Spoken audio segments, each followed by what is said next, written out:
Hello and welcome back to StreamGood.com. In this lecture, I'm actually going to go through the topics that we're going to cover in this entire course.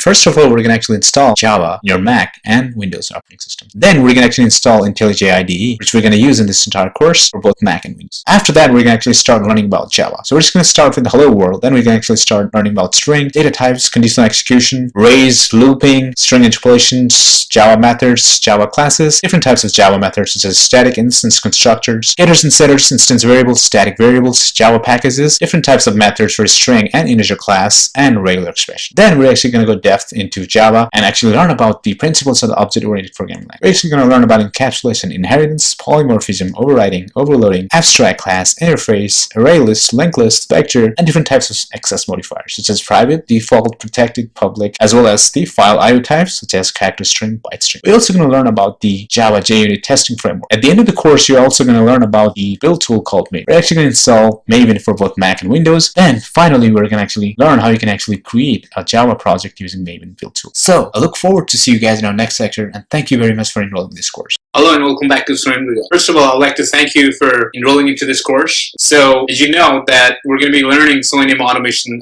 tool throughout this course. So before that, we need to install all the prerequisite programs for this Selenium automation engineer course. So one of the main prerequisites of this course is the Java. So before I install Java, we need to understand what Java is, right? So if this is your first time and you don't know what Java is, so basically Java is a programming language that is used in many programs, and almost all the Android programs, all the web applications, and so on. Since we're going to be using Selenium automation tool, which also requires Java, we need to install Java for this course. So first thing here we're going to do is we're going to install Java on our Mac computer. In our next lecture, we're going to try to install Java for Windows. I'm actually going to open a new window here. I'm actually going to go Google, and in here I'm actually going to do Java SDK down. So when you do that, you're going to actually run into this link here. Okay, this will be your first link, which is the oracle.com's link here. It says Java SE downloads. So here you can see this latest version of Java is Java SE 9. So now I wanted to install Java JDK. You have a JRE and a server JRE and JRE. Okay, so I'm actually going to do Java JDK down. So if you wanted to know the difference between here, you can actually read in this web page here. And as you can see here, Java JDK means Java SE Development Kit for Java developers, including complete JRE plus tools for developing, debugging, and monitoring Java applications. So the server JRE is for the deploying Java applications and servers, and JRE is to use it for the end user applications. I'm actually going to go Java JDK download. When you click that, you're going to actually run into this page here. So here, since I have a Mac operating system, so I'm actually going to click this. Oh, and it says that, sorry, you must accept the license agreement or download. Okay, so I'm actually going to click on this accept. Then the next thing I'm actually going to do is click on this link here. So if you have already used Mac computer, you're going to be actually clicking on this DMZ link. And also if you have Windows, you're actually going to click on this one. Okay, so if you're a Windows user, you have Windows, please, you can skip this lecture and go to the next lecture where you're going to install Java for Windows. So now I'm actually going to click this, and you can see here it's going to download this DMZ Java JDK 9. So it's actually going to take some time, so I'm going to pause this video and I'll be back. So now, seems like the Java is installed successfully. I'm actually going to go back to our downloads folder. I'm actually going to go to Finder and go downloads here. You're going to see this DMZ in this downloads folder. I'm actually going to click it, and you're going to see this pop up here. So you're going to see the package. I'm actually going to double click that. So it's going to bring another pop-up for the JDK 9 installer. Click continue, click install. Okay, it's going to ask the password. I'm actually going to use the password of my computer.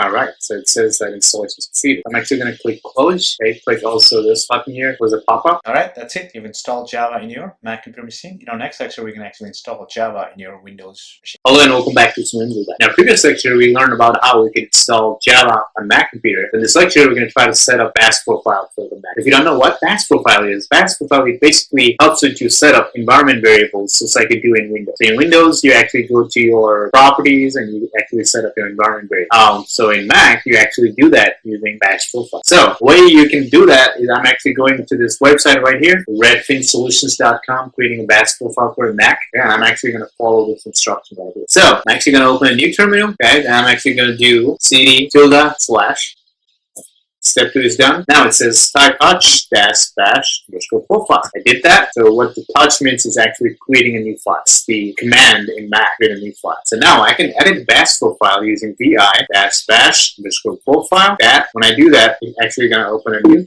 file like in here with nothing. Or you can do here, just like it says right here. I'm actually going to open e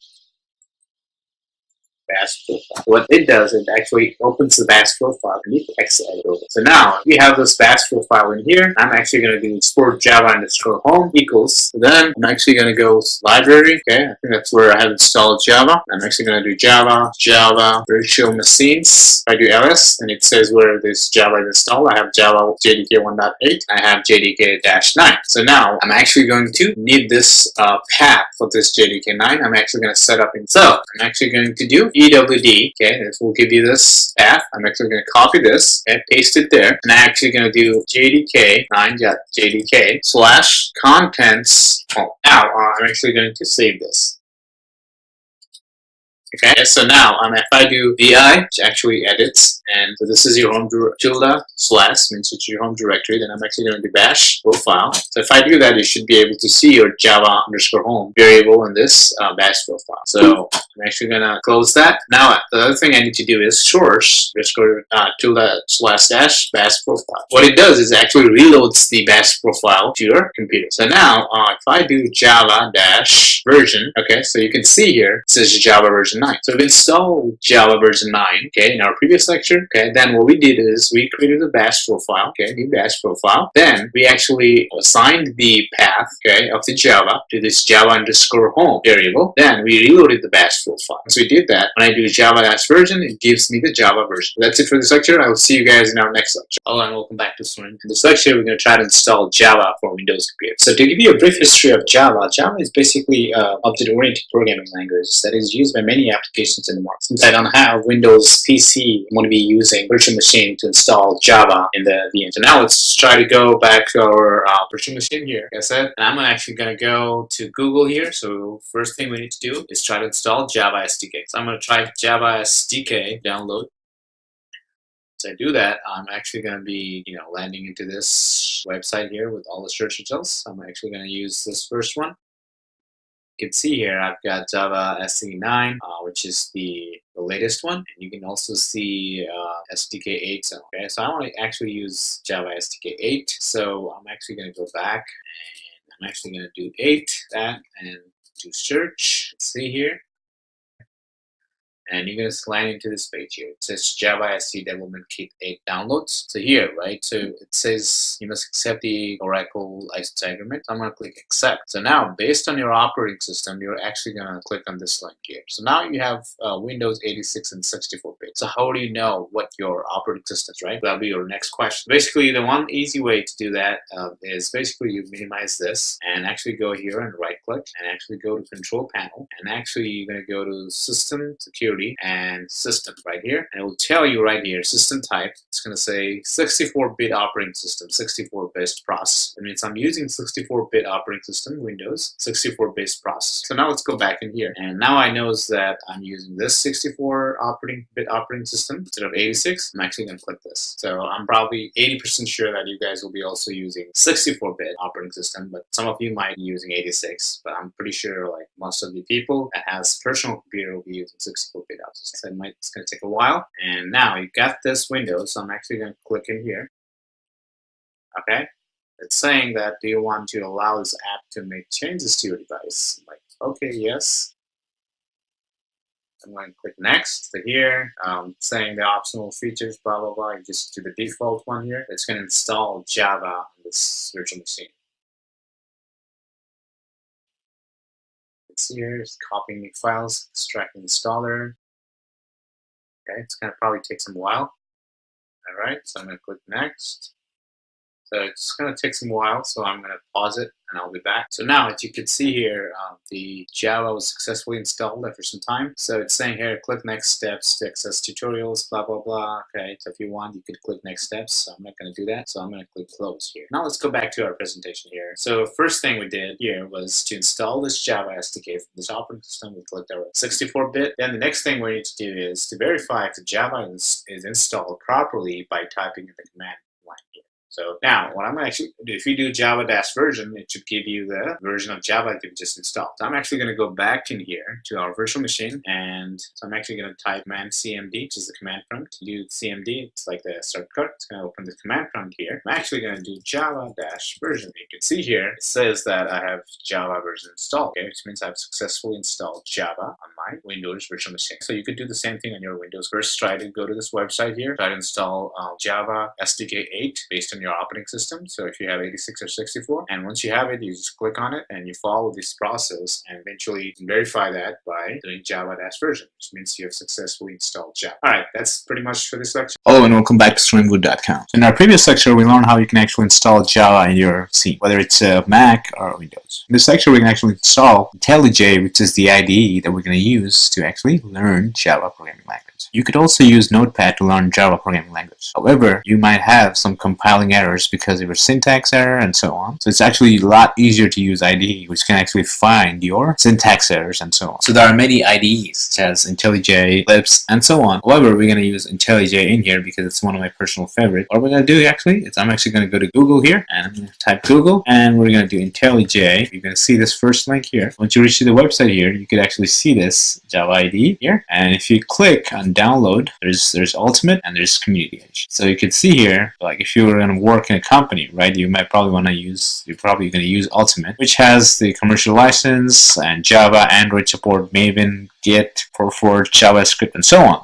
Okay, we're going to use Community Edition because it's totally free. It's a free open source. Okay, so we're going to use this IntelliJ Community Edition. Do pretty much everything using this Community Edition as well. Now here, as you can see here, I have different operating system, Windows, Mac, so on. So based on your operating system, you could select the tab in here. All right, so I have Mac, so I'm actually going to click download. So here, it's going to say thank you for downloading and so on. So you should see actually this DMG actually downloading at the bottom. All right, so I'm actually going to pause this and I'll be back. All right, so you can see here, it's finally installed now. So I'm actually going to go here, actually, so in Finder, and you could see here I have this idea C DMZ file in here. So the DMZ is basically kind of like your installer file for Mac. Or Windows, you're going to actually have a .exe. Since I have a Mac, I have a DMZ. Okay, I'm going to double click that. It's going to actually open the DMZ. And so once you have this IntelliJ DMZ file in your downloads folder, you can actually double click that. If you double click it, you're going to see this window here. So basically it's saying to actually add it to application, you could just drag this to this folder. And you can see here, I do have already IntelliJ, which is the older version. I want to see what it says here. It should kind of probably say that you already have IntelliJ IDEA version. It says right here. So I'm actually going to say place. Basically what it's going to do is it's going to replace the older version of IntelliJ IDEA. If you want to learn more about this IntelliJ in here, so you can basically go in features and you can see all this, a lot of features that you have in IntelliJ. Like I said before, you can also use Eclipse. Okay, it's also one of the popular IDE. However, I like the IntelliJ because it has a lot of different features. It's very user-friendly. Now let's go back in here. So it's copying the IntelliJ files to the applications folder. So you can see here, it finally got installed. So let's actually go to IntelliJ, and actually I'm going to click on the state modified. I have IntelliJ IDEA's Community Edition. Double click that. So see here, it says verifying IntelliJ IDEA. All right, so it says that I have an application downloaded from the internet. Are you sure you want to open? So here, say like, okay, you want to import from previous references and so on. So yes, I will actually import all my settings file from there. So if you do not have it, you can just click do not import. So here I've got this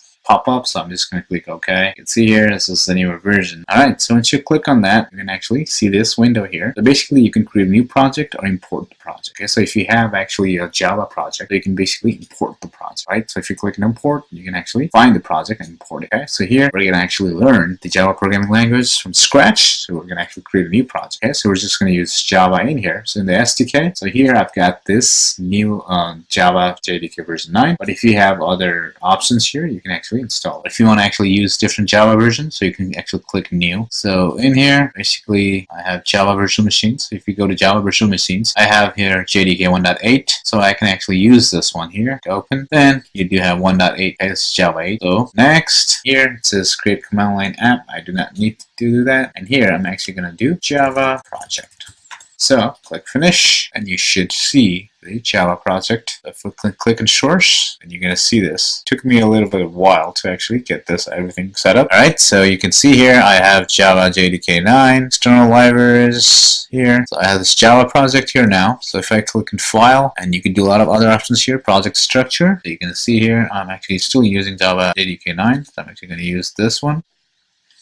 Click apply. Okay, so now you can see here I have Java 1.8, and also you can have different settings here. Project structure, go back again there. Libraries, SDKs. So it's actually copying all the JDK 1.8 Java 8 files in there, and Java 9 files in here. And let's see what else you need to know. So if you go IntelliJ preferences, click on this appearance and behavior and appearance. So you can see here I have a default, which is the white one. If you use the dark color one, click apply. It's going to actually come into this black background. If you don't like the white background, you can actually use the black background here. So it's up to you. So if again, go preferences and appearances and that there. And here, if you want to actually override default fonts, so you can also do that. Okay? It says not recommended though. Alright, so if you want to actually do the font, so you can actually go editor and font and actually increase the font here by click OK. So when you actually create a new class file in here, their font would have font 14. So there is also a way you can actually run this file, run your Java class. So you can actually go run and run. Click on to debug it, debug, build the project, build, and so on. That's it for this lecture. In this lecture, we actually install IntelliJ. So in our next lecture, we can actually install IntelliJ IDEA DE in our Windows virtual machine. That's it for this lecture. I'll see you guys in the next lecture. Hello and welcome back to StreamGood.com. In our previous lecture, we learned about how you can actually install IntelliJ IDE or IDEA in your Mac operating system. So in this lecture, we can actually learn how you can actually install IntelliJ IDE in the Windows operating system. Alright, so first thing I'm going to do is, since I did not have the Windows PC, I'm actually going to use VirtualBox, okay, which has the Windows machine here. So I'm actually going to go back to the VirtualBox here. And next thing I'm actually going to do is I'm actually going to open this Microsoft Edge browser here. And I'm actually going to go to Google.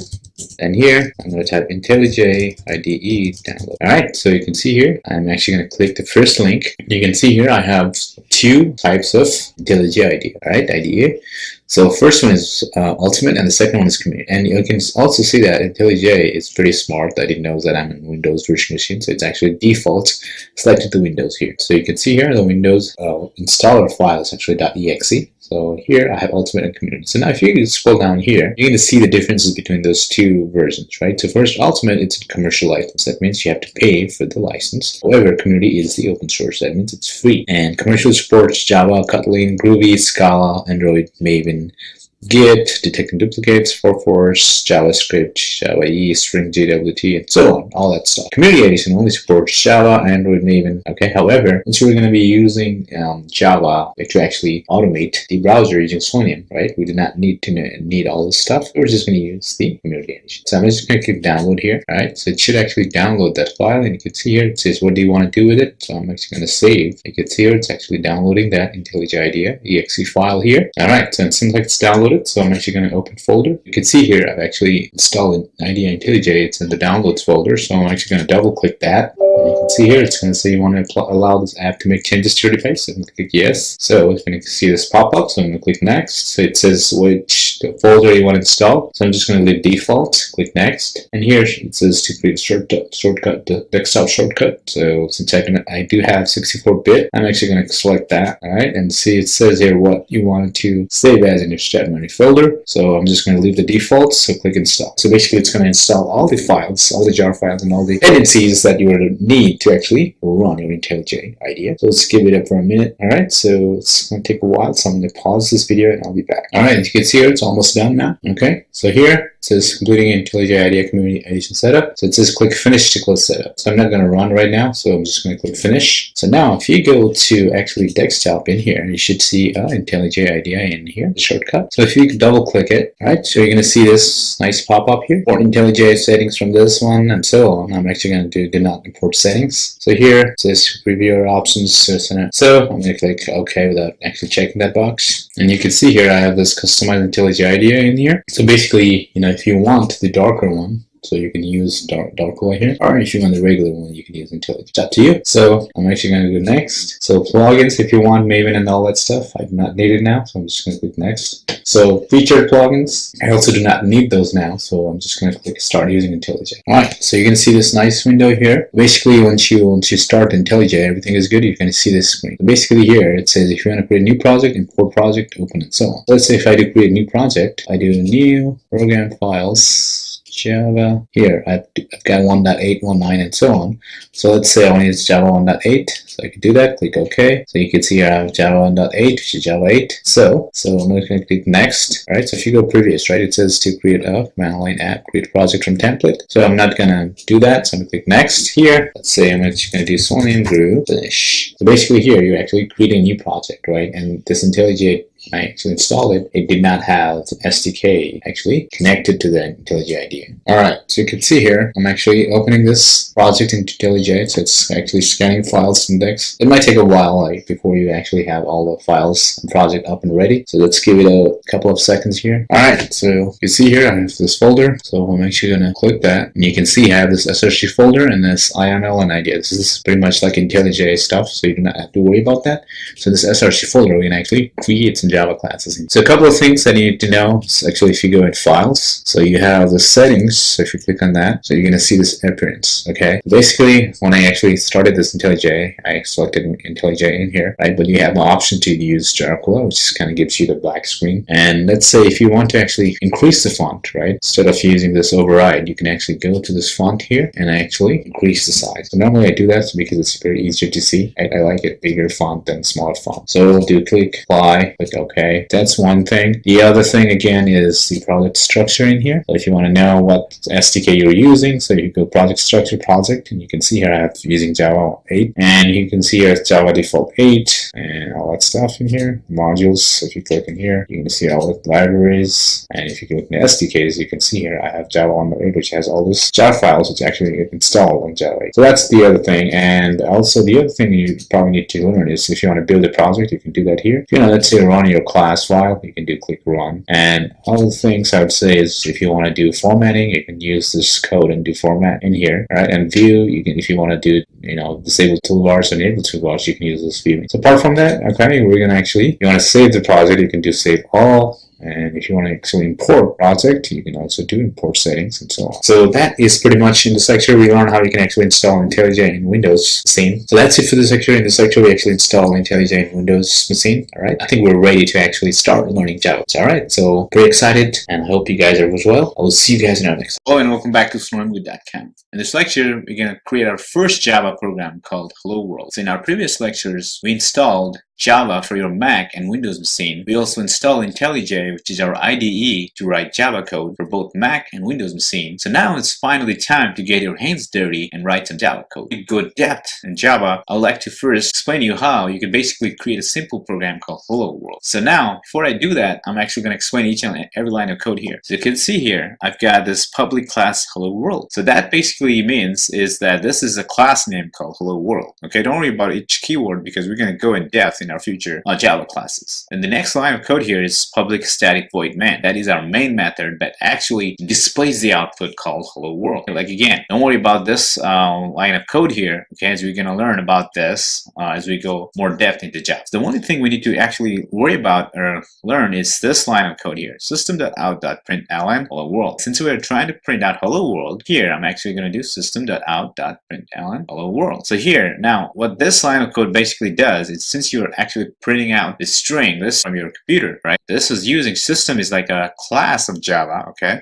So I'm using the system class, then I've got out, okay? This is the other method of this system class. So I'm actually printing it out, right? So system.out.println. So you're printing hello world, right? And ln means line, okay? So you're printing out hello world in one line. So when I run this code here, this 4 lines of code, it's actually going to do hello world. So you can see here, I know it's a lot of lines of code, but that's how Java is, right? Java has got a lot of syntax. Okay, so in order to just print out this hello world, you need to write this 4 lines of code. So now, since we understood what this line of code means, now let's actually get our hands dirty and write our first program called Hello World.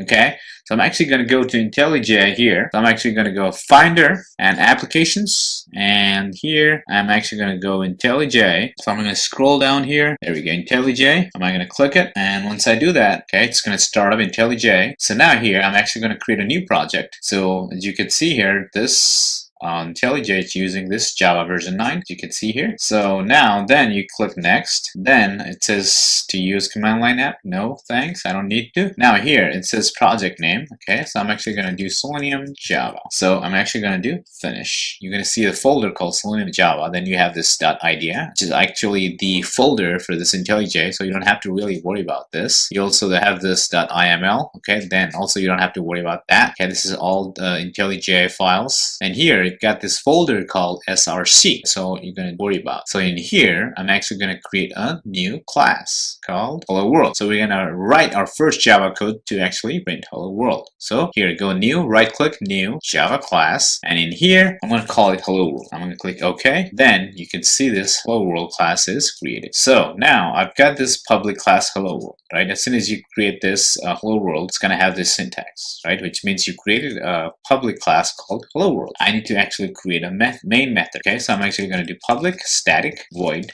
main. I'm actually going to do string or args in here, and that one. So to actually explain you in briefly, this public means you're actually making it public. So if you have another class that could use it. Static means that this method does not change, it's constant. Void means it does not return anything. This main method means this is our main method that the computer knows that to execute this method. When you run it, it's going to execute this main method. Then you have parameters here, string, and these arguments, okay? And the arguments could be an array. So anyway, I'm not going to go depth because it's going to make it more confusing, but I was just explaining what that line of code means. So now, I'm actually going to print out hello world. So I'm actually going to do system. You can see here, this is java.align class in here, and out. So you're actually printing it out, and print. So you have print and println. Okay, I'm actually going to use println. And in here, I'm actually going to do hello world. And I'm going to end this line of code with semicolon. Okay, one thing you need to understand in Java is like every time you write your code, you want to end it, right? Your statement code, Java code, you're going to actually put this semicolon. Now, I'm actually going to run this program and see how it works, okay? So there's basically 3 different ways to run this program, right? You're in IntelliJ. First thing you can actually do is actually you can click in anywhere and just do write and run. So when you run this 4 lines of code, it's going to build and compile your code. Then it's going to actually parse and it will print the output called hello world. So first thing I did was I just clicked anywhere and did right click. The other way you can do it is going to your folder and your class, and you go into your class and you just right click and run it. Which is basically doing the same thing. It also prints hello world. The third way you can do is actually go run and just do run hello world. So now, as you could see here, we created a hello world Java program. Okay, we wrote some Java code here that actually prints out hello world. So now, if I wanted to print out different things than hello world, I can just do hello students, welcome to Udemy Java class 101. So now, save this and right click it and run it. Instead of hello world, it's going to say hello students, welcome to Udemy Java class 101. So you can see here, we are printing out the words that you want. And we are printing out a string, whatever string we want from your computer, right? That's pretty powerful. And that's pretty much how you can print out the Java, you can use Java program to actually print out something to you. So that's it from this lecture. I hope you guys understood how you can create a simple Java program that actually print out hello world or any string that you like. So that's it for this lecture. I'll see you guys in our next lecture. Hello and welcome back to StringRoot.com. In this lecture, we're going to learn about string in Java. Okay, so you need to understand what string in Java is. So what is string in Java? String is an object typically representing sequence of characters. Okay, that is the book definition of string. So this very simplest form, string is basically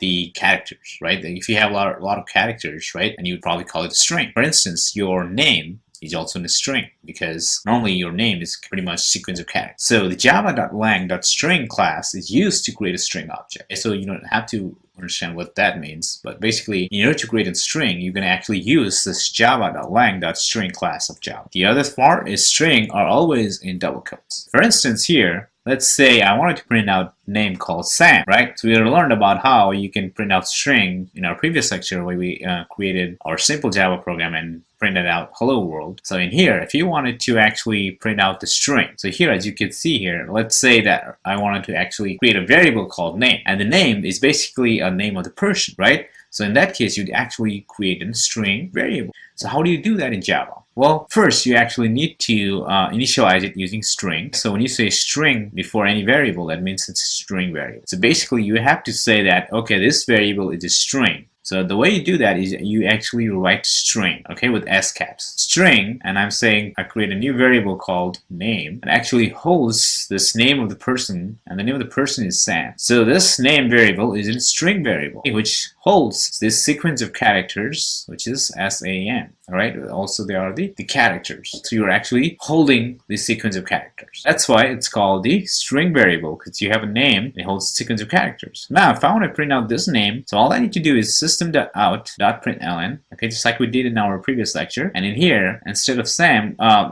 want to print out this name Sam here, I'm going to say my name is, this is also a string here. As you can see here, I'm actually, this characters are inside double quotes. When anything is inside double quotes, that is in string. So here I said my name is, and actually I wanted to print out this name here. So I can all I can do is just do plus name. It's called string concatenation. So we're actually printing out this name here with this string here. So it says my name is, and you're actually printing out this name. And here also you're printing out another line with another string which says I love soccer. So when you do that, it's actually going to print out my name is Sam and I love soccer. So that's basically how you can actually print out the string. Okay, in our previous lecture we learned about how you can print out hello world, right? In this lecture we actually created a variable called name, string variable called name, and we're actually printing out that string variable. So now let's go to our IntelliJ here, and I'm actually going to expand this. So here I'm actually going to create a new file, okay, Java class here. I'm going to say string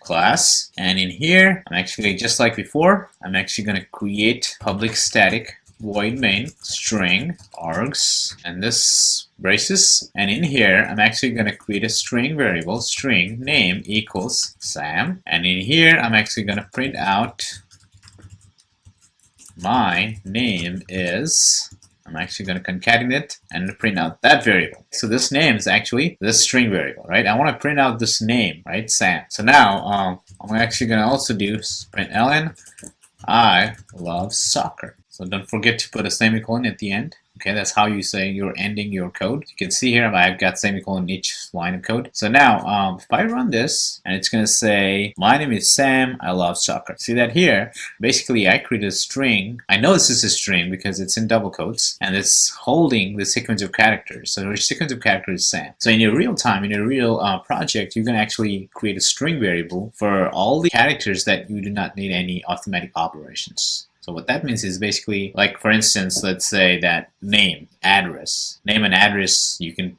store it in a string variable. But for instance, age, right? Age is the age of the person, which changes a lot. You can do a lot of arithmetic operations. For instance, balance, your account balance. You would not want it to put it in string because your account balance increases and decreases, and you can do a lot of arithmetic operations in it. In that case, you would not want those objects as your string variables. But you're going to put the string variables in that where you do not have to do any arithmetic operation. Okay? For instance, Sam here, just the name of the person. You can't do any arithmetic operation. So you can probably create a string variable. You can do that using, like, first you create actually string. You type string here and you do name. So when you have a string here before this variable name, that means that any programmer would know that, okay, you created this string variable. So that's it for this string class lecture. Okay, I hope you guys understood what string is, right? And how you can actually print out the string and how you can actually create a string variable. That's it for this lecture. I will see you guys in our next lecture. Hello and welcome back to Screen. Okay, so in our previous lecture, we learned about what string in Java is and how you can actually print out the string variable from your Java program, right? So in this lecture, we're actually going to learn about different data types. So Java have basically 8 primitive data types. So what is the data types then? First is byte. So byte data type is an 8-bit assigned to complement integer. It has a minimum value of -128 and maximum value of 127. That is kind of like the book definition of what byte is, right? So in the simplest form, byte is basically the smallest data type of Java. So let's say, for instance, if you wanted to store your value that is very, very small, then you can use actually byte, right? Because it only has -128 and maximum value of 127. So the byte is very useful for saving memory. Say you have a very gigantic program and you have a lot of data types, okay? And if you know that your data type is going to be very, very small, then you can actually use byte. So the next one is short, right? The short data type is 16-bit signed 2 complement integer. It has a minimum value of -32,768 and maximum value of 32,767. Again, it's a little bigger than byte, but also it's very small, and you can also save a lot of memory using the short data type. And the very commonly used one data type is int. It's a 2-bit signed 2 complement integer, which has a minimum value of 2 to the power 31 and maximum value of 2 to the 31 -1. So that means it can store the number like 2 to the 31. That's a lot of numbers, right? A lot of integers. That's why you often see int variables in Java. Data type is normally used in Java to support arithmetic operations for integers. So for instance, if your number does not have a decimal value, then you can use integer. Since this int has like 2 to the power 31, it should be enough for a lot of the integer numbers that you're going to use in real time. The other one here is long. So the long data type, it's 64-bit 2 complement integer. The signed long has a maximum value of -2 to the 63 and the maximum value to the 63 -1. So you can use long data type if your integer data type is going to be longer or bigger than integer data type. So use this data type when you need a range of values wider than those provided by int. The next one is float. The float data type is a single precision 32-bit floating integers. As with the recommendation for byte and short, use a float instead of double, okay, which you're going to shortly, if you need to save memory in large areas of floating point numbers. So if you have like a floating number, right? So what is floating number then, right? So if your number has like decimals and it's also a float number, and you can use float. So the other one here, the commonly used one as well, is double. Okay? So the double data type is double precision 64-bit floating point. As you can see here, it has a single precision and this is a double precision. So for decimal values, this data type is generally a default choice. So most commonly, people use double instead of float. If you're actually, doing some like currencies, right, account balances, then you can actually see a lot of people using double instead of float. So the other one here, and also probably the important one, is also Boolean. And what is Boolean then? So Boolean is actually a data type that basically gives you either true or false. 2 possible values, true and false, right? So like for instance, I can give you an example saying, is today raining? Right? It's raining today. So you can say yes or no. So in that case, that is a Boolean data type. You're using a Boolean condition here. And the next one here is char. Okay, the char data type is a single 16-bit Unicode character. It has a minimum value of 0 and a maximum value of that. That's a Unicode character. Char should always be in single quote. If you wanted to actually store kind of like a one character, then you can usually use char. Okay, and they're normally in single quote. Right? String are normally in double quote. The char, however, are always going to be in single quote. So now, let's give an example here. So I've got this example here in a class called Datatype. And I've got this byte, as you can see here. If I wanted to actually create a byte variable, I gotta put byte first. You're actually initializing this variable saying byte. So you're actually typecasting it in Java Word. So here, this byte variable b1 is actually value 21. And the short number is 241. Integer is I1 225. Long is long number 1313. Double balance equal 124. Floating number is 241.3f. So every time you actually wanted to create a floating variable, you actually have to put f at the end. The Boolean is bool1, and it's true. Okay, and this Boolean is either going to be true or false. And I've got this another char data type here. This is char1, and I've got this in single quote, and I have one character called a. So if I print out byte number is this, short number is this, integer number is this. If I do that, I'm actually going to print byte number is 21, short number is, and all that stuff. So you're actually printing out all these variables here. So I'm actually trying to show you here how you can actually create different data types here in Java. So let's go back to our IntelliJ here. So here I'm actually going to create a new class, and I'm going to say data types. Click OK. So now I've got this data types here, and I'm actually going to create a static void main method again. All right, so here I'm actually going to create different variables. So I'm going to say byte equal b1 equals 21. So the other one was short. 25, and I'm actually going to say integer. So let's say I1 equals let's say 250, and long let's say L1 equal to 55, something like that. And the other one was double, and same with the D1 equal float equal F1 equals 2F. Boolean called B2, let's say B2 here. I'm actually going to say true, and char, I'm going to say C1 equals A. So now if I do here in the B1, right, so I created this byte variable and I said B1. Okay, so if you put this here, it's going to actually say incompatible types, required byte, found int. You see here, this byte has very small memory, right? I mean, it has the very smallest size. So if I add anything more than 2 digits, it's gonna throw an error saying that this is invalid value for a byte. Okay, let's do that here. S1, but it's still fine. See, as soon as I do this, that's after 5 digits, it's okay. So as soon as I do 6, it's gonna say required short but found int. So now I've got int here. So I'm actually gonna do, since it has 2 to the power 31, I'm actually gonna do more here. It says integer number 2 large, still large. So if you have a number that has this much value, so you're gonna use int.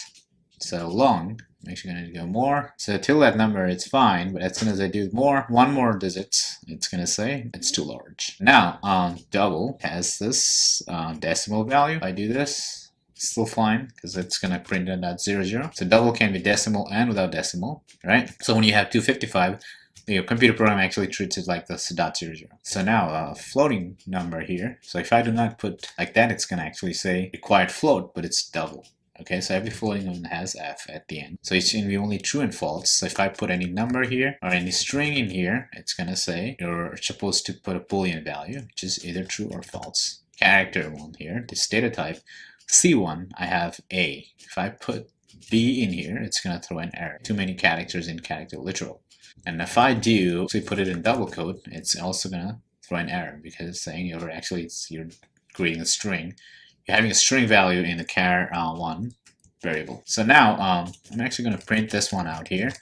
Print Allen byte is the B1.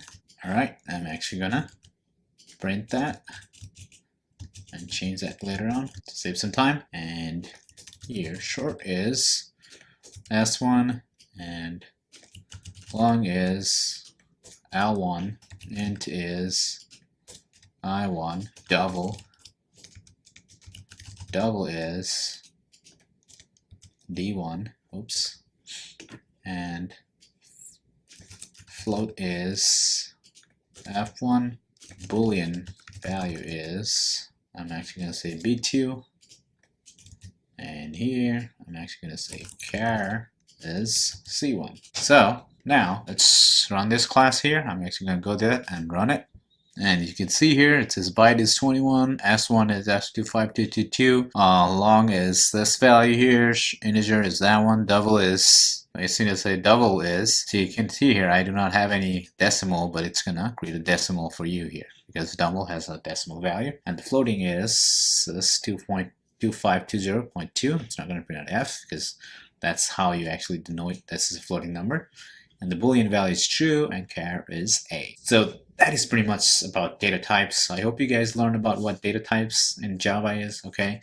So most commonly used data type is integer, double, float, Boolean, sometimes char, byte, short and long are not commonly used, but it's also good to know what those data types are. So that's it for this lecture. Hope you guys understood what data types is and what data types each means and how you can actually create different data types in Java. I'll see you guys in our next lecture. Hello and welcome back to ScreenBlue.com. In this lecture, we're going to learn about the conditional execution using if and else.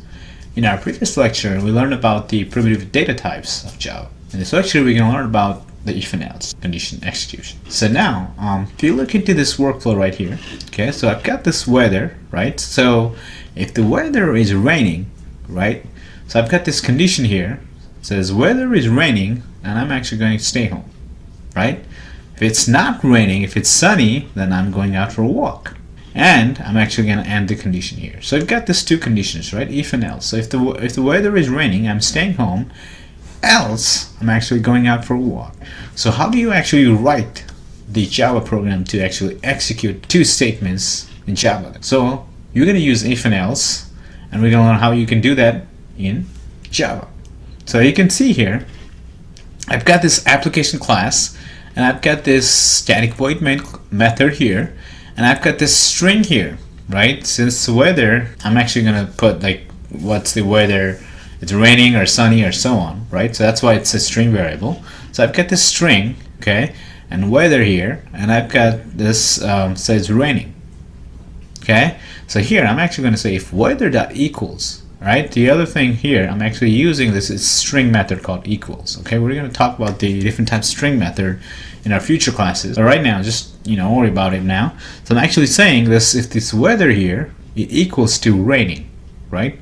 So whatever the string variable equals to this string here raining, and it's going to say I'm staying home, and else I'm actually going out for a walk.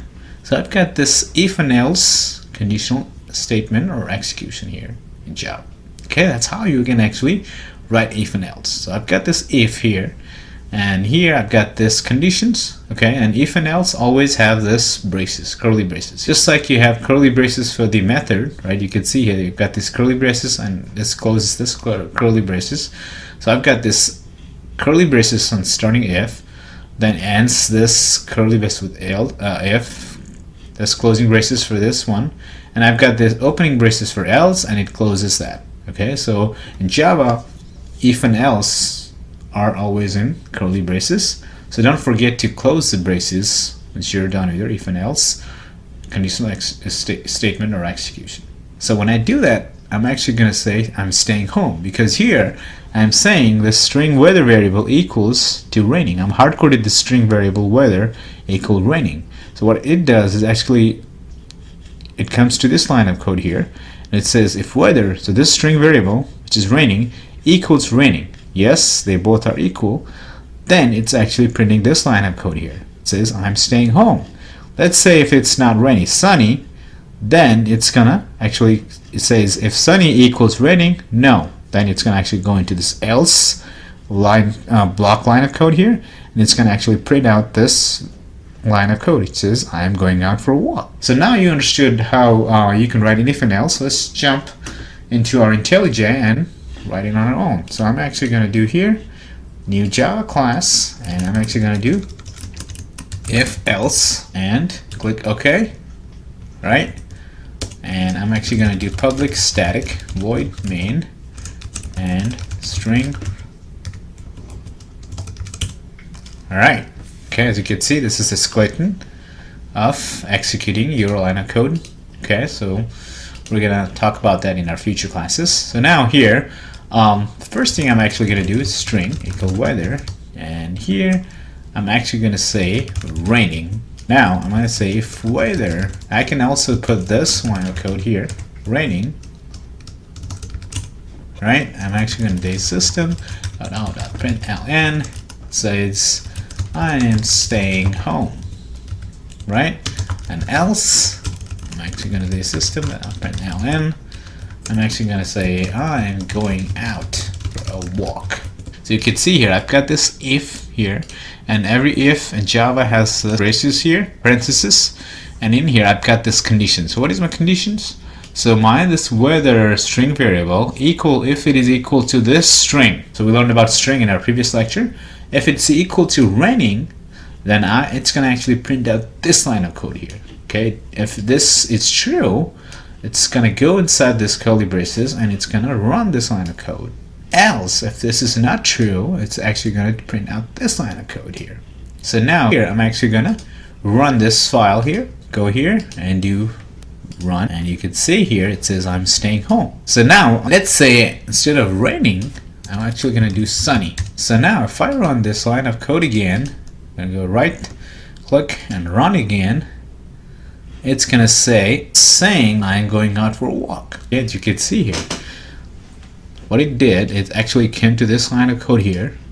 Okay, I've hard-coded this weather variable as sunny. So if this weather value gets this value here, sunny equal raining, no, it's gonna go execute this line of code here. If it was raining, right, if this condition was true, it was actually gonna print out this line of code. So that's how you can use if and else in Java. If and else is probably one of the most commonly used code in Java. So I want you guys to really understand what if and else does. Very, very commonly used code in your real-time Java program. So like I said here, instead of equals, also you could use dot equals. Okay, we're gonna learn the differences between equal and dot equals in our future classes. Instead of equal, you can also do dot equals as well. It's gonna do the same thing here. I'm actually gonna do raining and run this code again, and it should say I'm staying home. You can see here. So we've learned if and else here. So I want you guys to really understand what if and else condition is. Once you understand if and else, it's very, very easier to understand other programming logic. Alright, so that's it for this lecture. I hope you guys understood what if and else is. I'll see you guys in our next lecture. Hello and welcome back to screenblue.com. In this lecture, we're actually going to talk about if and else, if else, conditional execution. Okay, so in our last lecture, we learned about if and else. In this lecture, we're actually going to learn about if, ElseIf, and else. So, let's talk about the different conditions here. So here, I've got this condition. So I've got this variable called x, which is an integer variable. This is a number here. So the condition is that if x equals 0, I'm actually going to trigger 0. I'm going to print 0. So if x is less than 0, it's going to print out it's a negative number. Because if x is less than 0, that's a negative number, right? And if x is greater than 0, that means it's a positive number, right? So this is like your condition here, right? If and else conditional execution condition here, where if x equals 0, I want to print out 0. If x equals greater than 0, I want to actually print out positive number. If x is less than 0, I want to print out negative number. So how are you going to actually write in your Java code? So let's say, so I've got this class here, if and else if. Here, I've got this integer variable. So I got this method here, main method, and I got this integer variable x. Okay, so I do that by declaring int front, and this int variable x equal to 15, right? So I've got this if here says if x is less than 0, I'm actually going to print out negative number. Else if, right? So before I only had else, now I have else if. If else if x is greater than 0, it's going to print out positive number, right? And else, it's actually 0. If it's less than 0, it's a negative number. If it's greater than 0, it's a positive number, right? If it's greater than or not, if it's not greater than equal to 0 or less than equal to 0, if it's equal to 0, then it's going to print out 0, right? So I have if, else if, and else. So I've got this integer x variable hard-coded as 15. So if I run this line of code, it's going to say positive number because 15 is greater than 0, right? So let's try to write this line of code in our IntelliJ. So I hope you guys understood this one here, what I did here. Okay, so once I explain to you, I want to write the code in our Java IntelliJ, and we're going to understand it more clearly. So I'm actually going to go IntelliJ here, go shorts, create a new class in here, and I'm actually going to say if, else, if, else. Click OK. So in here, again, I'm going to create a static void main string args. Okay. And in here, I'm actually going to create x equal 15. I'm going to do x is less than 0. I'm actually going to print out print ln negative number. Else if x is greater than 0, system.out print ln positive number. Else I want to print out 0. So I've got this if and else, if, else, if, else, if, else statement here. So basically it checks. So what it does here, I've got this integer variable x here is equal to 15. So basically what it does is it compares this x, okay, integer is less than 0, right? If it compares, if this x is less than 0, so I've got this x here declared as 15. So if it's 15 is less than 0, no, it's not, right? It's going to go to this line of code here, right? ElseIf line of code. It's going to say else if 15 is greater than 0, yes. And it's going to print out this line of code here, positive number, right? And else, right, if it does not match this two condition, it's going to go back to here. So let's first run this code. I'm actually going to right click and run it. And it says positive number, right? Because I've got this x integer variable hard-coded as 15. Okay, so let's make it -8. Oops, sorry. -8. And run this line of code. And it says negative number, right? So what it did this time, it came to this line of code here, and it's -8 less than 0. Yes, and it's printed out this line of code here. It does not have to go this line of code because it already passed this condition. It executed this line of code and it exited your program, right? So now let's put just 0 and run this line of code here, and it's going to say 0, right? So that's how you're actually going to do if and else statement. Again, just like in if and else, this is also often commonly used in Java. Okay? I want you to understand how you can use if and else. So you can come on, play around with different examples. And make sure you got the syntax correct. Okay, if you do not have syntax correct, then you're going to get an error. For instance, let's say I do not have this closing braces. 2 is pretty smart. It's going to have this rated scribbly line here. Okay, so if I just run this code here, it's going to throw an error. It says that it has reached end of line while parsing, because you're missing the closing braces somewhere, right? So you always need to make sure that you get the closing braces. And once you have a lot of if and else, you might have a situation where you miss the closing braces. It happens a lot of times. So when I do this, I know that this closing braces is actually for this one. If I do this, it knows that this is for this one.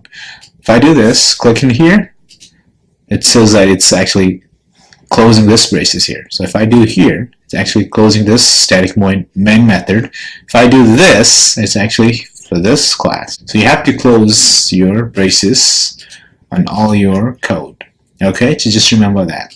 Alright, so that's it for this lecture. I hope you guys understood how you can use if, else, and else conditional execution and actually execute your program for different workflow situations. Alright, so that's it for this lecture. I will see you guys in our next lecture. Hello and welcome back to SleepingGood.com. In this lecture, we're going to learn about conditional expressions. In our previous lecture, we learned about if and else if conditional execution. So in those if and else if conditional execution, we only had one condition in if, right? So what if you have more than one conditions in if and else? How do you do that? Well, we can use conditional expression for that. So we can use conditional expressions like as and or with this two pipe sign here, and equal to for comparison and not equal to for comparison as well. So when you have and if you have two conditions here and you have one condition true, another condition true, it's going to be true. If the condition 1 is true, if it's false, then final condition is false. And your condition 1 is false, the other one is true, it's false. For R, if either of the conditions, so let's say condition 1 is true, condition 2 is false, it's going to say true, and with condition 1 false, true, it's going to be true. And this sign here is for equal to, and that was for not equal to.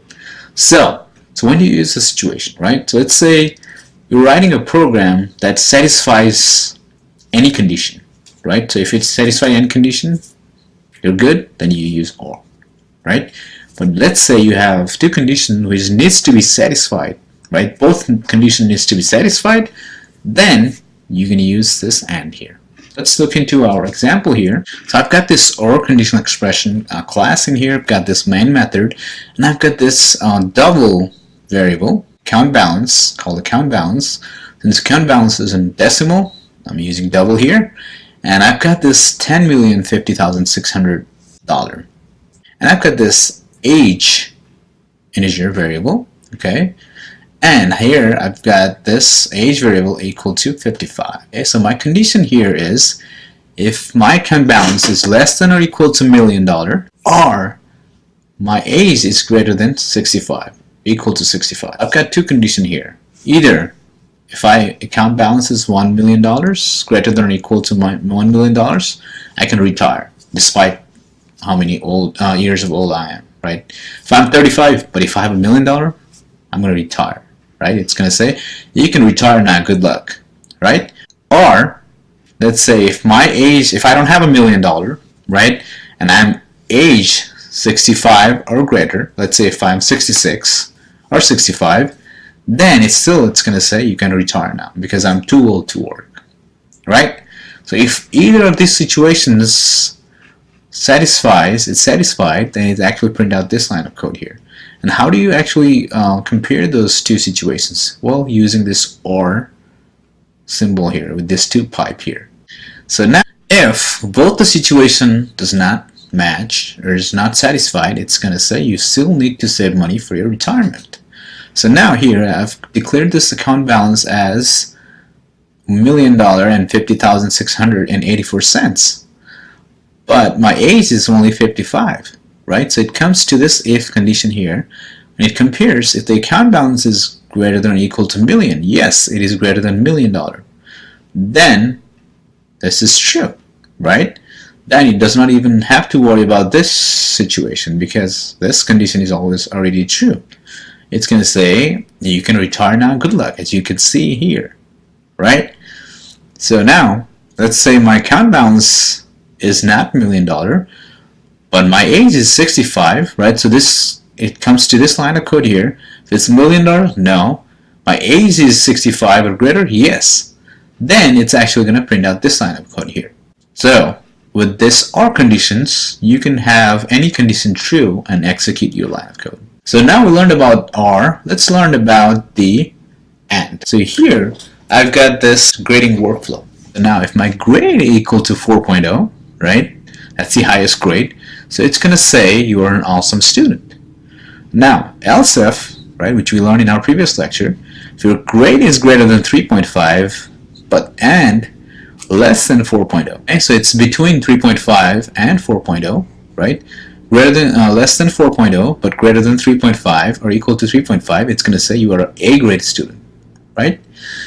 Else if grade is greater than 3.0 and grade is less than 3.5, between 3.5 and 3.0, it says you are an average student. Now if your grade is less than 3.0 and your grade is equal to or greater than 1.5, right, it's going to say you need to do better, right? If it's less than 3.0, between 1.5 and 3.0, it says you need to do better. Else it's going to say you failed the class, right? Less than 1.5 is not acceptable. So now I've got this double grade here. I've got this grade double variable already declared 4.0, right? So what happens, it's come to this line of code here. If it's grade equal 4.0, yes, then it's going to print this line of code here. If it's less than 4.0, it's going to go to this situation here. Let's say if it's 3.8, it's going to go here. No, it does not match this condition. It's going to go to this ElseIf, first ElseIf conditional execution. If it says greater than 3.5, yes. Less than 4.0, yes. It's going to print this line of code here. Let's say if it's maybe 3.0. Then it's going to go to this line of code. It says greater than or equal to 3.0. Yes, it's not greater than 3.0, but it's equal to 3.0. And end, right? So if it's less than 3.5, yes, it's going to do this, so on. Alright, so let's go into our IntelliJ here. So I'm actually going to go here and create a new Java class. Here I'm actually going to do conditional expression. Alright, so here I'm actually going to do public static void main string args, and in here I'm actually going to create count balance, and here I'm actually going to do 50,084. I think I got one more zeros. Okay, so I'm actually going to do, that's my count balance, and my age here is, let's say, 55. And I've got this if conditional execution with OR. So one thing I also forgot to tell you is that if you wanted to write a comment, right, you can use this double /, okay, which means that that's a comment and your Java would not run this line of code here.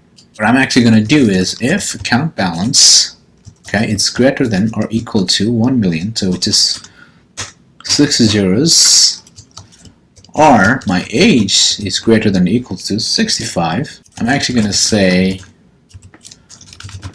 you can retire now. Good luck. And else, I'm going to say you still need to save money for retirement. So now if I run this line of code here, it's going to say you're going to retire now, good luck. So now what it did here is it came to this line of code here and it says account balance is greater than $1 million. Yes, I've already declared this account balance variable to be $1,050,000. Okay, oops, sorry. It's going to be 50,084 cents, and my age is 55. So now I come to this line of code here. If account balance is greater than or equal to 1 million, yes, right? It's true in here, right? Then, since you are using OR, you don't have to run this line of code here, because OR means if either of the condition is true. So it's going to print this line of code. You can retire now. Good luck. So now let's say that if I have only 50,000 and my age is 65, right, and run this line of code here, still going to say you can retire now. Good luck. Here, I've declared my account balance variable to be only 50,000, right? My age here is 65, so it comes to this line of code here. If account underscore balance is greater than or equal to $1 million, false. No. It's going to go to this line of code here. Age is greater than or equal to 65. It's not greater than 65, but it's equal to 65. So this condition here is true, right? Then it's going to actually print out this line of code here. It says you can retire now. Good luck. So now let's say that my age is 64. If I run this code, it's going to say you still need to save money for retirement because it came to this if statement here. Account balance is $1 million. No, I only have 50,084 cents. My age is 65. No, I'm only 64. Then it says that you still need to save money for retirement. That means I gotta work. Okay, so that is the example of OR conditional expression. Here we used OR to match this to condition. You can have multiple n number of conditions and use OR. Okay, so now let's do the AND conditional expression. So I'm actually going to create AND conditional expression. So here I'm actually going to do public static void main, and here I'm actually going to do string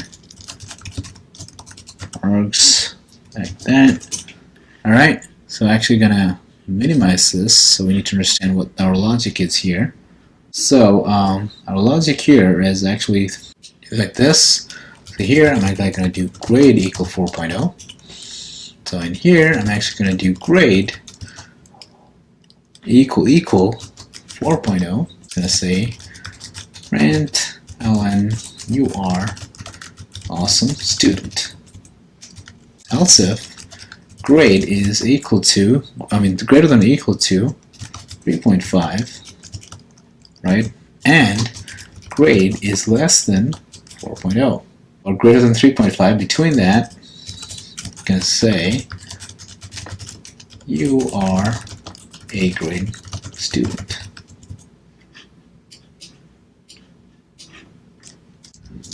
So now else if grade is greater than 3.0 and grade is less than 3.5, anything between 3.5 to 3.0, I'm going to say system.out.println you are B grade student. Else if, let's say that grade is less than greater than 2.5, okay, and grade is less than 3.0. Let's say you are poor student. So let's say else system.out.println is going to print out you failed the class. So enlarge it back again. So now I've got this grade equal 4.0 already declared here. So it's going to come to this line of code here. If grade equal 4.0, yes, and it's going to execute this line of code here. See if it does that. I'm going to run. And it says you are an awesome student. So now if I do 3 point, let's say 8, it should say you are A grade student. As you can see here, you can A grade student. So what happened here, I declared this grade variable as 3.8, so it went to this line of code. If grade equal 4.0, no, went here. If grade is equal to greater than or equal to 3.5, yes. Greater than less than 4.0, true. It's going to say, okay, you are A grade student. So now let's make it only 3.0 and run this code. So now here it says you are a B grade student because went to this code, false, went to this code, false, it went to this one here. So I've got this 3.0, it says greater than or equal to 3.0. Yes, it's equal to 3.0. Then it's actually printing this line of code here. So now let's say if I make about 2.8, okay, it's going to say you are a poor student, right? So now if I do 2.4, it should say you failed the class. Okay, because what happened, it went to this line of code, false, went to this line of code, false, to this line of code, false, and to this line of code, false, then it executes this line of code here. Alright, so that's pretty much about the AND conditional expression and OR conditional expression. Okay, I hope you guys learned about what OR and AND conditional expression is and how you can use, if and ElseIf conditional execution. Alright, that's it for this lecture. I hope you guys learned a lot about if and else and if using conditional expression. I'll see you guys in our next lecture. Hello and welcome back to SlearningBlue.com. In this lecture, we're going to learn about the conditional execution using case or switch. What are the scenarios to use this case or switch conditional execution then? So the case or switch is also one of the conditional execution just like if and else. But case and switch is very, very friendly, as well as it has a lot of less code than if and ElseIf conditional execution. So let's look at this scenario here. So I've got this grade here, right? So just like we did for our using conditional expressions and if and ElseIf. So I've got grade here. So the case one is if your grade is A plus, A or A minus, this means you are a great student. So the case 2 here is if your grade is B plus, B or B minus, you're a good student. The case 3 here is C plus, C or C minus, you're a poor student. Or the case here 4 is D plus, D or D minus, it's very poor student, right? Anything less than D, you'll fail the class, right?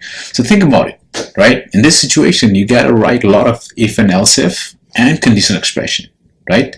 Which also is fine. It also worked, but using case or switch, it's a lot simpler. Let's see how we can do that. So look into this example here. So I've got this switch class in here, got this main method again. So here I've got this string variable grade, right?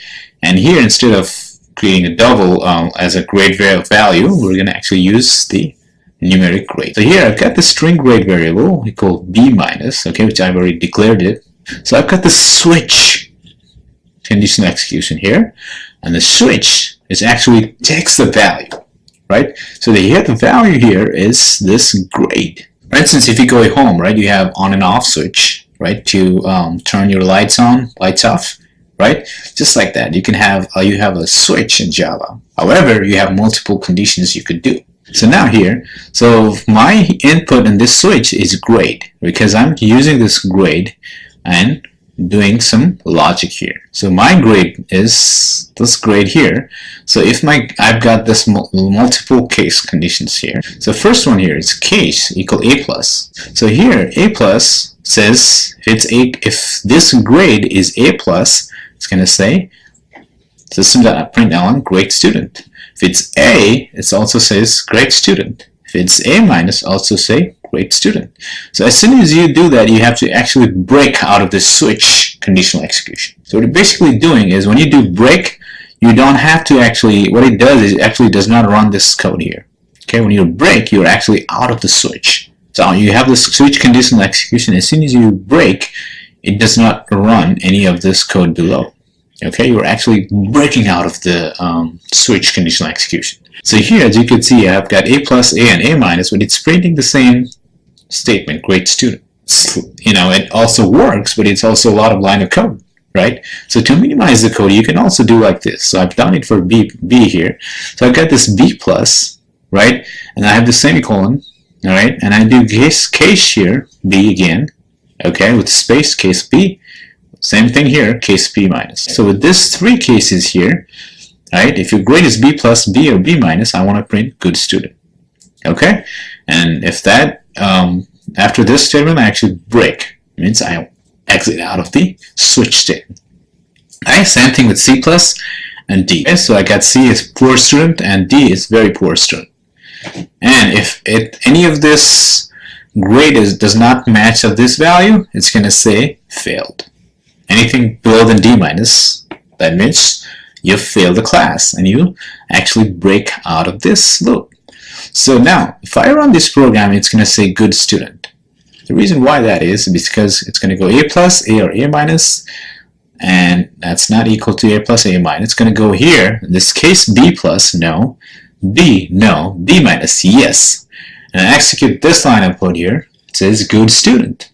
And as soon as you do good student, prints it, it breaks out of this switch. So that's what we're going to do in our IntelliJ. So let's go back to our IntelliJ here and go create a new file. And I'm going to call it switch, right? And I'm actually going to do public static void main string args. And in here, okay, I'm actually going to minimize this. So here, first I'm actually going to do is string grade equal B minus. Alright, so now switch. I'm going to use switch instead of if/else/if with conditional expression. So here, my input here is grade. So I'm actually going to do case A plus. You have to put semicolon, so don't forget that. And I'm going to do system.print on great student. Alright, I'm actually going to save some time and copy that here.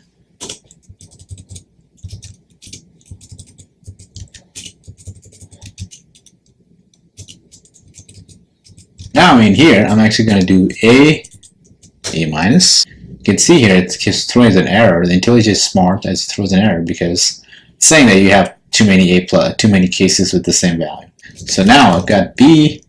So in here, I'm actually going to do B. So I'm going to do, oops, case equal B minus. And do this. Alright, so got this B plus B and B minus, and it's going to say good student. So same thing like here. So I'm going to copy this and paste it here and paste it there.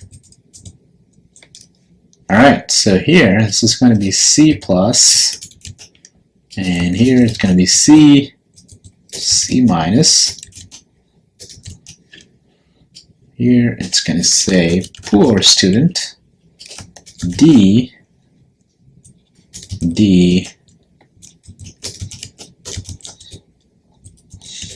minus. So, and let's say default, let's say system.out.println, let's say you failed the class. Alright, so now here I do not have a break, right? So what happens if I don't put a break here? I'm going to say you here. So I got grade B minus, so let's run this.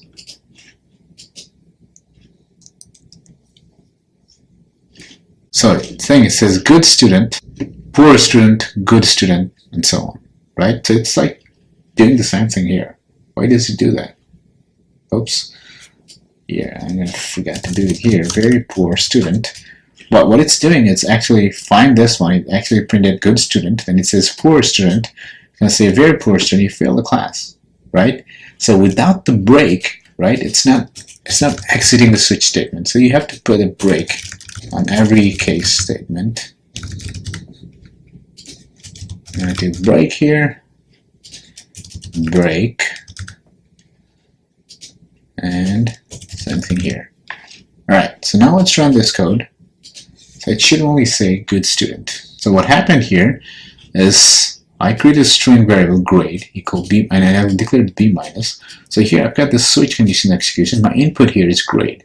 So my grade I've already declared b minus. So it goes to this situation here, no, no, no.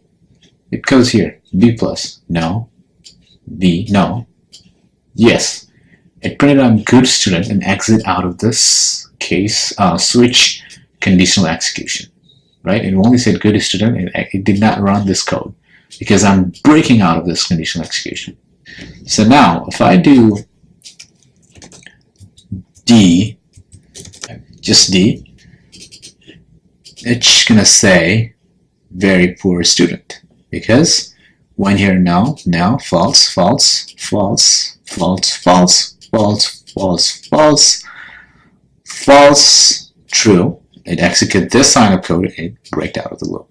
So now if I just put like F, right, and it's gonna say you failed the class because I did not match this, match this, match this, match this, and this, and this. And default is like any case just doesn't match. You want it to execute some line of code.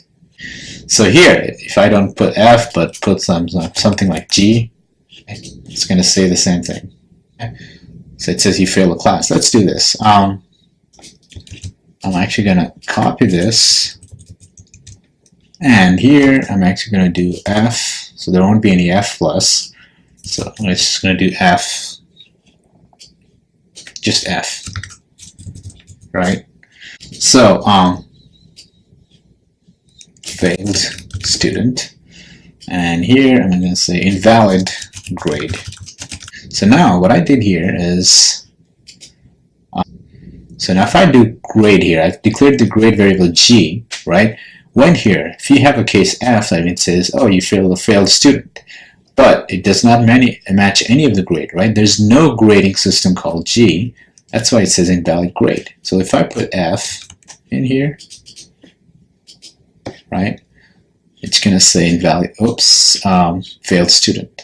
So that's how you can use actually switch conditional execution instead of this AND, as you can see here, and OR, right? It's very cleaner and very less code, right? So if you write the switch statement, any programmer, right, any other programmer will understand what you're doing actually. Instead of this, they will take some time to try and understand what you're doing. So that is pretty much about this switch conditional execution. So I hope you guys learned about what switch and conditional execution is and how you can actually implement the switch conditional execution in your Java code. Alright, so that's it for this lecture. I will see you guys in our next lecture. Hello and welcome back to SlearningBlue.com. In this lecture, we're going to learn about arrays in Java. So what is an array first? So arrays are ordered integer index collection of any object. So basically what that means is array is kind of like a list. So if you want to store names or phone numbers, you can actually basically in programming languages store in an array. So here arrays are ordered integer index collections of any object. And arrays in Java are always in curly brackets or braces. Arrays indexing starts at 0, just like C or Ruby. So arrays have a thing called indexing. So if you have 4 elements in your array, so the first one starts with 0. The second one, 2, 3. So if you wanted to actually call the first one, you have to actually use array 0. So now, to explain it more clearly, you can see this diagram here. So here I've got this first array of 10. I've got this 10 element array. So the first index is 0. 1, 2, 3, 4, 5, 6, and so on. So if you want to actually call the ninth element here, okay, you actually got to call with index 8. Okay, because although you have 10 elements, the indexing starts with 0. It's the same thing in C or Ruby. Okay, so now let's look at the code here, how you can create an array. So I've got this array class, main class here. So I've got this string array here. So how do you do that? Well, you first start string and you have this square bracket in here, which basically means that you're creating an array. That's how you do it. And here I've got student names, and here the student names equal new string, so I'm actually creating a string array. And here I've got John, David, Henry, Bob, Victor. I've got this array of names. So now if you wanted to actually create an array of integers or numbers or whatever, so you actually do int. Okay, that's your data type. Here I'm actually creating an array, integer array. So I've got int, just like you have string and this square bracket, you do int with this 2 square bracket, and you do student age, which is my array, and you do new, just like you have new string. I'm creating an integer array, so I got new int with this square bracket. That's the syntax, and in the curly braces I've got all these elements. So now if I want to call this John, right, I do system.out.println, and I do student names and this 0 index. So when I do that, it's going to actually do John. Same thing, string.println, student names 2, so it's going to say 0, 1, 2, it's going to do Henry. Now if I do student names 4, then it will 0, 1, 2, 3, 4. It's going to say Victor. Now look at the student age integer array. So now if I do student age 1, it's going to say 25, and student age 4, so 0, 1, 2, 3, 4, 33. Right? So if I print this line here, it's going to say John, Henry, Vector, 25, and 33, just like we did. And here, and I'm actually going to create an array class. So I'm going to say array instead, array. And here, I'm actually going to do public static void main string args. So in here, I'm actually going to do minimize this. So here, I'm actually going to do string and student names. Okay, you can do in the same line. Here, I've created declared the array, string array, and I've actually declared this string array. Then I created the array. Then I put elements in that array. Okay, instead of creating a 2-line, you can do it in 1 line as well. So I'm going to do new string, and in here I'm actually going to do John. I'm going to say David, Henry, David, Henry, Bob, and Victor. As you can see here, I've got this string array. How do I know it's string array? Because when I declared it, right, I forgot to put semicolon in here. So when I actually declared it, right, I created string, and I've got this 2 square bracket, right, which means that I'm creating a string array, and in here I'm doing new string. Actually creating an array, right? The syntax is, since it's string array, I'm going to do string, the square bracket, and whatever the name you want, and you do new string, okay, that, and you put the what do you call your elements in that array. So another thing with the integer here, so I'm going to say student age, I'm going to say new int. So here I'm going to say 25, 32, 29, say 39, 40. Alright, so now if I wanted to print out the John, I'm going to actually do 0, because the indexing starts with 0 in array. Alright, so now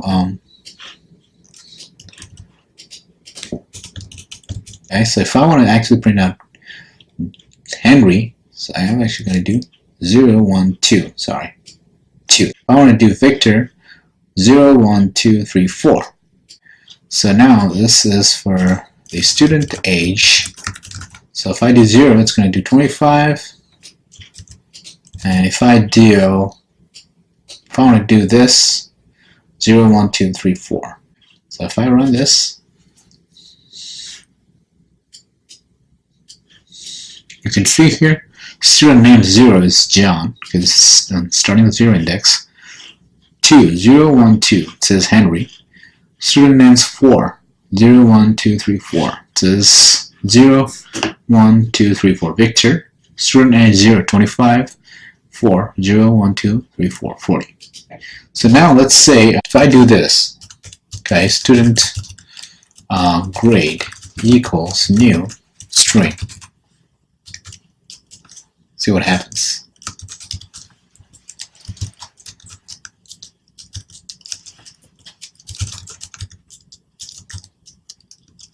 Oops, there's no 4.25, it's going to be 3.25.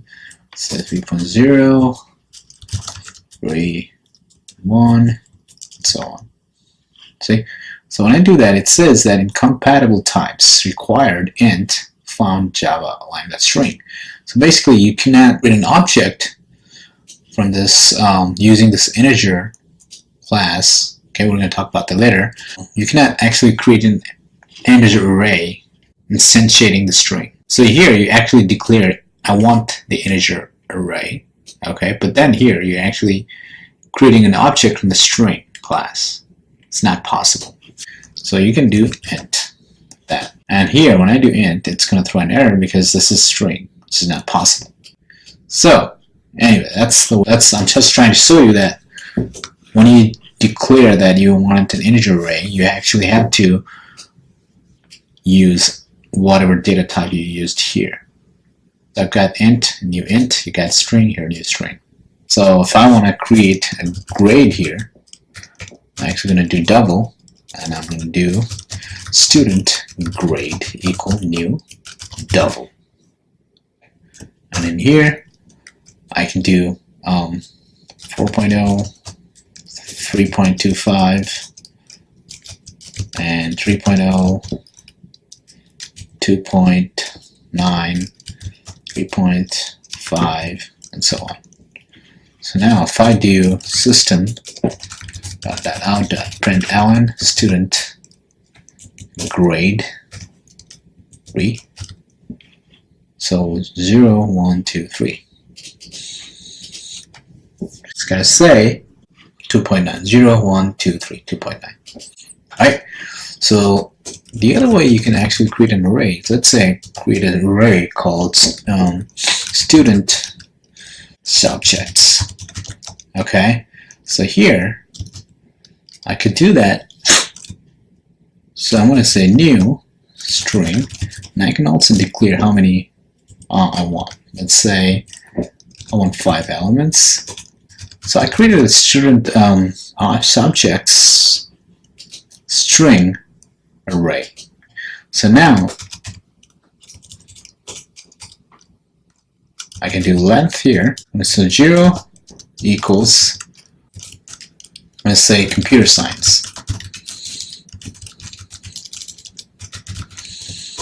I'm going to say student subjects 1. It's a sociology. I'm going to copy this to save some time. And 2, 3, let's say history.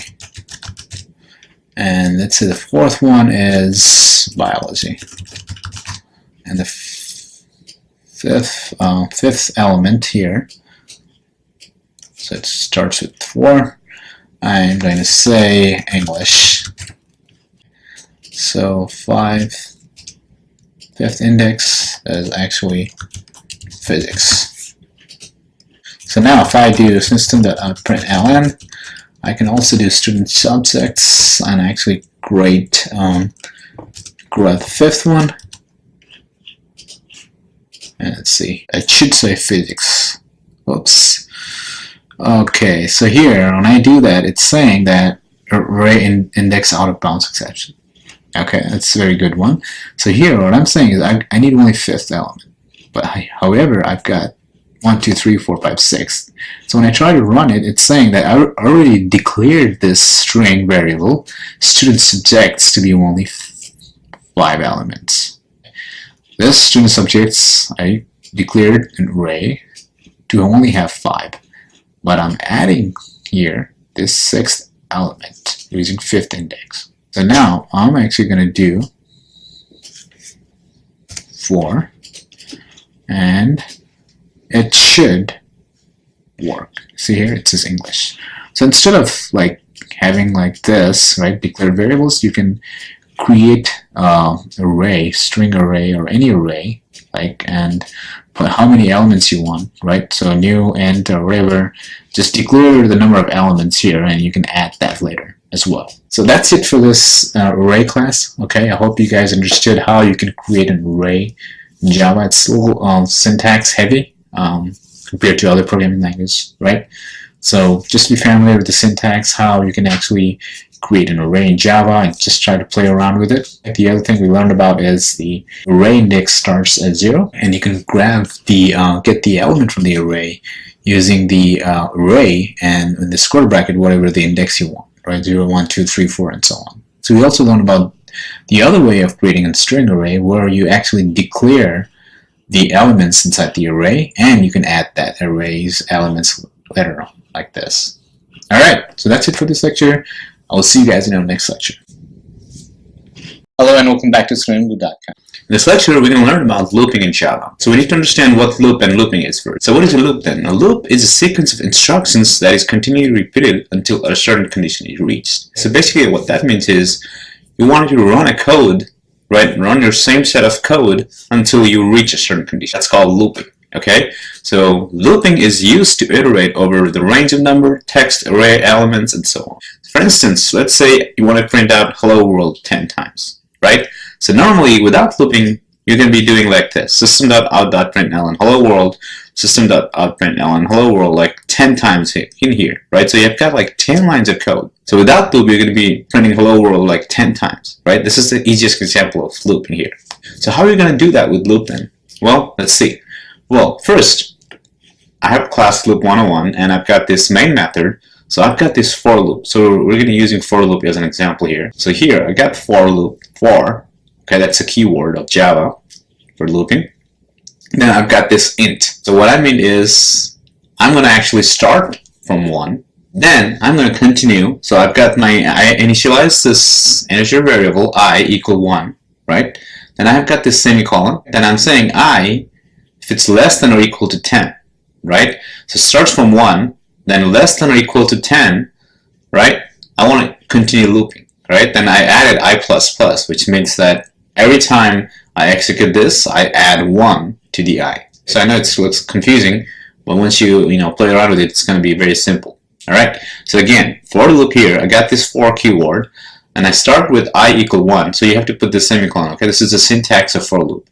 So I equal 1. Right? Starts from 1, then I is less than or equal to 10. So once you have reached 10, then you stop, right? So you want to continue for loop until it's less than or equal to 10. Then I increment 1 on every loop, on every iteration. So when I do this line of coding here, I'm going to get hello world here. Alright, so as you can see here, instead of writing this 10 lines of code, I was able to write in this, like, using for loop, only 3 lines of code. Now think about only 10 times, like 1,000 times, right? So in here, you're going to have to write hello world 1,000 times, right? Not only you have like 1,000 lines of code, which doesn't make any sense, it just prints hello world, right? Also, it's going to take you probably like half an hour or an hour to write hello world 1,000 times.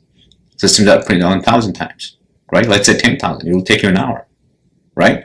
However, with here, you can do that with just 3 lines of code.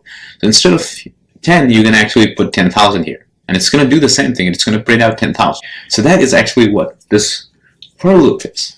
So I'm going to give you another example of for loop here. So my condition here is my x equals 0, right? So if x is less than 10, right? So x is less than 10, okay, I'm going to keep continuing the loop.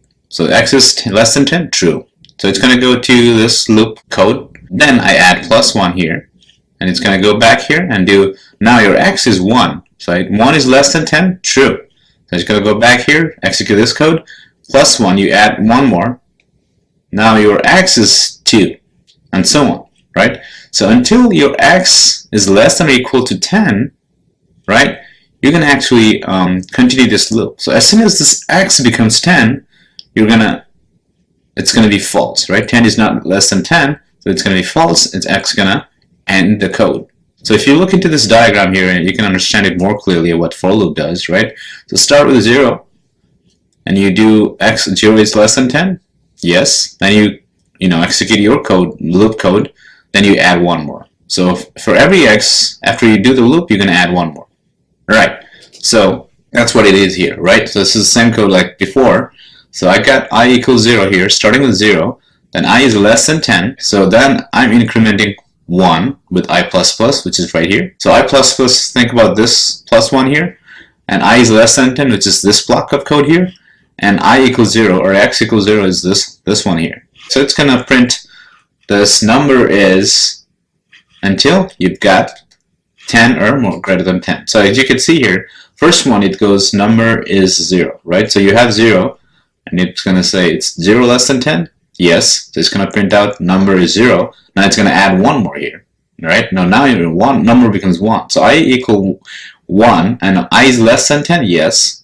Then it's going to say number is 1. Then it's going to add one more. And now I is 2. 2 is less than 10. Yes. So it goes on and on until your number is 10, right? So as soon as your number is equal to 10, so 10 is less than 10. No, right? So it's going to not execute this line of code here. So you can see here, it only executed until number 9.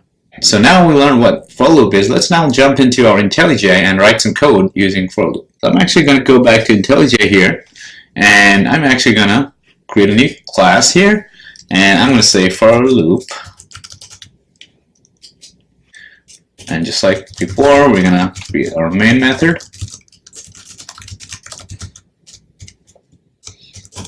So here, I'm actually going to do for int I equals 0, I is less than 10, I++. Alright, so here, I'm actually going to do system.out.println, and I'm going to say number is, and in here, I'm actually going to do number I. So again here, so my x, I, here is I, or you can use x as well, it doesn't matter. You don't have to use I. So I'm just going to do x, okay, to make it more clear to explain. The for, right? This is a for loop. For loop. To iterate till x is less than 10. So here, my x here is 0, starts with 0. Then here it says x is less than 10, so it goes to this block. If it's true, right? So it's yes, 0 is less than 10, it's going to execute this line of code here. So number is 0. Then what it does is x++ means it adds number 1 here, right? Once it does that, now your number x becomes 1, and so on. So it keeps continuing. So if I run this code here, it's going to say number 0 to 9, just like in here.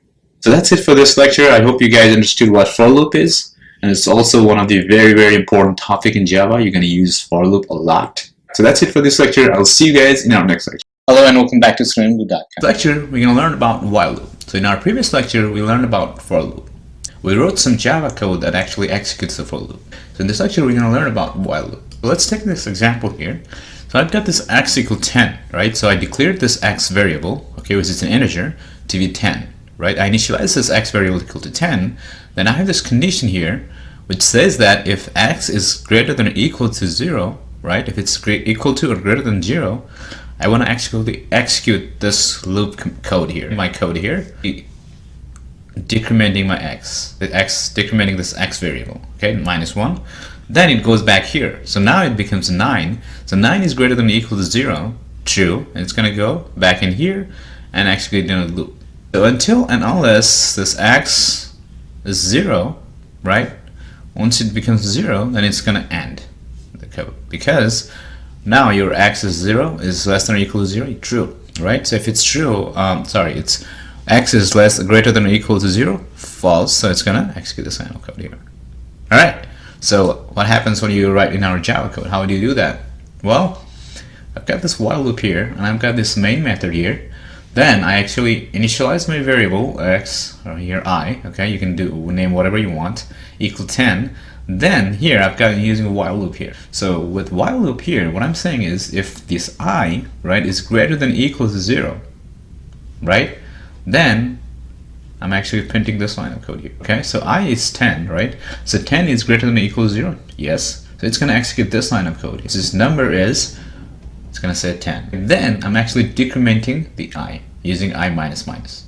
Okay, that's how you decrement it. If you want to increment it, it's going to be I plus plus. So I want to actually subtract 1 from this I. So I'm doing I minus minus. So now it's going to go back to this while loop again. So now, since you subtracted 1, it's going to be 9, right? 9 is greater than or equal to 0. True. So it's going to execute this line of code here. So now, until, let's say 1 here, right? So 1 is greater than or equal to 0. True. That's going to do this one here. So now, 0 is greater than or equal to 0. True. Since I have equal sign here, it's going to execute this line of code here. Now, if it's become negative, then actually, it's not going to execute this line of code, so it's going to exit. So it's going to run this while loop until your I is less than 0. So actually, if you run this code, again, like I said here, starts from 10, and it execute into 0. Okay, because I have this equal sign here. So my I was 10, then it has this while loop here, and this while loop, I have this condition here. If I is greater than or equal to 0. So if your I is greater than or equal to 0, then you execute this line of code. So it says number equal 10, so it goes back to 9 here. 9 is greater than true, yes. And goes blah blah blah and says 1. 1 is greater than or equal to 0, true. System.println number is 1, and it subtract 1, so now you have 0, right? So 0 is greater than or equal to 0. 0 is not greater than 0, but 0 is equal to 0. So it's going to execute. Number is 0, and it's going to subtract 1. So now your I is minus 1, and it's minus 1 greater than or equal to 0. No, false. So it's not going to run your code. That's how you can actually write while loop. Again, also for while loop are commonly used loops that you're going to write in your real-time project. So I would like you to actually practice this with different examples. Just gave you one of the simplest example of while loop and for loop. The next one here is do while loop. Okay, so let's actually see how it works. So it's kind of similar to while loop, okay? But it has this different syntax here. So I've got this int count equal 10, right? So here I've named this variable instead of I've named it count. So now I have got this do code here. Okay, so what it's going to do is it's going to run this code here. System.out.println count is count minus. So just like the while loop, right? So instead of while first I got this do here. So actually it's going to do this. It's going to run this code inside the do. So it's going to run this until count is greater than or equal to 0, just like we did before. Right? So I've got the while at the end, and I've got the do before, right? So you're going to do this and while the count is greater than or equal to 0. Okay, that's the syntax of do while. Then when you run this, it's going to be exactly just like while loop. Okay, start from 10, it's going to go all the way, and here, first what happens is it's going to be 10, it's going to say do, system.out.println, actually it's going to go to this one here, this line of code. It says this count is greater than or equal to 0, so it's gonna do this line of code here. It's gonna execute this line of code. I go on decrement 1, so now it becomes 9. 9 is greater than or equal to 0, then it's gonna actually run this code here. Count is 9, and so on. So now 1 is greater than or equal to 0, true. It's gonna execute this line of code. Count is 0 is equal to greater than or equal to 0. 0 is not greater than 0, but it's equal to 0, so it's gonna run this count is 0. As soon as you have -1, it's not gonna do this, execute this command inside the do loop. That's how you can actually write do while loop. While loop, do while loop, and for loop are probably one of the most commonly used loops that you're gonna use in your real-time projects. Okay, and you're gonna see a lot of loops in Java. I would like you to actually familiarize with for while and do while. I've given you like very common examples, but you can use other examples and try to like familiarize with this kind of loops. So now let's go to our IntelliJ and write some code for while and do while loop. So I'm actually going to go IntelliJ and actually going to go new source and actually going to create a class here. And I'm going to say while loop here. I'm actually going to expand this. Here I'm actually going to create our main method here again. Void main string. And here I'm actually going to say int I equal 10, okay, while, right, I is less than or equal to 0, I actually want to run, say, number is here, I'm actually going to say number I, then I'm actually going to decrement the I. So I've got this I here, or you can use X, okay, I'll just use X here for clearance.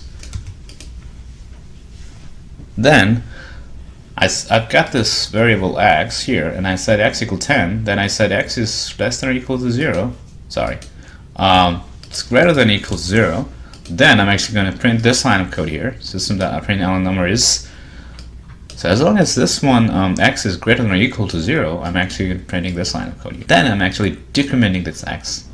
Alright, so let's see what happens. I'm going to close other files here, then I'm actually going to run this.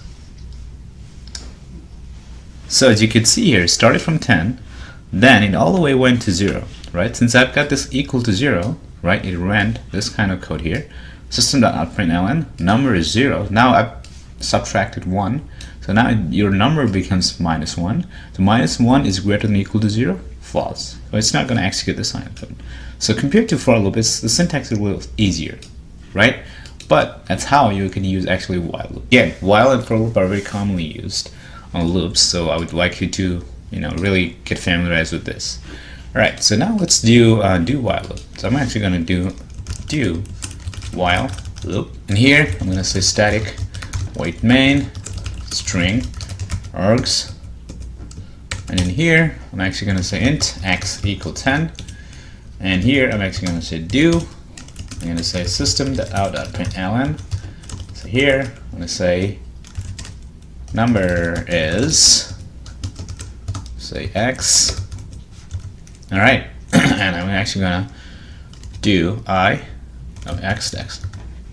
So x minus means you're decrementing 1. That's x minus it's just like x minus 1. And while x is greater than or equal to 0. Right, so let's run this code here. So I'm gonna do. See, same thing, right? Just like while loop, we're using do while here, and I'm using x equal to x minus 1, right? Because you're decrementing 1, right, into the x, so it's x minus 1. Okay, so you can use x minus 1, or you could use x minus minus. Same thing. If I do this, it's going to run the same line of code here. Alright, so that's it for this lecture. Okay, I hope you guys learned about while loop and do while loop, and also we learned how you can write some Java code using while and do while loop. Alright, so that's it for this lecture. I'll see you guys in our next lecture. Hello and welcome back to swimgrid.com. In this lecture, we're going to learn about arrays in Java. Okay, so what is an array first? So arrays are ordered integer index collection of any object. Okay, so basically what that means is array is kind of like a list. Okay, so if you want to store names or phone numbers, you can actually basically in programming language store in an array. Okay, so here arrays are ordered integer index collections of any object. Okay, and arrays in Java are always in curly brackets or braces. Okay, arrays indexing starts at 0, just like C or Ruby. Okay, so arrays have a thing called indexing.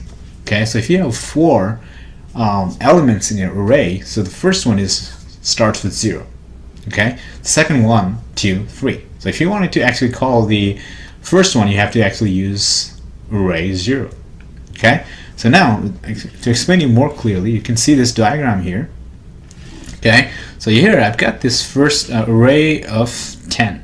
Okay, I've got this 10 element array. So the first index is 0. 1, 2, 3, 4, 5, 6, and so on. Okay, so if you want to actually call the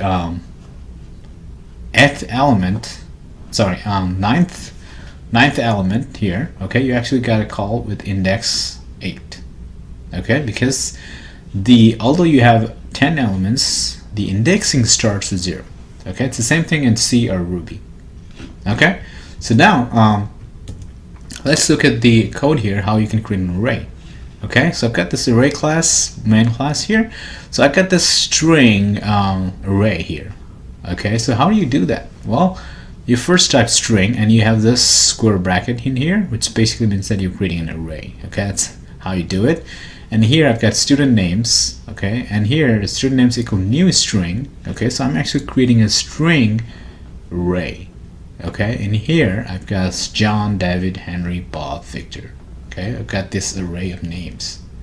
Okay, so now if we wanted to actually create an array of integers, or integers or numbers or whatever, so you actually do int. Okay, that's your data type. Here I'm actually creating an array, integer array. So I've got int, just like you have string and this square bracket, you do int with this two square bracket, and you do student age, which is my array. Okay, and you do new. Okay, just like you have new string, I'm creating an integer array. So I got new int, okay, with this square bracket. That's the syntax. And in the curly braces, I've got all these elements. Okay, so now if I want to call this John, right, I do system.out.println, and I do student names and this 0 index. So when I do that, it's going to actually do John.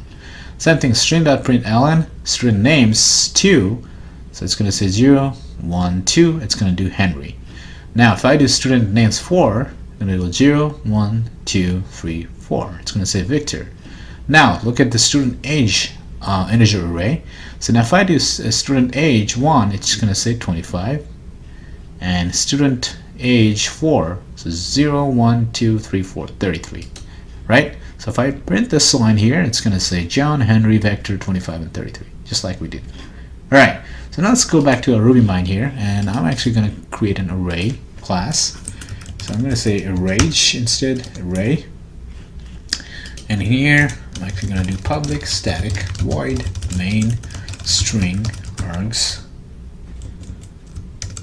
Okay, so in here I'm actually going to do minimize this. Okay, so here I'm actually going to do string and student names. Okay, you can do in the same line. Here I've created declared the array, string array, and I've actually declared this string array, then I created the array, then I put elements in that array. Okay, instead of creating a 2-line, you can do it in 1 line as well. So I'm going to do new string, and in here I'm actually going to do John. I'm going to say David, Henry, David, Henry, Bob, and Victor. Okay, so you can see here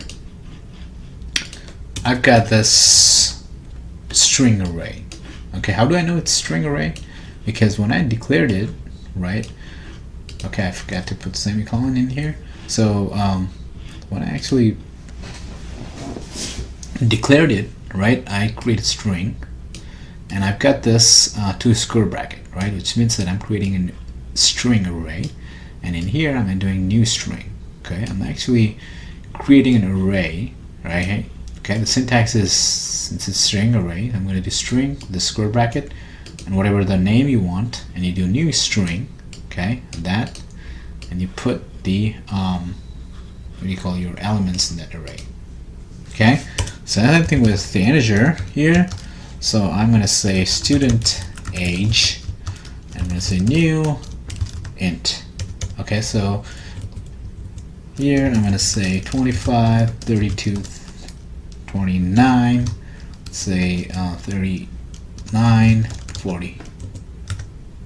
Alright, so now if I wanted to print out the John, I'm going to actually do 0 because the indexing starts with 0 in array. Alright, so now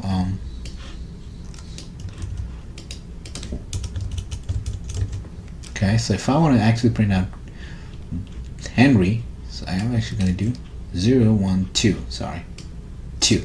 Okay, if I want to do Victor, 0, 1, 2, 3, 4.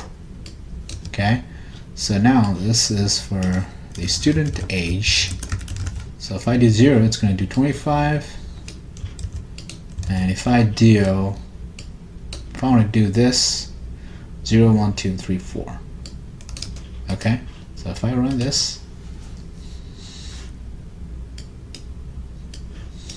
you can see here student name 0 is John because it's starting with 0 index. 2, 0, 1, 2, it says Henry. Student names 4, 0, 1, 2, 3, 4, it says 0, 1, 2, 3, 4, Victor. Student age 0, 25, 4, 0, 1, 2, 3, 4, 40. Okay, so now let's say if I do this, okay, student grade equals new string. See what happens.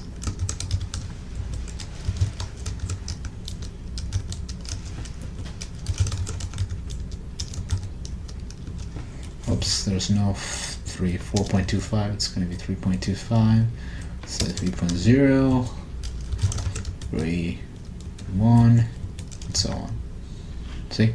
So when I do that, it says that incompatible types required int found Java lambda string. So basically you cannot create an object from this using this integer class. Okay, we're going to talk about that later. You cannot actually create an integer array instantiating the string.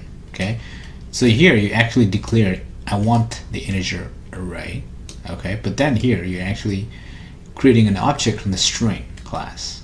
It's not possible. Okay, so you can do int that.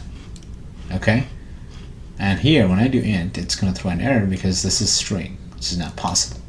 Okay, so anyway, that's the way. I'm just trying to show you that when you declare that you want an integer array, you actually have to use whatever data type you used here.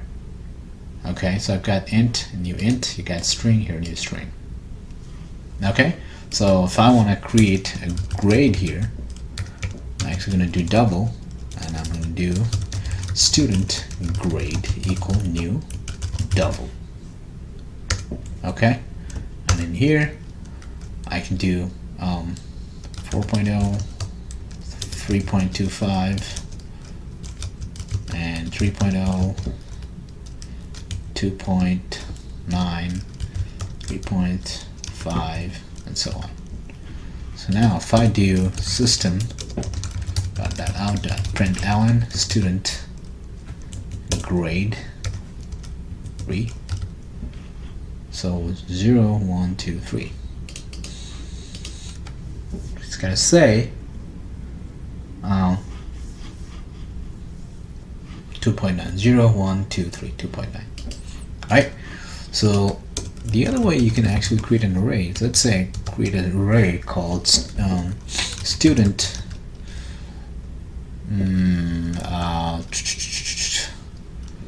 subjects. Okay, so here I could do that.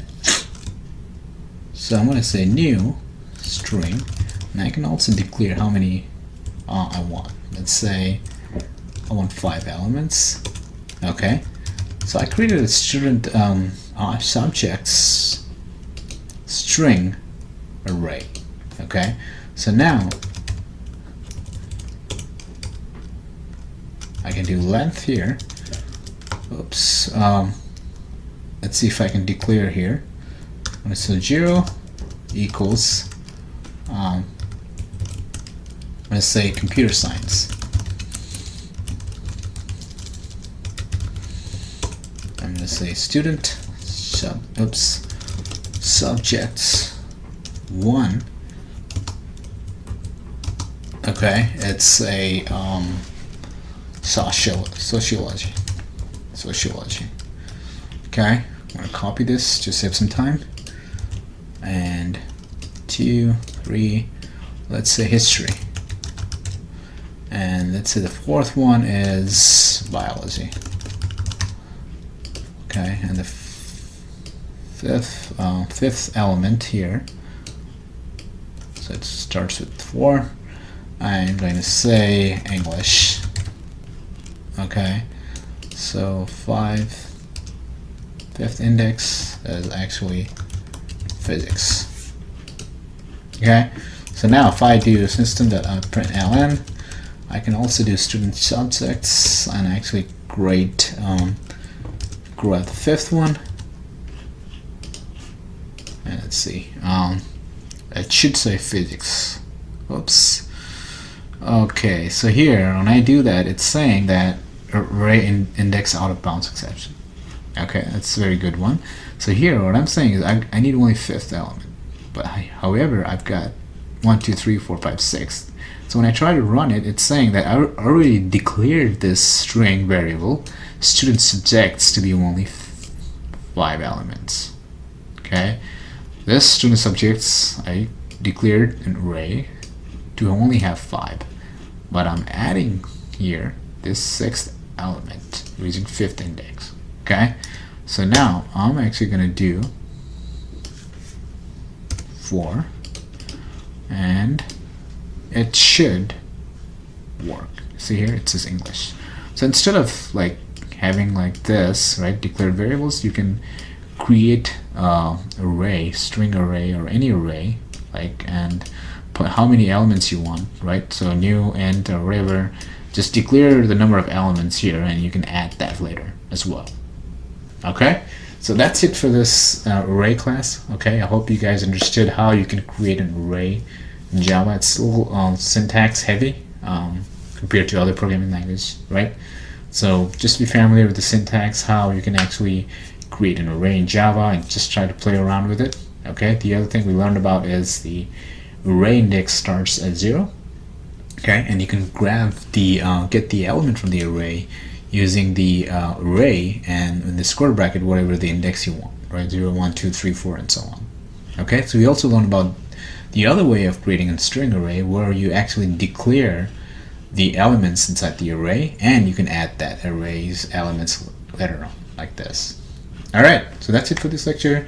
I will see you guys in our next lecture. Hello and welcome back to StudentBlue.com. So now we understood how you can do the for loop in arrays and for each loop. Let's try to go IntelliJ and also do the same thing ourselves. So I'm actually going to go source and do Java class, and I'm going to do here for loop in arrays. I'm actually going to click OK, and in here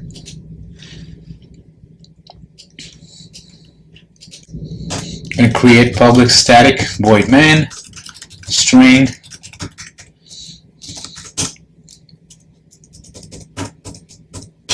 Alright, so in here I'm actually going to create num list 121.9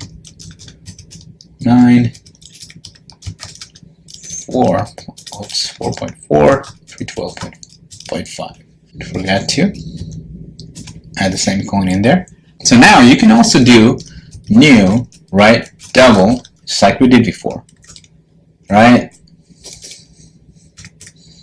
So you could do that way, but also you don't have to do this new double, because when you learned about an array, so what we did is it's a double num list, and I created a new double, the semicolon, and I put all the elements in this curly braces. So you don't have to do this, you can just do this. So now if you want to print all the array elements, okay, I'm actually going to defer into I equal 0, and I is less than numList length, and I plus plus. So now system.println, I'm actually going to do numList, and in here I put I, just like that. So with this again here, I'm going to explain it again here, starting with I equals 0, right? Because index, the array starts from 0, right? It's 0, 1, 2, 3, 4. Since I want to print out each element, I started with 0, and 0 is less than numList.length. So when you do numList.length, it will give you the number of elements. So I've got 4 here. So 0 is less than 4, yes. So it's going to print out numList, that iteration, which is I equals 0. Right? So your I was 0 on the first iteration, so now your numList 0 is going to be 121.9. Second time I equal 1, because I've got this I++, so 1 is less than 4, yes, so now we're going to be numList 1, it's going to be 200.9. So now the third one here is going to be I equal 3, 3 is less than 4, yes, and it's going to print out numList 3, It's going to give you 312.5, right? Now the next one goes 4. 4 is less than 4. No, it's equal to 4, but not less than 4. So it's not going to run this code. So now let's actually run this and see what happens. So you can see here, we got 121.9, 200.9, 304.4, 312.5. So that's how you can actually print out all the elements. So now let's do the sum all the elements. An array of an array. So I've initialize this variable sum. Initialize sum variable double data type sum variable to be 0. Then I can do for loop in here. I again equals 0. I is less than numList at length. I'm going to do I plus plus. I'm going to do sum plus. I'm actually going to do numList of I. So when I do that, right, so first iterations is 0, right? So here, let's say start with 0. So 0 is less than numList of length 4. Yes. So now your sum becomes, your sum equals to your sum was 0. 0 plus numList of 0 becomes 121.9, right? So now the next one here, I is 1 after I increment 1. So now your I becomes 1. So 1 is less than numList of length, true. So now your sum becomes previous sum, which was 121.9 plus numList of that 1 here, this is 200.9. So it gives you the new sum value, right? So now the next one here, next iteration is 2. So now 2 is less than 4, yes. So it's going to come in here. So sum equals, so whatever this value, when you add this to, you're going to get a new value, right? That plus numList of 2 becomes 012, 304.4, right? And so on. So with that, you can also get the sum of all the elements in a different array. So I'm actually going to run this again. And you could see, whoops, I'm actually going to print out the sum here.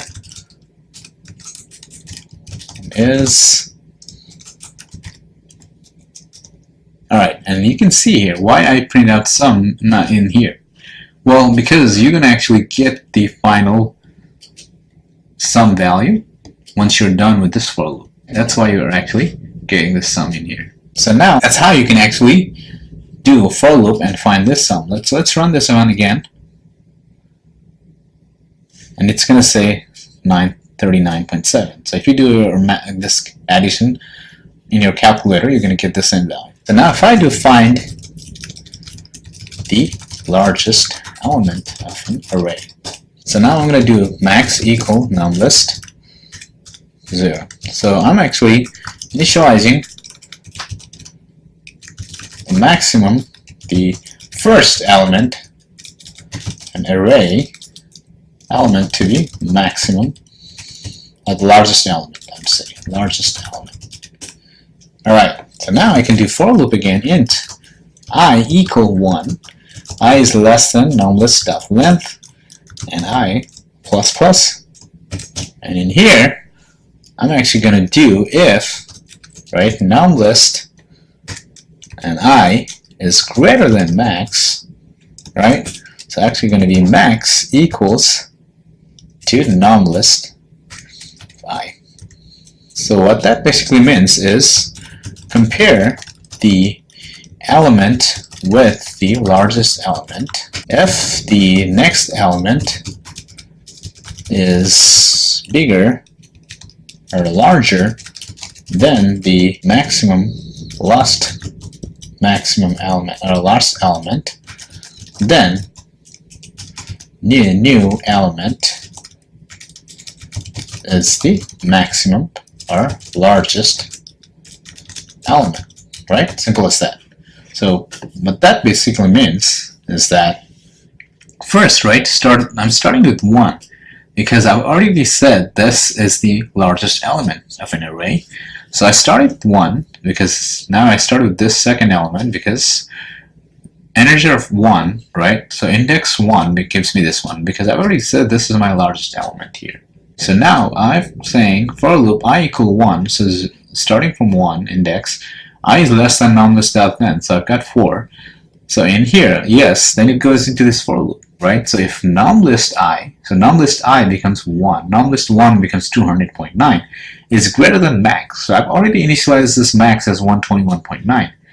Then your maximum value, since I've already initialized here, now this max value becomes that nonlist of whatever iteration you are. So nonlist of I, right? Which is 1 here. So now your max is 200.9. So then now the next one here is 3, right? 0, 1, sorry, 2.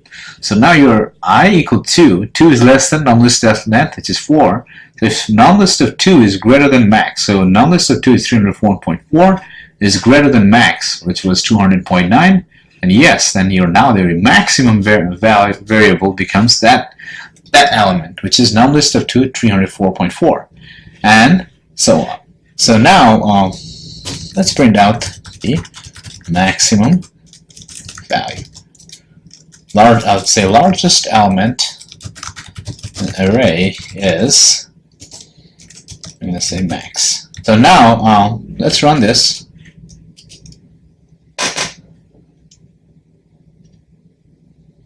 And now it says the largest element of in an array is 312.5.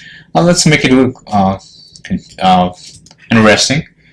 So I've made it here 400.9, right? So now if you see here, the second element is the largest element. See what happens. Before it says 312.5, right? So I've changed this from 200 to 400, and let's run it again. Now it says here, the largest element of an array is 400.9, right? It said here, it went through all the loop. So here what happened here in this for loop is your 0, 1, your first index here is 1, right? So your 1 is less than nonlist.length, which is 4, yes.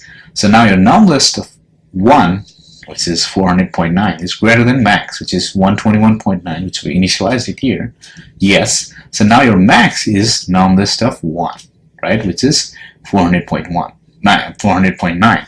So now in the second iteration here, which is I equal 2, now 2 is less than nonlist of length, yes. So now here, look into this one here now. Nonlist of 2, which is 304.4, is greater than max. No, it's not, right? So it's not going to do this code here. Okay, it's not going to run this code because your nonlist of 2 is 304.4 is not greater than 400.9, right? And same thing with this one here. It's not greater than 400.9. And that's why it's not going to run this code here. You can see here, since I've made it 400, your sum is also different. So that's actually how you can use this for loop in arrays. Okay, and this is one of the very commonly asked interview questions. Okay, if they write you some code, they wanted to find the largest element, find the smallest element of an array, get the sum of the elements, and so on. So now let's actually create a new class here, and now we're going to actually do for each loop. I'm going to click OK. So I'm going to go to this next slide, and here again I'm going to do static void main string. Okay, so you hear sometimes I do string like that, and sometimes I do on here. Okay, you can do it either way. Alright, so now here I'm actually going to do string celebrities, and in here we're going to do Bruno Mars and Taylor Swift, Max Smith. I'm going to drag a little bit here, and I'm going to say Eminem. Oops. Alright, so now here we're going to do actually for each loop. So you can do for each loop like this as well here. So when you do that, it's going to give you this one here. Okay, when I do for each loop, it gives me the syntax already. You see that? Alright, let me go back again here. So IntelliJ has this nice suggestions. Okay, so when I do for, it gives you either for each or for I. I'm actually going to do for each. So if I do for each, it's going to give me the syntax here. So here I'm actually going to do string, the name and celebrities, and in here I'm actually going to do system.out.print. Instead of println, I'm going to do print. So here I'm actually going to do name, and I'm also going to print out the comma in here. Oops, that. So this is a for each loop. Okay, so let's actually do like this so it's easier to understand. I got for each loop, so it's actually going to loop on this celebrities array. So created a local variable called name, right? Since this is a string array, so I gotta make that variable string as well. Then, so your string name becomes Bruno Mars in the first iteration, and I'm printing that Bruno Mars and the comma in here. So now the next iteration, your name becomes Taylor Swift. Okay, so we're doing each loop in this array. So similarly, let's also create an age. I'm gonna say 20, 22, 24. Let's say 43. All right, I'm gonna do 4. So here I gotta do int because this is an integer array. So I gotta do int. Let's just to put x. You can put whatever you want. And in here, I'm actually gonna do age. And in here, I want to actually print out x, and also print out the comma in here. Okay, so let's print out the oops, forgot to do this. So I've got print here, print ln here. Let's see what happens. If I run this, all right. So you can see here, I got this Bruno Mars, Taylor Swift, Max Smith, Eminem, right? And I got this one here, right? And I also forgot. See here in the Eminem, I got Eminem, then comma, right? And then I got 20, which is my first element in here. Then after that, I'm actually printing out in each line. Okay, so I'm actually going to do this. So it's going to print out a new line.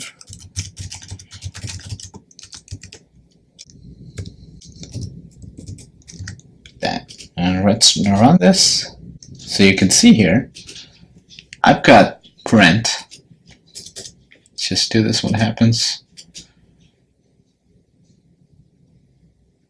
Alright, so that's better. So here, it's actually printing in the same line, right? Bruno Mars, Taylor Swift, Smith, Max Smith, Eminem. Then I got this new line here. I'm saying go to this new line, right? If I do print ln, it's going to have another line here, just like before.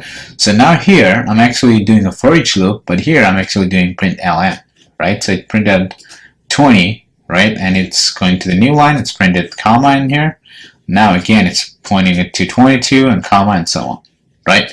So actually, if you wanted to print out all the elements, it's better to just do print. So if I do this, and I will get like this: Bruno Mars, Taylor Swift, Max Smith, Eminem, 20 to 22, 20, 20, 24, 43. That's how you can actually do for each loop. So we learned how you can actually do for loop in arrays. Okay, this is also one of the very common thing that you're going to do in your real time, right? Where you can have a lot of arrays, right? You're going to create a lot of arrays, and you're going to be doing a lot of looping. All right, so that's it for this lecture. I will see you guys in our next lecture. Hello and welcome back to screenblue.com. In this lecture, we're going to learn about the string interpolation. Okay, so before we try to understand why we need string interpolation or what string interpolation is, we need to understand what happens when you do not do string interpolation. Okay, let's give an example here in this method. Here, I've got this customer name, string variable, age variable, integer age variable, street name, string variable, city, state, country, and zip code. So if I want to print out all this string as well as this integer variable in one line, right? So what happens right now is, let's say I want to print out student details. Let's say with this colon here, and I got this name, right? And if I want to print out this name here, I do plus customer name. Again, plus, because I want it to actually concatenate string, right? Then I do this double quotes, and I want to add comma in here, just like here, age again with this colon, again plus age, which is my variable, then again plus, then again comma, right? then again state, right, in this string quotes, double quotes, then again state, then again comma, country, then again plus country, and so on, right? Just with this 7 variables, right, I had to do plus, and I had to actually put it in double quotes and make sure I have everything correct, right? Although this works without any issues, right? But if you have more than 10 variables, you might have a lot of typo errors, right? In that case, you're going to need a string interpolation. Also, not only that, right? Also, the other thing here is that, if you look into this line of code here, it becomes very messy, right? If some other programmers look into your code, they'll be like, oh, what's going on here? So that's why if you do string interpolation, your code will be a lot cleaner. As you can see here, your code looks a little messy. String println. Just with this 7 variables, you're actually having a lot of plus in here and a lot of the strings variables and double quotes. So that's why we're going to need string interpolations. Okay, this one example here is no string interpolation. So now let's look into the string interpolation example here. I got the same variables, and I'm doing system.out.println. So now look into this one here, string.format. So I'm using this format method of string class. So with the string.format, I got the student detail just like before, and a name, right, with this colon. And here, now I want to actually print out this customer name, right? So I'm actually saying, okay, just put this, what do you call this, %sign s. It means that I'm actually referring to this one here. Then I got age, okay, this is an all-in-one double quotes. I got this double quotes in here, you can see, and I got this age, right, which is in here. And since this age is an integer, you have to actually put this %sign d. So you're actually referencing this one to this one here. And the third one here, address, is again string. So you're going to do %s. It's actually referring to this one here. And same thing, city. This is also a string variable. So you're going to put %s. State, same thing. Country, same thing. And zip code, same thing. The only reason we have a plus in here is because it was a lot, it did not fit in the single line. That's why it has this plus, right? But compared to this previous code here, it looks a lot cleaner, right? And also it's 2 line of code in here. So basically what you're doing here is whatever string you want, I want to print out this name, right? You do name with this colon, and this, since it's a string, you do %s. Same thing with this integer variable, it's an integer, so you're going to put %d. If it was a floating, you're going to do %f. Since address, city, state, country, and zip code are all string, you're going to put this %s. So now, once you have this all in double quotes, you're going to actually put your variable one by one. This customer name is for this one here. So it's an order. Okay, this age is for this one here. Street name is for this one here. So this city is from this one here. And state is for that one. Country is for that one. Zip code is for that one. So make sure you got this in good order. So if you do not have an order, it's going to throw an error. So as soon as you put this comma in here, it's actually trying to get this first one here. First one goes in here, second goes in there, third goes in here, fourth goes in there, and blah blah blah and so on. So now this way your code looks a lot cleaner, and any other programmers would understand what you're actually trying to do, because they know that you're going to actually print out the name variable, age variable, address variable, and city variable, state variable, country, and zip code, and actually you are followed in order with this variable in here. With that also, you were able to get the same output. So that's how you can actually create the string output in a very nice format using string interpolation. Now, since we understand what string interpolation is, now it's time for us to jump into our IntelliJ and write some code, and we can use string interpolation to demonstrate how it works. I'm actually going to go back to our IntelliJ, and I'm actually going to create a new Java class here. I'm going to say string interpolation, and in here, just like before, I'm actually going to do static void main string. Alright, so I'm actually going to create all the variables just like before. This customer name, I'm actually going to do same, Gavin. Okay, string street name, let's say 4131 California Avenue, and int age equal, let's say 35. I'm actually going to do string city equals Los Angeles string state equal California string chip code equals 90012 string country equal United States. So now we're going to actually print out all this string variable. Okay, so I'm actually going to do system.out println. So in here, I'm actually going to do string. Okay, before this one here. So normally you would put string here and do semicolon, right? Well, we only actually get a string interpolation, so I'm actually going to do string.format. Okay, so this format is actually a method of a string Java class, okay, which you can use for a string interpolation. Right. So now, actually going to put it in double quotes now. So I'm actually going to say student details. So here I'm actually going to do name.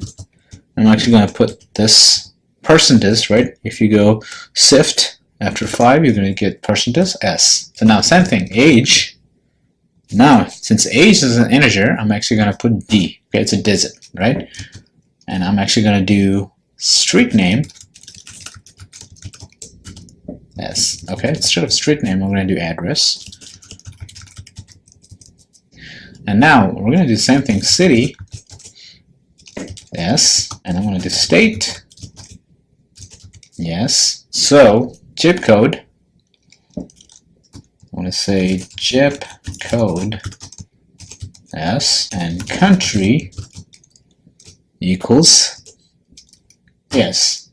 Okay, so now I'm actually going to print out all the variables. Customer name, so the next one here, so as you can see here, I've got this name here, the second one is age, right? So here I've got the name, percentage s, and now the second one here is percentage d. So I got to put age, right? The next one here is address, so I'm actually going to do street name. The next one here is city, I'm actually going to do city. This next one is state, next one is zip code, and next one is country. So now if I run this, run it, it should compile and provide me the same output here. So I got student details, name here, and this person is S, which goes in here, customer name, Kevin, age is 35, address is 413 California Avenue, city Los Angeles, state California, zip code, country. So you can see here, I was able to print in 2 lines this string interpolations. Now, when you do string.format, right, you got this 2 parentheses, so always don't forget to close the parentheses. You got 2 parentheses here at the end, because you got 1 parenthesis here, 1 parenthesis here. So that's how you can actually use string interpolations and actually print out the string. If you have to print out a lot of strings in 1 line, so you could use string interpolations and have a nice, very clean code. That's how you actually do in your real-time projects as well. Alright, so that's it for this lecture. I'll see you guys in our next lecture. Hello and welcome back to StudentBlue.com. In this lecture, we're going to learn about methods in Java. In our previous lectures, we learned about the looping, we learned about string interpolations, we learned about the case, if and else and if, conditional execution, we learned about string and different data types, right? In this lecture, we're going to learn about the methods. Okay, so what is a method? Methods are collections of statements grouped together to perform an operation. So what that basically means is, let's say you have certain code that you want to execute. So you actually want to group together, right?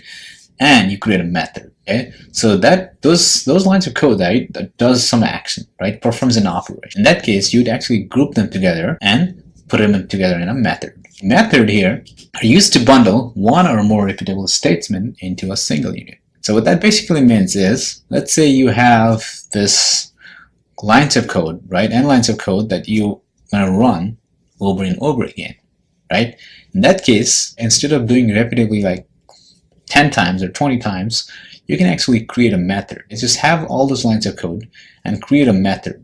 And now, whenever you want to actually execute those lines of code, you actually call that method. So you're actually bundling 1 or more repeatable statements. So the next one here are, methods are very similar to functions in any other programming language. So if you're using scripting language, right, Perl or some other scripting language, they're also called as functions. So the next one here I want to give an example. Let's say you want to do addition of two numbers, right? Addition is an automatic operation, So you want to do that, right? So you can add n numbers, right? So you can add integers, you can add double values, which is decimal values, and so on, right? So if you want to do that, so normally till now, without using the method, you can actually do system.out.println. You're going to put two integers in here, 3 plus 2, 5, system.out.println, 4 plus 5, 9, and 12 plus 12, 44, and so on, right? So let's say you want to do that operation, you can do that as well. But, right, that's not going to look pretty because you're going to have n number of lines. Every time you want to add, you're going to do system.out.println. Okay, this doesn't make sense because you're actually printing that output, right? In some cases, you don't want to, let's say you don't want to print the output, you want to save it in your memory, right? Computer memory, right? In that case, you're going to have to create a variable and you're going to do some addition. You're going to create n number of variables, right? Instead of that, what you can do is you can create a method. Okay, so I've got this method here, public static double add int num1 and num2. So here, basically what I'm actually doing is that I'm creating a method here, okay, and it returns this total from these two numbers, num1, num2. So in this method here, I've got this total double data type, okay, or variable, which actually does an addition operation for num1, which is this first parameter, and you have num2, which is the second parameter. You add those two numbers, num1 plus num2, right? Then you return, you get the output. As you can see here, this is a method that actually returns the output of the two numbers. So now if you probably wanted to know what this each and every word is, right? We're going to talk about that in detail in our future classes, but if you wanted to know what this is, so public static is actually an access modifier, okay, which we're going to learn in our future classes. And double is actually a return type. So this method actually returns the double value, right? Double data type. So here I've got double equal total. I created a variable, double data type variable, total, and I'm adding two numbers, num1 plus num2, and I'm returning that double value. That's why it has double, okay? And add is actually a method name, right? This method name here is add, okay? So you can name anything you want. Okay, so here num1 is my first parameter, okay, which is an integer, and num2 is my another parameter. This is a method. Okay, so now you can use add method for n number of times. Okay, if you want to add two integers, you can call this add method for n number of times.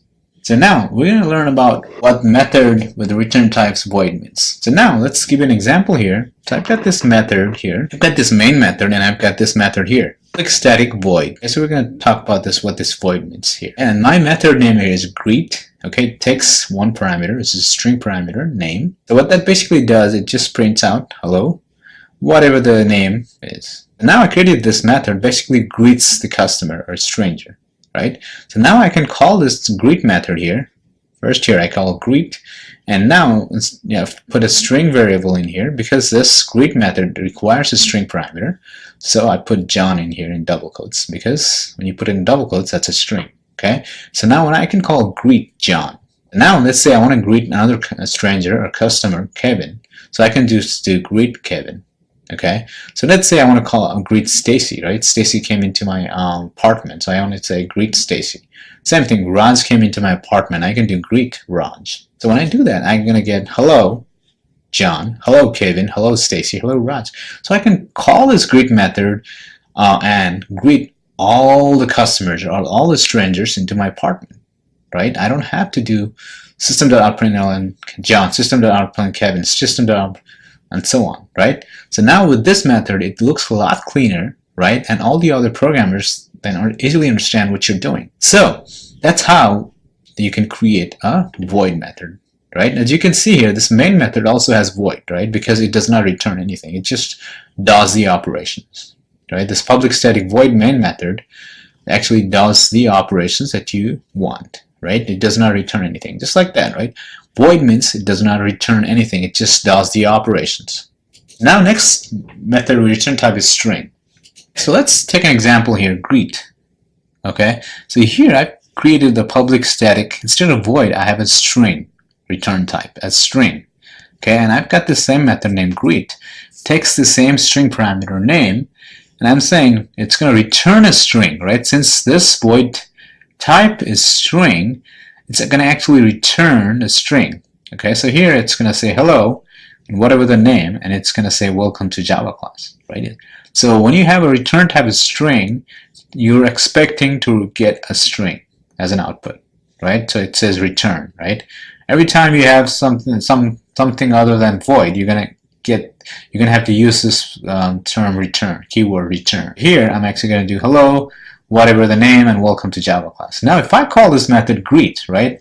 So I have to put system.out.println in order to print an output here, because when I do this, it's actually returning the string and it's actually saving into the memory. Computer, it doesn't print out for you because I do not have system.out.println like in the void method, right? It's just returning the string and it's saving into the computer memory, right? So now if I actually wanted to show you what string I'm getting. So that's why I have system.out.println here, and I'm greeting Danny. So it's going to say, hello, Danny, welcome to Java class. And the next line here, I'm greeting John.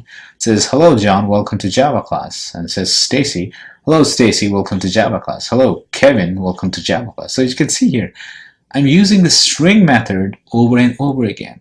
I use this n number of times and greet n number of customers, n number of strangers, and so on, or n number of students. So now, that's how you can actually create a string method. And you're going to create a lot of string methods in your real time as well. Okay, so you need to understand how you can actually create a string method, right? So when you create a string method, you're actually returning a string. Okay, so here, if I return integer, it's going to throw an error because you're specifically saying that I want to actually create a string return type method. When I say public static string, you're actually expecting to get a return and string. That's the string method here. So the next one here is a double. So here I've got this double method, okay, public static double. So before we had a string, right? So here it's actually returning a double, right? So I'm actually expecting a double value as a return. And here my method name is add, and I had two parameters, num1 and num2. Okay, so you can use double as well. So normally you use double, but I'm just giving an example. So I've got this integer number1, integer number2. So it adds two integer. And I created a variable double, a total, okay, and equal to num1, right, integer num1 plus num2. So this is actually addition method that adds two numbers. So first number is num1 and there is num2. So now you're returning the double value, which is total. So basically this is the double return type method. Okay, how do I know that? Because it has this public static double in here. So it has this, once you have this return type as double, you're expecting a double value as an output, right? So now I've got this method. So now let's go back to our main class here. So I got this int number1 equal 25. And I got this int number2 equal 245. So I got these two integers here. So now I need to add two numbers. So how do I do that? Well, I can actually create this variable double sum, right? Then I can actually add this number here, add, and number1 is this variable number1 here. And number 2 is this number 2, right? So you don't have to actually declare this one here. You can just put 25 and 245 in here as well. Okay? So when I actually do that, and if I print this one out, it's going to say sum is whatever the sum. It's going to say 270 because 25 plus 245 is 270. So how did it work then? Well, I created a variable here, number1. I created another variable, number 2, and I created another variable, double variable called sum. And I'm actually calling this method add, right? And it's returning the addition of two numbers, number1 plus number 2. So here, number1 is num1, it's 25, and number 2 is num2, which is 245, two parameters, right? So as soon as I call this add, it goes in here. So your number1 becomes num1 becomes 25, num2 becomes 245, and it's going to go to this lines of code here. So it's going to say total equals 25 plus 245, it's 270, it's going to return 270, right? But it's not going to print it out for you by this line of code here. It's just saving it to your computer memory. Here, I wanted to display what the sum is, so that's why I put system.out.println, and I said sum is, and it's actually printing out the 270.0. The reason why it's printing out .0 is because I'm returning the double value, right? Double value has a decimal value. If I just do, instead of say double, if I do int here, and I say return int value, it's just going to say 270. But since I wanted to return a double. So it's actually returning the double value, which is 270.0. So the next one here is int. So now this int method, let's take an example here. So I got this public static int method here. So you can see here, before we had double, so now I have this int. So I have this find age method here. Okay, so here basically this method, basically based on your date of birth year, right, it's going to actually return the age.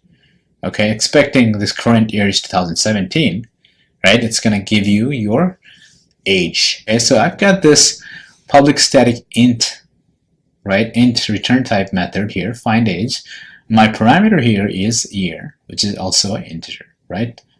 Your date of birth is always going to be an integer value. That's why I have hard-coded this parameter as int. So now I can say int age equal, right? So your age is also an integer value. It's going to be always an integer value.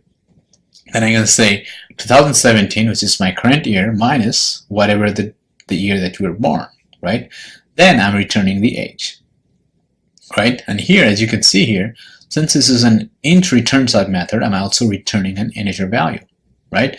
So now if I call this method find age, so you can find age of n number of students, right? So now I'm going to say system.println your age is, like find age, you just use call this method find age and put the date of birth year, right? So if I put 1980, 1990, 92, 84, 89. So if I put 1980, your actually current age, if the current age is 2017, your age is you're like 37 years old.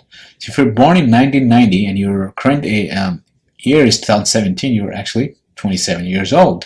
If you're actually born in 1992 and the current year 2017, you're actually 25, and so on, right? So this method actually finds the age of the student, right? So I can do this, call this method n number of times, right? So that's how you can actually create the method that returns an integer, right?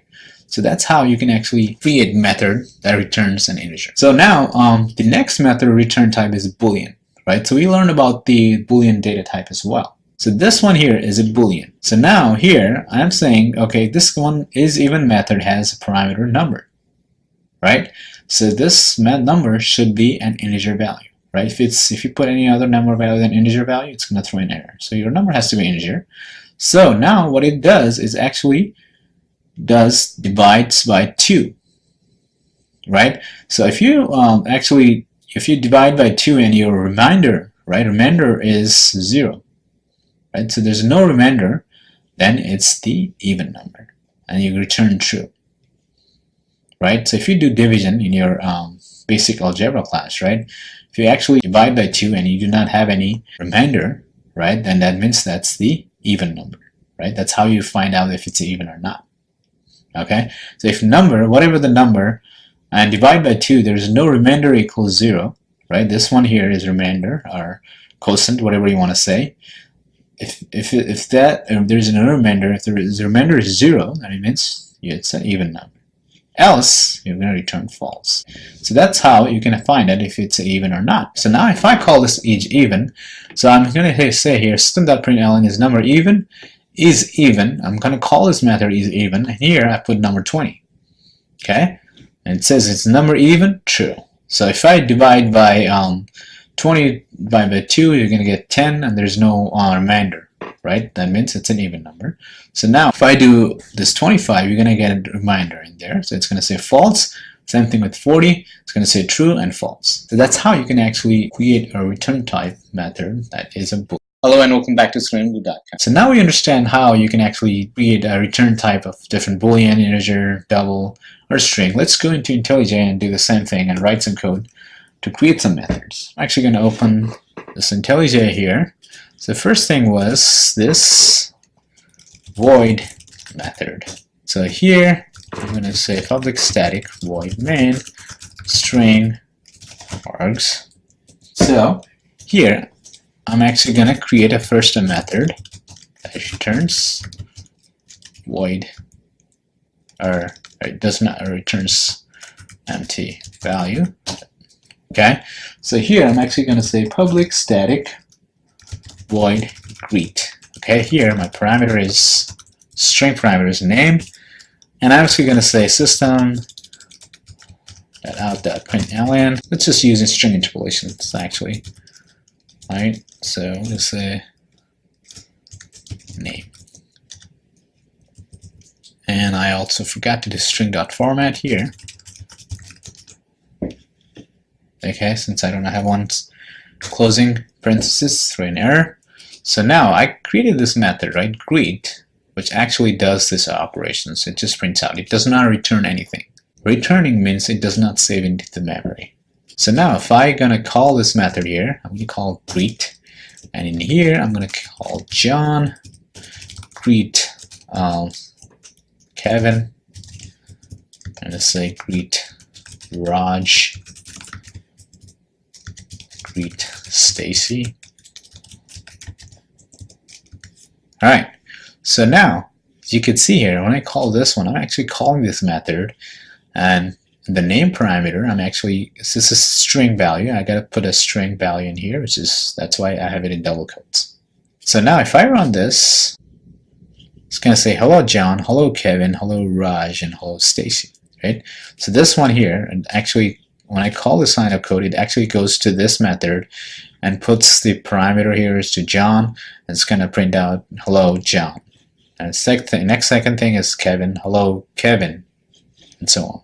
So you can see here, I created this nice method and I can use it n number of times. I can call this method greet for n number of strangers, n number of customers, and now this code is very clean as well, right? The other program will understand what you're doing here. So now let's create the other method which actually returns the string. Alright, so now in here, I'm actually going to copy this one here, so it's a lot easier. So, save some time, and here I'm actually going to do string, and you can see here it's throwing an error because it's saying this make greet return void or add return statement.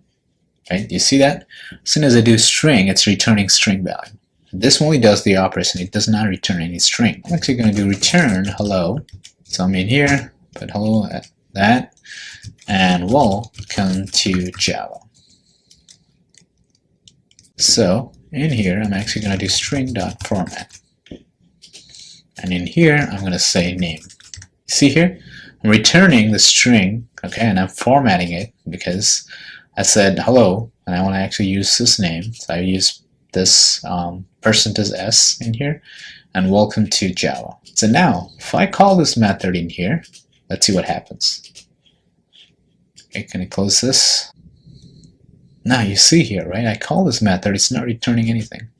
So what it did was basically, when I call greet John here, it turns the string, right? But does not print the output because we do not have a code that says to print the output in your computer, right? It's saving in your computer memory, right? This is saved in your computer memory for each line of code, but it's not printing it out for you. Okay, so you want to print it out, you're going to have to do system.out.println that system.out.println that system.out.println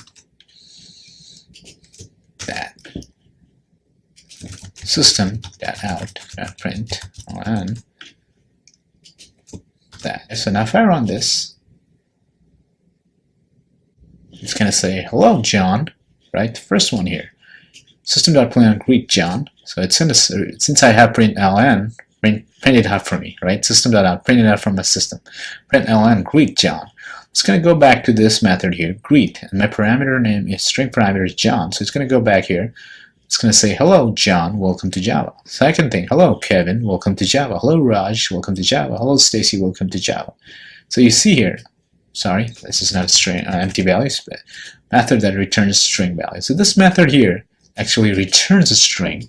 Here I'm actually returning a string and formatting it with string interpolation, and I can call this method n number of times. So that's how you can actually create a method that returns a string. So now let's create a method that actually returns a double value, double method.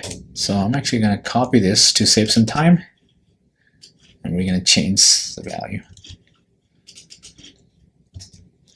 All right, so here I'm actually going to do double, and in here I'm actually going to do add. So in here, let's also say I'm going to say double a num1, okay, and double num2. So here I'm actually returning num1 plus num2. So here, as you can see here, I'm returning the double because my number 1 is double, num2 is double as well. So now if I call this add method here, I can say add, and I can say 21, 22, right, and add 22.101, 24.5.43, so on.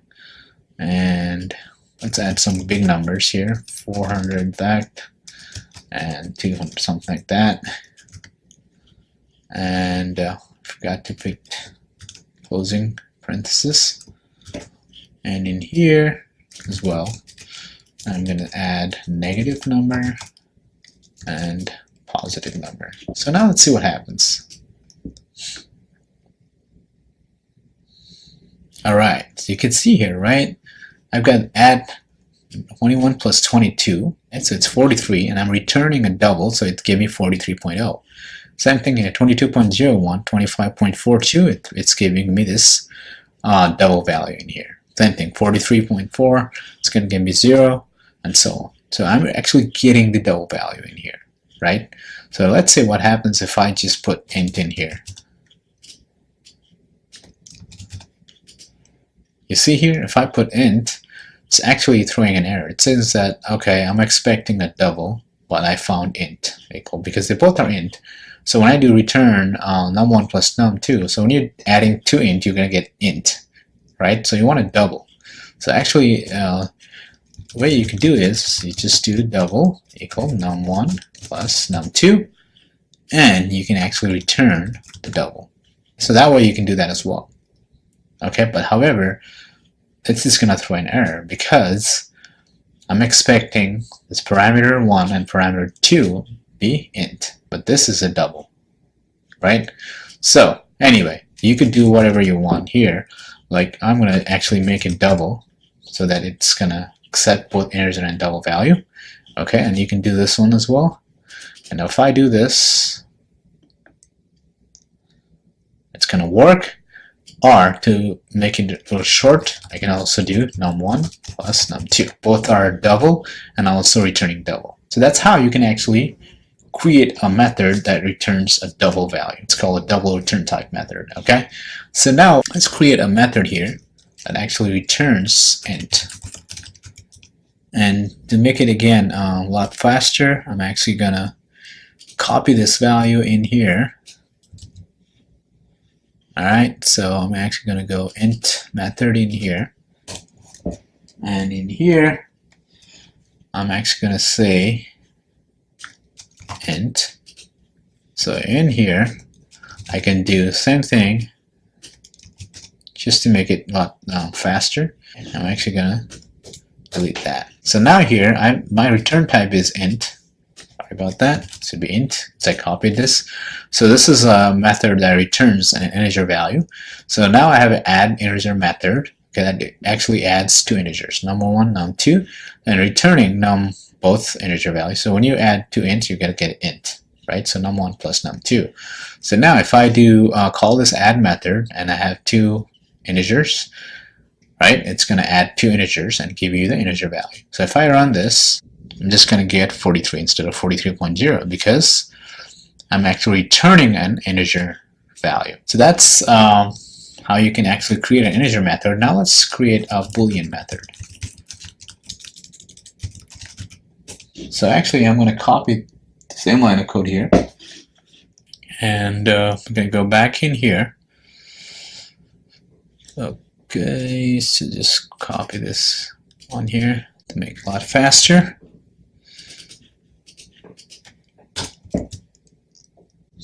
And I'm actually going to say this one is a Boolean, and here I'm going to say is even. And here I'm actually going to say that int is number. So, and here I'm going to say int number.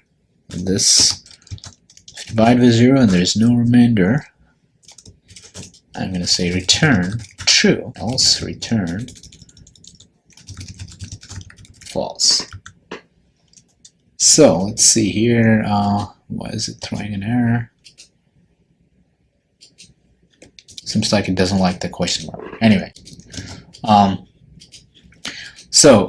create this Boolean method here, is even. Okay, it takes a parameter as number, right? So you divide by 2, and if there's no remainder, then you can actually return true, which means this is an even number. Else, you can run this code here. So if the number, once divided by 2, there's no remainder, you're going to get return true, which means that's even. Else, return false, right? So now let's call this is even, and here I'm actually going to put integer to 20, and here is even 22. Okay, let's do some big numbers like that.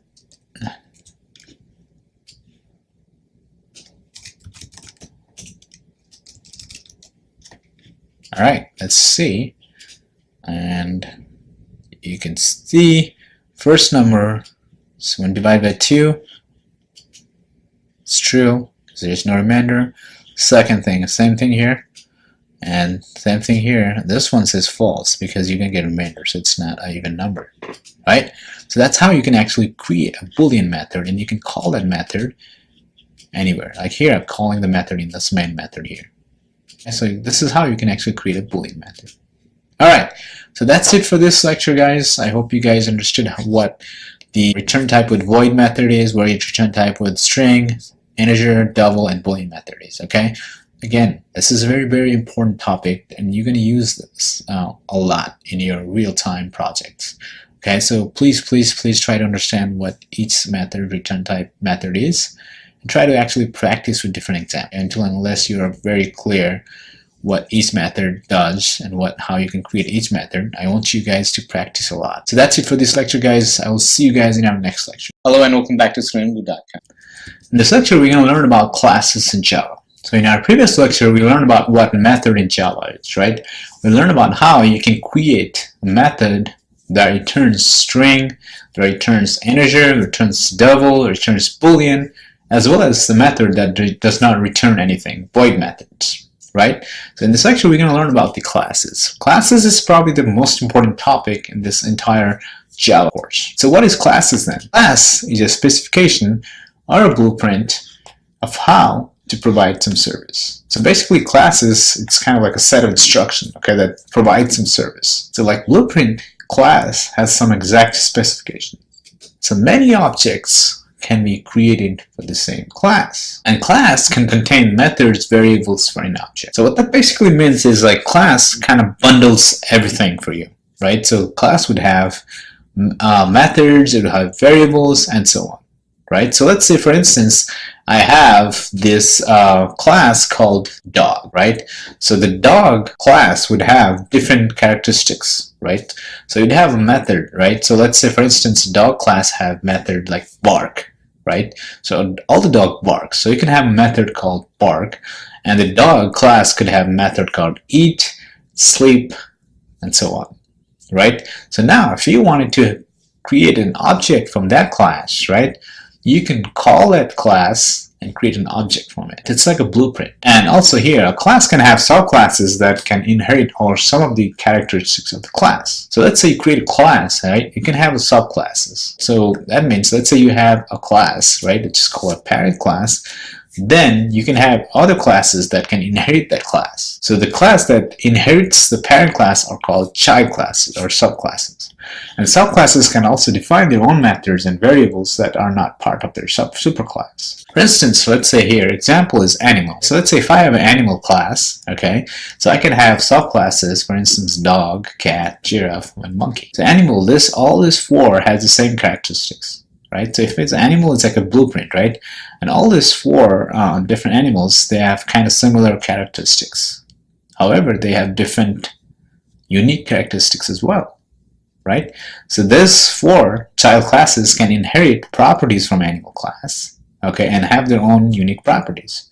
Same thing with vehicle, right? So when you talk with vehicle, car, bicycle, motorbike, and SUV, they are all vehicles. However, a car, bicycle, motorbike, and SUV, they have their own unique characteristics as well. So now let's go more into like, not going to generic, but like Ford, right? So Ford can be a class as well. And you have Focus, Ford F-150, Mustang, Explorer, Fiesta. So those kind of like different cars of Ford, right? So you have a Ford, and Ford has kind of like a similar characteristic, maybe the same engine, right?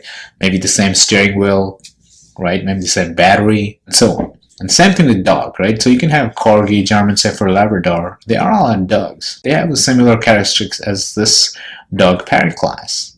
Okay, however, they might have their own different unique characteristics as well. Same thing with Honda, right? So if I have a Honda class, so Honda vehicle have different models, right? Accord, Civic, Pilot, CRV, and so on. Right? So I can have a Honda class, okay, it's kind of like a blueprint, and I can have other subclasses or child classes, Accord, Civic, Pilot, or CRV. So I'll give you a clear example. So I have a class called Pet. Okay, this is a super class. So now this dog, right, it's kind of your child class of Pet. Okay, so Pet is your super class. The Pet has some characteristics that makes it as a pet, and dog has some of the characteristics of Pet. So that's why dog is a pet. So dog is kind of like a child class of this superclass Pet. So now you dog have different subclasses here. So there are different types of dog, right? So I have a hound here. Okay, so the hound here is a child class of dog. Terrier is also a child class of dog. And poodle is also a child class of dog. They're different types of dog, right? They're different breed of dogs. Okay, so the hound also have different types. Beagle, like one of the examples is Beagle. The Terrier, Welsh Terrier, and the poodle, you have a toy poodle. You have a medium poodle, and so on. So now here, what I'm saying here is this Pet, right? It's kind of like a blueprint. It has certain characteristics. So you have this class called Pet, and dog is kind of like a child class because it has some characteristics of Pet. Similarly, hound is the child class of dog. Terrier is the child class of dog. Poodle is a child class of dog, and Beagle is the child class of hound. Welsh Terrier is the child class of terrier. Toy poodle is the child class of poodle. So now if you create a Java class, what does it look like? I think you might have already know how you can create a class, right? So as you can see here, this is a dog class, public class dog. Every time we write some code in here, we created a class. So now you're going to understand what class is. Here I've got this class called dog. So now I've got this main method here because I wanted to execute this methods here. So now as you can see here, I have this methods, name of dog, right? Every dog has a name, right? So I created this name of dog method. So I have this method called bark. All the dogs bark, right? So this is like a common characteristics of a dog, right? It's like a blueprint. So bark is another method. Eat. Every dog eats, right? Every dog sleeps and every dog plays. So in this name of dog, it's going to print out my name is the dog name. This parameter has a string parameter. So the dog name, it's going to print out my name is whatever the dog name is. And here I've got this bark method. It's a void method, right? This method does not return anything, which we learned in our previous lecture. It's just going to print out I'm barking. It's going to print out I'm eating, I'm sleeping, and I'm playing. So now if I run this method here, right? Since I have this main method, I'm actually calling this name of dog. And here I'm actually put max, string parameter. So I just put max here. So when I call this method name of dog max, it's going to say my name is max. So when I say bark, it's going to say I'm barking, I'm eating, I'm sleeping, I'm playing. So this 4 methods you can use anywhere, right? You can create n number of objects from this dog class, and they are like the characteristics of a dog, right? It's like a blueprint, so you can use it on n number of objects. And now this name of dog method, you can use it and you can change the parameter name, right? Whatever the dog name is. So you can use all those methods here. So this kind of like bundles all your methods, variables. It's kind of like a single unit. So that is the class. So let's create a class, the dog class in our IntelliJ. So I'm actually going to go to our IntelliJ here, and I'm actually going to create a new class, and I'm actually going to call it dog. So here, I'm actually going to create public static void main string args. So here, I'm going to create a name of dog. So this has a one parameter, string parameter.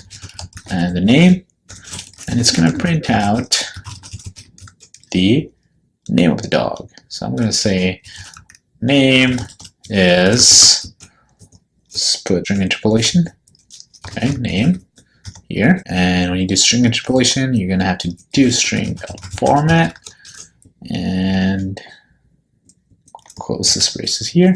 So the other one is bark. Okay, it doesn't have anything.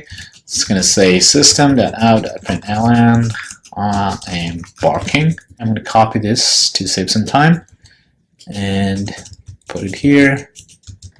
Okay, so here it's going to say sleep and sleeping. It's going to say eat, eating, and here say play, playing. So now here I'm actually going to call this name of dog here and put it max, called bark, and sleep, okay, eat, okay, play. Alright, so you can see here I created this class called dog, right? This class called dog, it has this methods, name of dog, bark, sleep, eat, and play. So these are all these methods that you can use in any dog, right? So it's kind of like a blueprint.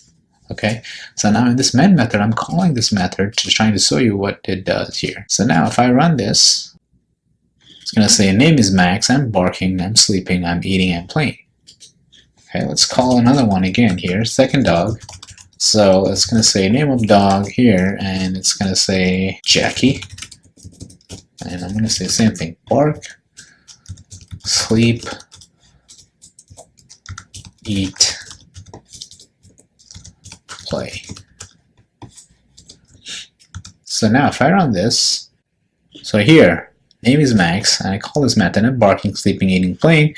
Second dog here, name of dog, Jackie, barking, sleeping, eating, playing. So here, you can see I always use the same method here, okay, for the second dog. So you can use the same method for n number of dogs. That's why it's very important to understand how you can create a class and what class does. It's kind of like a blueprint.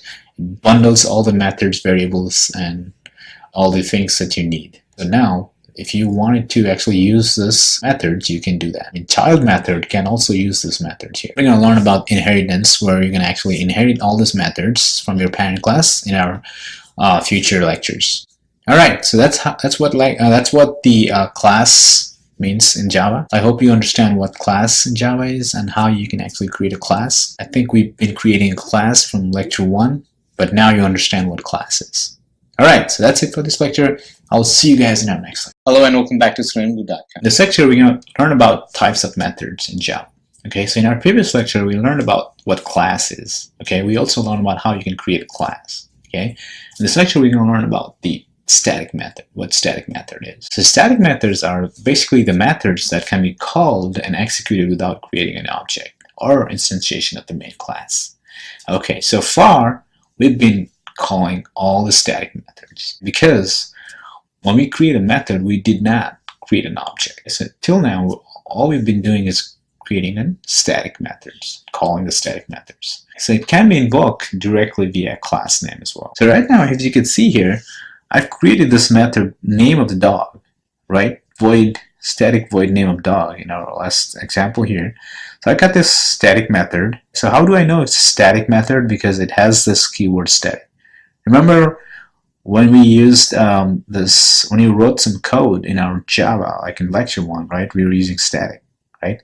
So we know this is a static method. It means that can be called without creating an object, without creating an instance of the class. That's why I call it static here. So till now we've been creating static methods, but now you understand what static is. So this, I created a static method, public static, right? We also learn about what this void means. It returns null. It does not return anything. So I got public static void. So this is the name of dog, and this has parameter name. It's going to print out my name is whatever the dog. So I've got the other method here, bark, right? So it's also a static method because it has the static keyword in here, right? And void bark, so it just says I'm barking. So now if you can see here in the static void main, I'm just calling this method, name of dog, bark. You see here, I'm not actually doing it. I'm just calling this method here, name of dog, bark. I do not have to create an object, which means I do not have to create the copy of this class. So that's why it's called static. Okay? Since this method is static, you can just call it without creating an object. So I just call name of dog, Max, and bark, and it just does my name is Max and I'm bark, as you can see in here. Now let's try. Let's go to IntelliJ. All right, and we're actually going to create a new class in here. I'm going to say static method. So here, let's say static void main string marks. All right. So in here, I'm actually going to create a public static void. Oops, sorry, not main. Name of dog. Okay, so it has one parameter. Name. Oops, not in the comment. So it's just going to say my name is name. So you can see here, this is a static method. Gives us that space provides name of the dog.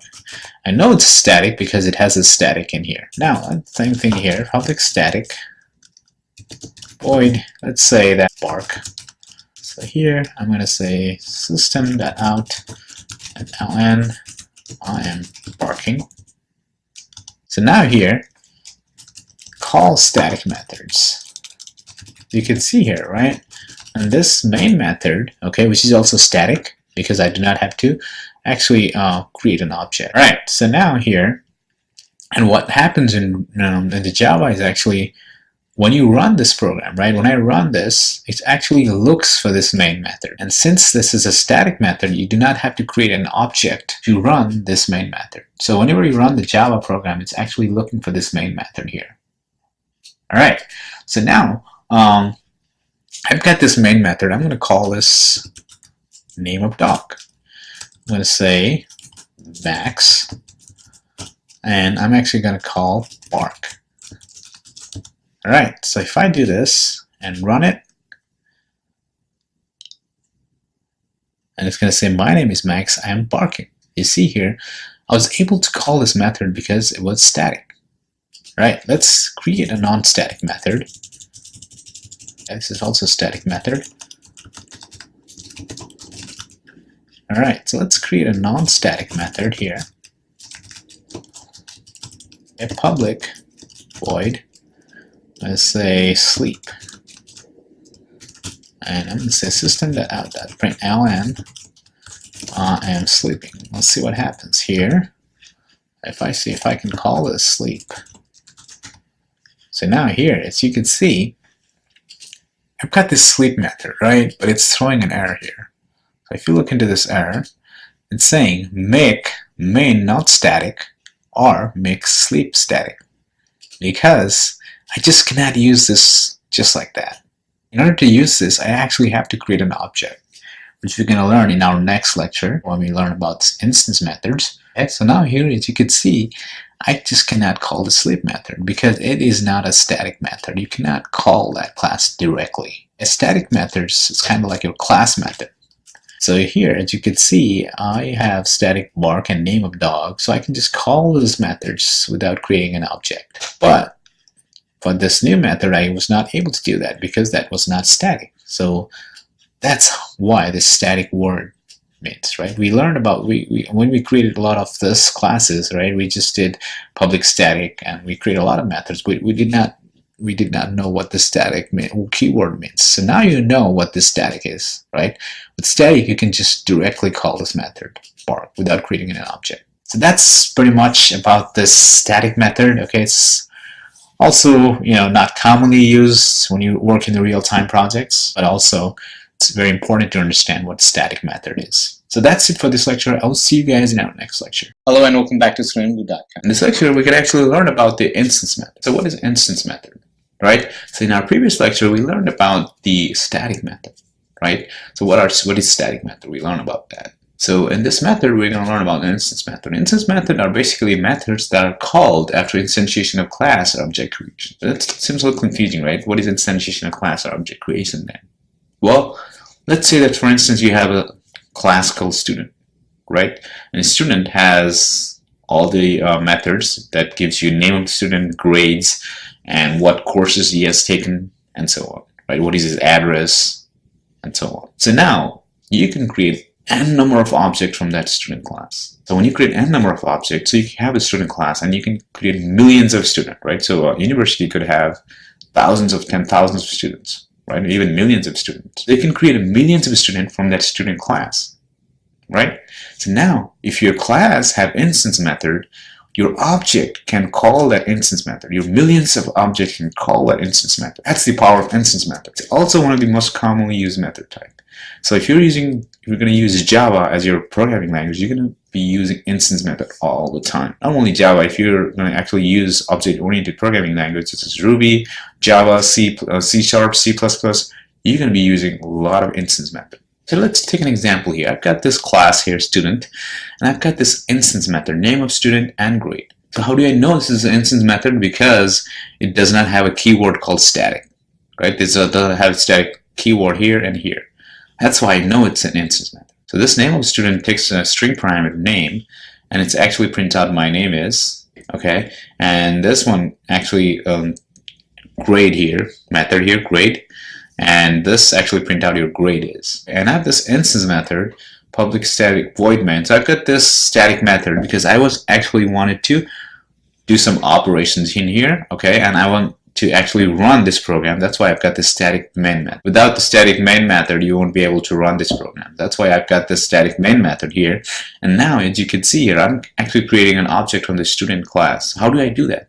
So first, you put your class name student, then you can whatever name your object. So right now I name it student1, and now equal new student, right? So this is the keyword here, new, means you're actually creating instance, so that you're going to be a new object. So you're going to say new, your class name student, and this parenthesis in here. Okay, so now you created this student1 object from the student class, and now I can call this instance method, student1.name of student, student1.grade. So here I got 4.25, and I got student2, and I'm actually doing the same thing. It's like student1, I just named it student2, and I'm calling the same method, name of student and grade. Now I can change the grade in here and the name as well. Same thing with student3. I can create new student, 3 object, name of student and grade. When I run this, you're going to get my name is Stacy, grade is 4.25, John 3.25, Julie 2.25. So I really created 3 objects here.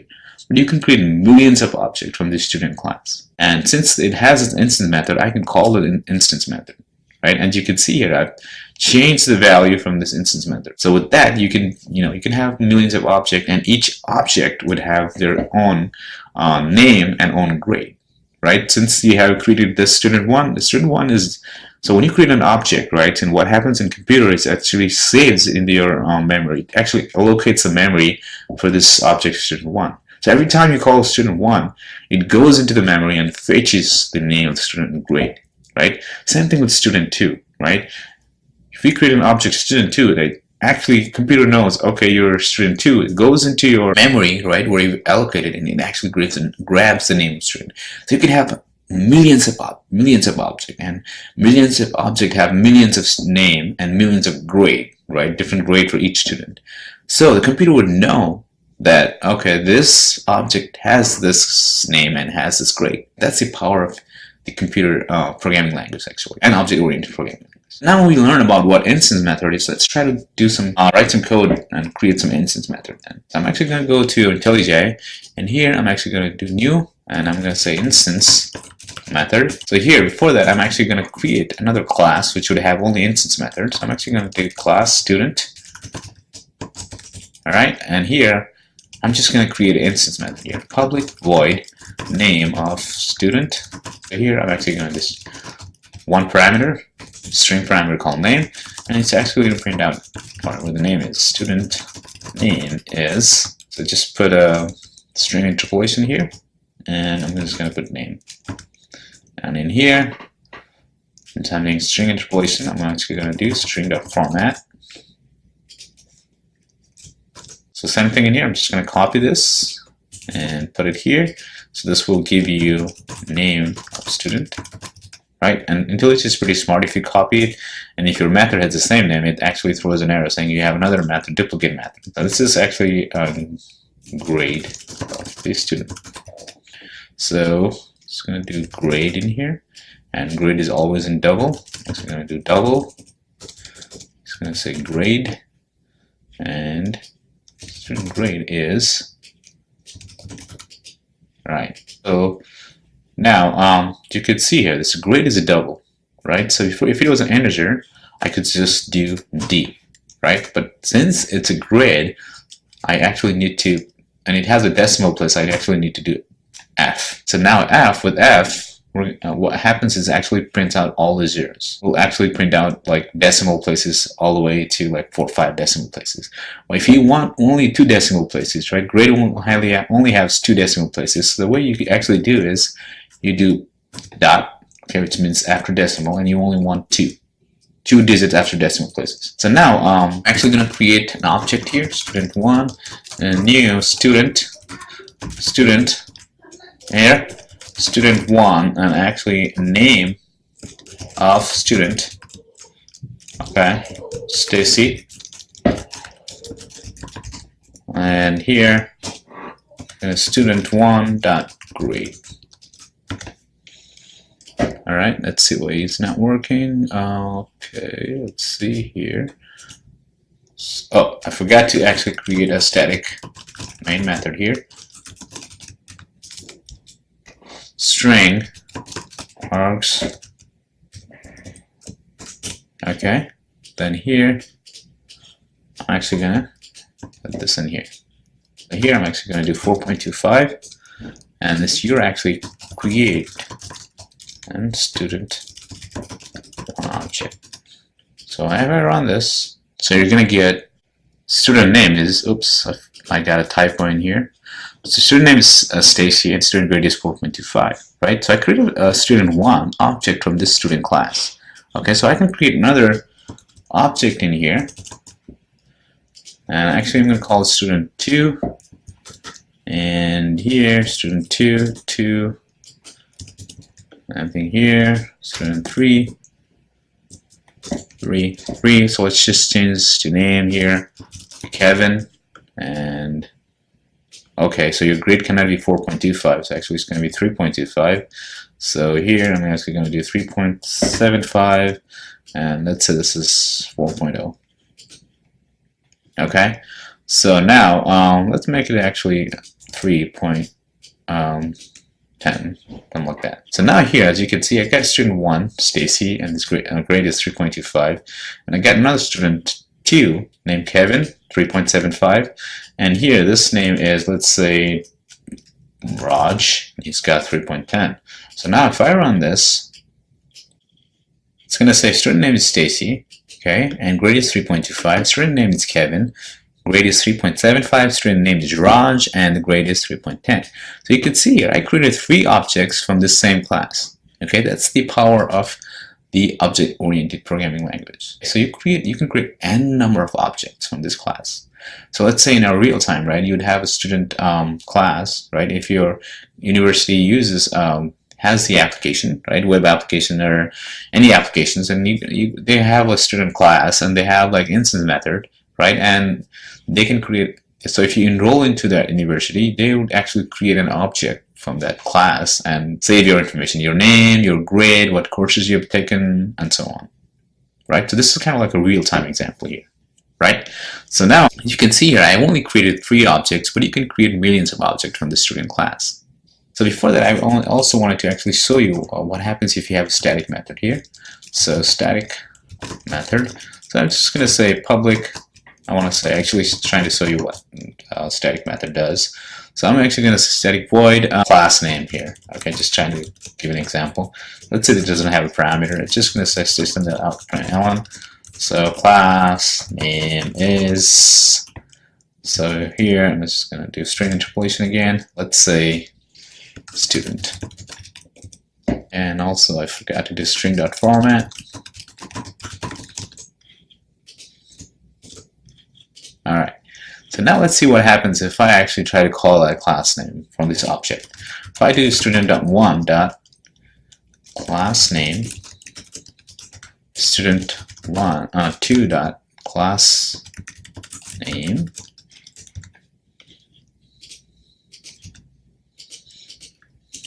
student3 dot class name. Now if I run this,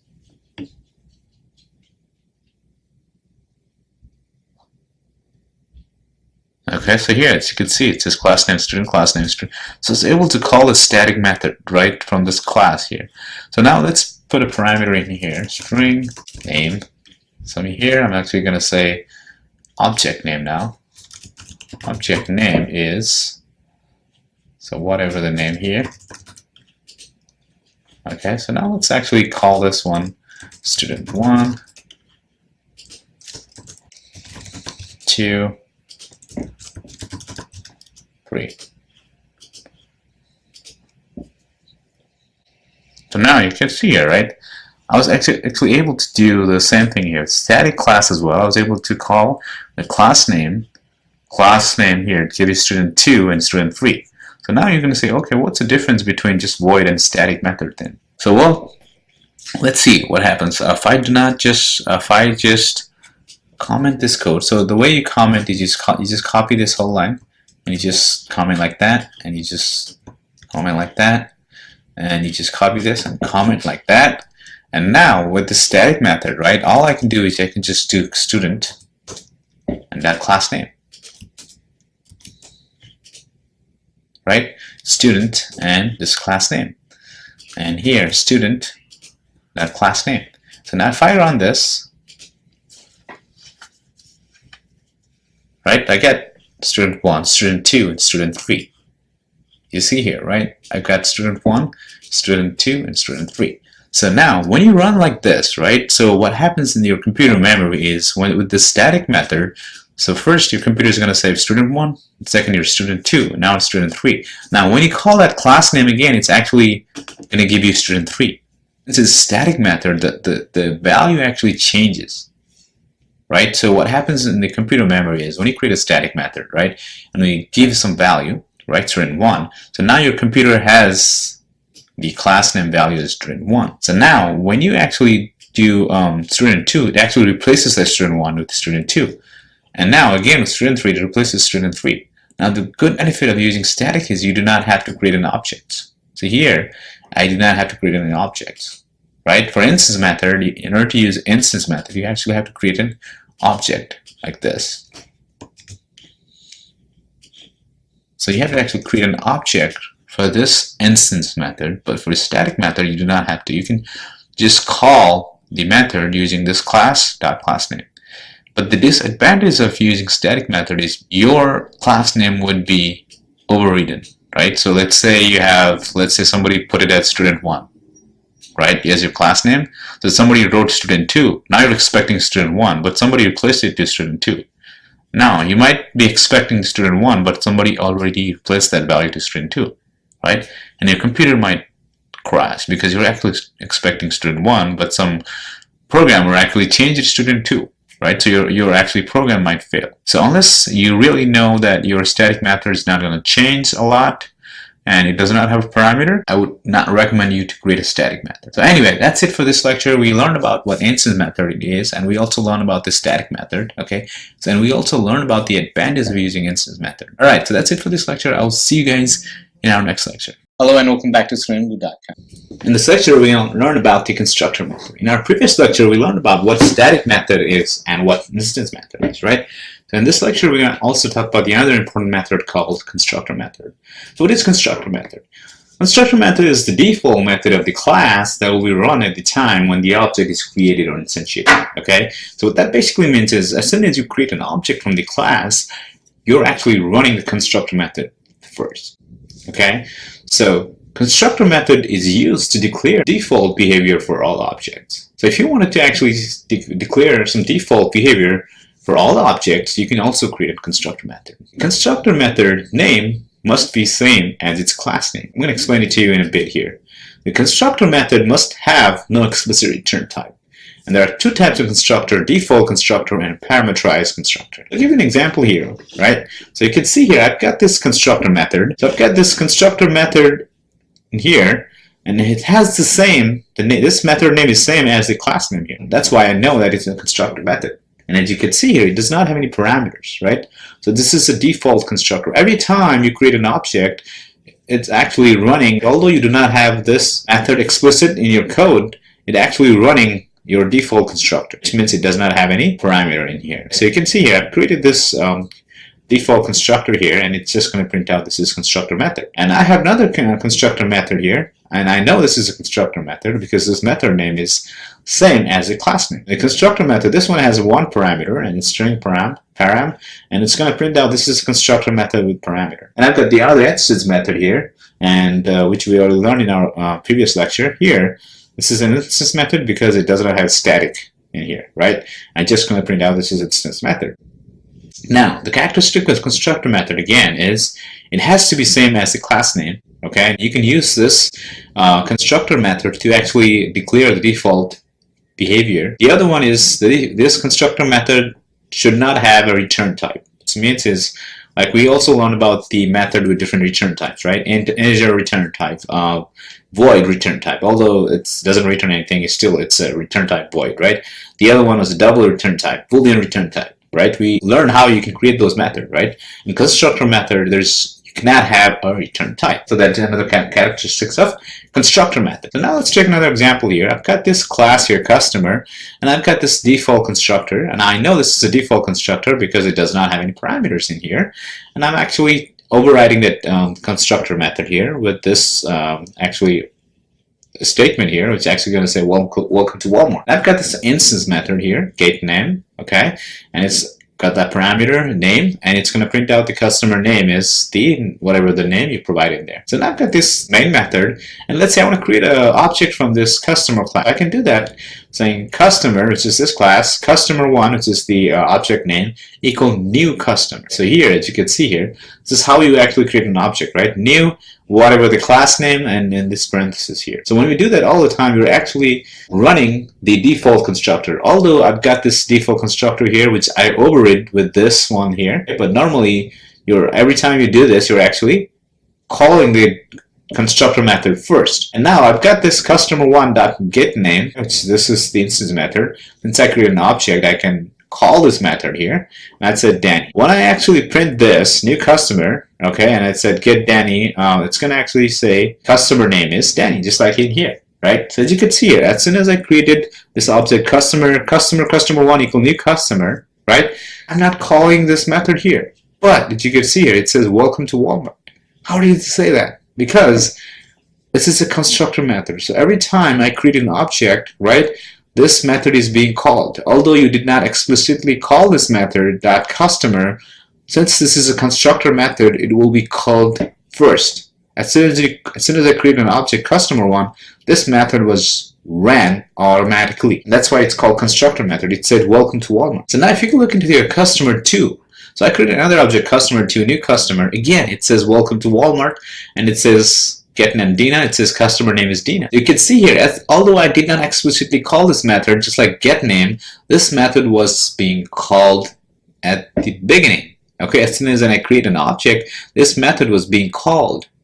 That is why it's called constructor method. Okay, you do not have to explicitly call that, it just calls it for you. So the other one is the example with constructor method with parameters. Okay, so let's say I've got this string make, model, and year. So now I have this constructor method. I know this is a constructor method because this method has the same name as the class name. Okay, so now it's got three parameters, make, model, and year. So now I do here this dot make equal make. Okay, so it might look confusing, but I'm going to explain it to you. What that means is this dot make is this local variable here. But what I'm saying is this make equals to this parameter make here. Okay, this dot model means this variable inside this class, right? This dot model equals to this model right here, and this dot year equal to this year. So you're saying that, okay, I created a constructor and I'm actually saying this variable equals to this parameter mic, and this variable equals to this parameter model, and this variable equals to this parameter year. And I've got this instance method start, and it's going to say starting. So now I've got this another class in here. It's got this main method. So when I say vehicle, this is this class Ford, okay? It's the one of the type of vehicle equals new vehicle. So now as you can see here, right? Before I only had one parenthesis, inside there was nothing, right? So now this vehicle actually saying that, okay, this vehicle class has this constructor method which requires 3 parameters: make, model, and year. Alright, so now when I create an object from this vehicle, I cannot create an object without this 3 parameter. I need to have this 3 parameters. Okay, so that's why I got new vehicle, which is this class here, and now I need 3 parameters because this constructor method is actually forcing you to create an object Ford with 3 parameters. If you do not do that, it's going to throw an error. Because what you're saying here is this vehicle class has this constructor method which requires 3 parameters: make, model, and year. So now I created an object here, Ford, and I said new vehicle. This is how you actually create an object, okay, new, and your class name here. And this vehicle has this constructor method with 3 parameters, so I got to give 3 parameters in here. So I'm going to give Ford, again, model Taurus, okay, year 2012. So with that, I'm actually creating an object Ford, and I can call this start method here. So when I do that, it's going to say starting. Since I'm not actually printing anything here, right, so you don't see it, but you know, it's actually calling this vehicle here. So that's how you can create constructor method with parameters. Hello and welcome back to StudentBlue.com. And first thing I'm actually going to do is constructor method 101. Here, I'm actually going to do constructor method. So I'm going to do public constructor method 101. So this method name is the class name, and that's why it's called constructor method. Now I'm going to say println, and I'm going to say this is constructor method. So now I'm going to copy this in again, and I'm going to say I'm actually going to put a parameter in here. Structure method with parameter param. So I've got this to constructor method here with parameters. Okay, so let's create another class here, constructor method now. And in here, I'm just going to put example. Okay, I'm going to create a static method here.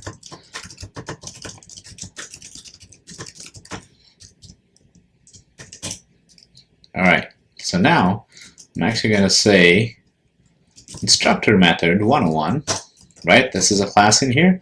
So I'm going to say method 1, okay, a new constructor method 101. Now I can see here, I've got this one constructor method with no parameters, right? So, and another constructor with parameters. So let's create the object first. And I'm actually going to say method 1 dot. I do not have any instance methods, so let's create an instance method here. And I'm actually going to say public void instance method. I'm going to print out this is an instance method. Alright, so I'm actually going to say here instance method. So now if I run this, okay, so create object method 1 with the default constructor. So now if I do this, it says here, right, as soon as I create this method 1 here, right, this object, it actually called this one here. And it called this one instead of this one because when I said new constructor method, I'm actually, and without no parameters, it's actually calling this constructor method without no parameters. Right? So let's just actually comment this one. If I just create an object right here, I said new constructor method, right? That's how we created an object till now, right? So when I did that, right, I have this constructor method, and actually it's calling this constructor method because here I do not have any parameters. So now with this instance method, it's actually gonna print out this, call this constructor method, then I'm actually calling instance method, and this is instance method. Now let's create another object in here. And I'm actually going to say 2 and full constructor with parameter. constructor having parameter. So, and I'm actually going to say 2, and in here I'm actually going to say parameter, let's say constructor. And if I run this now, right, and I got to make this one as 2. So now here, as soon as I created this object, right, it's actually calling this constructor method. Okay, and the reason why I call that is because when I created an object, right, I'm calling this constructor method. It calls this constructor method because when I created an object with a new constructor method 101, I put a parameter in here. So now if I try to do this and I try to enter another this like that, it's going to throw an error here. And let's say here, and it's saying that, you look into this error here, saying that either I need to create an constructor with another parameter, right? Create a signature constructor string. I only have one string parameter, so it's throwing an error. So that's how you can actually create a constructor method. And it's a very important method because that if you wanted to actually have a default behavior, right? Like for instance, if you want to create an object with this string parameter, then you can force the user to create an object with this parameter. Okay, so we're going to learn about this in the next example here. All right, so that's it for this this example here. I'm actually going to create another one. This is going to be customer, and here I'm actually going to create the constructor method here, and here I'm actually going to say system.out.println. This is let's say welcome to Walmart. And here I'm actually going to create an instance method, get customer name. I'm going to say public void get name as parameter in here, string param. And in here it's actually going to say customer name is, and I'm going to say param in here. So I've got this customer constructor method, right? This is constructor method, and I've got the another instance method. I want to create another class in here, and I'm going to say customer constructor method. Just kind of paste that. So now if I run this, I'm going to say welcome to Walmart, customer name is John. So you can see here, right? Customer object has this default constructor, okay, which does not have any parameters, and I've got this get name instance method. Okay, so if you look in here, I created an object customer one, and I said new customer, and in here I was trying to get the name of the person. Here I put John. So here, right, so when I call this one, right, customer new customer, it actually calls this default constructor, right, and it doesn't have parameter, and it's gonna work because I do not have any parameter. So it created a customer one object and got the name of the customer. So now let's create another example here, and I'm going to say vehicle. All right, and in here I'm actually going to type string. I'm going to say make string model int year. Right, so this is the make model in year, and I'm actually going to create a constructor method. So here I want to actually force the user, right? I want to force the user, whenever they create an object of this vehicle class, they need 3 parameters, right? So I can do that using this constructor method here. So I'm going to say here this dot make equal make, this dot model equal model, this dot year equal year. So what you're basically saying, this variable here is equal to this parameter, this model equals to this parameter, this year equals to this parameter. Let's see if I can do vehicle. Right, so if I just do vehicle make, it won't work. Okay, so what I'm saying is this dot make, right, or you can also say make, right, but it's kind of confused. Like when you say make equal make, the computer does not know, are you talking about this make or are you talking about this make? Okay, so in that case you can use this dot make. Okay, when you say this dot make, it's actually calling this make here, this model. Okay, to make it not more confusing, you can also say vehicle make, and here vehicle model. Okay, vehicle year. So now in here I can say vehicle make, vehicle model, and vehicle year. And now if I can just do this, that would work as well, right?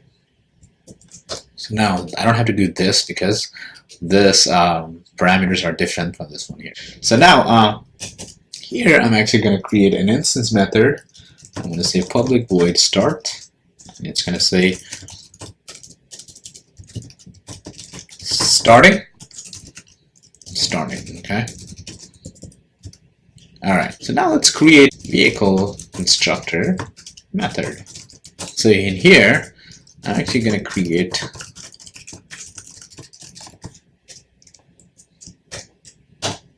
a void main method in here. So I can call vehicle. I'm going to say vehicle1 equal new vehicle. Right, so if you can see here, right, as soon as I try to run this, like remember we did not have any parameter, we used to just do new whatever the class name and in parentheses, versus parentheses without anything, right? And it's saying here when I try to run this, constructor vehicle and class vehicle cannot be applied to given types, required string, and int. Okay, and here I'm not putting any arguments in here. So you actually, with this constructor method, you're forcing users to actually, you can only create an object if you actually provide 3 parameters in here. So here now I'm going to create Ford, and in here Taurus, and 1992. Right? So every time you go to a hotel or you go somewhere, right? When you register your vehicle, you're going to need at least 3 parameters, right? So you can actually force the user to say, hey, you want to use this hotel, or you want to actually register this hotel. You're going to actually need your 3 parameters of your vehicle. You're going to have to provide your vehicle information, okay, make, model, and year. All right. So now I can also call here v1.start, because start is an instance method. So now if I run this, right, it's going to say starting. I'm starting. Okay. So that's how you can actually create a constructor method. Okay. So we went from all the way from creating a basic, simple constructor method here to we created the customer class with default constructor with no parameters in here. Then we actually created an object for that. Then we actually created a constructor method with 3 parameters, right? Then we're actually saying the customers to actually, you can only create an object if you have these 3 parameters, if you provide these 3 parameters. And we did that here. Alright, so that's it for this lecture. I hope you understood what constructor method is. Again, this is one of the very important methods, and you'll be using this all the time. So then you need to understand what constructor method is. Okay, so I hope you guys learned what constructor method is. If you're not, please repeat these lectures and videos, and also kind of play around with different examples until you fully understand what this constructor method is. Alright, that's it. I'll see you guys in our next lecture. Hello and welcome back to StudentBlue.com. In this lecture, we're going to talk about the other types of method called accessor or getter method. So what is accessor or getter method then? Well, accessor methods provides access to objects and instance variables. So when we created a make, model, and year in our class, those are kind of like instance variable, right? So we wanted to have access to that instance variable from an object. You could do that using getter method. The accessor method is used to return the value of a private field. It allows a naming scheme prefixing the word get to the start of the method. So when you have a method name called get, and then you know it's a getter method. It's also one of the important methods that you're going to use all the time in your real-time projects. Also called as getter method, it's used to get the value from the private variables used in the object. For instance, I've got this automobile class in here, right? I've got these 3 variables, make, model, and year. So now what I did here is I created a constructor, automobile. Okay, I know it's a constructor because it's the same method name as the class name, and I've got this 3 parameter, make, model, and year, just like we did in our last lecture. And here I've got this getter methods. How do I know it's getter method? Because it has this get. So now here, what basically you're doing is like for each variables, you're actually trying to get the value of it. Here I've got public string get make. Okay, so I'm trying to get the value from this variable make. So I created this get methods, get make, and it's actually going to return, as you can see here, right? This is a return type string. You can see here, it's string, public string get make. So you're actually returning a string, right? So this is a method with return type string. So we're actually getting back this string value. So we're actually going to say public string get make, and you're returning the make. This is this object here. And same thing, public string get model, and you're going to return the model. So from here, I can call this method to get the value of this make model. And in here, get year, right? I've got this. This is also a getter method because it has this get in the front.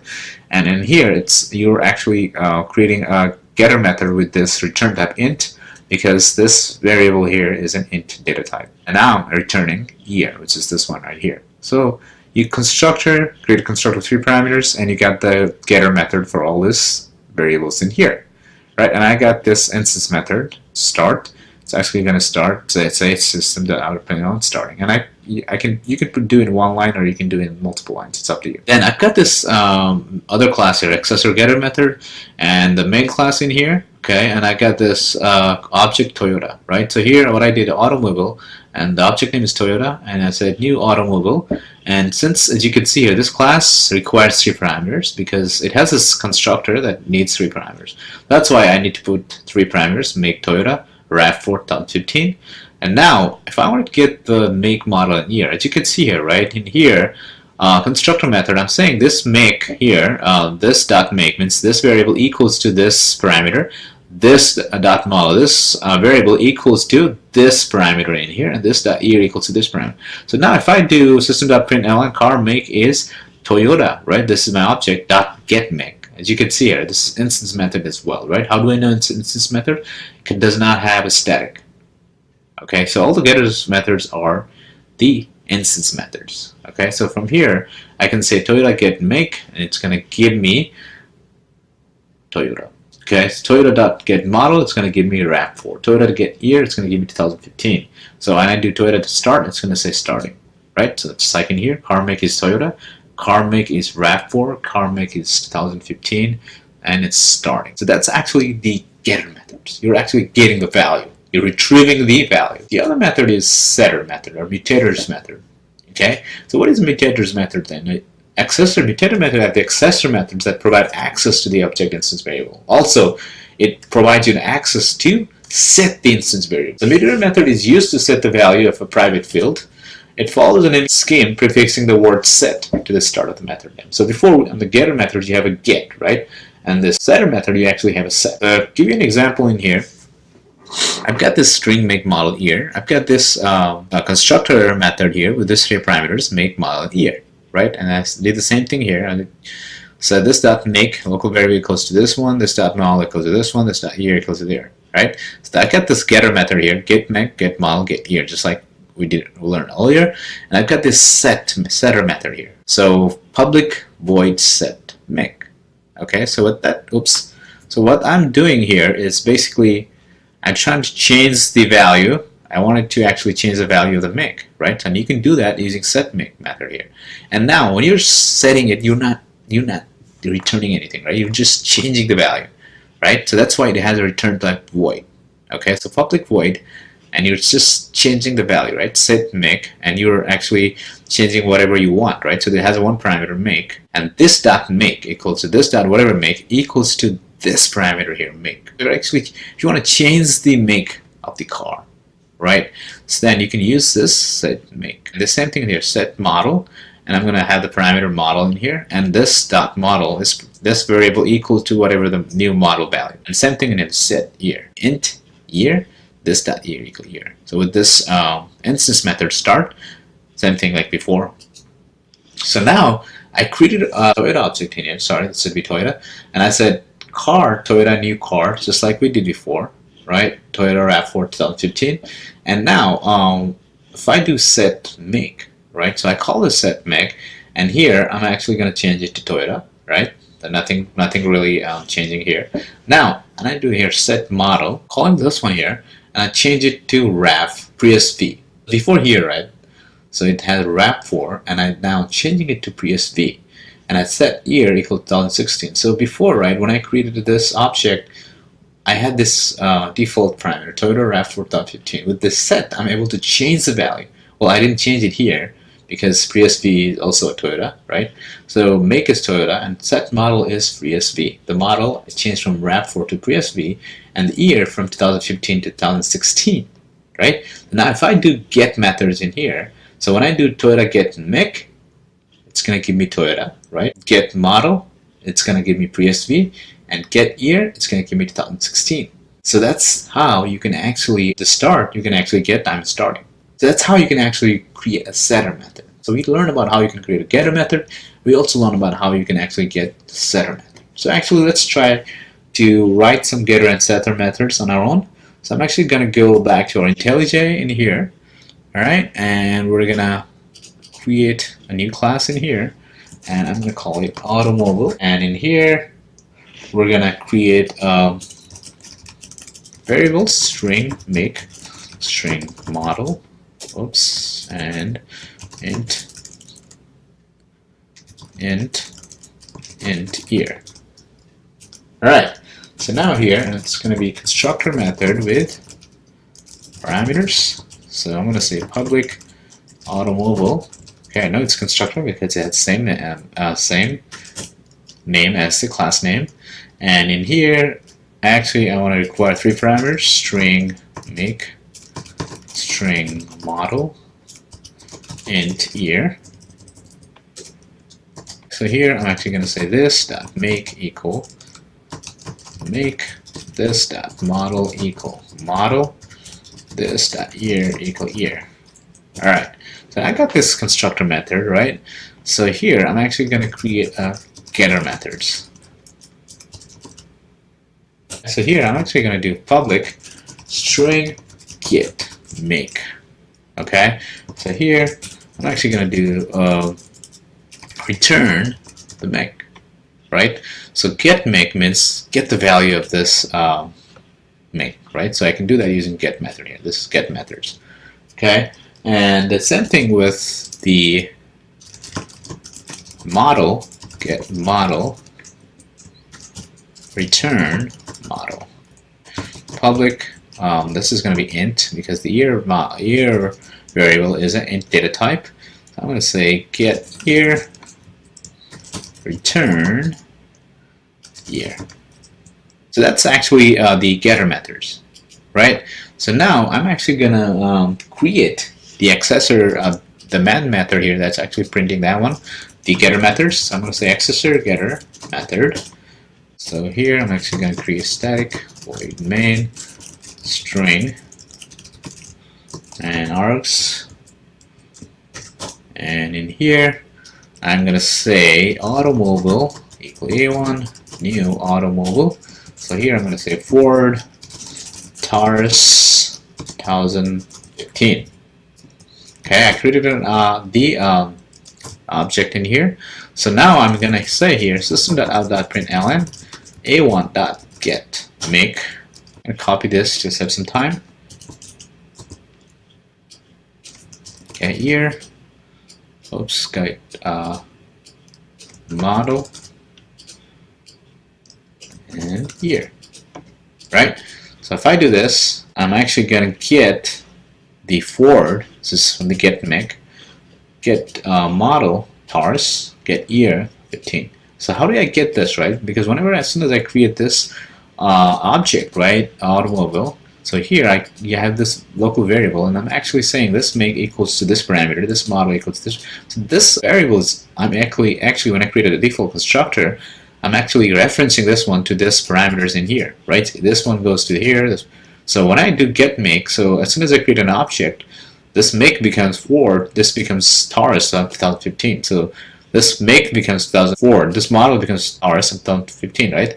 And here you're actually getting the value from this string and int value. So that's how you can actually do getter methods, right? And these getter methods are created all the time. As soon as you create an object, create a class and variables, you're gonna have to create getter methods. So now let's learn to try create some setter methods. I'm actually gonna create a car class in here. And to save some time here, I'm actually going to copy most of the stuff here and just paste it there. Okay, and here I'm going to change it to car. Right? So in here I've got this getter method, so let's create a setter method. Right? So now here I'm going to say public, and I know I got to put void, right? Here, when I'm getting it, I'm getting a string value, but when you're setting it, you're not getting it, you're not returning anything, you're just setting it. Okay, so I'm going to say set make, and in here you're setting it to new value, right? And this make is kind of like a parameter, So I'm going to say this make again, or new make. So here I'm actually going to say make equal new make. So what I'm saying is this make equals to this new make. Okay, I can say this one here. This dot make equals to this new make. I'm actually going to copy this. And here I'm going to say model. And I'm going to say new model. And here goes same thing, new model. And here it's going to be model. And here it's going to be year. And the parameter is, you're actually changing the year, so it has to be int as well. And I'm going to say new year. And here it's going to be new year. So this is going to be year. So you can see here, I got this three setter method. Got this getter methods, right, that gets the value, and set means you want it to change to new value, right, set. So here, you're not actually returning anything, you're just changing the value, right? That's why it has the return type void. This one, you're actually returning a string. When you do get make, you want a string value.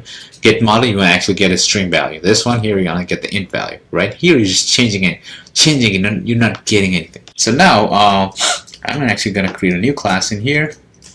I'm going to say accessor setter method, and to save some time as well, I'm going to copy this and here, and I'm actually going to say instead of automobile, I'm going to be car, and just make it C1, and here it's going to be same thing, car, and here I'm going to say making Toyota, I'm going to say RAV4 15.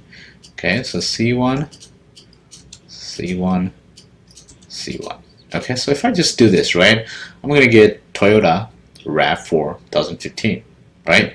So now if I set to new value, right? So I'm actually going to do C1 set make. Okay, so I'm going to make it still Toyota.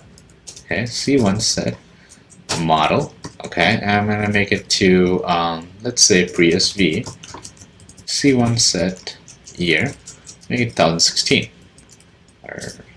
So now if I call this one again, right? Let's get the value again. All right. So now let's do this. So you can see it, right? When I create an object, when I try to get make, I get Toyota RAV4 15. So now I change the value to the make was same here. They change the value to Prius V, right? And year 2016. So when I try to get the value again, so now it becomes Toyota Prius V and 2016. So here with get, right? I was getting the value, then I changed it with the set, then I bet to get the value again, right? So that's the power of getter and setter methods. You can set to new values, right? Let's say you don't want to change the, let's say for instance, you don't want to change this make. So this is, this is a Toyota, you don't want to change the make. Then in that case, you just don't provide the setter method. So now if you go into the setter method in here, it's going to throw an error. When somebody wants to change that, set make, they don't have this method name. So you're basically saying that, hey, you cannot change the make. You can change the model and the year, but not the make, right? So you can get the make, but you cannot change it, right? So you're kind of you're actually protecting your variables. We're going to talk about that in our future classes, but I'm just giving you an example why the getter and setter methods are very important. So that's it for this lecture. We learned about what getter method is, or accessor method is. We learned about the setter method or mutator method is. And this methods, getter and setter methods, are going to be created all the time. So before I go, I also wanted to show you a very quick tips how you can actually create a getter and setter methods. So I'm actually going to delete this one here. So I've got this one, right? So what you can actually do is, you can see here, right? I've got string make and model. So if you right click on the IntelliJ, right? And you have this generate. Okay, this generate, so if you right click, you can have this generate option. So you click on that, then you can create a getter and setter method right here. So if I do getter and setter method, so let's say I want to create a getter and setter methods for all these three. So I select everything in here and see, boom, it creates the getter and setter methods for you, right? See, before I had to type it manually, now with this IntelliJ, I was able to do this. Get model, set model, and sit here. So now you can just call those methods in here. Right? So if I run this, it's going to also work. Just like before. That's one of the very easy way to get getter and setter, but I also want you to understand what getter and setter method is before you use that option. Alright, that's it for this lecture. I will see you guys in our next lecture. Hello and welcome back to SnowRunWith.com. In this lecture, we're going to learn about variables. So what is variable, right? So variables are the memory locations which holds any data to be used by any program. That is kind of like the book definition of variables. So variables, in the very simplest term, basically saves the information for you. For instance, let's say you create a string variable called name, and the name equals John. This is a string. So you're saving the name of the person to a variable called name, and then the computer actually allocates that name of the person to one certain location. So that is called variables. So in Java, there are like local variables, instance variable, class variable, and constants. So let's talk about the local variables. So what are local variables? Local variables are declared in methods, constructor, or blocks. So to give you an example here, I've got this class called local variables, and I've got this method here, right? You can see it's the instance method because it does not have a static in here. Public void get dog age. So you want to get the age of the dog, right? So I've created this instance method called get dog age. And now you can see here, I've got this age equals 0. Integer data type age equals 0. So that is the local variable because this variable is inside the method. And now what I did was I added 12, age plus 12, and now the dog age is going to be 12. So now if I have this main method, I can call local variables local equal new local variables, and if I do get dog age, I'm going to get the age of the dog. But I cannot access this age variable from this main method here because this age is the local variable. So now let's go down IntelliJ and try to create a local variable here. I'm going to go back in here and create a local variable. So I'm going to call it local variable. So here I'm actually going to do void get dog age, and here, so let's also say here I'm going to actually get the age as a parameter, and here I'm actually going to call int dog age plus 12. Okay, and I'm actually going to do system.out.println. I'm going to say dog age is dog age. All right. So now let's create another static void main string args. So now in here, I'm actually going to do local variable, okay, L1 equal new local variable L1 dot dog age, and here I'm going to say 12, and let's just run this. And now it says here, I added 12 in here, and plus 12, it's going to give you 24. So now if I do L1.dogAge, so I don't have access to this variable because this variable here is inside this method. So this dog age is actually a local variable. So that is the local variable. These local variables are basically inside the methods. That is local variable. So now local variables are visible only within the declared method, constructor, or block. So if you create a variable inside the constructor, that's you can only play around with that inside that method. So what is instance variable then? Instance variable are declared in the class but outside a method, constructor, or any block. Instance variable are created when any object is created with the use of keyword new and destroyed when the object is destroyed. So when we created a getter and setter method, right, we did create a lot of instance variables. So now as soon as you create an object, your variable's instance variable you have access to. Okay, but when it's destroyed, right, when you destroy the object, means when the object is destroyed, you do not have access to that instance variable. Instance variable are visible for all method, constructor, and block in the class. So normally it's recommended to make those variables private. We're going to talk about that one in our future class, why we wanted to make those variables private. Instance variable can be accessed directly by calling the variable name inside the class. Okay, I'll give you an example in here. I've got this employee class in here. I've got this public string name, okay, and this is a public variable, right? That is visible for any child class. Okay, and I got this private int variable that is visible for employee class only. We're going to talk about this public and why we need that, right? So with this variable right here, those string name and age, they are both instance variable. Why it is an instance variable? Because it's outside the method, right? You can see here, I have a constructor method. I've got this set age, and I got this display employee information. So those variables are outside the method, but inside the class though. And it does not have a static in here, right? That's why it's called instance variable. It does not have a static. It's just the variables in here. So your variable can be public and private, right? So when you have public variable, that is visible for any child class. So you can have access to this name variable in any child class. However, if you have this private variable, it's only accessible to this employee class. We're going to talk about this in our future classes. I'm just giving you an example. So I've got this constructor method. Okay, I know it's constructor because it has the same name as this class name, and it has one parameter. And I'm actually saying this dot name, which this instance variable equals to this parameter name here. And same thing in here. I'm actually going to set the age. I'm actually going to set the age, right? So here I'm actually going to say this dot age equal age. And then you know that set method does not have a return type. It has a void. And now this display employee information, it's going to say name is this name and age is this age. So now if I create this another class here, instance variable, and I have this main method here, and I created this object employee1 equal new employee,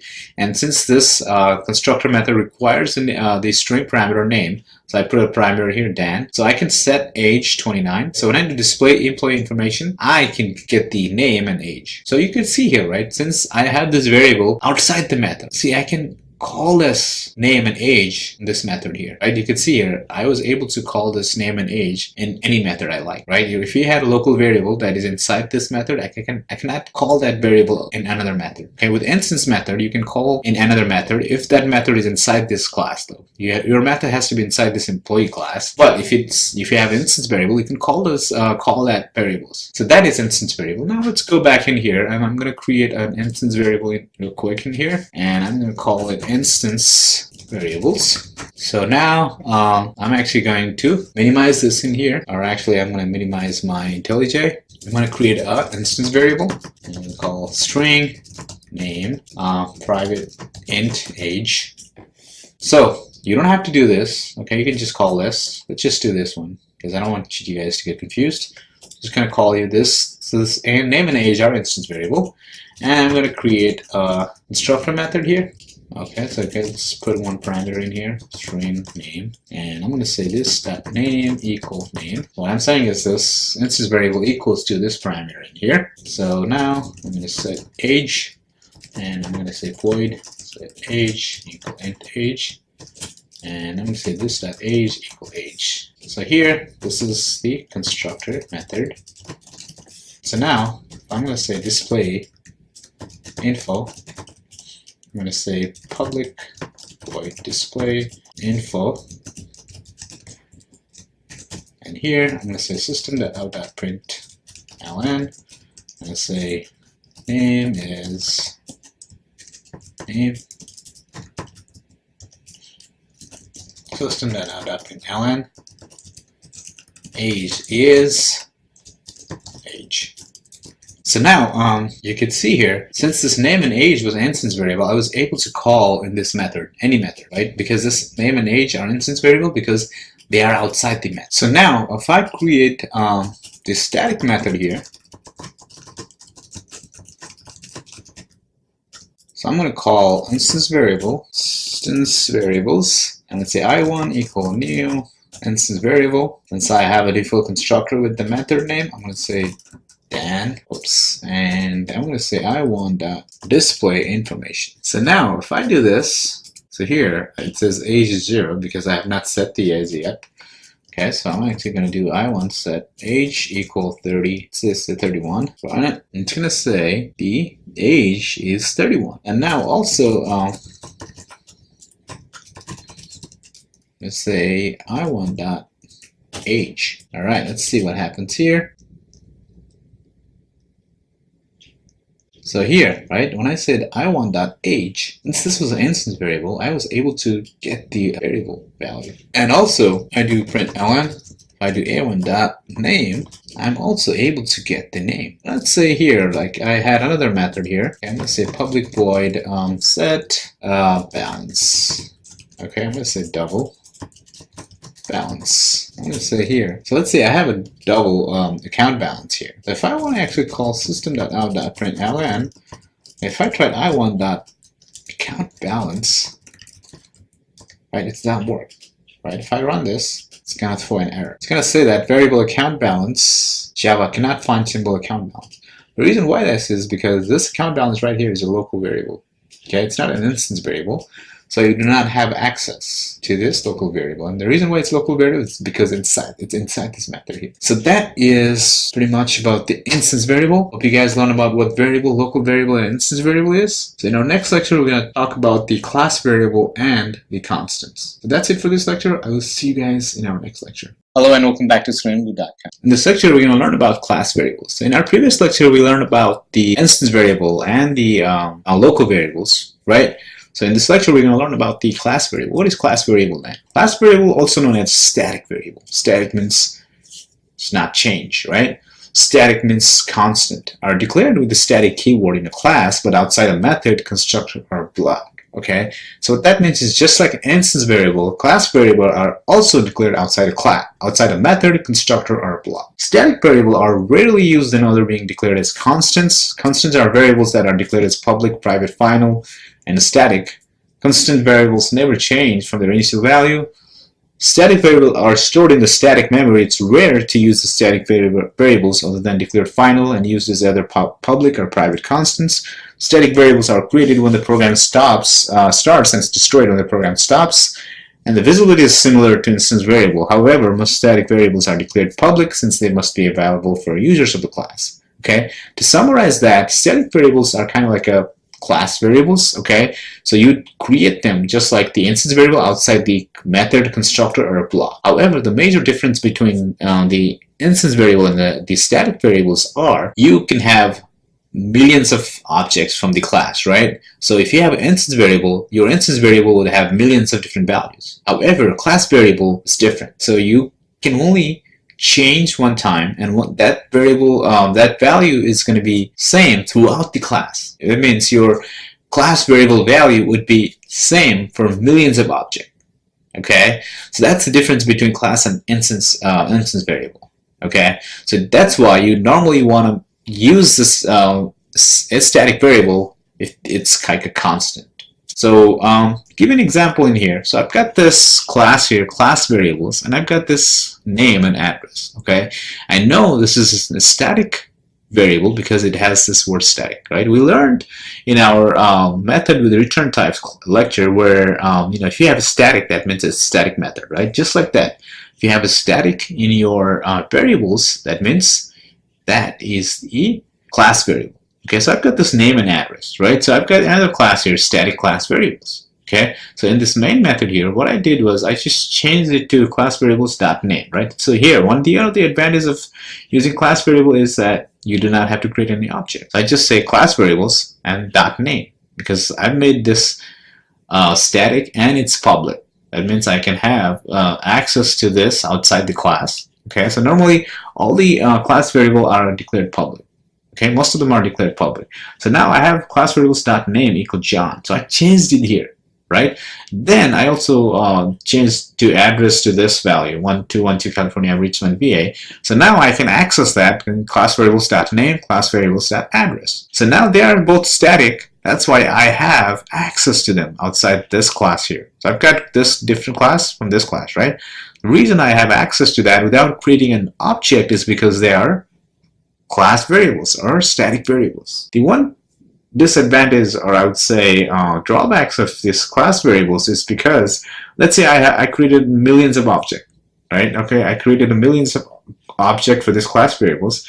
Now, if I call that class variables.name, it's going to be John for all millions of objects, which might not work in your case, right? You wanted to have a different name for each object. Each object, let's say you have a student class and you created a millions object, right? That means you have millions of students, right? And millions of students have different names. In that case, you would not want to use class variables. You'd want to use instance variable, right? However, static variable or class variable are important if your variable value does not change, right? Throughout the class. It's same throughout the class. So now if I run this, I'm going to get John, right? And this class variable that address, I'm going to be 1212 California Avenue, Richmond, VA. So here, as you can see here, the advantage of class variable is that I do not have to create an object, right? I can just call class variables.name, class variables.address.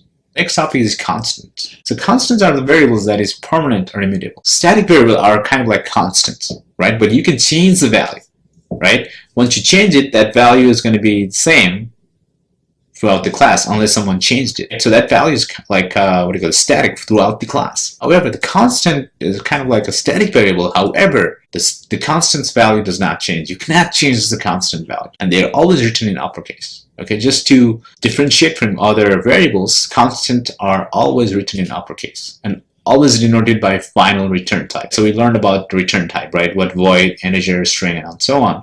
So constant have this final return type. Give me an example in here. I've got this class constants, and here I've got this name, okay, public static string name, and I've got this public static final double, okay, pi equal 3.14, and you can see here this is a static variable, okay, it's in lowercase, right? I know this is the constant because it's in uppercase. You see here this name of this variable is in uppercase, and it also has this final keyword. So now I have another class here, constant method. Now if I have this main method here, I did constant.name, okay, equal Dan. So I'm going to say constant.name, it's going to give me Dan. Okay, so now here I already declared this pi as 3.14, so then I can just say constant.pi, it's going to give me 3.14. So now if we try to change it here, constant.pi equal 3.12, the Java is going to throw an error because it's the constant and you have set it final. That means you cannot change it. Once you have a keyword final, that means you know that that's a constant. So now we learn what those constant and the class variable is. So now I'm actually going to create a class here. I'm going to call it static variables. Oops. Static variables. So in here, I'm actually going to create two static variable. I'm going to call it public static string, okay, name, public static string address. And let's just call it class, and I'm actually going to say class static variables method, and in here I'm going to do public static void main, and here args that, and in here I'm actually going to say static variables dot name equals, let's say Danny, and here say static variables dot address equals 1212 California Avenue, Richmond, PA 22601. So now if I do system out.println, so I'm going to do static variables dot name and system.out println static dot address. All right. So here you see that I got this static variables and I changed it here, right?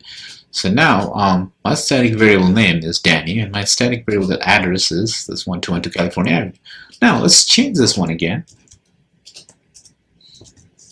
to, let's say, John, and let's say 22. Let's make this Tyson's, and let's say make this one change to, let's say, 2. So now if you print this one out again,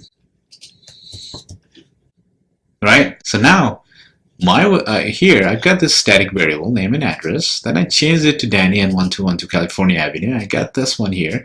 Now I changed this variable to John, right? So let's say some programmer wanted this name and address to be this one, but someone changed it, right? Now you're expecting this Danny. Now you got John, right? That's why it's very, very crucial, and you need to understand in order to use the static variables. Once you change it, right, it's going to override your previous value. That's why, you know, you would see a lot of people using instance variable. Okay, static variable, you use it in a meaning where, you know, you're gonna have the same value throughout the class. So that is kind of like a static variable. Let's see, let's try to do this one here. I'm gonna call this one static, and let's say double balance. So now if I do this, system.out.println, say if I'm gonna have that balance in here, and I'm going to say this balance equals 2.14, let's say 2500, and I'm going to say it static variable.balance, and you can see that I was able to get the balance as well. Okay, so you don't have to put public, but normally when you create a static variable, you'd see people using public because that static variable is going to be the same throughout the class, right? It means that, you know, if you're going to use static variables, you're expecting to use it throughout the program, okay? And that means you're going to have to put it public. So that is kind of like a static variable. So now let's actually create a constant here. I'm going to say constant, and here I'm actually going to create a public static string name, and I'm going to say public static. Okay, this constant always going to be public and static. Okay, so I'm going to say it double pi equal 3.1. So the pi value is always going to be 3.1 for blah blah blah, right? But let's say that it's going to be 3.1 for our whole application. So pi value doesn't change. So in that case, you can actually create a constant. So I know this is a constant because it is an uppercase, okay, and it has this final return type. So now if I create this method here, constant method, and I'm going to call public static void main string. All right, so here I'm actually going to do constants.name equal, let's say Kevin. So now if I do constants.pi equal 3.12, let's see what happens here. So it says here that make pi not final. So when you have make it final, right? Once you have it final, you cannot change it. It's throwing an error here. So if I run this, it's gonna say you cannot assign a value to the final variable pi, right? So you cannot change it. I was able to change the name, right? It's just static, right? It means you can change it, but it's gonna override the value, and you know you can have the same value Kevin throughout the class unless you change it again, right? However, you cannot change this value pi, this variable pi, because it's the constant. So now if I print this, constants dot name, and I'm going to say that constants dot pi. And you can see that it's going to say Kevin and 3.14, right? So now, public static, right? The constant would always have return type final. It will always be static. Okay, that means you can use throughout the class, and you can use whatever return type you want. Okay, so this pi is the has a decimal, so I use double. It's going to be public because you're going to use that throughout the your application. That's it for this lecture. I will see you guys in our next lecture. Hello and welcome back to StudentBlue.com. In this lecture, we're going to learn about packages. This is also one of the very important topic in entire Java course. You're going to be creating a lot of packages. So what is packages in Java then? So the Java package is a group of similar type of classes, interfaces, and sub-packages. The package is kind of like your project folder. So it has similar type of classes, interfaces, and sub-packages. Packages in Java can be categorized into two forms: built-in package and user-defined package. So now there are many built-in packages such as Java, Lang, AWT, JavaX, Swing, .NET, and IOUtil, SQL, etc. Let's say you wanted to use some other people's methods, right? Some other people's classes. Then you're going to actually be working on other people's packages. Just like the Java has the built-in packages, right? For Swing, for JavaX, for SQL database, and so on. For IO, we're going to learn in our future classes. So you're going to be, you know, you can use those built-in packages if you want to. But we're going to talk about the user-defined package. So what are the advantages of the package? Java package. Java package is used to categorize the classes and interfaces so that they can be easily maintained, right? So once you have a package, you can easily maintain the classes and interfaces. Also, the Java package provides access protection. Let's say you created the classes, right? This is in this package. Now, you want everyone in your company to use the classes, okay? But you can have those classes if those classes are inside the package. You cannot use the classes outside the package. You can have those kind of protection. The Java package removes naming collision. That means is, let's say I created two classes, employee, and I want to create another one, employee again. I cannot do that right now. With Java package, it allows you to do that. So you can have employee in package 1 and employee again in package 2. And you can use either employee classes if you want. So it kind of removes the naming collision as well. So now let's try to create the packages in here. So you can see here, I've got this package called com.seleniumguru.package1, and I've got this class here, animal, and I've got this static main method here, main, and I got this get name, what do you call this, static method as well. So it's just going to say animal name is whatever the name, and I just call this get name here. So now if you look into this one here, I've got this animal class again, right? Same thing. Everything is same. I just put different name. And I was able to do that because I'm using package in here. So this isn't package 1, this isn't package 2. You cannot have same class name in two classes, the same class name in one package. Okay, you can have it in different, but you cannot have it in same. So that is kind of like the advantage of the package. Let's try to create some classes in package now. So I'm actually going to go back in here and create the same class as in the PowerPoint. I'm going to create animal. So in here, I'm actually going to create a public static main method in here, static void main string args. All right, so here I'm actually going to do public void. Just going to create a static, so I don't have to create a method now. I'm just going to show you an example of the package. And in here, I'm going to say system.out.println animal name is, and also put this parameter in here, string parameter name, and I'm going to say name. All right, so now in here I'm going to call get name, and I'm going to say max. So it says animal name is max. So now let's try to create the same class in the source folder. See what happens. If I create animal,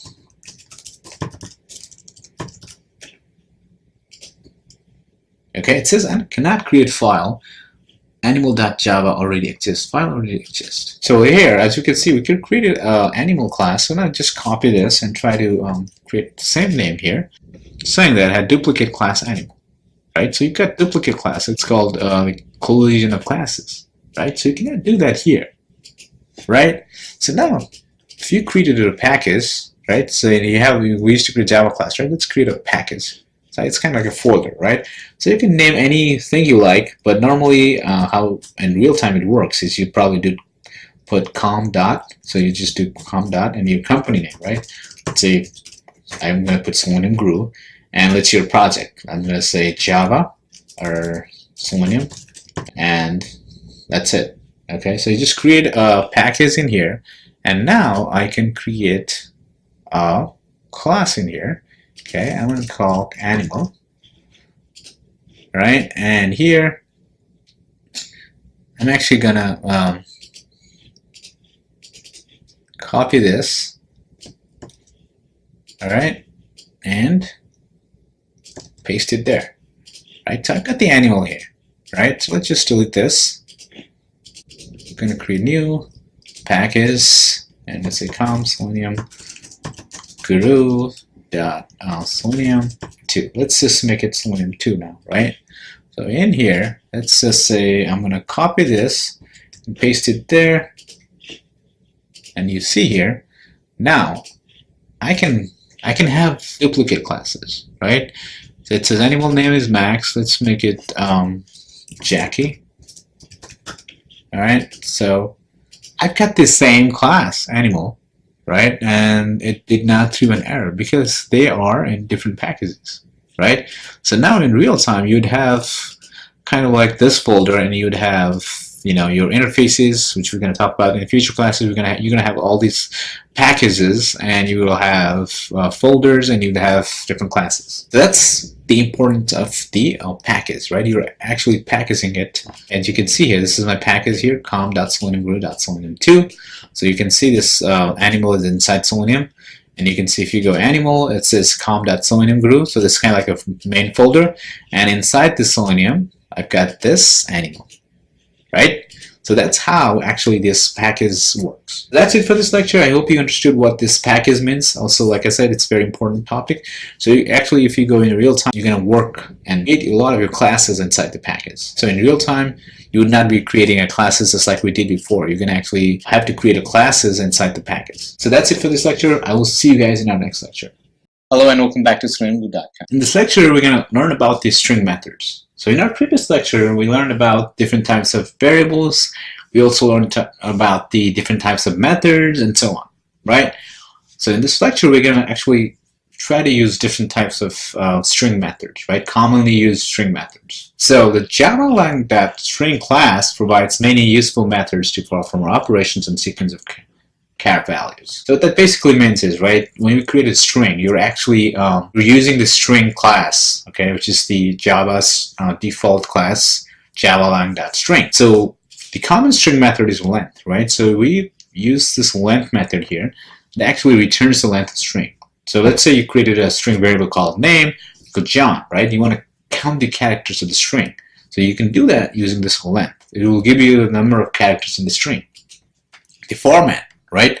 So we learned about this string interpolation where you use this format. We did string.format, and we, instead of using a lot of plus concatenation, we use the string.format and we use string interpolation. And also the substring method here. So let's say you wanted to get the certain characters from the string. Okay, so you could do that using the substring. And here you use the index, right? So you wanted to get the string on that index. You could do that using this substring. And substring, you can also have this different parameter. You have begin index and end index. So you can get the string starting from this index to this ending with that index. So the other one is contains, right? So if you wanted to actually find out if your string contains certain character, you can use this contains as well. So it's going to return true or false after matching the sequence of the char value. The other one is equals. So if you want to compare two strings, right, so you can do that using this equals, and I think we've done that in our previous lecture. So equals ignore case, right? So this is another important string method that is used a lot in the real-time projects. So basically what this means is you want to compare another string, and you also want to ignore the uppercase or lowercase, right? You don't care if it's uppercase or lowercase. You just want to make sure your string matches, right? In that case, you could use equals ignore case. And the other one is empty. So if your string is empty, you want to find out if your string variable is empty, you can use this as empty. So here's the one example of how you could use different string methods. Okay, so I've got this string 1 here, and it has hello students, welcome to Java world, right? String concatenation. And string 2 is welcome, string 3 is empty. So if I do string 1.length, okay, it's gonna find me the length of the string here. So it has how many characters? It's gonna give me the number of characters in the string. If I do string 1.substring 1, it's gonna start from 0, 1. Okay, like you can see here, when I do string.length, it gave me 36. So if you count it 1, 2, 3, 4, 5, and it also counts this space in here, it's gonna be 36 characters in the string. So when I do string 1.substring 1, so it started from 1, 0, 1, it's gonna give you all the string here, which it did here. So now starting with substring 6 and 13, so you're going to do 0, 1, 2, 3, 4, 5, right? And here, starting with 6 means this S is 6, and 7, 8, 9, 10, 11, 12, 13. It ends with 13 index is this T here, right? So you're going to get student, right? Because I'm saying starting with 6 and ends with 13, I want this string, right? You see here, starting 6, 13. So now this one here, string 1 that contains hello, right? So you're actually using this contains method here. So it's going to say returns true if string 1 contains hello, and it says true because the string 1 contains hello. Now string 2 equals welcome, right? It says equals in here, and it says here returns true false if string 2 equals hello, and it says here false because you have uppercase W in here and lowercase w in here, right? Now if you do equals ignore case, right, equals ignore case welcome, so now string 2 has a W as an uppercase, and this one here you're actually matching with lowercase. However, it says true because you're using this equals ignore case. Ignore case means ignore uppercase and lowercase. So now string 3 is empty, so you have nothing in here, it's just true. So that is the kind of like a string methods. So now let's actually try to do some method in here in our IntelliJ. So I'm going to say string methods. Actually, it's a good idea to create a package now, right? So to learn about this package, so I'm going to say some Selenium Guru, Selenium, I'm going to say Java. Okay, so I create this Selenium Java in here, and I'm going to create this one here, string methods. So in here, I'm actually going to do public static void main string args. In here, I'm going to create a string variable 1 hello. I'm going to say students welcome to Java world. So I'm going to make a space in here. And string 2 is welcome, and string 3 is null. Now if I do system.out.println, and I'm going to say string 1 length. So if I do that here, it's going to give me length of this string. It says 36. So now if you count it, 0, 1, 2, 3, 4, 5, 6, 7, 9, 10, 11, 12, 13, 14, 15, 16, 17, 18, 19, 20, 21, 22, 23, 24, 25, 26, 27, 28, 29, 30, 31, 32, 33, 34, 35, 36. So I got 36, right? Let's just get in here. So now if I do system.out.println, I'm going to say string1.substring. I'm going to start with 1, and it's going to give me from E, right? All this string here. So now I'm going to say run. It's going to give me the string after omitting H. So did it here, and I'm going to do it again. System.out.println. I'm going to say string1.substring. Starting with 6 and ending with 13. It should give me student, just student. So 6th index is S and 13 index is T. That's what you give me student. So now the other one here is string 2 equals, let's just say contains first, contains hello. So if I do string 1 contains hello, it's going to give me true because the string 1 contains hello. Okay, so now if I do string 2 equals welcome, so now it's going to say false because I have this uppercase here and this is lowercase, right?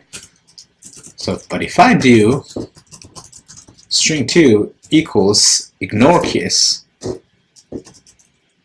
welcome, means you don't care about uppercase lowercase, you're ignoring the case sensitivity here, so it's going to say true.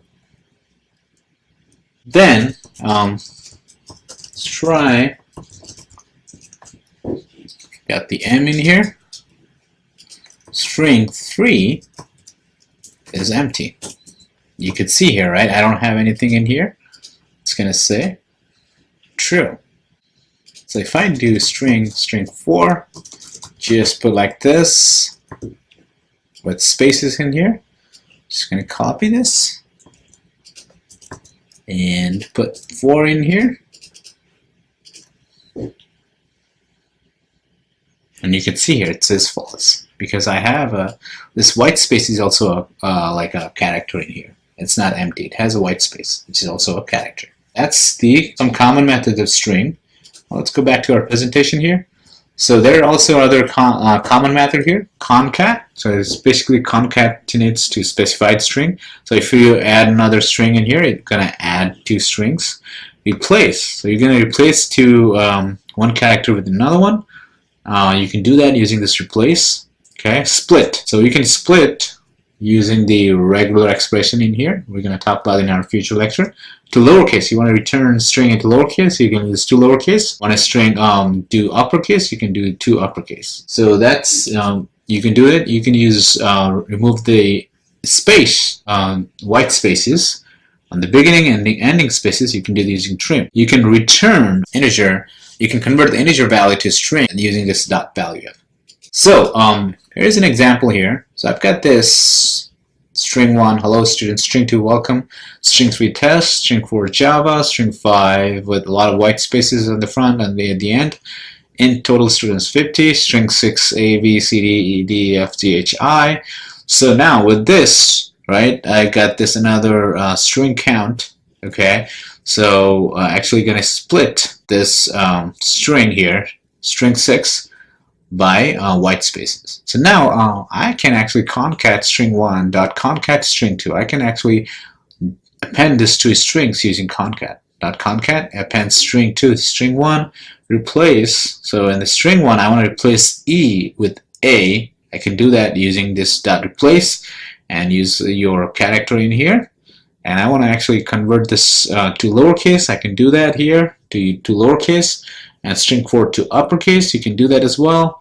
And I have a lot of white spaces in here. I can trim using dot trim. And also I have this integer. You're going to do this a lot, right? So it's kind of very helpful to understand how you can actually convert this integer value to string. So I have this total students, so I can get the value in string using string.value. And again, I can count the length, which is going to give you the length. Okay, so now you can also do each loop in here. So I've got this string count, right? So basically what you're doing here is I'm actually, since string 6 has A, B, C, D, D, F, G, H, I, so I'm actually splitting it by white spaces, okay? Then I'm actually putting in an array, right? String this here, as you can see here, string count is an array. Then for I'm going to do for each loop, and I'm actually going to, for each string, print out that word, right? Okay, for each string inside this string count array, print out each string. So when you do that, you're gonna get, for this string 1 dot concat string 2, you're gonna get hello students, welcome. For replacing E with A, you're gonna get, as you can see here, it's just replaced E with A, hello students, and string 3 to lowercase, it was already lowercase, it's test. To uppercase, Java becomes all uppercase Java, and use string 5.trim, so it trimmed all the white spaces in the beginning and end of the string, just string, and you got the value of students here, total students 50, and here count, as you can see, string count.length, right? So this was an array, so I'm actually counting the length of the array, elements in the array. So I've got 3 elements. So here I'm actually doing for loop, and I'm getting each word. So here I've got A, B, C, D, D, E, F, G, H, I. Let's do that in our IntelliJ. I'm actually going to create a new class in here, and I'm going to call it string method 2. Actually, let's do it inside this Java package in here. I'm going to say string method 2, and I'm actually going to copy this to make it a lot faster. Copy this whole thing and just paste it there. And here I'm actually going to do hello students only, and just going to do hello students, welcome. String 3, it's going to be I'm going to put all uppercase. String 4, I'm going to put all lowercase. And string 5, I'm going to have a lot of white spaces. And string, a lot of little bit of white space at the back, and I'm going to do total students equal 50. I'm also going to have the string star 6 equal A, B, C, D, D, E, F, G, H, I. Alright, so I just put without this comma in here, and now I'm actually going to create an array. So I'm going to create string here, string.count. So I'm actually going to use the string 6.split, and I'm going to split it actually with this here. So now first I'm actually going to do string 1.concat string 2. Okay, and I'm also going to do string 1 dot replace I'm actually going to replace E with A. Okay, let's see what happens. So I've got hello students, welcome. So I'm actually adding those two. So it says hello students, welcome. Then I'm actually replacing string 1, E with A. So it becomes hello students. So E is replaced by A. Right? So now the other one I'm actually going to do is I'm actually going to copy this and oops, paste it there. So in here I'm actually going to do to lowercase, and here I'm actually going to do string 3, string 4 to uppercase. Alright, so let's see what happens now. It should be, see, this is all uppercase, it's going to be all lowercase, and this is all lowercase, it's going to be all uppercase. Okay, so now the next one here is I'm actually going to use trim. So I'm actually going to trim all this white spaces.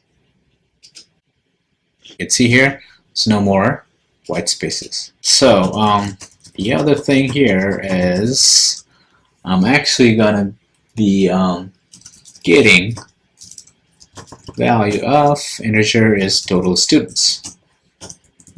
Okay, so what I'm saying is like this is the integer value. Put it in string, right? Convert it into a string. I can do that using string.value. And you can see here it did 50. And the other one here is system.out.println. And I'm actually gonna do let's count here. Let's just do print first. And it's gonna print this thing here. Oops. ln. Oh, it just give you a class name. Okay, that's fine. I'm actually going to do string s and answer count. And in here, I'm actually going to do system.out.println, and the word is +s. And so now let's see that. All right, so here, right? So what I'm actually doing is splitting it by space, right? So now you have A, B, C, D, E, F, G, H, I. I have 3 elements. Then what I did here is I'm actually doing a for loop, right? So I've got 3 elements, A, B, C, D, E, F, G, H, I, and I'm actually doing a for each loop, right? And getting the each word, right? So here word, so the first one here, string S is ABC. It's going to say word ABC. The second iteration is DEF, so it's going to say word DEF, and so on. These are the most common string method that you're going to use in real time. So that's it for this lecture. I will see you guys in our next lecture. Hello and welcome back to StreamView.com. In our previous lecture, we learned about the common string method. In this lecture, we're going to learn about the common integer methods that you're going to use in real time. Okay? So before I do that, I want to explain what the difference between int and integer is. So we've used int data type, right? So int is a primitive data type which stores the actual binary value for the integer you want to represent. Whereas integer is a Java class, and variables of integer stores references to the integer objects, just as with any other references. So basically what that means is int, a data type that we use, it's a primitive data type which actually stores the binary value. However, there's also an integer Java class, and variables of that integer Java class stores references to the integer object. Just like string object, the variables of integer stores references to the integer objects. So here are the common integer methods that you're going to use in real time. Okay, one of the first one is int value. It returns integer value of the integer class object. Double value. So if you have an integer and you want to actually convert it into a double value, you can use this method here, double value.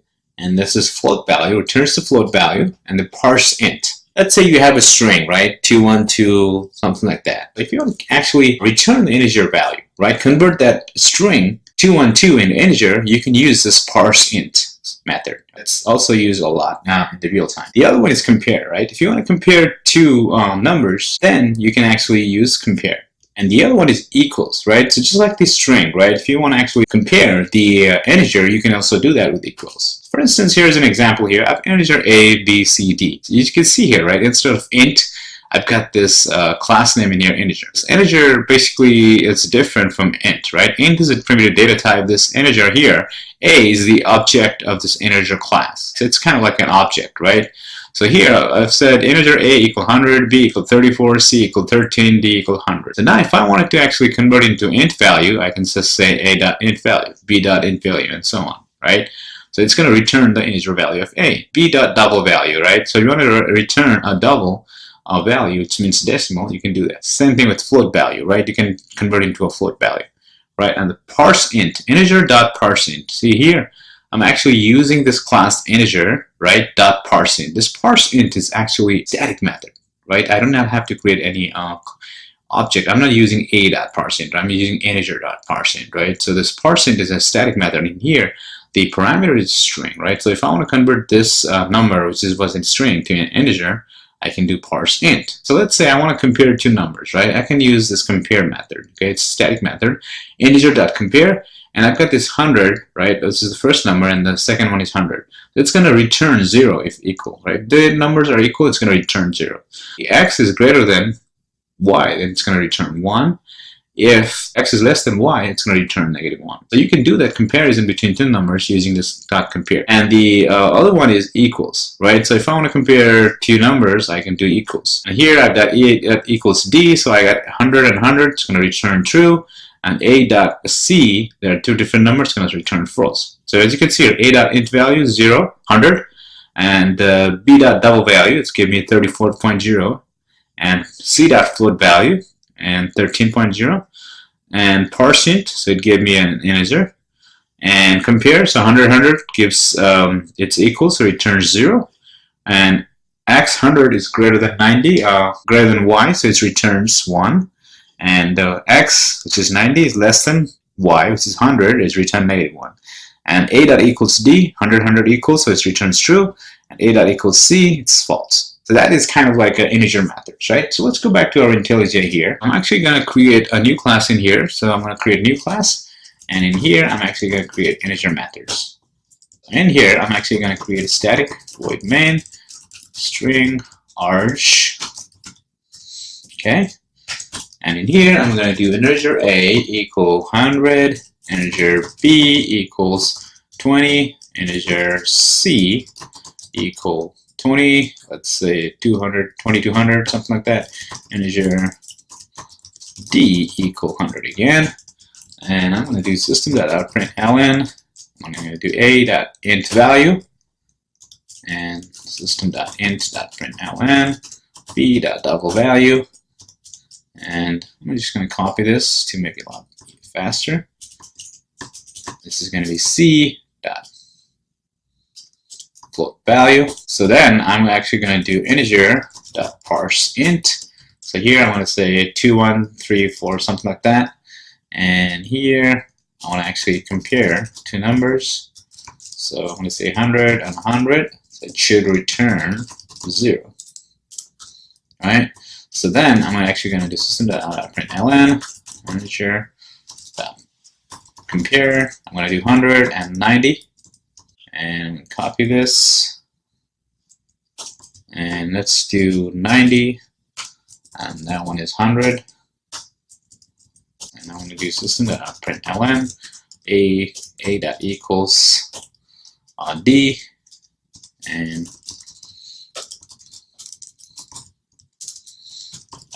println a dot equals c. So if I do this, I'm going to get a.int value is 100, b.double value is 20.0, float value 2200.0, and parse int 21334. When this was a string and I've parsed it to integer, so now this is an integer 21334. Integer.compare 100, 100 are equal, so it returns 0, and x is greater than y, so it returns 1. X is less than y, it returns -1. And a dot equals d, both are equal, so it returns true, and this returns false. Now let's try, I'm going to show you what the difference between int and integer is, right? When I say as do int, it's going to come in different color, right? Gray, purple color over there. I'm going to say int e equals, let's say 500, right? So now if I try to do system.out.println, so e dot See, I don't have anything here. He doesn't have any method. It's just a data type. I can't do anything in here. Value. Right? It's value. No, there's no methods. Okay, it's just a primitive data type. It's just a primitive data type, so you cannot use all this cool stuff. So I cannot do anything like that. Right? It just says that this int is a data type. It does not have any methods. So if you want, so how would you choose if you want to use integer or int, right? So if you gonna, use different methods like int, double value, float value, parse int, or something like that, I would, it's recommended to use this integer. So, but if you're using just int as like a data type, a number you save as a data type, then you can just use it. So that's it for this lecture. I hope you guys understood what are the common different methods of integer. Okay, there are also many different methods you can find online and try to play around with it. Okay, so that's it for this lecture. I will see you guys in our next lecture. Hello and welcome back to ScreenBlue.com. In this lecture, we're going to learn about the regular expressions. So what is regular expression? Okay, regular expression in short form called regex, or regexp for short, is a special text string for describing a search pattern. So let's say from the string you wanted to find out John, right? You want to find out the number of occurrences of O in the John string, right? In that case, you'd be using regular string, right? You're actually trying to search for the character O. So in that case, you're going to use a search pattern, which is called regular expression. Okay, the regex pattern or regular expression are normally described inside course class. Wildcard notation such as .txt, right? So if you want to find .txt in Java, you're going to be writing like this. So you would have one for escaping this code, right? So you have a double quote, right? So you have to skip that, okay? And then you would use that. Then you have to use this as a regular expression, and you're going to use star, means any files ending with .txt. So here, if you want to use the regular expression, how it works. So if you want to find some string that begins with certain thing, then you can use this caret. Ends, okay, with this $sign. Any character means dot. Match 0 or more times means star. Okay, and plus mismatch 1 or more times. With question mark means match 0 or 1 time. Alternative, grouping, and so on. So if you want to match only the word character, you're going to do /w. If you want to match only digit, you're going to do /d. So let's take an example here. I've got this regular text string. Okay, I've got this constant here, example underscore test, and it has this is my space small example. Okay, so now I've got this main method in here. So now I'm going to print out example test matches. Okay, if it matches, and with this regular expression here. So here, my regular expression is w dot star. So w means any word character, and dot means star means after this word, right? Any word character, I don't care what it is, right? It doesn't matter. It's a space or a digit or anything. So now, if I do that, it's going to return true because this example test has this word character, right? This is all this like characters, right? Spaces, characters, and so on. Okay, now here in this, I've created a string array and called split string, and I'm actually splitting with this s. Okay, so s is any white spaces. So if you want to actually, match by white spaces, then you're going to do the /s, and I have an additional / because I have this double quote, so I have to skip the double quote. That's why I've got this additional /. So what that does is it basically it's gonna put this one in one element, this one is one element, this one is one element, this one is one element, this one is element.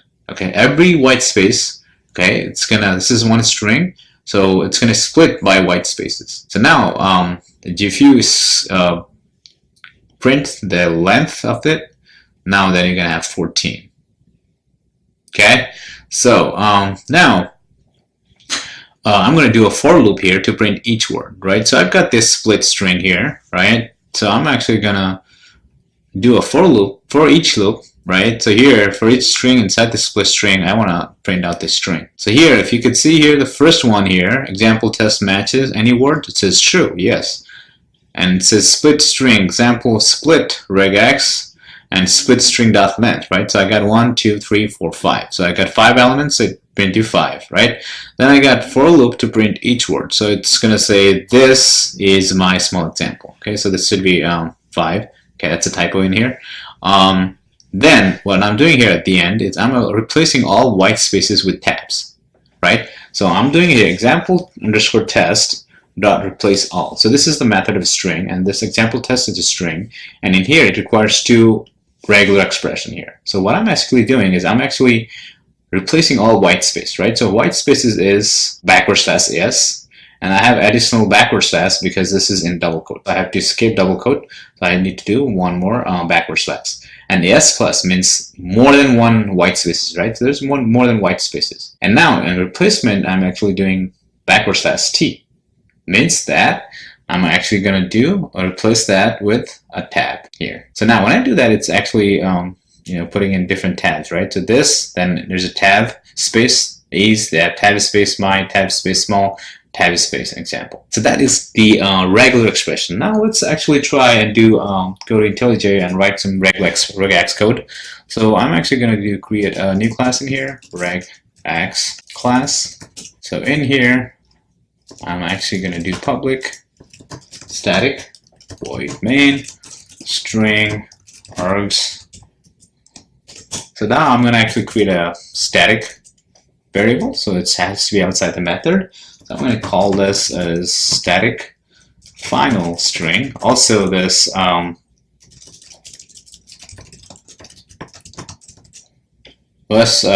constant are always final, and you all normally put it in public. Okay, and this is also a static. Your constant would always be static and final, right?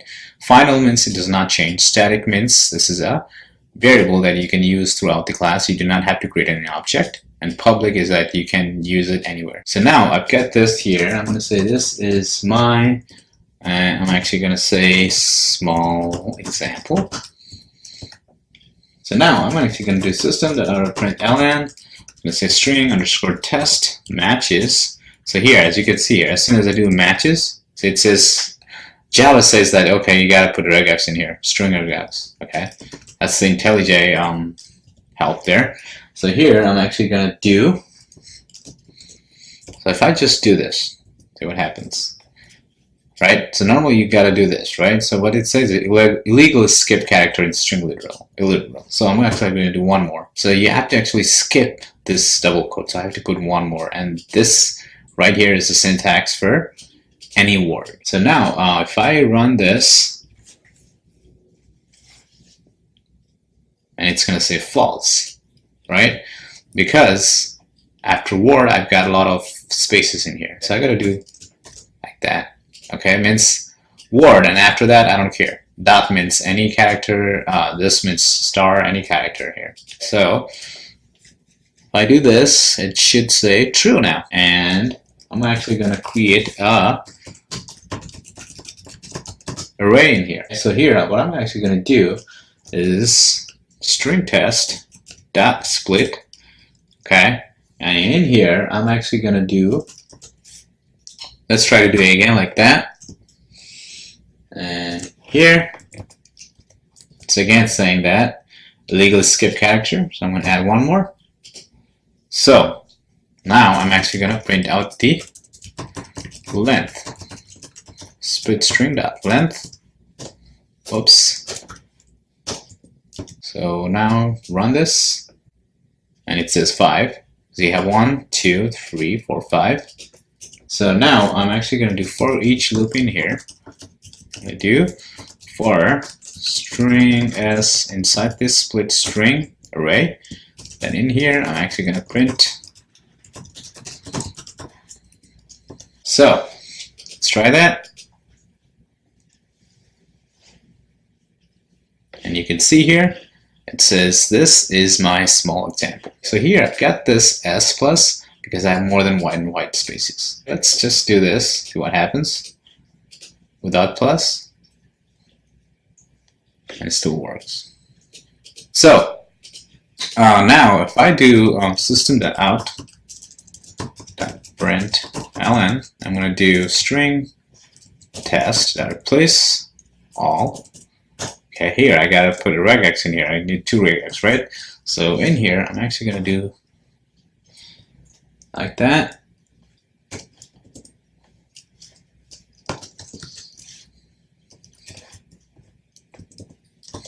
So now here, I'm actually replacing this space with tab. So right now you don't have much space, right? So with tab you should have a little bit more space. So let's run this. Right, you see here, after this, it's a tab, tab, tab, tab. Alright, so that's pretty much about the regular expression. You can learn by yourself, right? So basically what you need to understand is if you want to match any character, right, you're going to do dot star. Okay, so match beginning character, you're going to do this. Like that. So match ending character, I'm going to do $. Right. That's it for this lecture. I hope you guys understood what a regular expression is and how you can use regular expression for your string method. We'll see you guys in our next lecture. Hello and welcome back to screenblue.com. In this lecture, we're going to learn about the object-oriented programming, also called as OOPS concept. And so what is OOPS, or object-oriented programming language? Object-oriented programming languages are organized around objects rather than actions and data rather than logic. And so before object-oriented programming, we used to have scripting language, right? Like such as Visual Basic and VisualBasic.net. Okay, and they focused more on actions and logic. However, with object-oriented programming, it's more focused on objects and data. So logical procedure that takes input data, processes it, and produces output data. So in object-oriented programming language, everything is an object, just like real world. Okay, so like I said before, scripting language, right, or functional programming language, they're more focused on actions, right, and they're more focused on logic. Right, that logic means that takes input data, processes it, and produces output data. However, object-oriented programming language is more focused on object, right? So with that means, let's say you create an object of like a vehicle, right, or an automobile, and you can create millions of objects from that class. So that's the advantage of object-oriented programming language. And there are a lot of different features of object-oriented programming. These are the benefits. So first one is encapsulation, okay, inheritance, polymorphism, overriding, abstraction, and interfaces. We're going to go one by one because this is one of the very important topic of the entire Java programming language. Okay, this is one of the features that made Java programming language the most popular and commonly used programming language. Now, so let's try to understand what encapsulation is then. Encapsulation is the process of packing up data and functions into a single unit. It's also an internal representation of an object hidden from outside. The variables of the class will be hidden from other classes and can be accessed only through the methods of their current classes. And it can be used in order to prevent modification of variables from object. Okay, so basically what that means is, right, remember when we created a car or automobile class, right, we had a lot of variables, right? In that variables we did not make it private, right? But the main idea of encapsulation is you make the variables private, right? And then you also create a getter and setter methods, right? And now the outside classes cannot change or directly change your variables, right? They can only do that using getters and setter methods. So if they have access to setter and getter method, they can be able to access as variables. So you're kind of encapsulating the variables here, the data. So encapsulation can be used in order to prevent modification of variable from objects. So what that means is, let's say you have this private variable, right, in your class, right? And if you do not provide a setter method, right, so now the user can only get the value from the variable. They cannot set it. They cannot change the variable, right? So that's the encapsulation. Like I said here, to achieve encapsulation in Java, you declare the variables of a class as private, then you provide public getter and setter methods to modify and view variables. So you cannot just directly change the variable, right? So let's say you have objects 100, right? Then on the object 100, you can set the variable, right? And for that variable, you can get the value of that variable. But for other object, you cannot change the variable value. Okay, so that's the benefit of encapsulation. You're actually, preventing users to change the variable value for all objects. So, for instance, here I've got this customer class here, right, which is inside this package here, package 6, and I've got this 3 variables here, private variables, right, and these are instance variables. You should know that by now. So I've got name, ID number, and age. Okay, age is a number, so it's an int, and I'm creating a getter and setter method here. Get age will give me the age value here. get name will give me the name, and get ID number will give me the value of the ID number. Then I've got this setter method here, set age, set name, and set ID num. So now this is the customer class that has private variables and have a getter and setters. So now if I and I have another method here, this static method here, and I'm actually creating an object from that customer class. I'm say customer.1 new customer, and customer1.set name here. So basically what I'm actually doing is I'm actually setting the value, setting the name of this customer1, right? So with this set method, I can only change the value for this customer1. I cannot change the value of customer2 or customer3 and so on, right? So you're kind of encapsulating your objects here, okay? And you have also set age 25 and set ID num. And so when I do print ln, I can also get the name of the value, get age as well, and get the ID name if you would like. So when I do this, I'm actually going to get, so here I've got customer1.get name. Frank's age is, and it's going to get the age, which is 25. So that's kind of the example of encapsulation here. Basically what we did is we created the variables, right? This name, age, and ID number as private variables, right? Then we created a getter and setter method. Now, create an object, this object can only set and get the method. They cannot change the value for all the objects. They can only do that for that object. So now let's go to our RubyMine here, and I'm actually gonna create the encapsulation here. Let's say encapsulation, and here I'm actually gonna create private variable string, private string name, private string ID num, private int age. So now I can create a getter and setter methods here. So the one way, easy way to do that, right, is you could actually right click and generate, okay? And you can also create getter and setter here. So if I do getter and setter here, it's going to ask me what getter and setters I'm going to do. So I'm actually going to select all three. So here, these are all getter and setter methods.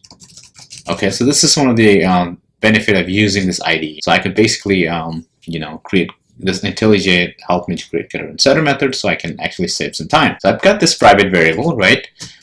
Name, ID num, and age. So now I'm actually going to create here encapsulation method. So in here, I'm actually going to do public static void main string args. All right. So I'm here. I'm going to say encapsulation is going to be customer1 equal new. I'm going to say encapsulation. All right, and I'm going to say customer1 dot set name John. Customer1 set ID num like 2324 whatever. Customer1 dot set age equal it to 35. I'm going to say system1 print ln. I'm going to say customer. I'm just going to say this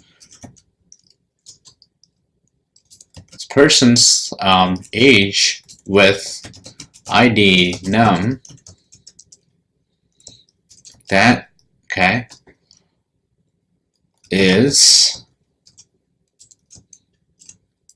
say D years old. Okay, so here I'm actually going to do string dot format because I'm doing string interpolations, right, which we learned in our previous lecture. So here I'm actually going to do customer1 dot get name, customer1 dot get ID num, customer1 dot get age. So now if I run this, see what happens. It's okay. I've missed one parenthesis. Let's run it again. And here it says John's ID number with ID num 2434 is 35 euros. Okay. Okay. Just going to say John with ID num is that. Okay, let's run it again. It's going to say John with ID number 234434 is 35 years old. Now let's give an example in here, right? So now if I do system.out.println, so if I try to get customer1.age, so if I just do this, it's going to throw an error, okay? Because I have this age variable, right? But it's private. So I cannot just get the age just like this. So let's say, for instance, I'm going to create another variable here, string address. Okay, just going to make that like that. And here, if I do system.out.println customer1.address. See, I have access to this address variable, right? So this one has an address variable, and I have access to that, right? So let's say here, I can change this address to something like 12341 California Avenue. Let's say Richmond, VA 2022. So, can I comment this? Right, so I'm able to actually change this address variable here, right? This address here, I've got this variable and I'm able to change it here and actually do whatever I want, right? But if I do private, right? So if I do private now, okay, I don't have access to this address now. I cannot change it. The only way I can change it is using setter and getter method. So that is the encapsulation. Means that's what encapsulation means. You cannot, once you make it private, you can't change or do anything, right? The only way you change it is you provide getter and setter methods. So that's how you could do encapsulation, right? You're preventing users to change the data. You provide them getter and setter methods, and they could do whatever they want, right? If you, let's say for instance, if you don't want the ID num to, let's say this ID number, you don't want them to change it. So once it's set, it's immutable, it's not changeable, right? So now here, I can get the ID num, but I cannot change it. So in here now, so I cannot change it. You see here? It's gonna throw an error because I cannot change it, right? Right, so here, let's say that since that ID num is, I can only get it, let's also create the constructor here. And here, I'm actually going to create string parameter, and it's going to be ID.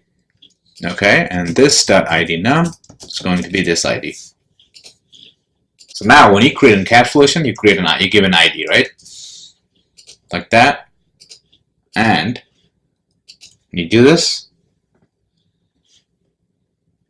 it's going to say John with ID number 214313 is 35 years old.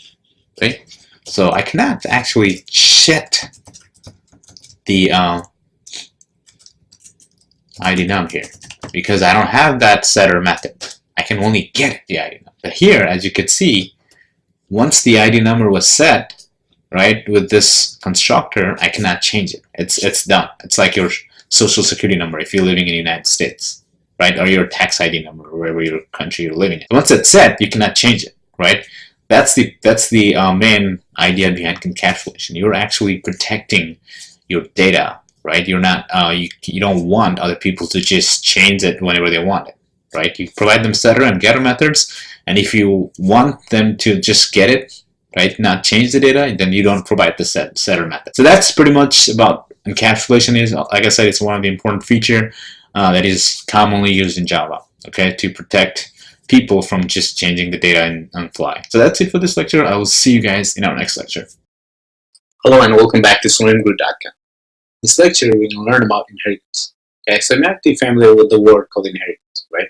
So basically, as a son or daughter, you can inherit the property from your parents, right? Simple as that. So what is inheritance in programming language? Well, inheritance programming language is basically a relation between two classes where a child class inherits all the features of its parent class. Okay? So being a child class, you can basically inherit all the features of the parent class. Okay? So methods from the parent can be overridden in the child and the new logic can be added. Okay? Let's say that your parent class have certain methods. Okay? So now you can create a child class and use the same method, but you can change the method's output. Right? So that's a benefit of the using inheritance, right? So you get all the properties from parents, but you can tweak the way you need it. Okay? So I'll give you an example of what inheritance is, right? In programming. So let's say you got the person class here, right? So person can be a student or employee or anything, right? So here I've got only, let's say, got two types of person, student and employee. Okay. So basically here, the student is a child class of person. Okay. Similarly, employee is also the child class of person. So here, person is like a super class. Okay.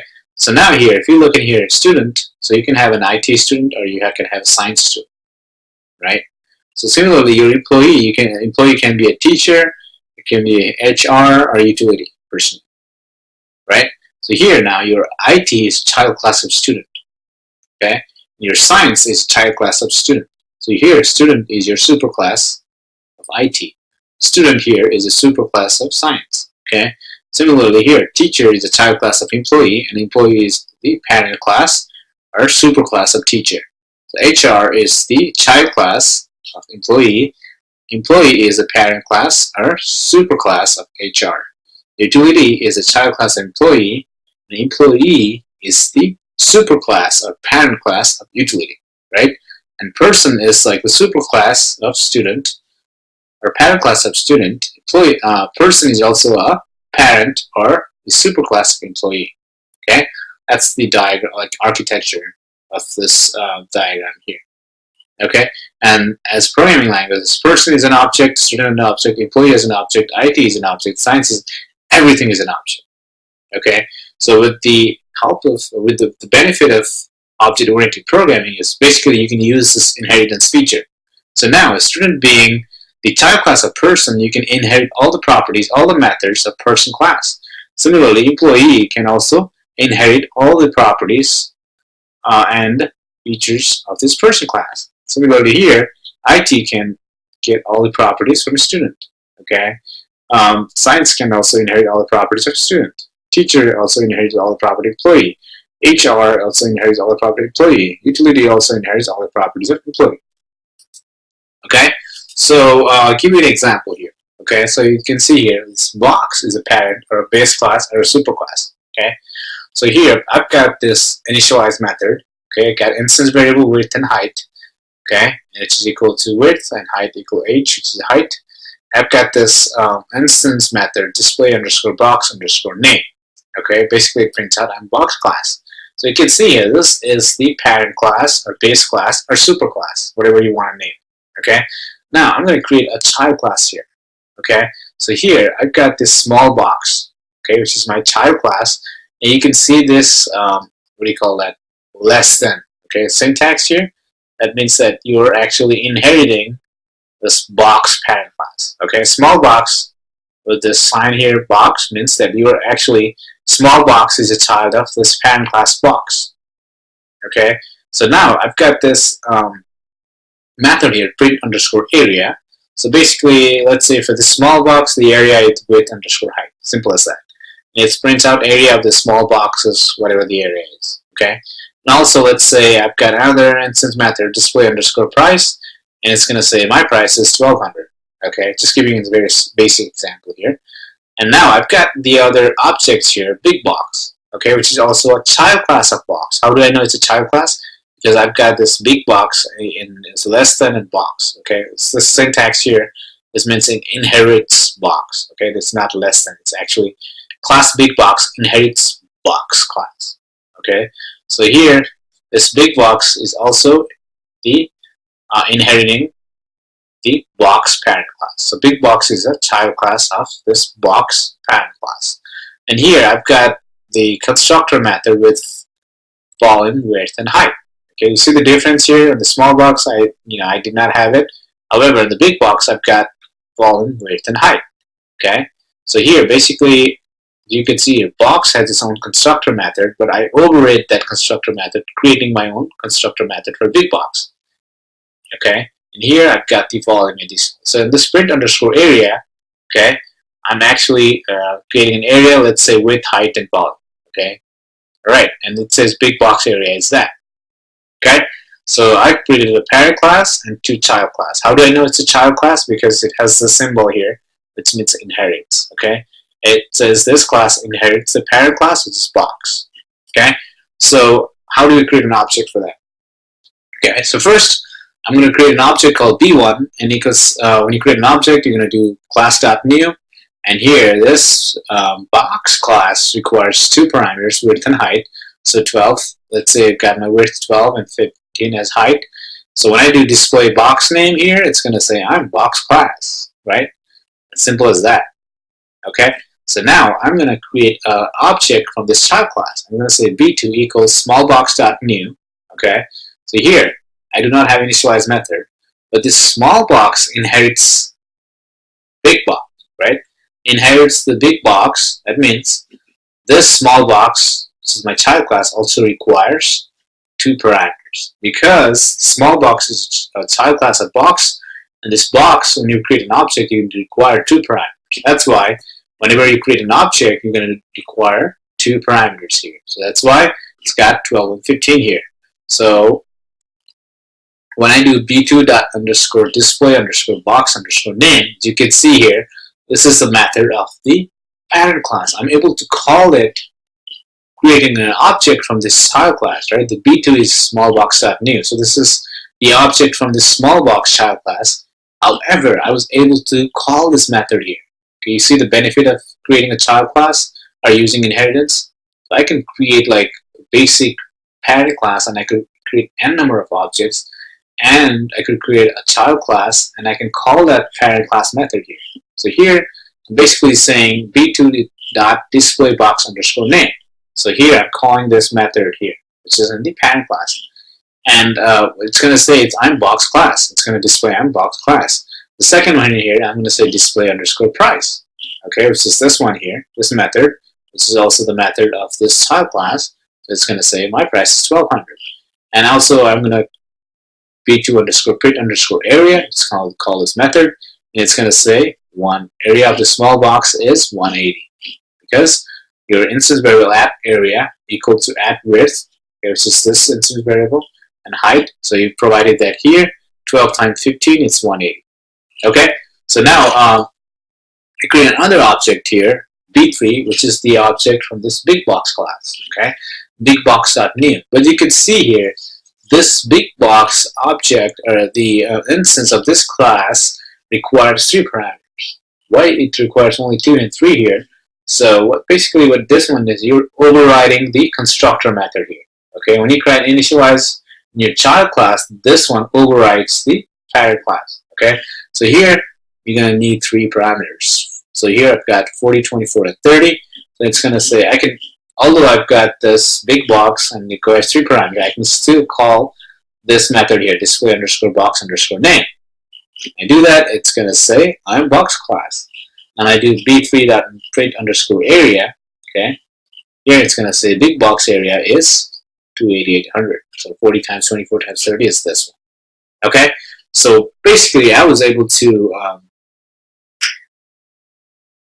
create child class, 2 child class, create parent class, create an object for a parent class, create an object for each child class. However, with the object from the child class, I was able to call this method here, and I was able to use the instance variable as well, right? So with inheritance, you create a parent class or base class or superclass, then you create n number of child classes, and you can use the property or the instance variable from the parent class, okay? And you can also call the methods from the parent class, okay? So basically you're inheriting all of the properties, variables, methods, okay? So if you're a child, you have access to all your properties and the methods from the base class or the parent class.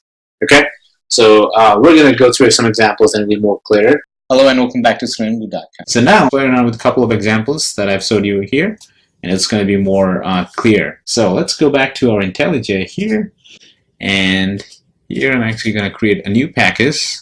We're going to call it inheritance. Okay, and in inheritance I'm going to create all those classes. Alright, so first I'm actually going to create the person class in here. Alright, so since we learned about encapsulation, let's encapsulate our variables in here. Okay, private string name, private int age. Okay, and let's generate getter and setters using IntelliJ to save some time. So I've got this person class here which has all this getter and setter methods and these two variables which I've encapsulated, calling them private.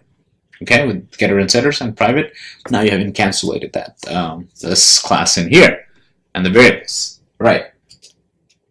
So now I'm actually going to create a new class in here. I'm actually going to do let's say employee now, and in here I'm actually going to do public string, and I'm actually going to get SSN. Actually going to create here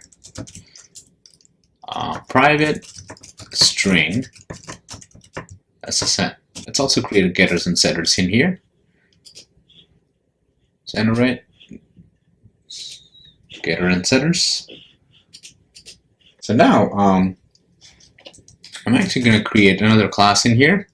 So I'm going to say public class inheritance example.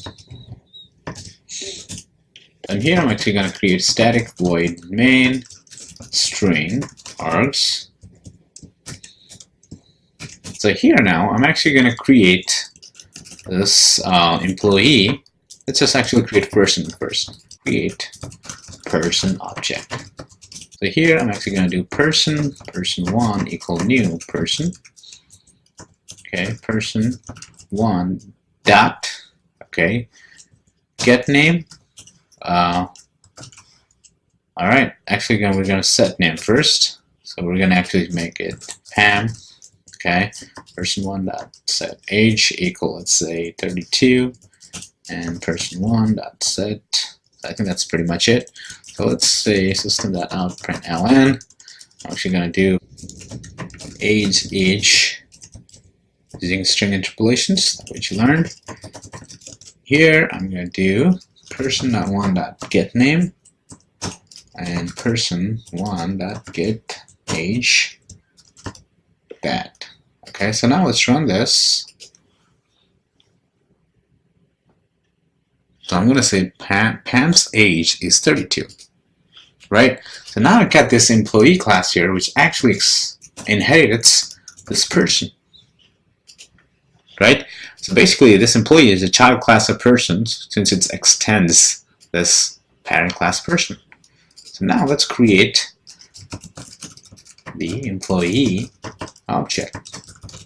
Okay, I'm going to call employee1 equal new employee.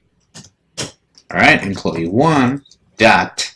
Okay, I'm actually going to do set name here, Stacy, and employee1 set age equal 28. I'm actually also going to do set SSN equals 4233112. So actually I'm going to print the value. So here Stacy, which SSN is with SSN, I'm going to say with SSN age is like that. So in here I'm actually going to do employee1 dot get SSN.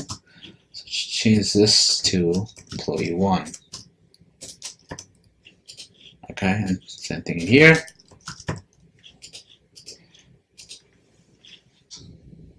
And here it says Stacy's with SSN 4232314 age 28, right? So here, what I'm trying to actually explain here is this employee only has get SSN and set SSN, right? However, when I create an object for this employee class, I was able to use this name and age, right? That's the power of inheritance. This employee does not have those methods. However, I'm able to use it because I'm the child class. And how do you make it child class? You extend to the parent class. Okay, which my parent class is person. Okay, which has this the set name, get name properties, right? So I was able to do get name, get SSN, set name, set age, and so on because this employee is a child class of this parent class person. That's the power of inheritance. Okay. Now let's do another example here, so make it more easier. So we're gonna create a box class in here. So in here, I'm actually gonna follow the encapsulation. I'm going to do private int length, private int width. Okay, let's create a constructor in here. Click box. I'm actually going to create a constructor in here, public box. So in here, I'm actually want int length. Just going to do int L, int W. All right. So I'm going to say this dot length equal L, this dot width equal W. Okay, so that's a constructor in here. So I'm basically saying this variable here, private variable equals to this parameter. This private variable equals to this parameter in here. So now I'm actually gonna display box name. It's basically gonna say box name. It's just gonna say I am parent box class. We get this box name here, right? So now we're gonna create the small box. I'm actually gonna create a new class and I'm gonna do small box. And in here, what I'm actually gonna do is extends the box, right? Because small box is the child of this parent class box, right?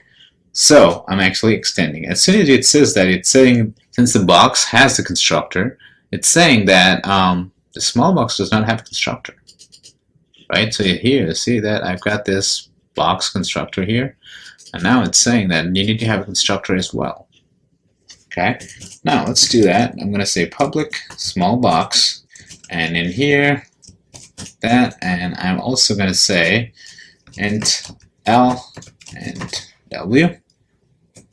All right, and I'm actually going to create this variable here as well, private L and private int width, sorry, int length, and here I'm actually going to do this dot length equal L, this dot width equal W.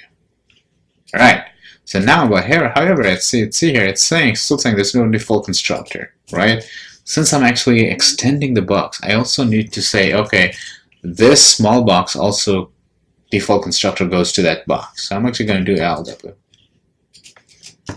Okay, so what I'm basically saying here is, since the small box extend this box, right, it has this constructor, right? So I'm saying that, okay, this whatever the constructor was in this box, it also applies here with this one here. Okay. Also now here I'm saying this dot length equals to L, this dot width equal W. So I'm basically saying that since this box needs the constructor to create an object, use that constructor of the box as well. That's what it's doing here. Otherwise you have to create a constructor for box here. Instead of creating a constructor of box, you're just saying whatever the constructor of box is, use the same thing. Okay, so now you do that using super, and your parameter here at L is length and width. So now I'm actually going to copy this box name here, and it's going to say I am small box. Okay, and also let's print the area. And here I'm actually going to say public void print area. Here, and I'm going to say system.out.print ln. I'm actually going to say area is, and I'm going to say here double area, okay, equals length times width. So this will give me an area as well, right? This will give me the box, a small box. This is going to give me the area. So now I'm actually going to create a big box in here, big box, and I'm actually going to extend that box in here. So now, as you can see, I'm actually going to copy most of the items from here,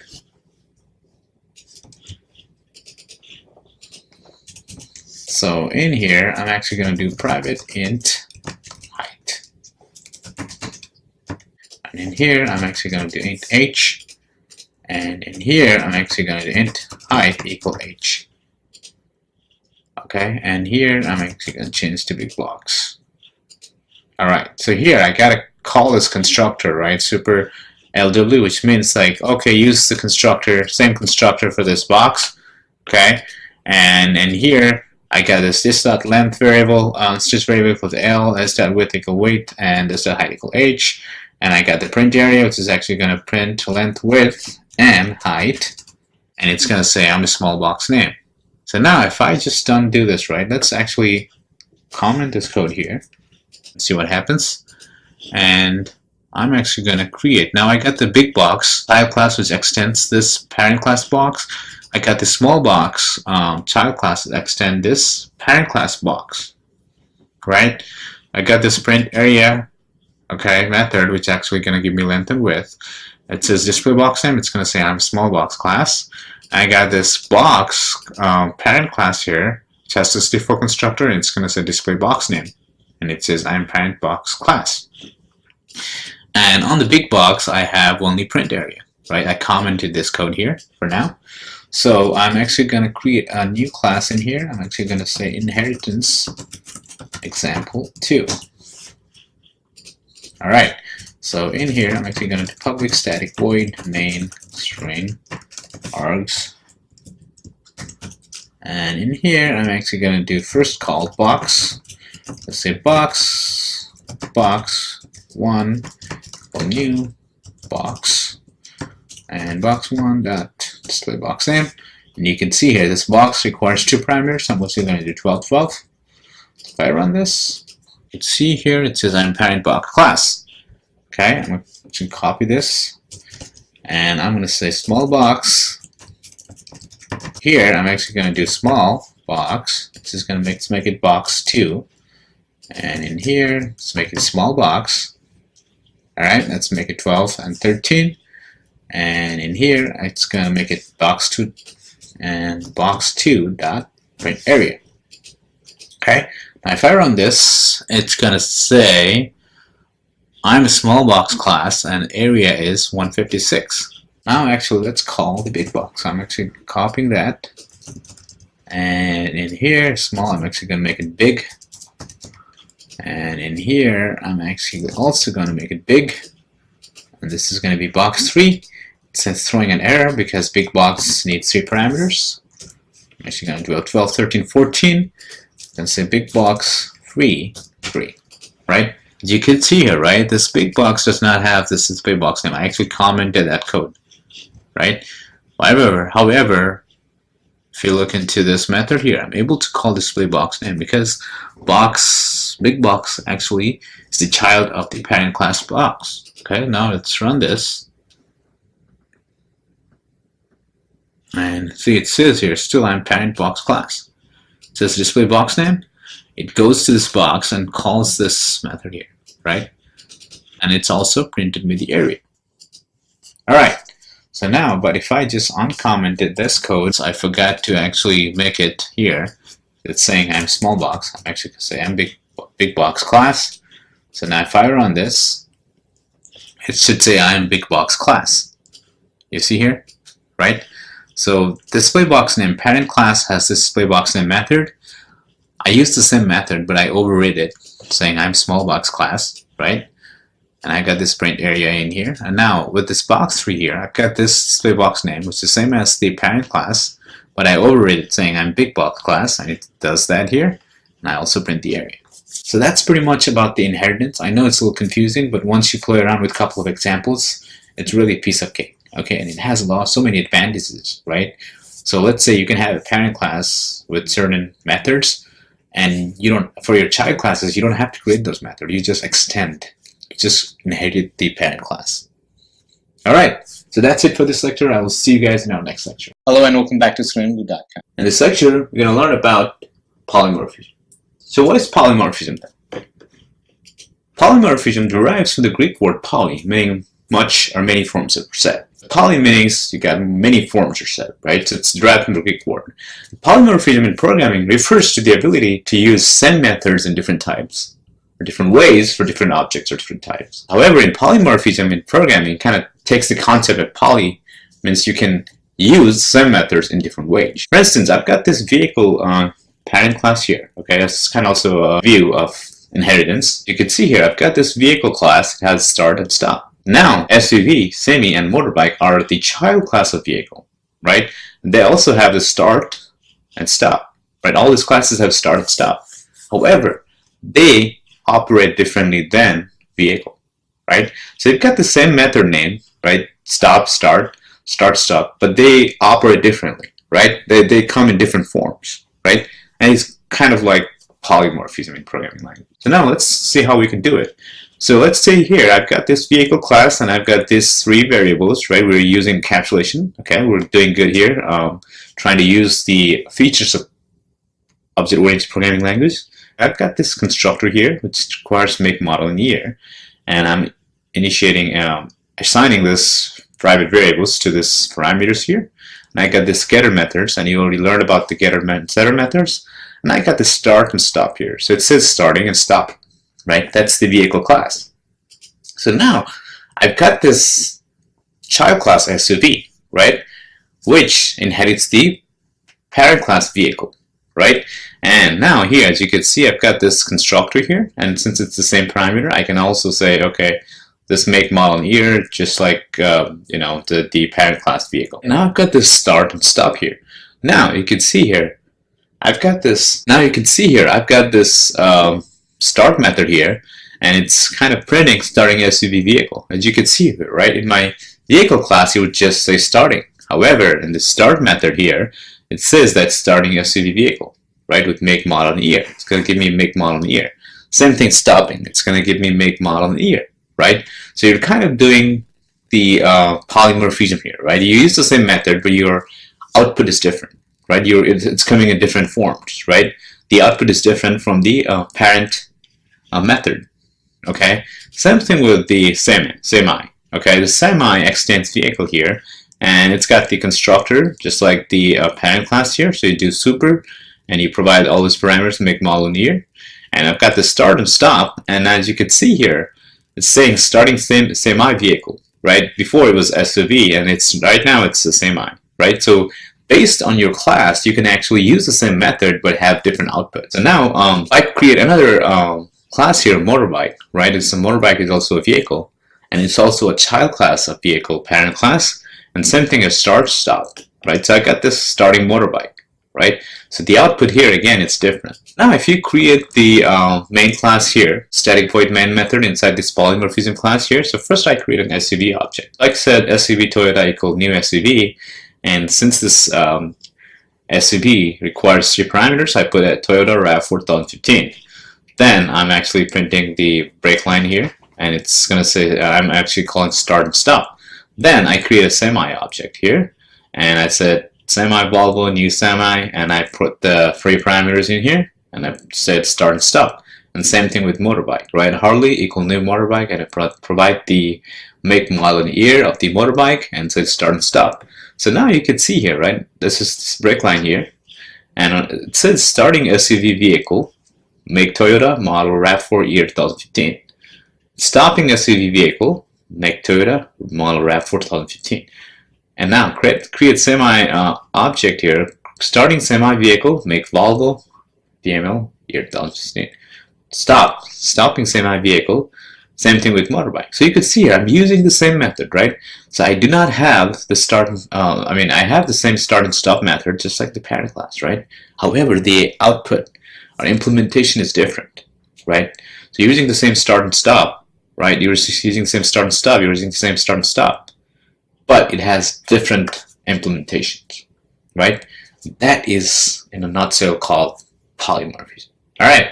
So now you understood what polymorphism is. Let's try to go to our IntelliJ here and create some classes that actually uses the polymorphism. So I'm actually going to create a package here. I'm going to call it polymorphism.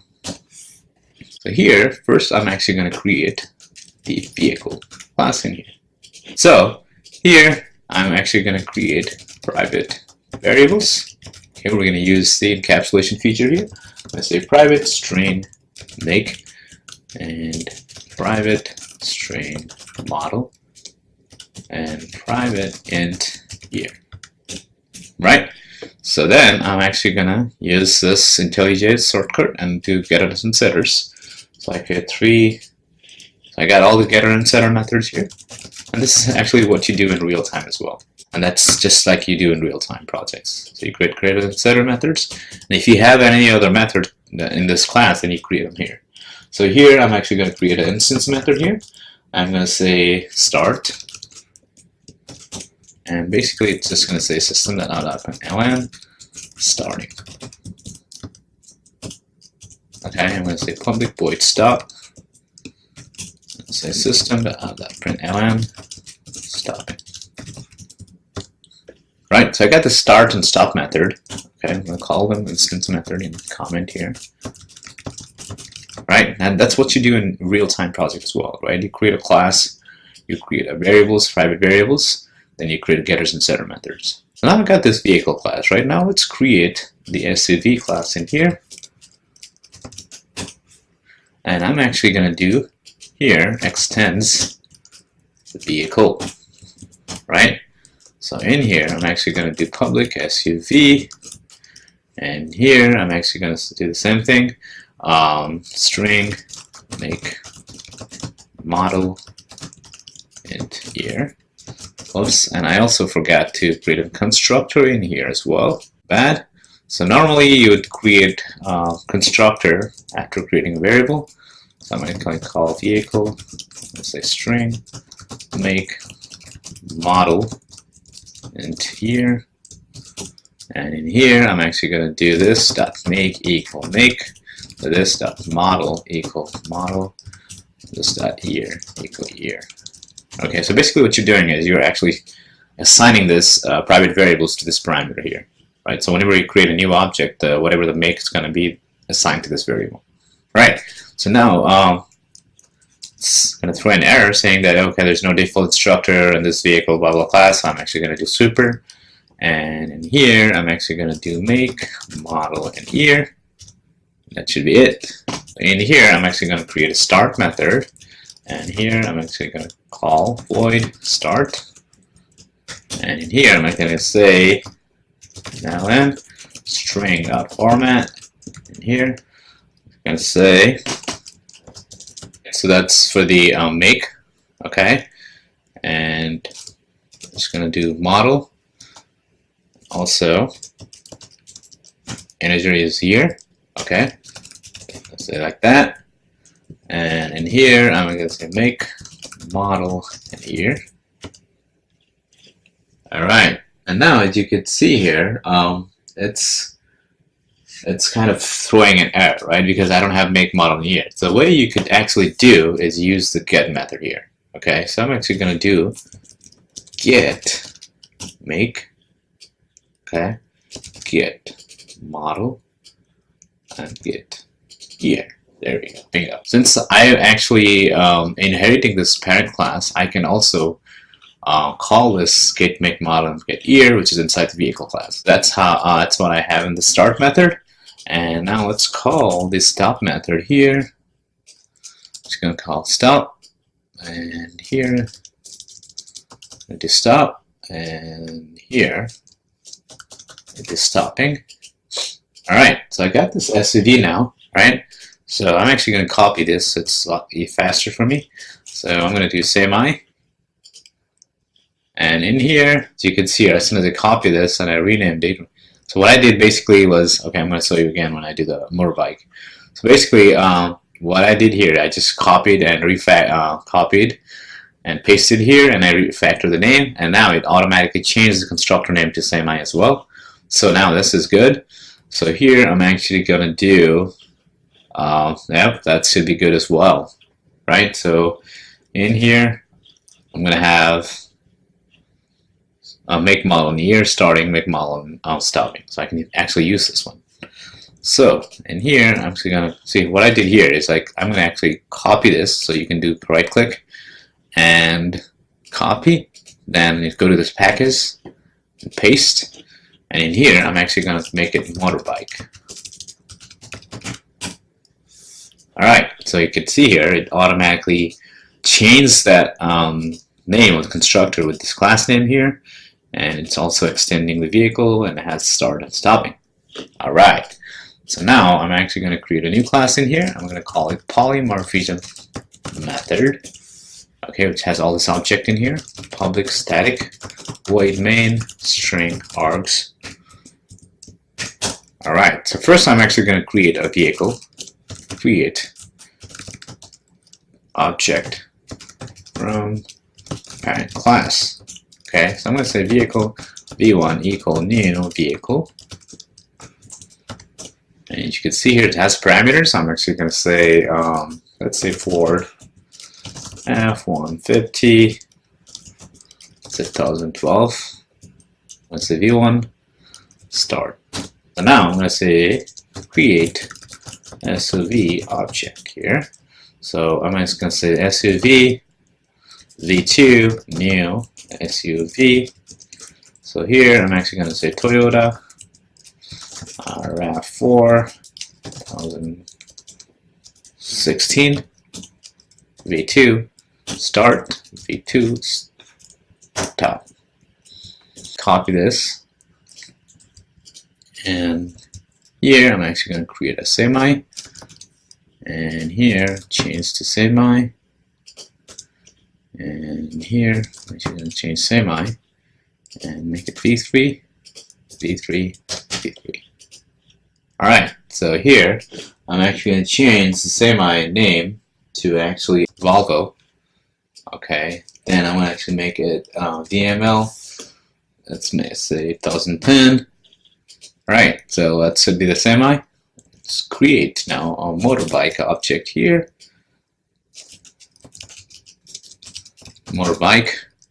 So let's make it V4. And let's say motorbike. And here, call motorbike. And here I'm going to say Harley. And here I'm going to say Samsung. And here, let's say 13. So now I'm going to say V4 stop. And I want to separate this output here. So what I'm actually going to do is actually going to string with this dash hyphen in there. So it's going to separate the output. So that's that, and that's that. Alright, so now we created an object from this parent class. We created an object for this SUV, created an object from this semi, and created a motorbike object from this, V4 from this motorbike object. And they have the same method here, v1 start and v1 stop. Right? From the parent class all the way to 3 child classes. Right? So now let's run this guy here. Let's see here. First one, right? v1.start. It says starting. And second says stopping. So now create an SUV object here, v2. It says Toyota RAV4 2016 starting. Toyota RAV4 2016 stopping. Semi. Volvo VML 2010 starting. S1 stopping. V4 Harley Samsung starting, stopping. You see here, it got the same stop method, but it has a different implementation. You see? That is called polymorphism. It got the same method name, but it has different implementation. It has many forms, right? That is called polymorphism in programming language, or Java programming language. Alright, so that's it for this lecture. I will see you guys in our next lecture. Hello and welcome back to StreamView.com. In this lecture, we're going to learn about overriding. So what is an overriding? So overriding is the ability to define a behavior that is specific to the subclass type, which means subclass can implement a parent class method based on its requirement. Overriding means to override the functionality of an existing method. Overriding is normally done during inheritance, where the parent class and subclass may have the same method name and needs to be overridden based on the requirement. Now, if you read all these points, right, it's kind of similar like to polymorphism, right? So there's a lot of debate going on in Java right now. Some people say that overriding and overloading, which we're going to talk about next lecture, are the forms of polymorphism. Which, some people argue about it. They're saying that overriding and overloading are different from polymorphism. In my opinion, I think they are a little bit different because the polymorphism is actually you are overriding the methods at runtime, right? So your Java does not know you're actually overriding the method until and unless you actually call the method, right? Then what happens is Java looks into the method, either class name, either child or the parent method. Based on the requirement, it picks up which method to run at the runtime. Okay, that's polymorphism. Overriding means you basically know that, okay, I wanted to override this method. That's my opinion, right? But like I said, some people argue that overriding and overloading are the forms of polymorphism, and it kind of makes sense as well. Anyway, I'll give you an example of overriding here. Okay, so as you can see here, I've got the animal class in here. It's a very simple, very simple example of overriding. So I've got this talk method here, right? Basically, it just prints out animal can talk, right?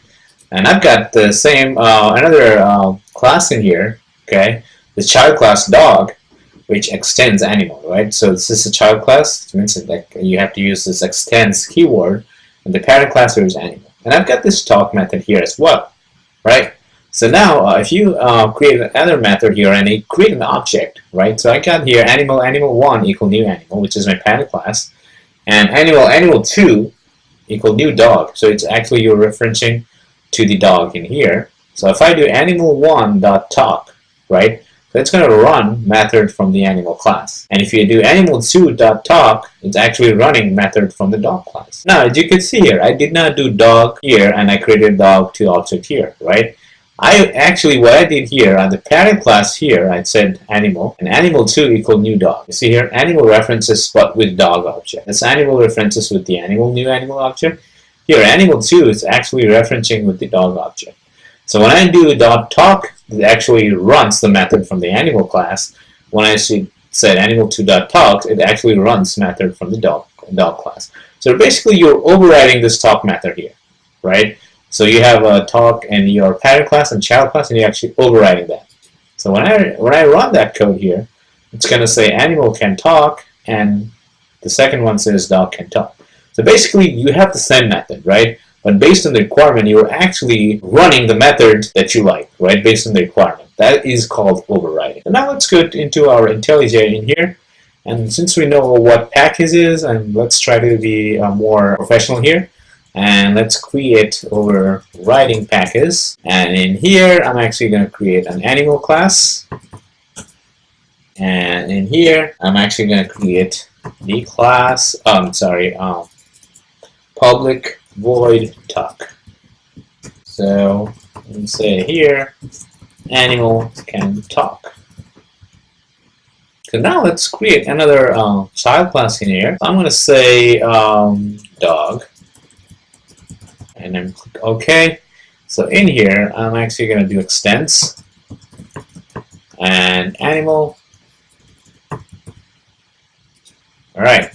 So in here, I'm actually going to do create a method public void talk. Okay. And here, I'm actually going to do system.println dog can talk. Okay, so as you can see here, right? As soon as I do that, it's saying that here, overrides method, right? So basically, IntelliJ is very smart enough to know that, okay, you've got this talk method in your animal parent class, and you're trying to do the talk method again. That method is override. It says overrides method in the animal class, right? So it already knows that. Okay, overrides method here. Okay, so now let's create another simple class in here that actually creates the object.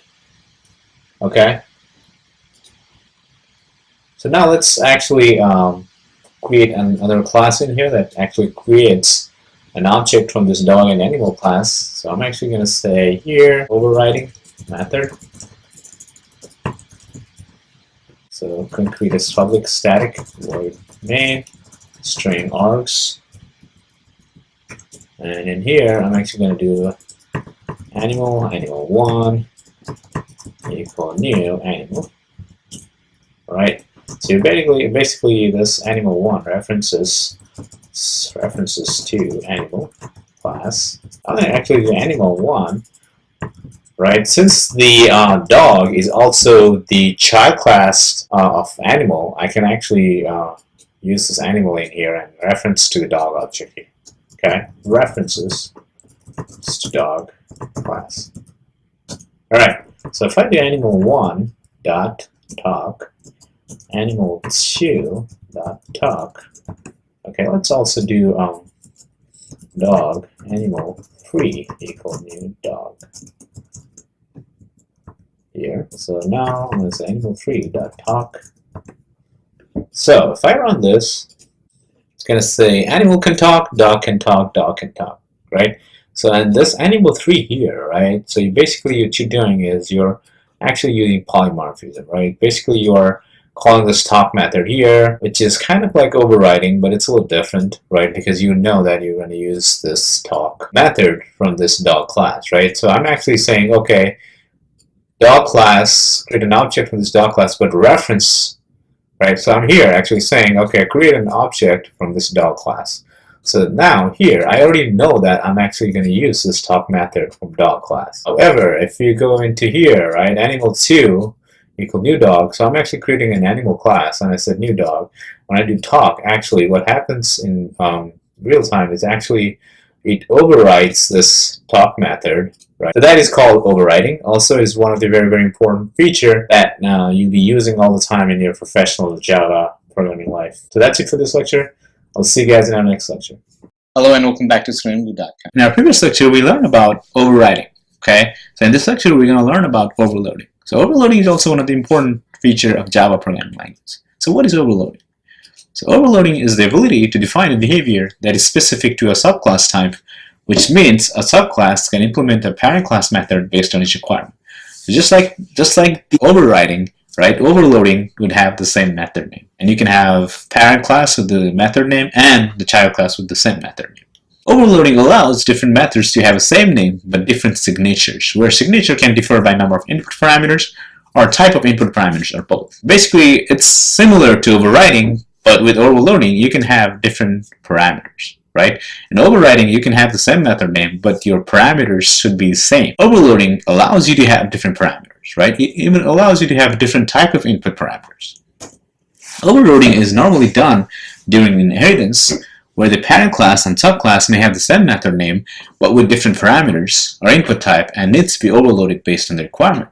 So your parent class could have method A, right? And your child class could have method A with different parameters. Let's say it requires 2 int parameters, integer A, integer B. Now your child class C could have 3 parameters, integer A, integer B, integer C, right? So now when you create an object, when you call integer C, you can actually call a method with 3 parameters, right? So based on the requirement, you can actually call any method, right? Since the method is the name is same, and you have different parameters, you can call whatever the method name with different parameters you want. The main advantage of overloading is that you don't have to create multiple methods for the same functionality if the functionality requires different parameters or input types. What that basically means is, let's say you have add method, right? An add method, you can actually add 2 integers, you can add 2 double values, you can add 2 floating values, and so on, right? So in that case, right, if you start creating methods for each different data type, you're going to have like 100 methods, right? And that's very confusing for other people, right? For the other programmers, because they don't know which methods to use, right? So let's say you create a method name for each integer. Let's say, okay, this is an int add, this is a double add, this is a floating add, and so on, right? So if you have n number of names, your code is going to be very, very long, and also your the other people would be confused which method to use for their functionality. In that case, overloading helps a lot because you can use the same method name but have different parameters or different input types. I'll give you an example in here. So I've got this addition class in here, and I've got this add return type int, right? This add method here, instance method, has a return type int. Okay, it returns integer.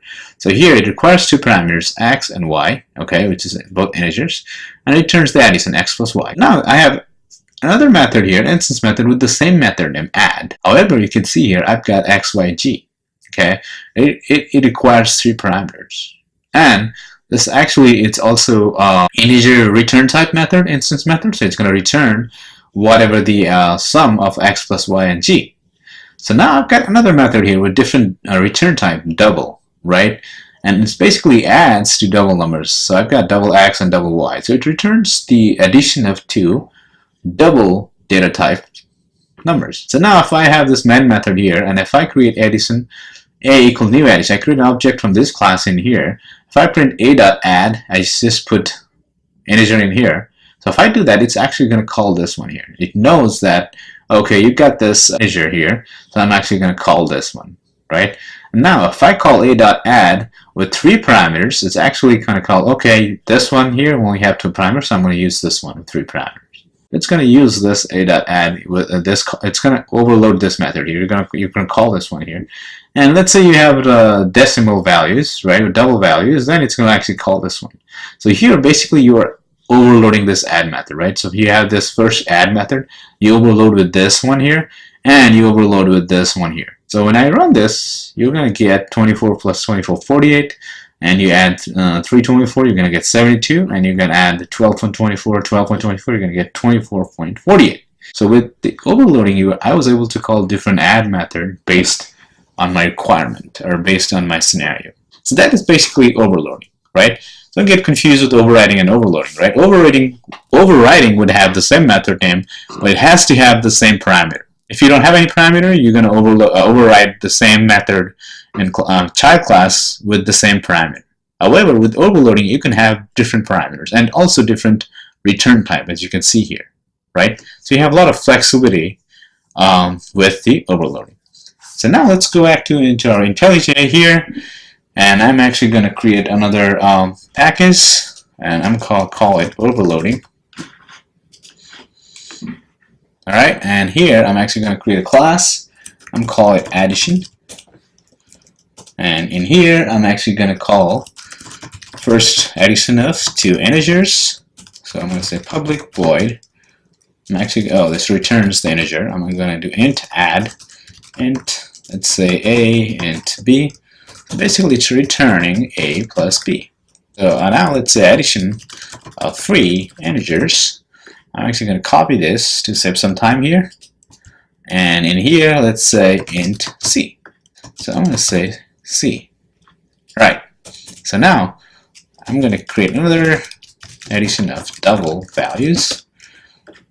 Paste that here again. So in here, I'm actually going to do double and double here. Also, I'm going to return double.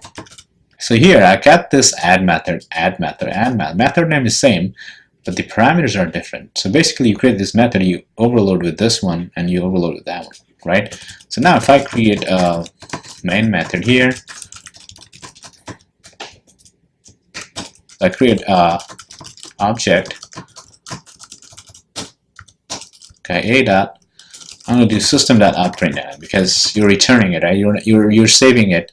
You're returning means you're actually returning the value, but you're not printing it out, right? So I need to print it out. So I'm actually going to do system.out.println, and I'm going to do add, and I'm going to say 24, 24, and system.out.println again. A.add 24, 24, 24. I mean, you can use other numbers here as well. And I'm just going to copy this to save some time here. And here I'm actually going to do 44, let's say 22.22, and alright.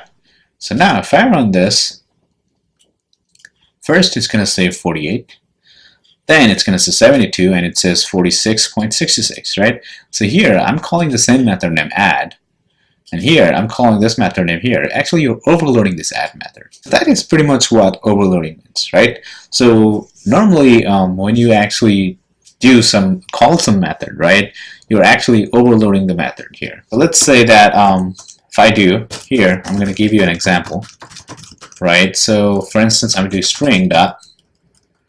So you can see here, right, the dot value. As you can see here, this value of method of the string class has different parameters, right?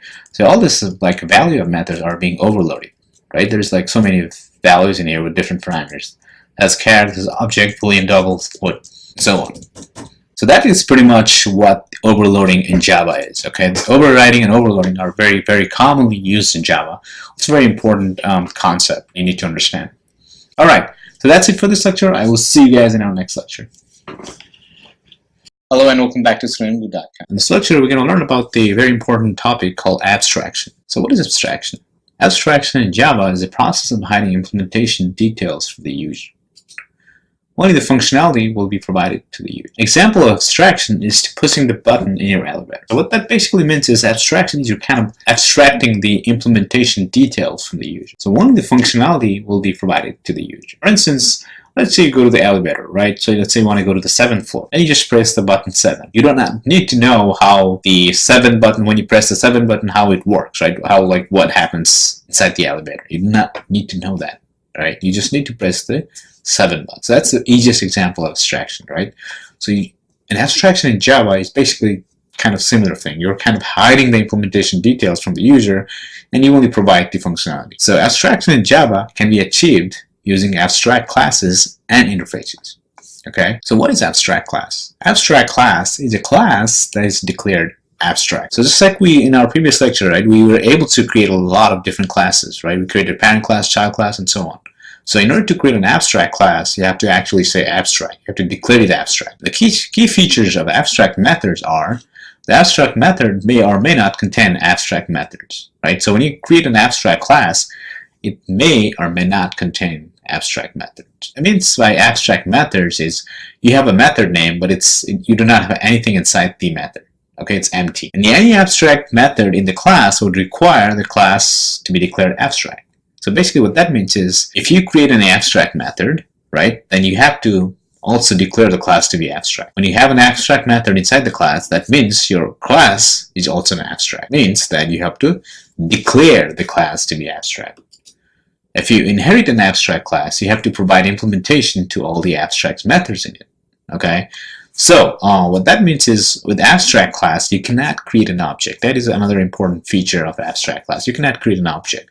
However, you can extend, you can inherit. The child class can inherit abstract class, and in the child class, you can also call the abstract methods and provide the implementation. You have to inherit from another class if you want to use an abstract class and provide implementation. So basically what that means is, like I said, you cannot create an object from the abstract class. What you can do is the child class can actually inherit the abstract class, and your child class can have the details, like implementation details for the abstract method. For instance, let's take an example here. As you can see here, I have declared this class to be abstract. How do I know? Because I have this abstract keyword in here. And I've got this two private variables, name and address.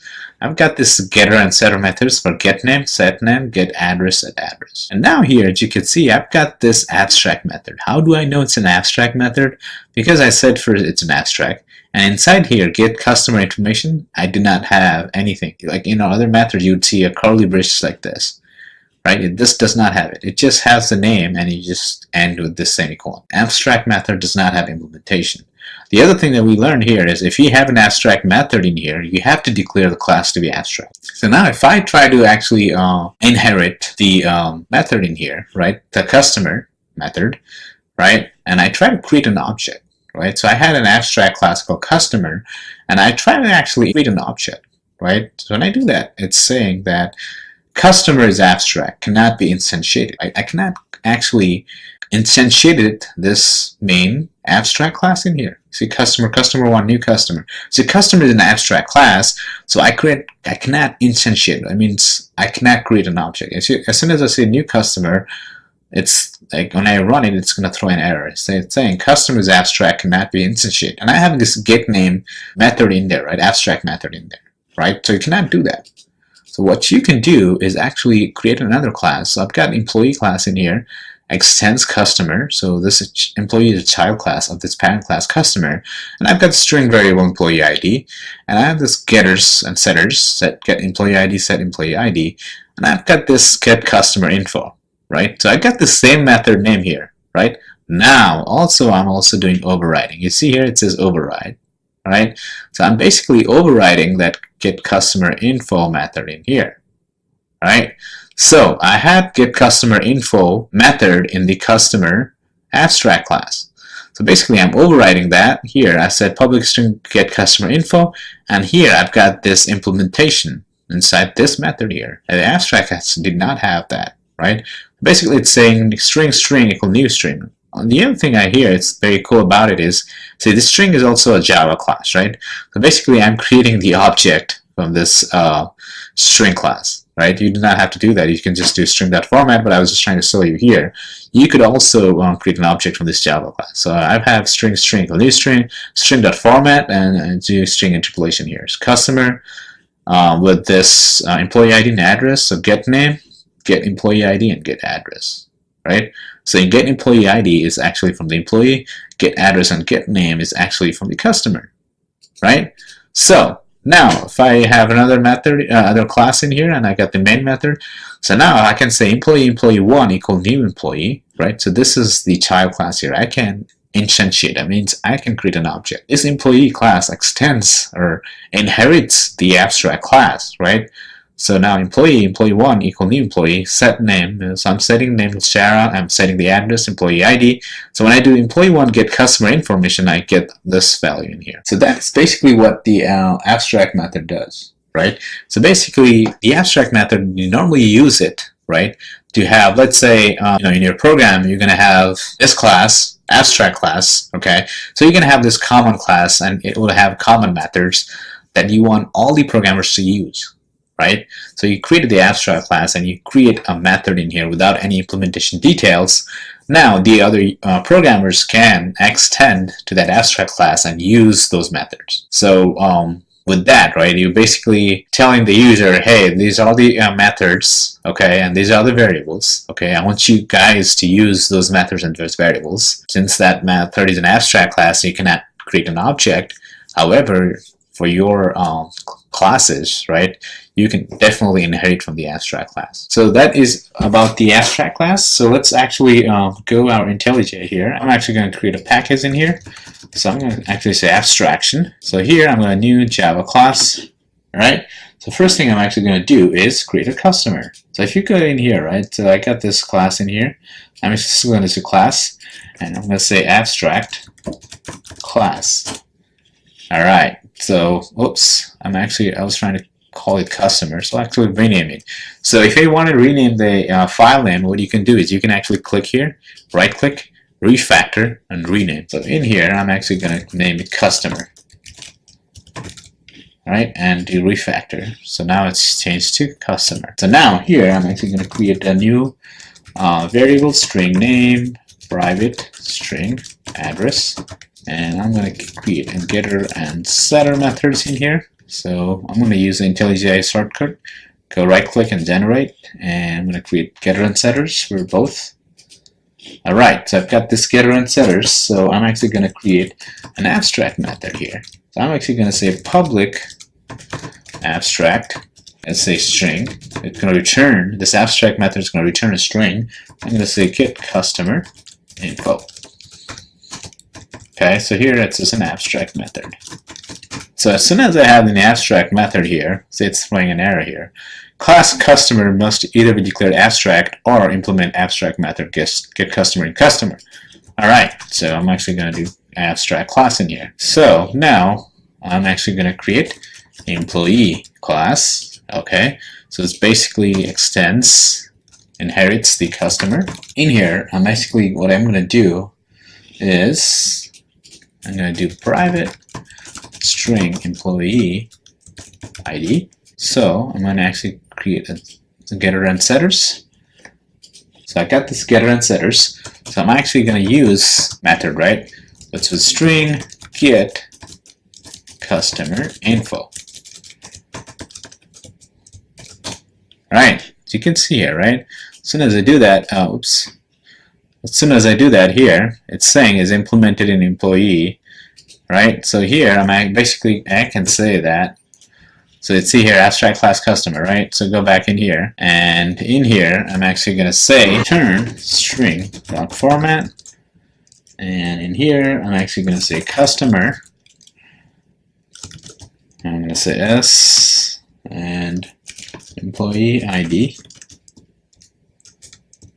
Also it's string and address. like that. And I'm going to say here, get name, get employee ID, get address.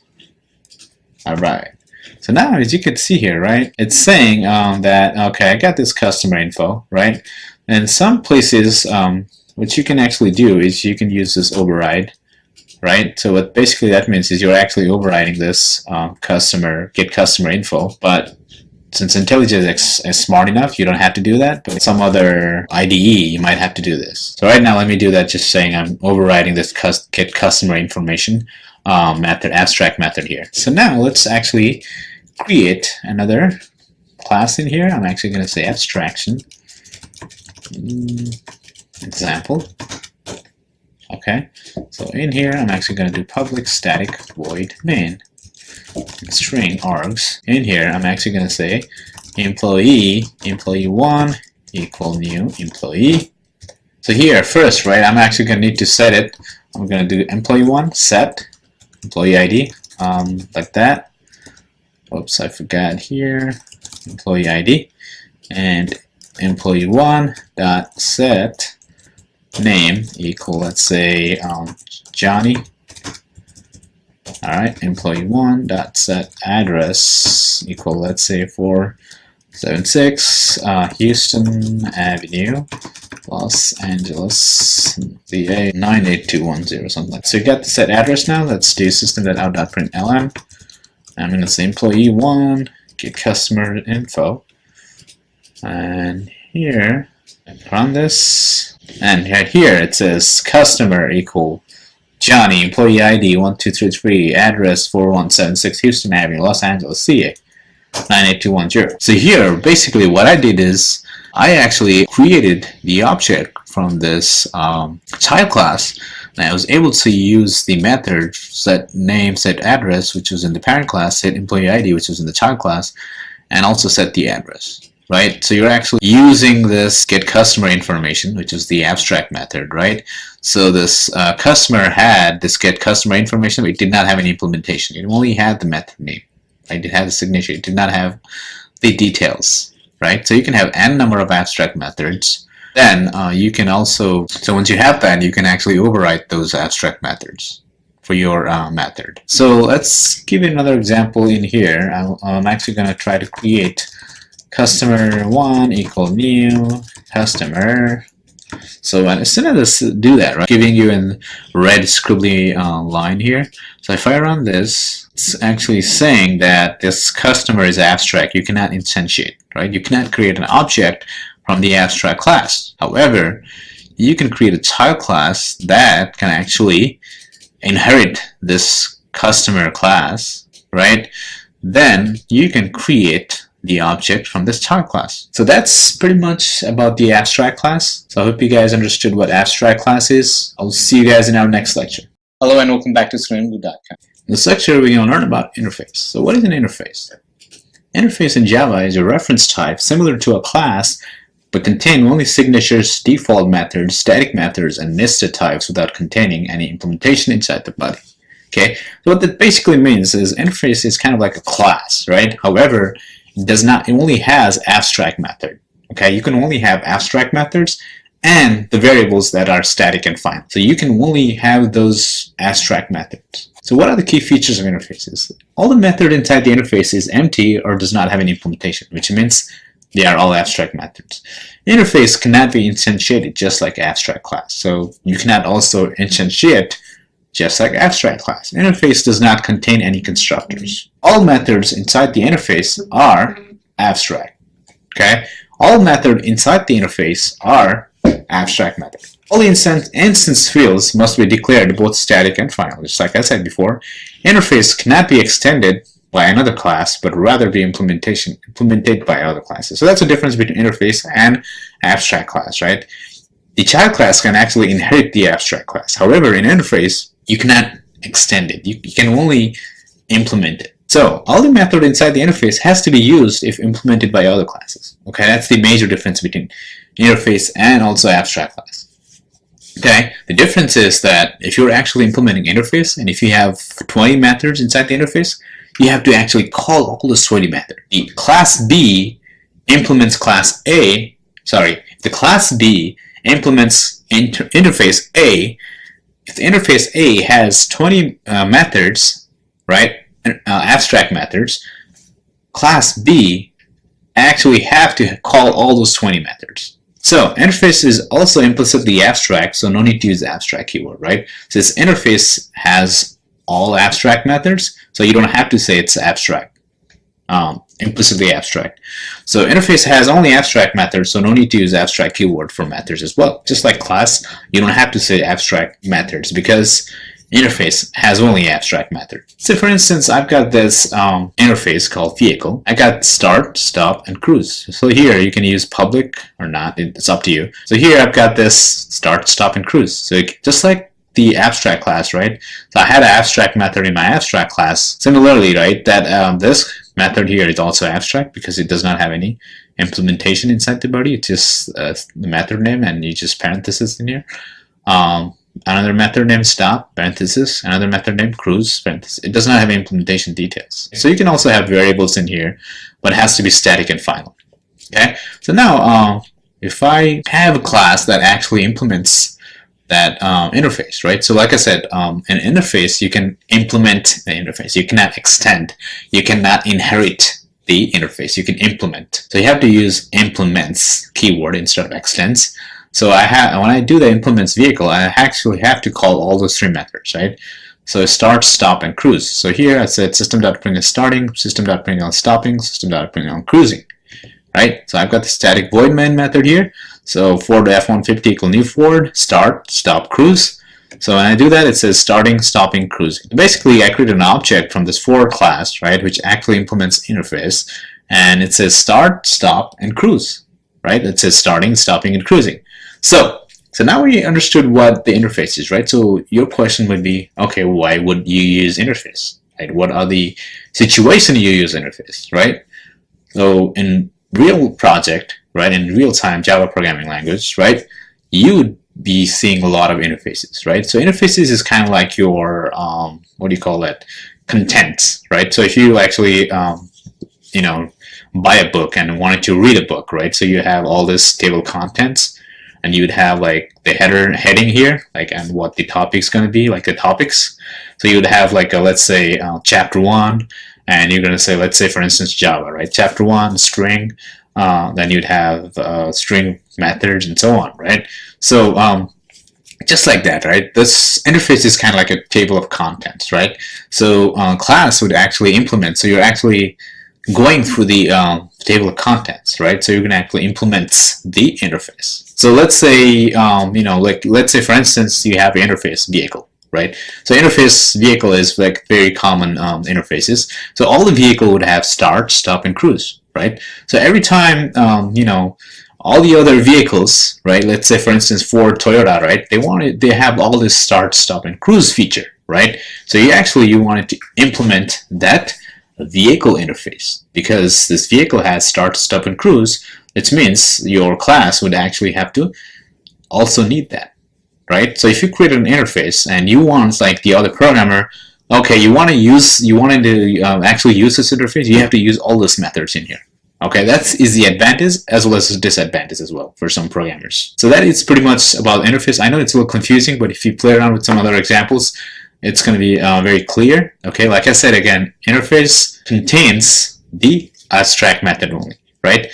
What is the difference between interface and abstract class? That is common interview questions for Java. If you're going to apply as a Java programmer, right? That's probably one of the common interview questions because they're kind of similar, right? The interface all have abstract method. However, abstract class can have abstract method and the non-abstract method means your regular instance method. And also, if you can only inherit means you can have a child class that actually inherit the parent abstract class. And also you can, let's say your abstract class has the start, stop, and cruise, right? Let's say your vehicle is an abstract class. So you actually don't have to do stop and cruise. You can only do start, right? However, in interfaces, you have to actually call all the three. All right, so let's go back to our IntelliJ here.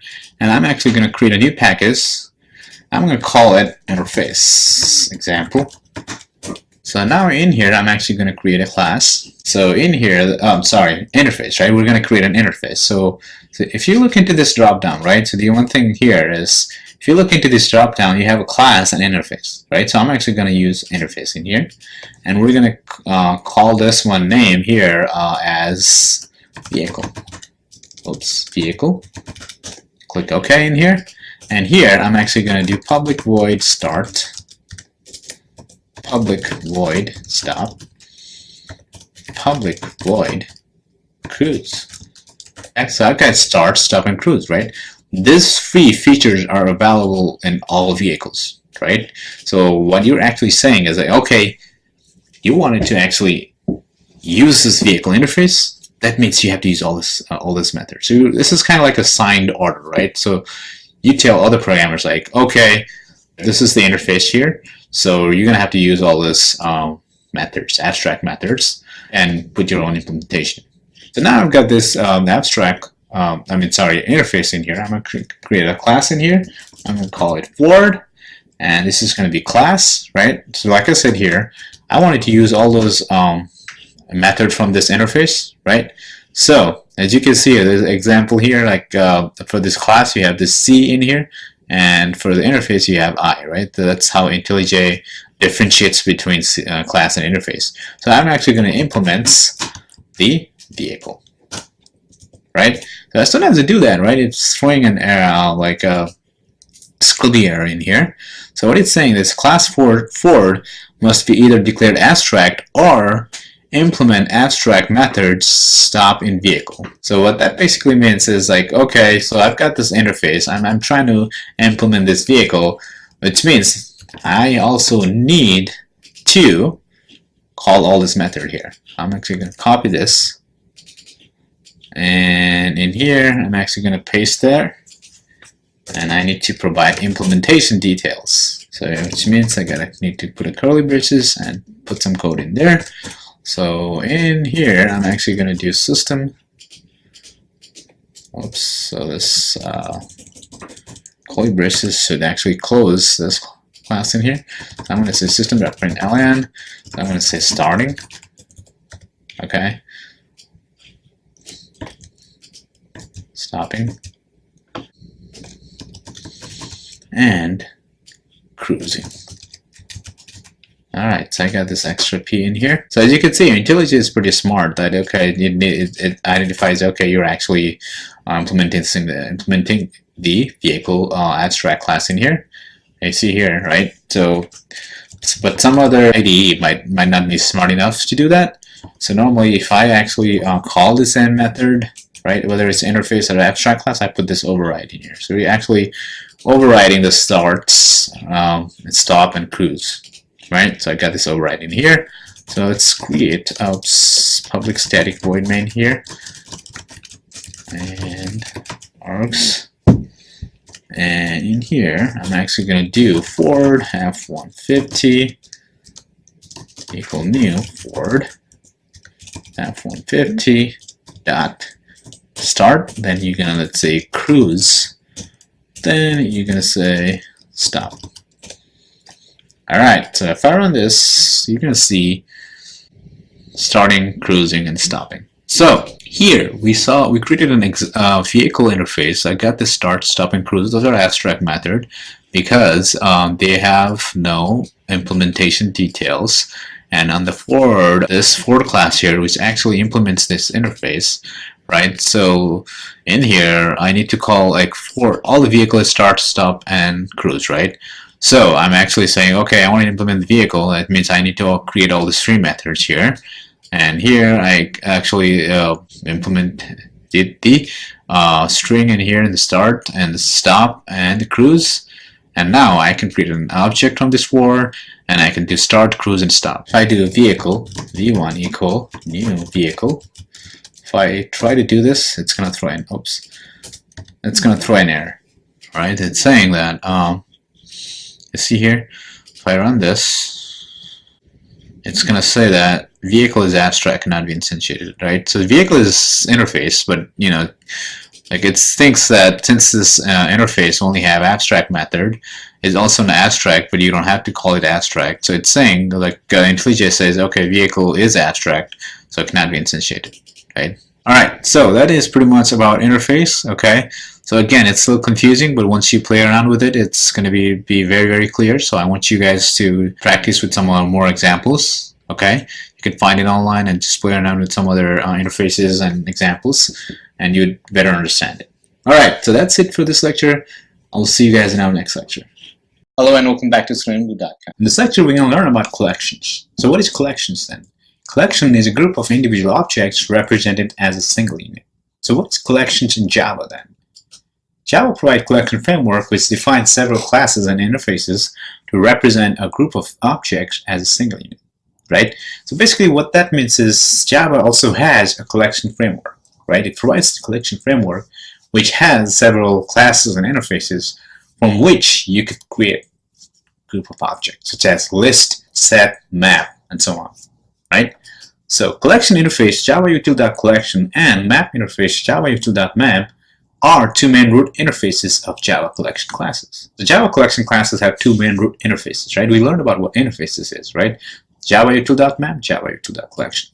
Collection provides consistent API, as API has a set of interfaces like collection, set, list, or API. The other advantage of using collection, it has an API, which means application program interface, from where you could use a lot of interfaces like collection, set, list, or map, right? Collections reduces programming effort as it eliminates headache of design of collection, and also increases speed and quality, providing high performance. So let's say, for instance, the reason why we use collections is because with array, right? So we know what array is, right? And we also created some array in our previous lectures. But with array, once in the runtime, you will not be able to add elements in an array or remove the elements from an array. So that is the kind of constraint from using an array. Also, it's very super slow. If there's millions of data and you're using an array, it's going to be really, really slow. However, if you use collections, the increases speed and the quality is a lot faster and more high quality than the array. So now let's talk about the list, right? So what is list? List is an ordered collection of objects which duplicate values can be stored. It means that list is basically a collection, right, where you can store n number of elements and they can be duplicate values as well. List allows positional access and insertion of elements. Okay, so you can add elements inside the list. So list is a child interface of collections. So list interface is implemented by array list, linked list, vector, and stack classes. So basically, array list, linked list, and vector and stack is using this list interface, implements this list interface, right? And let's say how we could create an array list. You do list A1 equal new array list, right? List A2 equal new linked list, because this list interface is implemented by this one, so you can actually use that, right? So list A3 equal new vector. That's how you can create a vector. Okay, so now as you know that array list implements the list, so let's learn about what array list is. Array list uses a dynamic array for storing the elements, right? That's why we use array list instead of an array, because array list is very dynamic, right? It inherits the abstract list class and implements the list interface. Array list can contain duplicate elements. Array list maintains insertion order. What that means is with arrays you can have a duplicate element. Non-generic array list can contain any type of object. So you have two types of array list. You have a non-generic, which means it can contain any object, string, integer, double, boolean, and so on, right? With generic array list, you can actually constrain, right? You can actually force the user to only have the objects with certain data types. So let's say you create a generic array list of string, right? That means you would only can have string values inside that array list. List elements can be traversed using iterator interface or by for each loop. So you can actually go through the array list using an iterator interface or by using for each loop. Let's say how you can actually create a new array list, right? So like we saw before, we could do list1 equal new array list, and if you want to create a new non-generic, you can also do array list1 new array list.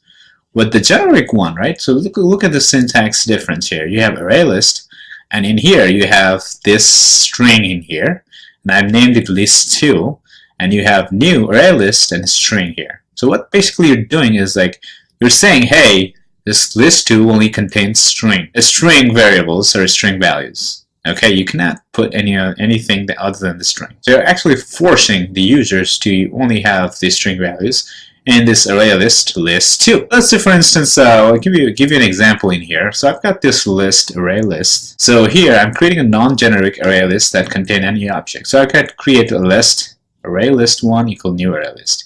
So I can add element string here, element1 add 1, and I added and the index 2 I added 5.24. So if I do print, I can print out array list 1. I can remove the 0th index, right? Add element at 0. I'm actually removing the element in 0 here, and actually printing out the array list. So let's see what happens. So if I do that, I get element 1, then 1, then you do have 5.24, right? So now I remove at index 0. So my index 0 was element 1, so now you only have 1 and 5.24.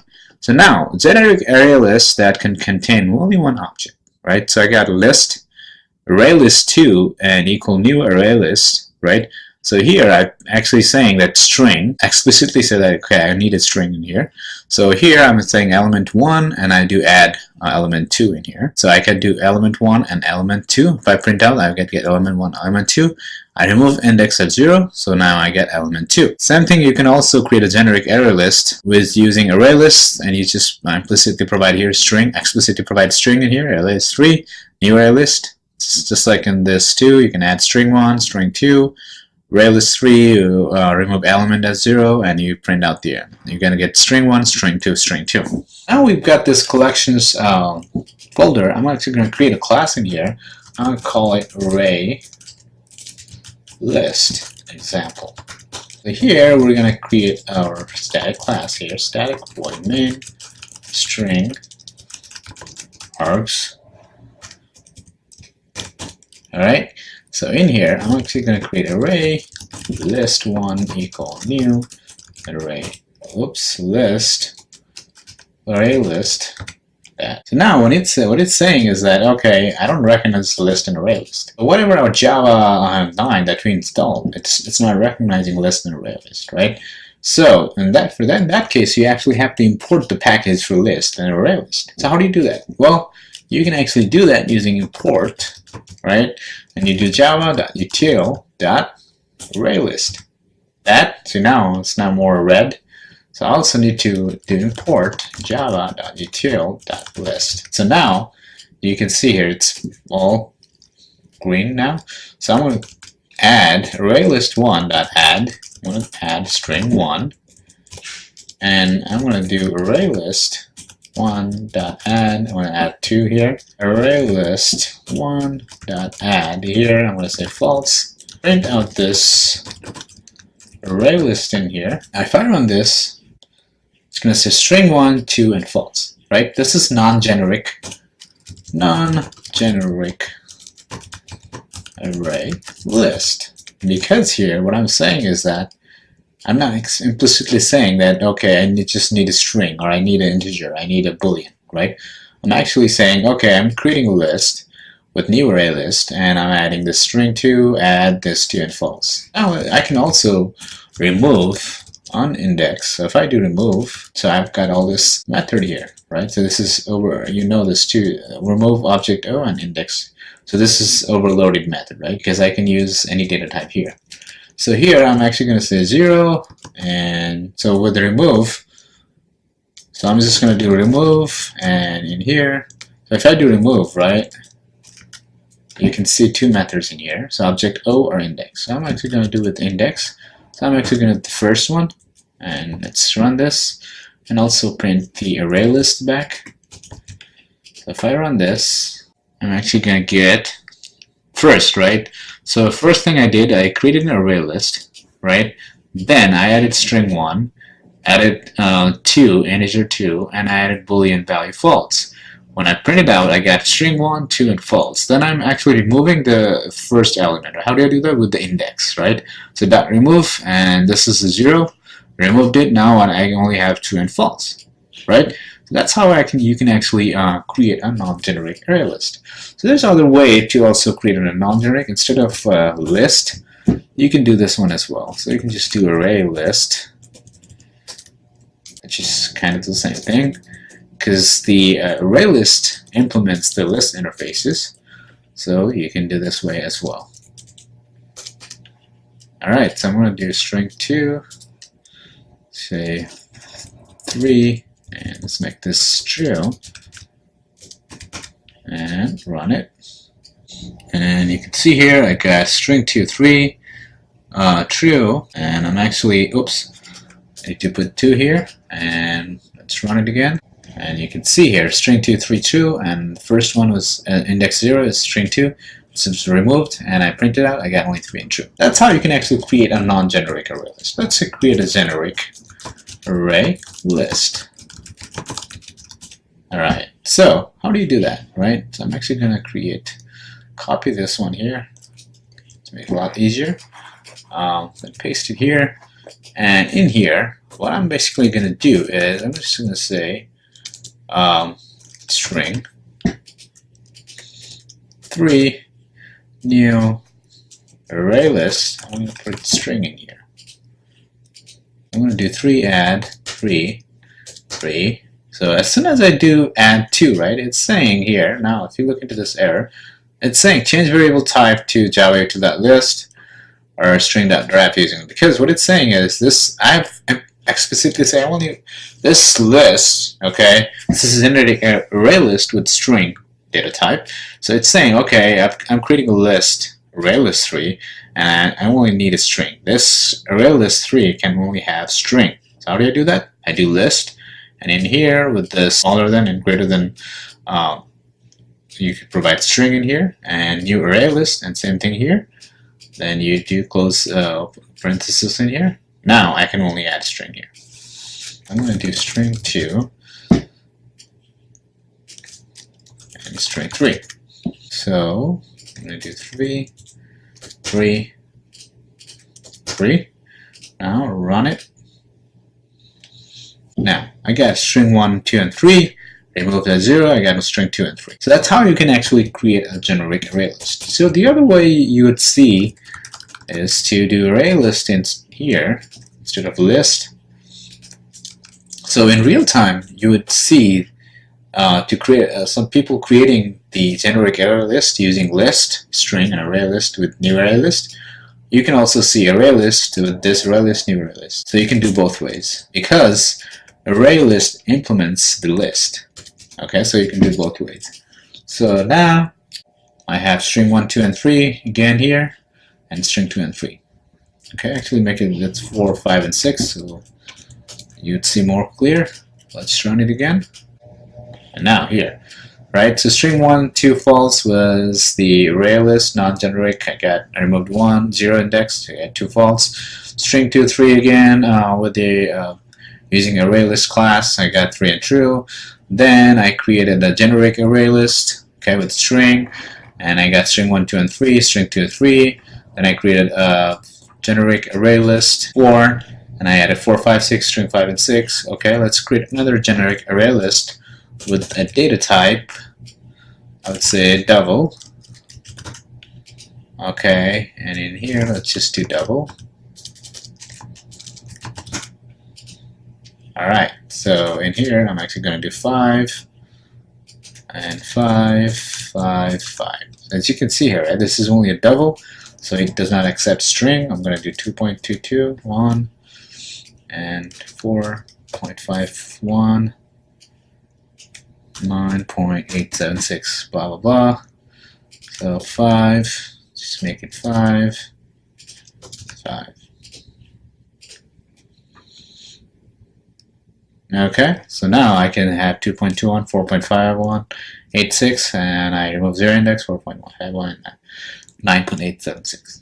Alright, so that is the array list, right? That's pretty much about what array list is, right?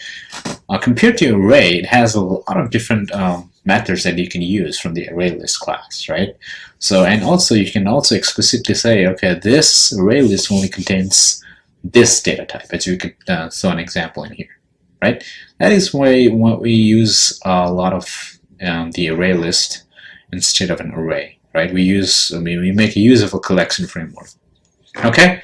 So that's it for this lecture. I will see you guys in our next lecture. Hello and welcome back to StreamView.com. In this lecture, we're going to learn about linked list.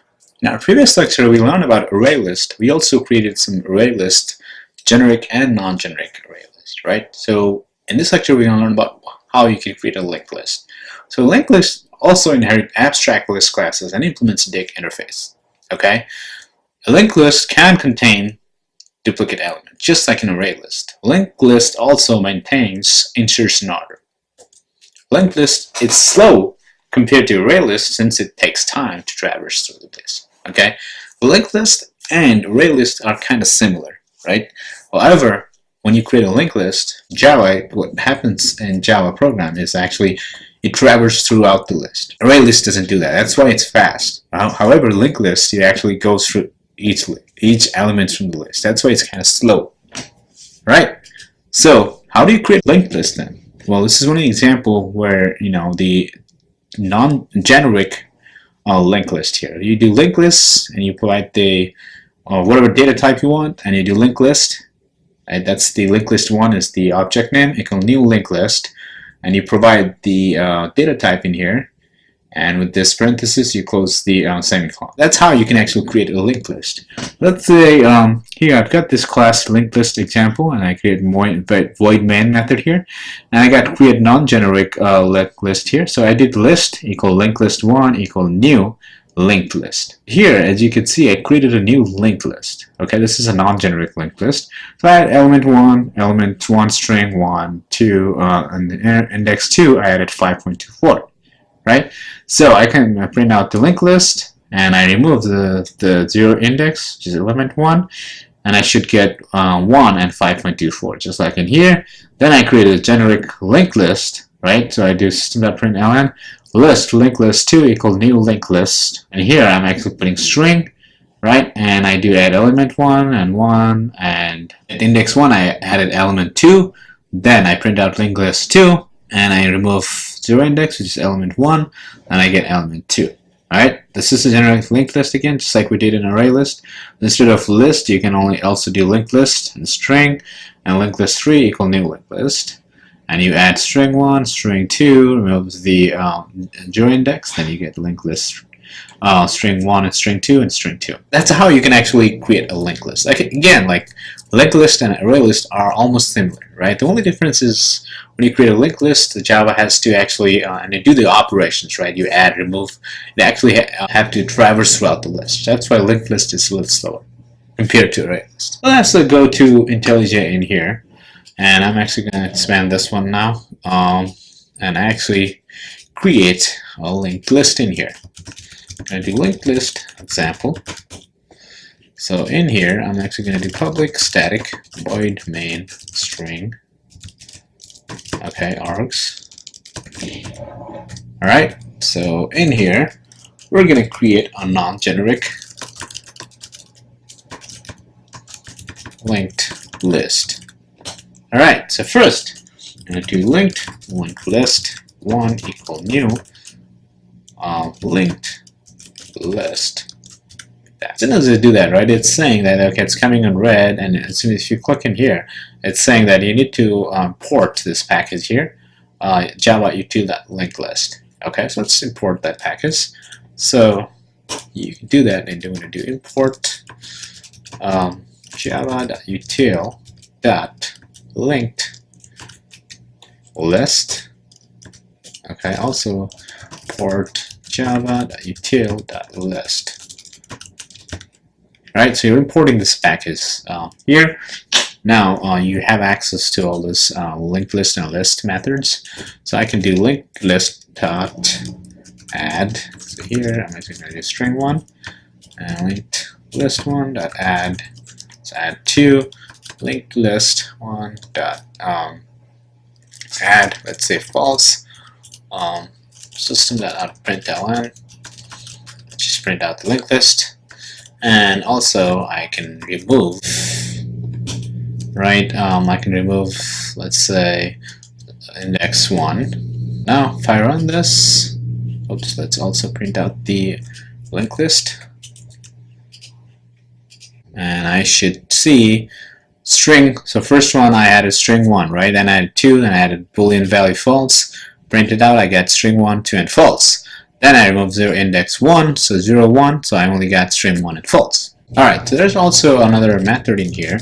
I said linked list 1 dot remove all, right? So as soon as I say remove all, it's asking for the collections, right? So it says collections. So let's put the collections. So since this list is also a collection, I'm actually going to put linked list 1, right? So this list is also a collection, right? So I created a linked list 1 here, which is the list. So if I do remove all and I put the linked list 1 in here, right? So now let's actually print that linked list, and it says now your linked list is going to be empty. See here? It's empty, right? That does not have any elements because I used remove all. It removed all the elements from the linked list 1. Alright, so now let's create a generic linked list. So I'm actually going to copy this to make it faster.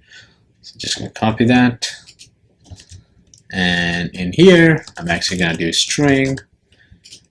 Make it string linked list 2. Do string.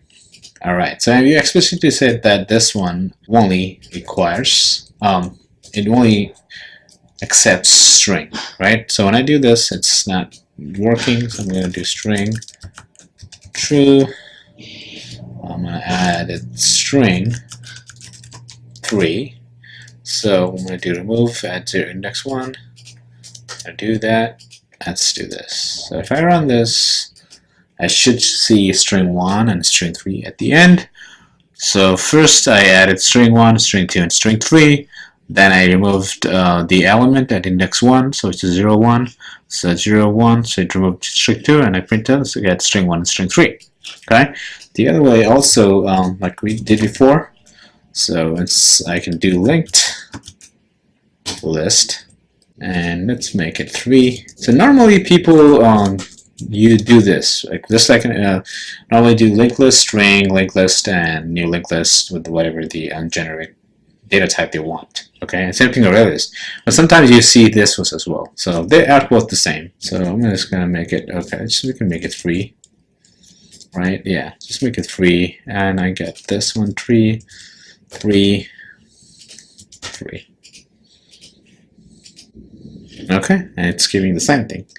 Alright, so that's how you can actually create a linked list, right? Again, right now it does not seem like it's taking a lot of time, right? But if you have a big program that have a lot of elements in your list, right, it's a lot faster for your computer to actually do the array list than linked list. That's it for this lecture, guys. I will see you guys in our next lecture. Hello and welcome back to ScreenBlue.com. This lecture we're going to learn about vectors. Okay, so what is a vector? Vector are dynamic arrays. Arrays once created, you cannot add or remove elements, but vector allows you to add or remove elements at runtime. You can create vectors by importing java.util.vector class and create an object from vector class.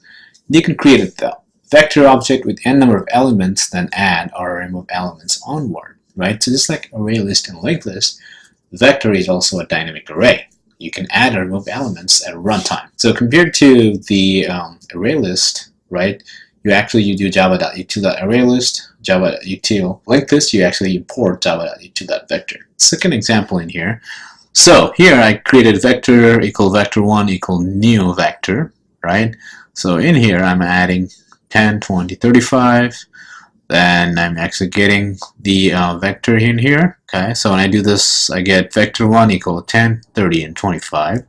And I do vector size equals string.value of vector1.size. It gives me 3. Then I do vector1 after I remove at index 1, I get 10, 25, and the size is 2. Okay, same thing with the vector2, new vector. So I can actually also create a vector with saying, okay, I want the vector with this size too.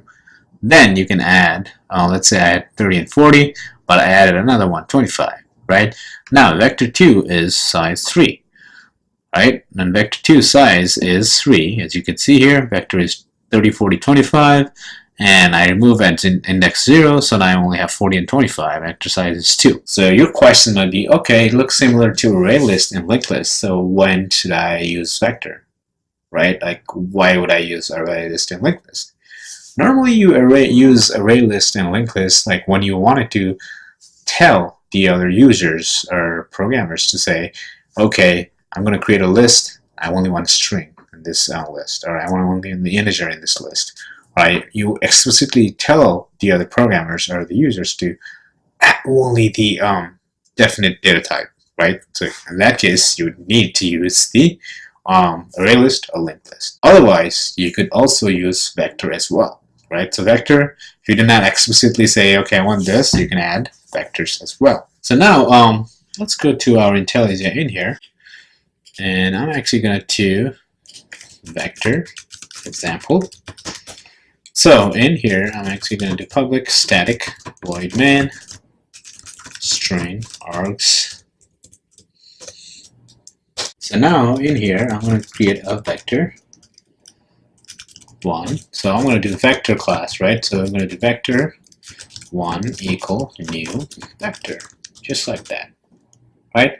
Then it's saying that, okay, Java doesn't recognize vectors, so I need to import the package. So I'm going to do java.util.vector.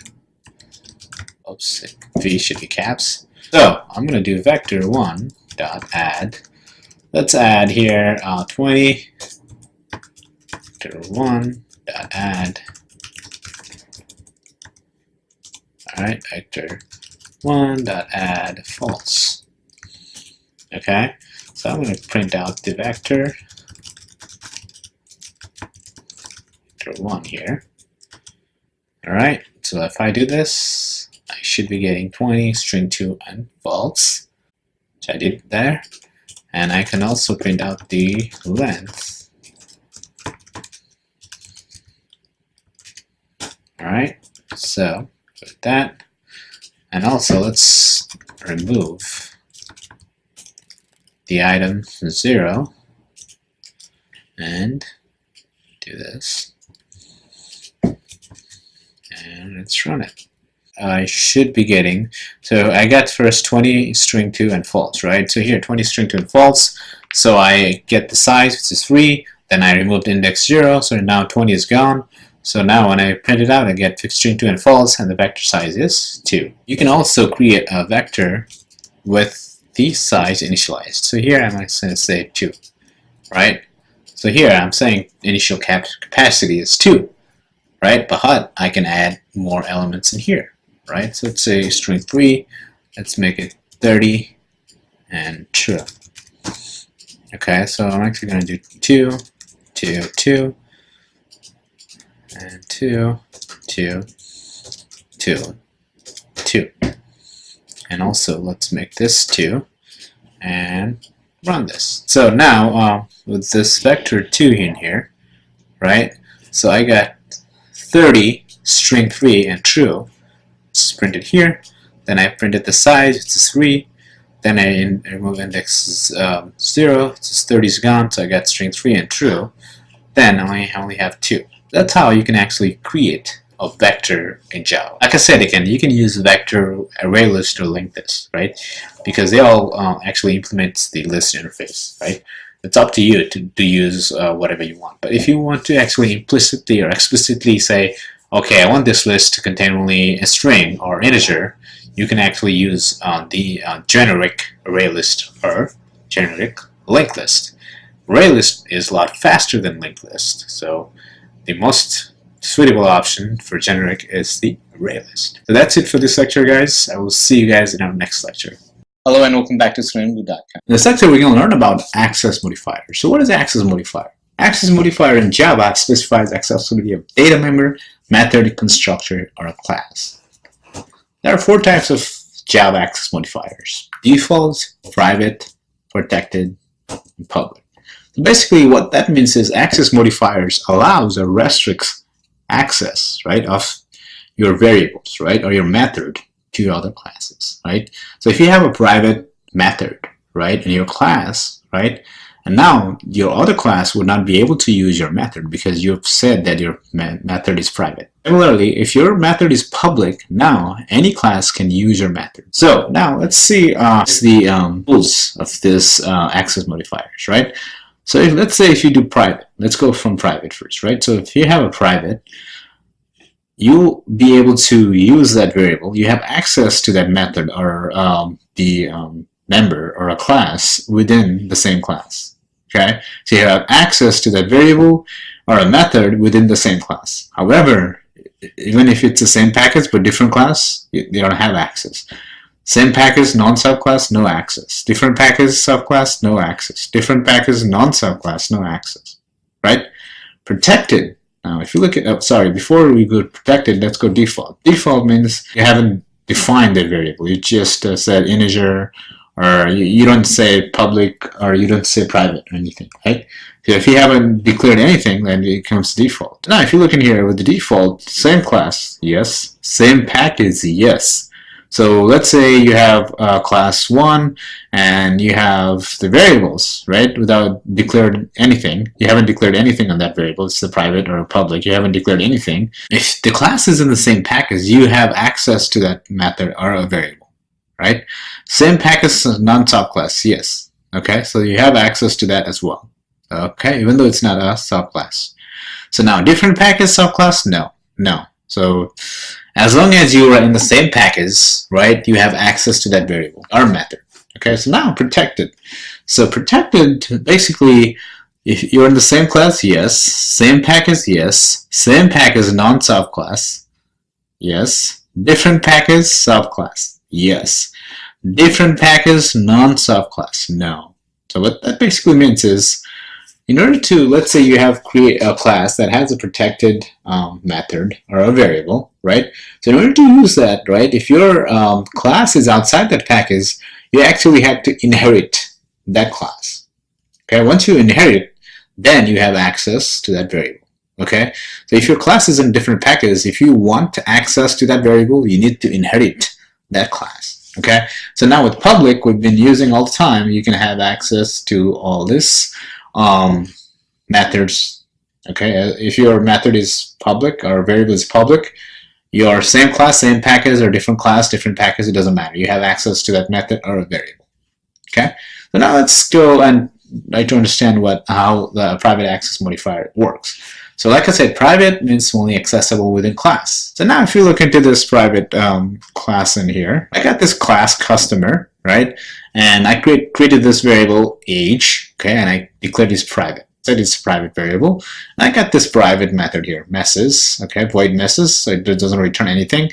It has a parameter named string name, and it's gonna say, okay, hello, whatever the name, right? So now if I go and create, like if I have another class in here, right, and I have this main method in here, okay, it's in the same package, right? Same package. And I got this new class private, and I've got this main method here. And I try to create this customer, customer1, new customer, and I do system.println. Right, I'm able to create an object, but I'm not able to access the age variable. I'm not able to access the message method. Right, it's going to throw an error. So as you can see here, it says age has private access in this customer class. Java.message has private access. So basically with private, although you're in the same package, you're kind of stuck, right? You cannot use this age, or you cannot use this message, right? The only way you could actually do that is using inheritance. So let's go into IntelliJ in here. So I'm actually going to create a package in here. I'm going to do access modifiers. Okay, let's ignore this one. So in here, I'm actually going to create a class, and I'm going to name it customer. And in here, I'm going to create a private variable. So I'm going to say age 40. And also, I'm going to create a private method in here. So I'm going to say string name. Okay, system.out.println. So I'm going to say string.format. Oops. String.format. And I'm going to say here hello. And in here, I'm going to put name. So I got this private variable, okay, variable, age, private, age variable, and private message method. So now if I create a private example in here, public static void main, string args. So in here, right, so I can create customer equal customer1 equal new customer. So customer1 dot age, right? So when I do that, right, so let's print out the customer age in here. I'm actually going to do customer1, oops, customer1 dot masses and John. Okay, and I run it. Then you can see here, Java age has private access, right? Age has private. Java message has private access. So since you've got this private, right, you don't have that access. Okay, so how do you actually solve this problem then, right? How do you, I want to make this age variable as private, but I also wanted to get that age. How do I do that? Well, we already learned about encapsulation, right? So we're going to actually do encapsulation. So basically what happens is you're going to actually create a getter and setter method here. So I'm going to do getter and I'm going to do age. So now I can do get age. All right, as you can see here, right? So I was able to do get age getter method. So I was able to get the age, right? But the method here, I'm still getting an error. And you can see here, you know, from this access modifier, you're not supposed to call the private method in another class. That's why it's private. The only workaround to get to call this private method is to use the reflect class, right? java.lang.reflect class. But that is outside our scope, so we'll not be able to learn how to do that, right? But normally, as for Java standards, right? So once you're a private, the other class should not be able to call your method. The one way the variables, you have a getter and setter methods, you'll be able to access those variables, right?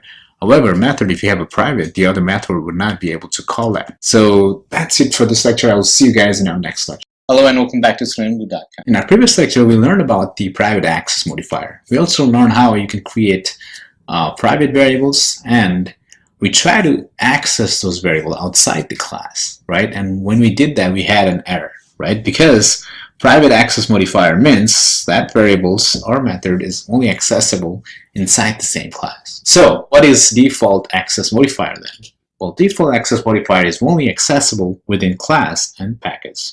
So if you have another class within the same package, then you can access to these variables. Otherwise, you will not be able to access the variable. For instance, I've got this person here, class, and I got this default method greet here. This is a default greet method because it does not have public or private or protected, right? Same thing with this variable age.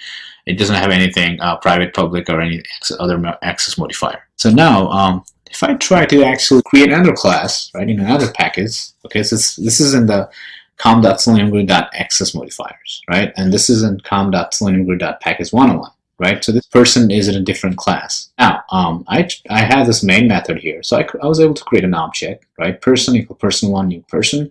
So I was able to do that after importing this package, right? You see here com.seleniumgrid.access modifier. So I'm actually importing access modifiers and that class.person, right?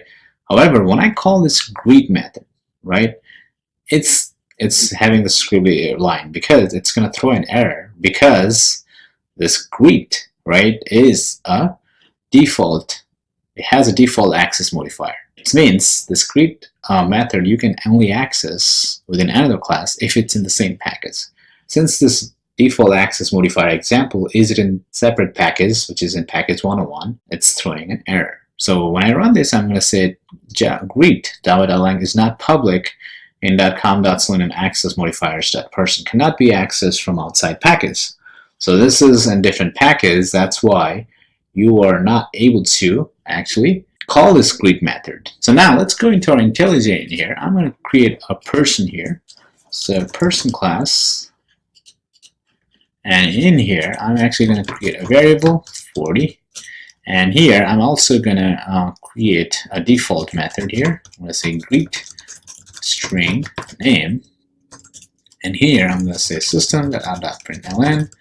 I'm going to say hello and just say name.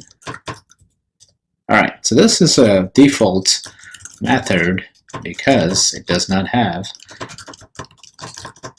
private, public, or protected access modifiers, right? It does not have a public, private, or anything, just void. That means it's a default. All right, so now let's create a new package. I'm going to call it package 101. So if I create a new class in here, I'm going to say default access modifier example. So in here, let's create a main method.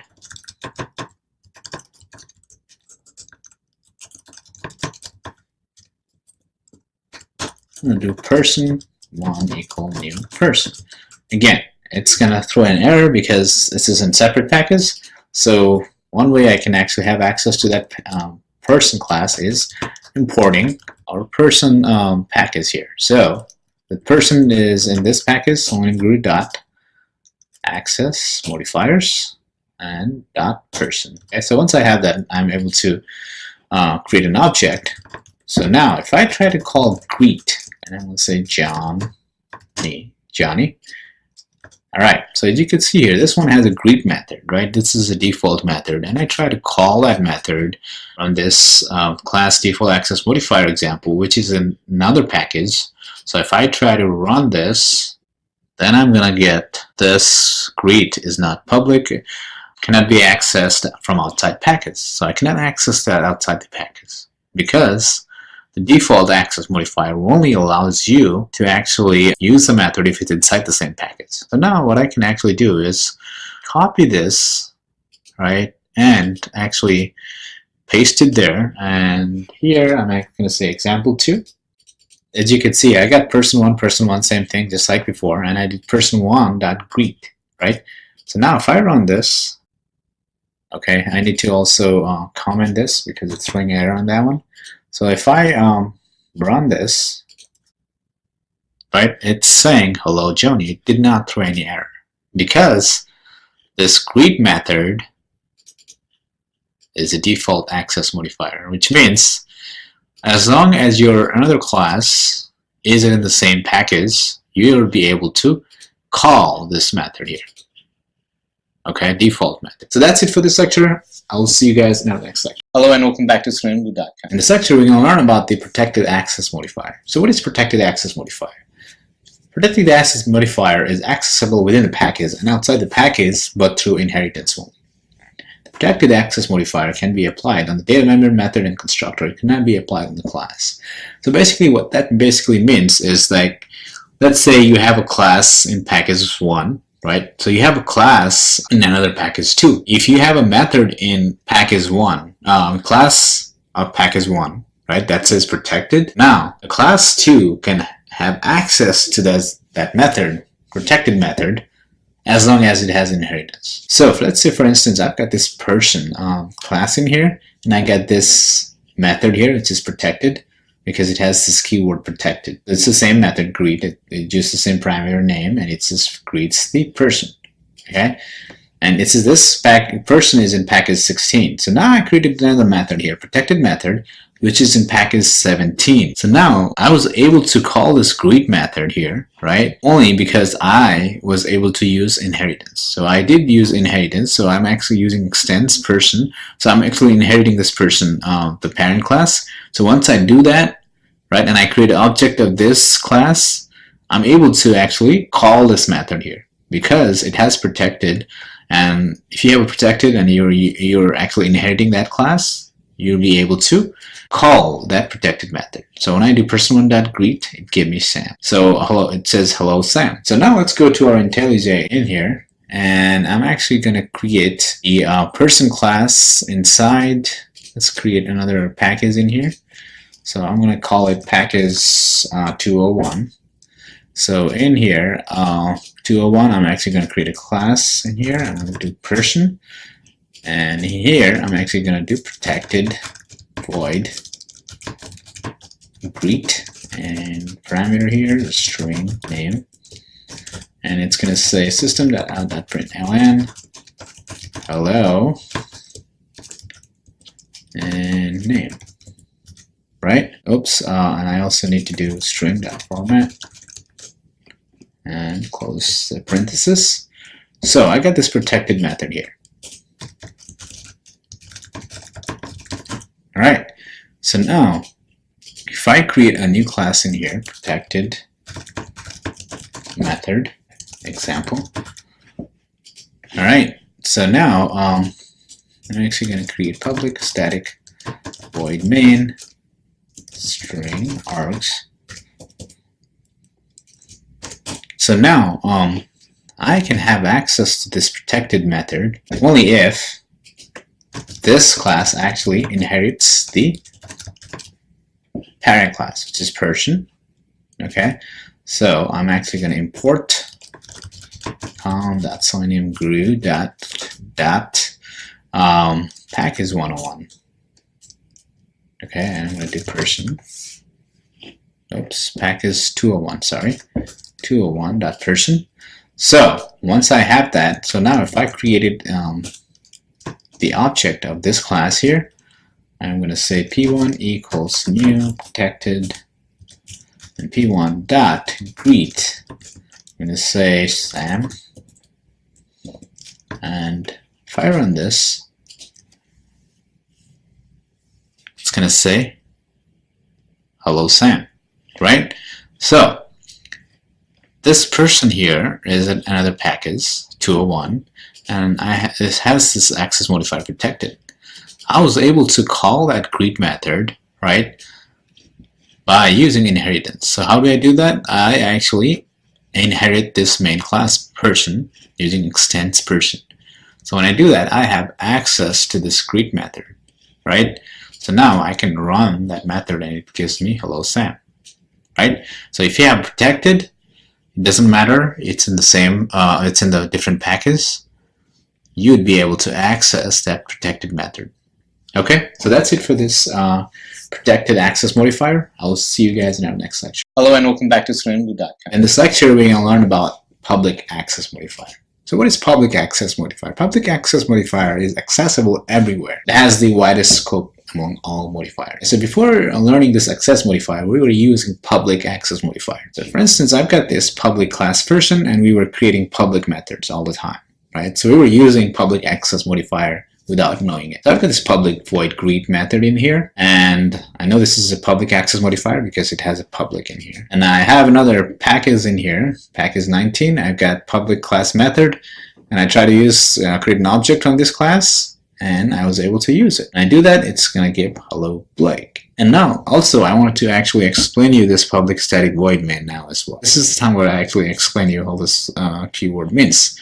So public means it's a public access modifier. So the reason I waited until this time is I wanted to actually complete this access modifier class, right? So this public means that it is accessible everywhere, outside the package or anywhere. So here I have static, right? That's constant method here. Well, you do not actually need to create an object, okay? Void means it does not return anything. It just performs operation. And this main method means this is the main method. So when you run your program, right? So basically on your Java program, it actually looks for this main method. And you have this string parameter here, which is the arguments and this array in here. Okay, arguments within array. So that's the public static void main, right? So when we learned our Java class, we have to use this because we wanted to learn about string and all that fun stuff. So we had to actually write this method in order to, for the computer to actually display us something, print us something, right?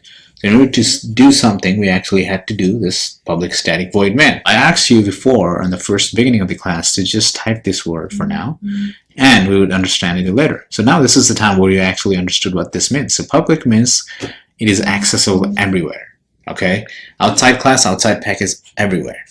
And static means that it is a class method and you do not need to create an object in order to call this method. Void means it does not have a return type, and main method is the name of the main method here. The reason why it's main is because we want it to run and display here, right? Run this program and display the output. And we had to create a main because the computer, this Java program, when you run it, it's actually looking for this main method here. So now let's try to create some public classes in here.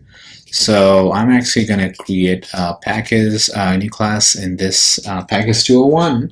So I'm actually going to, oh, actually it already has a person, so let's just make it customer. Okay, and I'm also going to do the same thing here. Public void greet. I'm going to do a string name. I'm going to do system.println. I'm going to say hello, and I'm going to say name. All right, so I got this public method, right? So I know this is a public method because it has public. So now let's create in package 101. I'm going to actually create a new class in here. And I'm going to say public method example. All right, so in here, I'm actually going to public static void main. Again, right? I explained to you this public means it has access everywhere. And since we're trying to run the program, computer has to actually have this this main method has to be public, right? Otherwise, your computer will not be able to run this method. So now here, I'm actually going to do customer equal customer1 equal new customer. And I've already created so many customer classes, so I'm actually going to import the package here. So which is com.seleniumgrew.package201. And I'm going to do customer, right? Once I do that, I'm good. I'm going to do customer1.greet. Okay, Danny.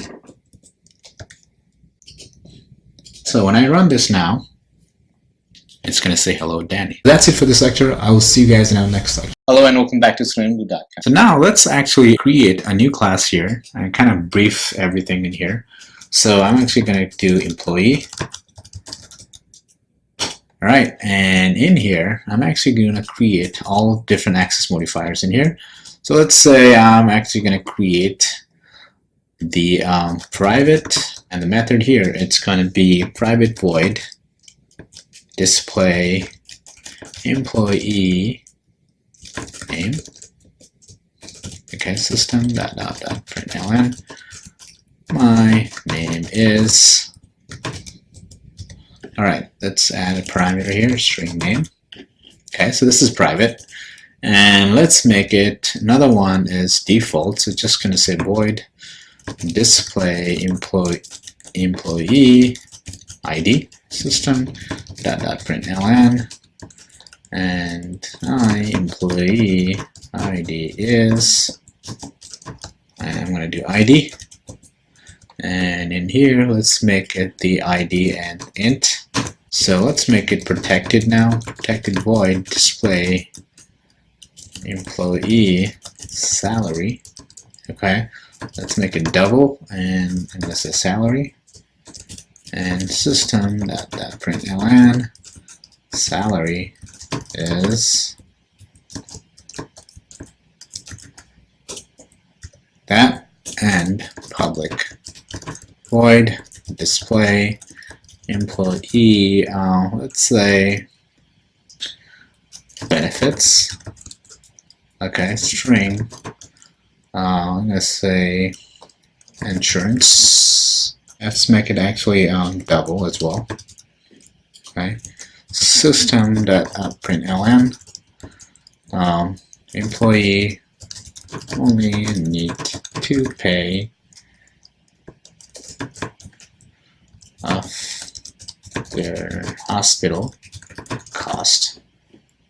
Okay, so I'm just going to do here and insurance percentage. Let's do string.format in here. And I like overview of all this access modifier protected and public. All right, so now actually let's create access modifier class in here in this example. So in here, right, I'm actually going to import the employee class. So I'm going to say import com.seleniumgrew.package201.employee. All right, so now here I'm going to create static void main string args. So in here, I'm actually going to create person1 person equal new. Oops, sorry, not person employee.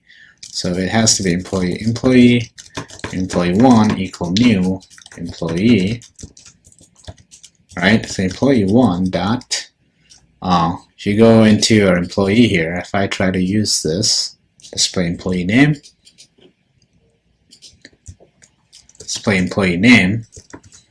and I said Danny, and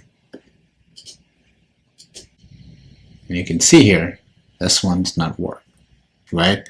Because private means you can only access to this employee in that, you can only access into the same class here. So if I do static void main string args and employee1 equal new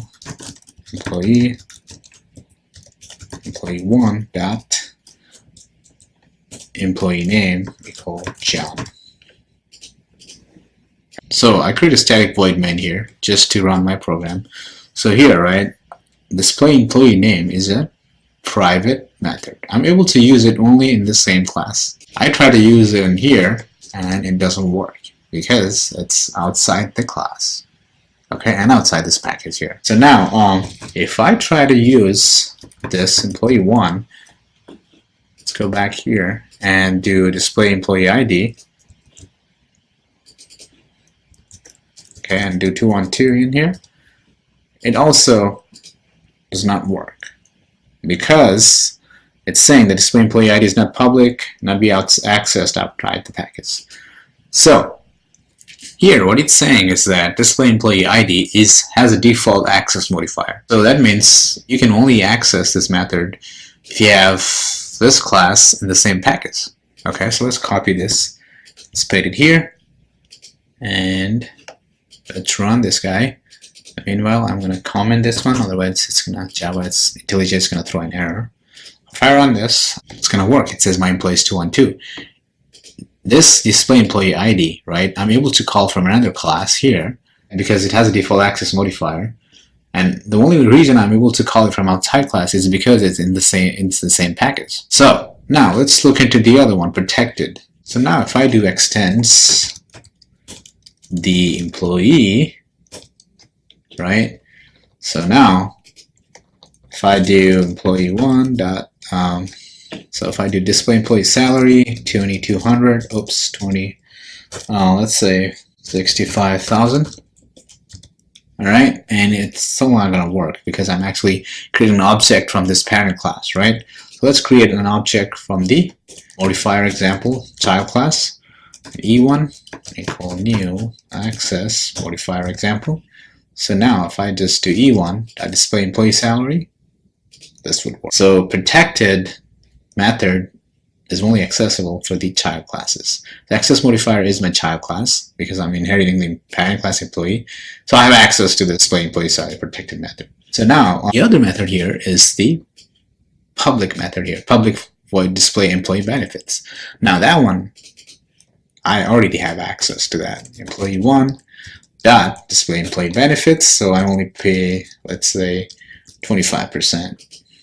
If I run this, it's going to say that employee will only need to pay 25 of their hospital cost. So that's kind of like the overview of the access modifier. I know it's a little confusing, but once you play around with it, it's going to be more clear. Also, as Java, if you're going to be a Java programmer, right, you're going to have to be very careful about this access modifiers because you want it to protect the methods, right, and you want it to actually only make those methods public that is not crucial or that does not have any security vulnerability. So most of the time you'll be creating a private or protected method. So that's it for this lecture. I will see you guys in our next lecture. Hello and welcome back to ScreenBlue.com. In this lecture we're going to learn about file IO. File IO is a class of Java. So basically you use this class in order to access the file, right? If you want to write a file, read a file, or overwrite the file, so on, you can use the file IO class. All IO methods are derived from class java.io. File input output in Java are performed using string. Basically, Java, you use the file input output actions using string. Okay, a string can be defined as a sequence of data. There are two kinds of string. One, input string, which is used to read data from a source. the output stream you use for writing a data to a destination. So in Java, basically you use stream in order to access the file or write the file and so on. So there are various streams that can be used to do input and output functions in Java. The first one is byte stream. You use byte stream to perform input and output of 8 bytes. And its most commonly used is file reader and file writer class of byte stream for byte streams. So if you actually do input and output for a small amount of data, then you use byte streams. So the second one is character streams. So you use character streams to perform input and output of 16 bytes. The most commonly used is file input stream and file output stream class. And the third one is standard stream. Standard stream is used to provide a standard input and output where the user can take input from the keyboard and produce output in the computer screen. So till now we've been using standard stream, right? We're using system.out.println. So right, we're actually doing the standard stream, okay? Because we wanted to actually display the information to the user from the computer, right? You want to display the output, you want to use print the output, then we use system.out.println, which is the standard stream. So how would you do the byte stream first? Let's go do byte stream first. So here I've got this class here, byte stream, and I got this main method in here. So here, as you can see, I've got this throws IO exception that we learned in our exception handling, and I got try and finally, right? The reason I have a try is because I wanted to actually run this finally code in here. That's why I have this try, okay? And this catch is actually done by this throws IO exception in here. So here, as you can see here, I'm actually initializing variable in, okay, which is actually file reader class in here, in equal null.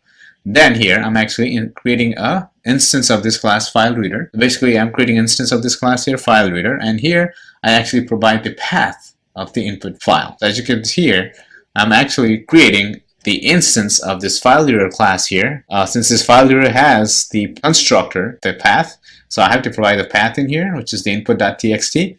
And in here, I'm actually doing a while loop that we learned in our previous lecture, right? So here, I'm actually initializing I equals 0, and I'm doing a while loop in here. So what I'm actually doing is I'm actually reading the character from this in object, right? So I equal in.read, okay? So read is a method, unless is equal to is not equal to -1, right? So if you have less than -1, right? If you have 1, then means there is some character in that file, right? So unless it's a -1, I want to actually print out each character. So here I'm actually doing a typecasting I, because I could be anything, right? So here with this char here, I'm actually typecasting, meaning that whatever this I is, I'm actually converting into a char. So first, I initialize this file reader in equal null. So this in is the object for the file reader class. So here I'm actually initializing as null. Then here I'm actually creating an instance of this file reader class in equal new file reader. And this file reader requires the parameter of the path in here. So I'm actually providing the path. Once I have this checked in here, I'm actually trying to read each character from this in object. So I do a while loop in here. So I actually do int I equals 0. So I initialize this I variable to 0. Then here I'm actually say I equal in.read, right? So I'm actually reading object in here. And if it's not equal to -1, means if it is not -1 or greater, I want to actually print out the character, right? So here it says system.printout character, print each byte character in single line. And after that, I actually want to close this file, right? So one thing that you need to always remember that is using the file input and output. Once you open it, you have to close that file. Otherwise, the other person would not be able to use that file. So every time you actually access or write or read the file, you have to close the file. So here with the finally, I'm actually saying, okay, if there is nothing in there, then in is null, right? Once you're done, your in becomes null. I want to close the file. Okay, so when I run this, I get hello world because I have input.txt as hello world. And that's how you can actually use byte stream here. The reason how I'm using byte stream is because you can see here I've got this file reader class in here. So now as we learn about how you can actually read the file, right? So now we're going to actually write in the file, okay, using this byte stream. So first here I'm actually doing file reader in. So file reader in is actually in is an object for this file reader class, and out is an object for the file writer class. So here I initialize that. Then in here I created the instance of this file reader just like before. In equal new file reader, the input.text.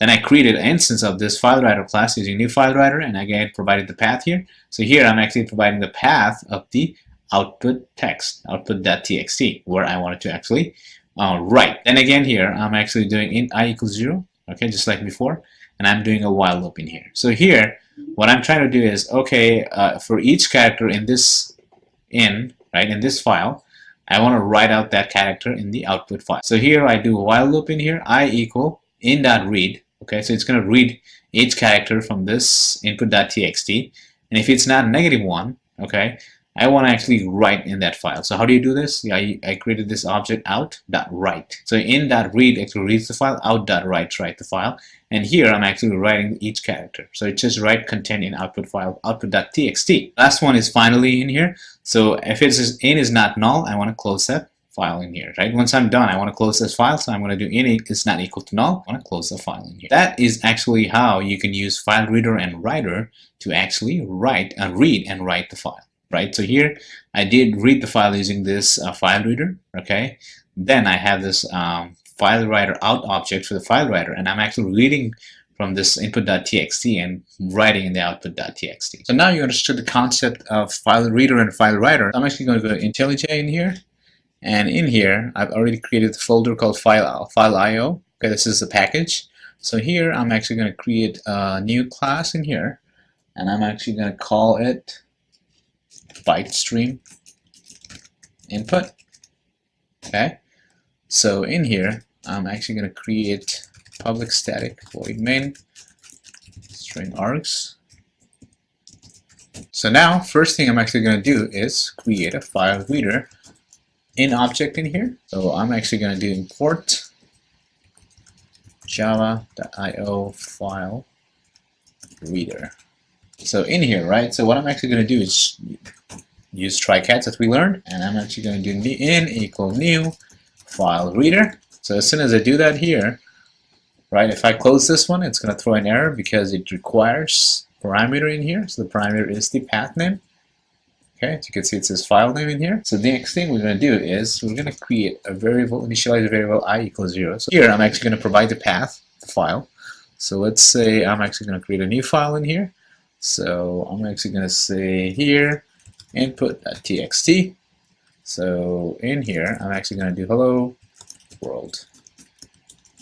So let's copy this path here, okay, and let's go back into our file, and I'm actually going to provide the path. As soon as I write that, right, so Java and file reader is pretty smart enough to say, okay, once you read file reader, you're going to have to actually throw an exception. It says unhandled exception, file not found exception. Okay, so that's one of the advantages of using IDE, because now it's saying that, okay, you want to use file reader, you need to have an exception, you need to throw an exception. So you're going to do here throws file not found exception. So how do I know that? So there's a lot of exceptions Java that you can use. Okay, so here I've got throws file not found exception, so it's going to throw an exception if the file is not being found. So in here I'm actually going to do now while loop. Okay, so here I'm actually going to do while I equal in.read. So you're actually trying to read, right? So in here, so I'm actually saying it's not equal to -1, right? And let's see what it says here. It says unhandled exception java.io.io exception. So the other way you can also do is you can also add exception in here. So I'm actually going to do IO exception. Okay, so I got file not found exception and IO exception. And in here I'm actually going to do system.out.println, and here I'm going to print I. So this here, what I'm actually doing is this. I created a variable called in, right? This is I created this in object from this file reader class. Okay, it's initiating this file reader, and this file reader has a constructor object, and it requires the path. So I provided the path, and here I'm actually going to do a while loop. So what I'm actually saying is to read each character, right? So here I provided the character as I, so int I equals 0. So I started from 0. So read each character. So using int.read, so it's going to read each character, right? And if that is not equal to -1, means like there is a character in this file, print out that character. And also some people do this char, so it kind of converts this integer into character and prints it out. So now it's saying here, okay, now you got this try, right? So you don't have to provide catch because you already have this file net out extension IO exception. The next thing you do is do finally. right? So here I'm actually going to do int, so not equal to, no. Here I'm actually going to do int close. So what you're going to do is after you do operations, right? Oops. After you do operations, you have to close the file. Otherwise, if you don't close the file, then the other programmers, right, other code would not be able to use this file because you have actually reserved that file. Okay, so every time you do these operations, always make sure that you close the file. So here, once I do this stuff, I actually close the file, right? If I try to do this and read, and if there's no file, it's going to throw an exception, right? File not found exception or IO exception. So now let's try to run this and see what happens. So I'm actually going to right click and run, and you can see here it's printing out hello world, right? So since I have print ln, so it's printing each line, character in each line, I'm just going to do print and run it again, and now it says hello world. So basically what I did was I created an object from this file reader class, right? And this file reader has a constructor, okay, which requires a path of the file, so I provided that there. Then I did a while loop to read each character, right, until unless it's -1. If it's not equal to -1, then I want to print out each character, right? So we learned about while loop in our previous while loop class. So that's how you can actually access the file and read the file. So now next thing is we want to actually write in the file, right? So I'm actually going to copy this input and actually going to paste it there. And here I want to actually do output. All right, so it has the same copy of it. So here I'm actually going to do file writer out equal null, right? And as soon as I do that, it tells me that I need to also import this file writer class. So I'm just going to do file writer. All right. So in here, I've got this in equal that, right? So I'm actually going to do out equal new file writer. And also here, it requires the file name. So I'm actually going to copy this, paste it here. And instead of input, I'm actually going to do output. And in here, what I'm basically going to do is I'm actually going to write, okay, each character. So here, what I did is, just like before, right? I'm actually doing a while loop, so I'm reading the file, okay? And every character I'm writing into this file output.txt using this object out. Okay, you have in.read to read, out.write to write. And I'm writing each character, I. So I is character, right? So here I initialize 0, it's going to read each character. If it's not -1, it's going to write that character. And here, I'm actually going to do typecast here. This is called typecasting, so you're actually converting this I into a character. Also, I wanted to close the file as well, output file as well. So now let's see what happens. So I'm actually going to right click and run, and it seems like the operation is done, and you will not see it here because I'm not printing it. I'm just writing into this file, right?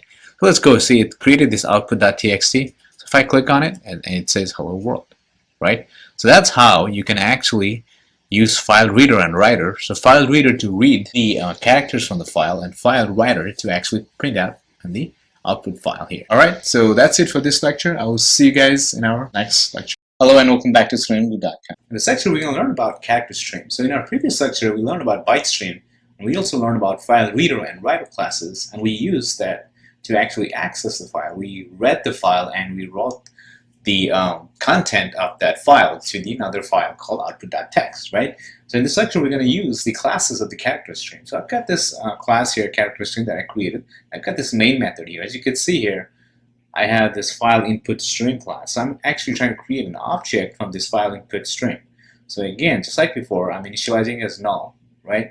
And in here, I'm actually having a try final clash, and I also have an exception here, IO exception, throws IO exception. Okay, so I'm doing actually exception handling that we learned in our previous lecture, right? So here I've got int n equal new file input stream, and that also requires the parameter of the path of the file name. So I put here, and I'm actually doing a while loop just like before, and I'm actually printing the character, right? So we learned in our previous lecture how we do it. Then if it's not null, then we close. If I do that, it's going to do the same thing just like before, right? So it's going to actually read from the input.txt and actually print it out for you. However, the difference here is we use file input stream class instead of file reader class, right? So you can use whatever you want, it's up to you. However, normally, like I said before in the previous lecture, byte stream normally used for 8-bit characters, right? So if you have more than 8-bit characters, then you'd probably want to use character stream. So that was one example. The other one here is the file output stream, right? Just like we learned about file reader and file writer. So file input stream is like kind of like a file reader, right? Which you can use it to actually read the file, the contents of the file. And just like that, we have a file output stream, okay, which actually helps you to write the contents in the file, right? So I initialize it file input stream in equal null, file output stream out equal null. Then I have a try and final block in here. And here I've got this, I created an object from the input stream in, and I also create an object for the output stream out.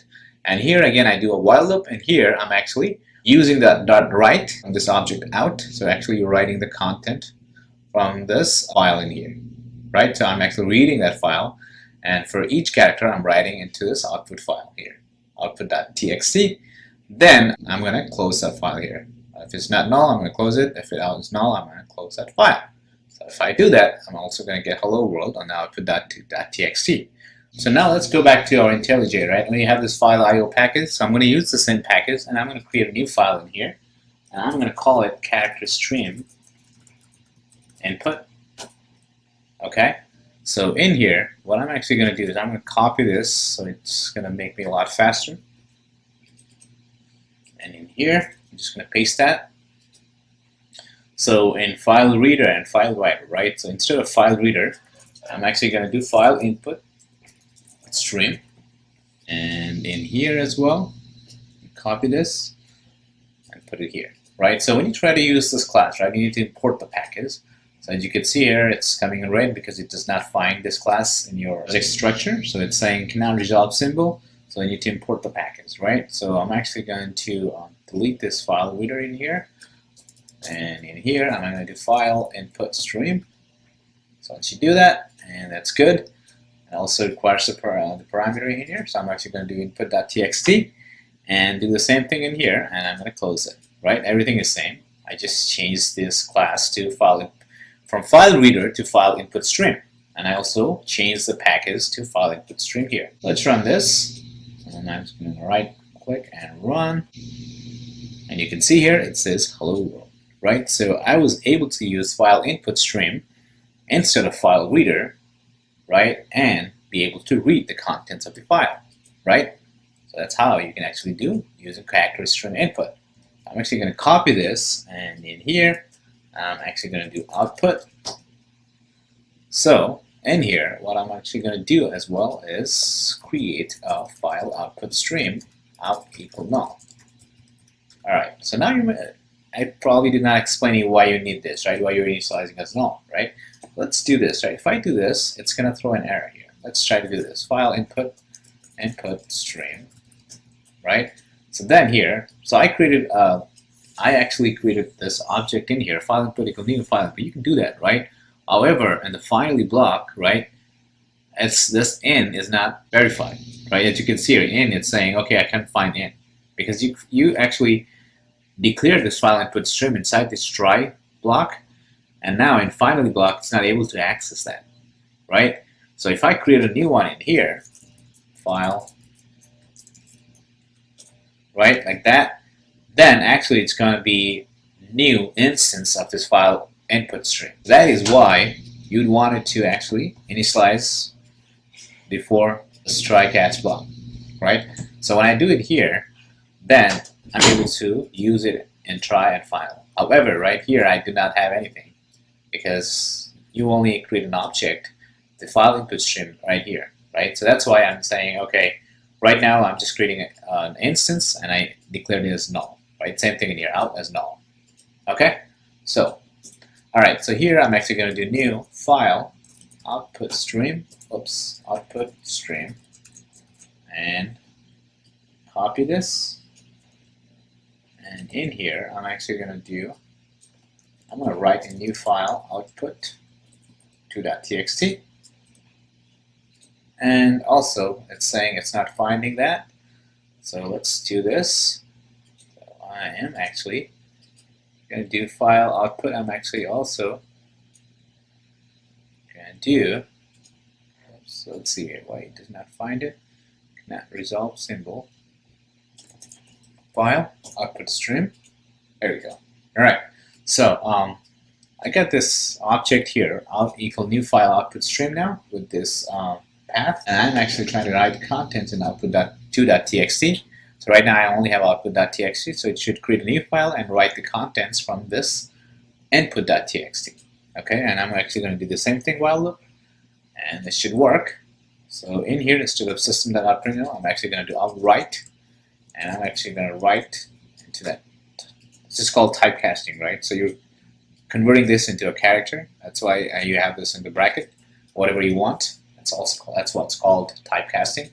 So now I've got this character stream output which has in and out instance. So in will actually read. You can be able to read the contents of the file. Then with out, I'm actually writing the contents to the new file. Then after that, I'm actually going to close it. So I'm also going to copy this in here and going to do if out is not null.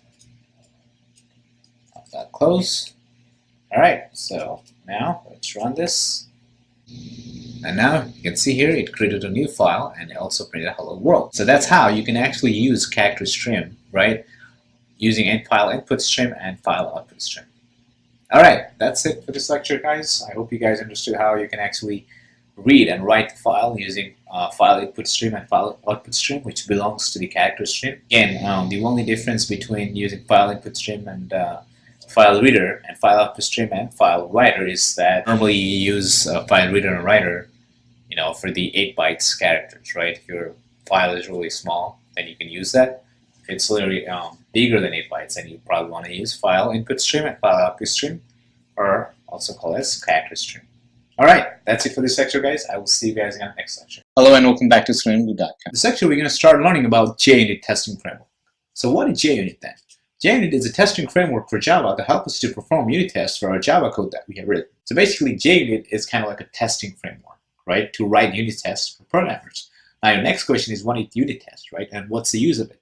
Well, what happens in real time in software industry is that whenever the programmers write the code, and before they submit the code, right, and say, okay, the QA or the testers is ready to test my program, right, they have to test themselves, right? And to do that, they write unit tests. If they do not do that and they just assign the testers to test the program, it might take a lot of time for tester to test it because there's going to be a lot of bugs, right?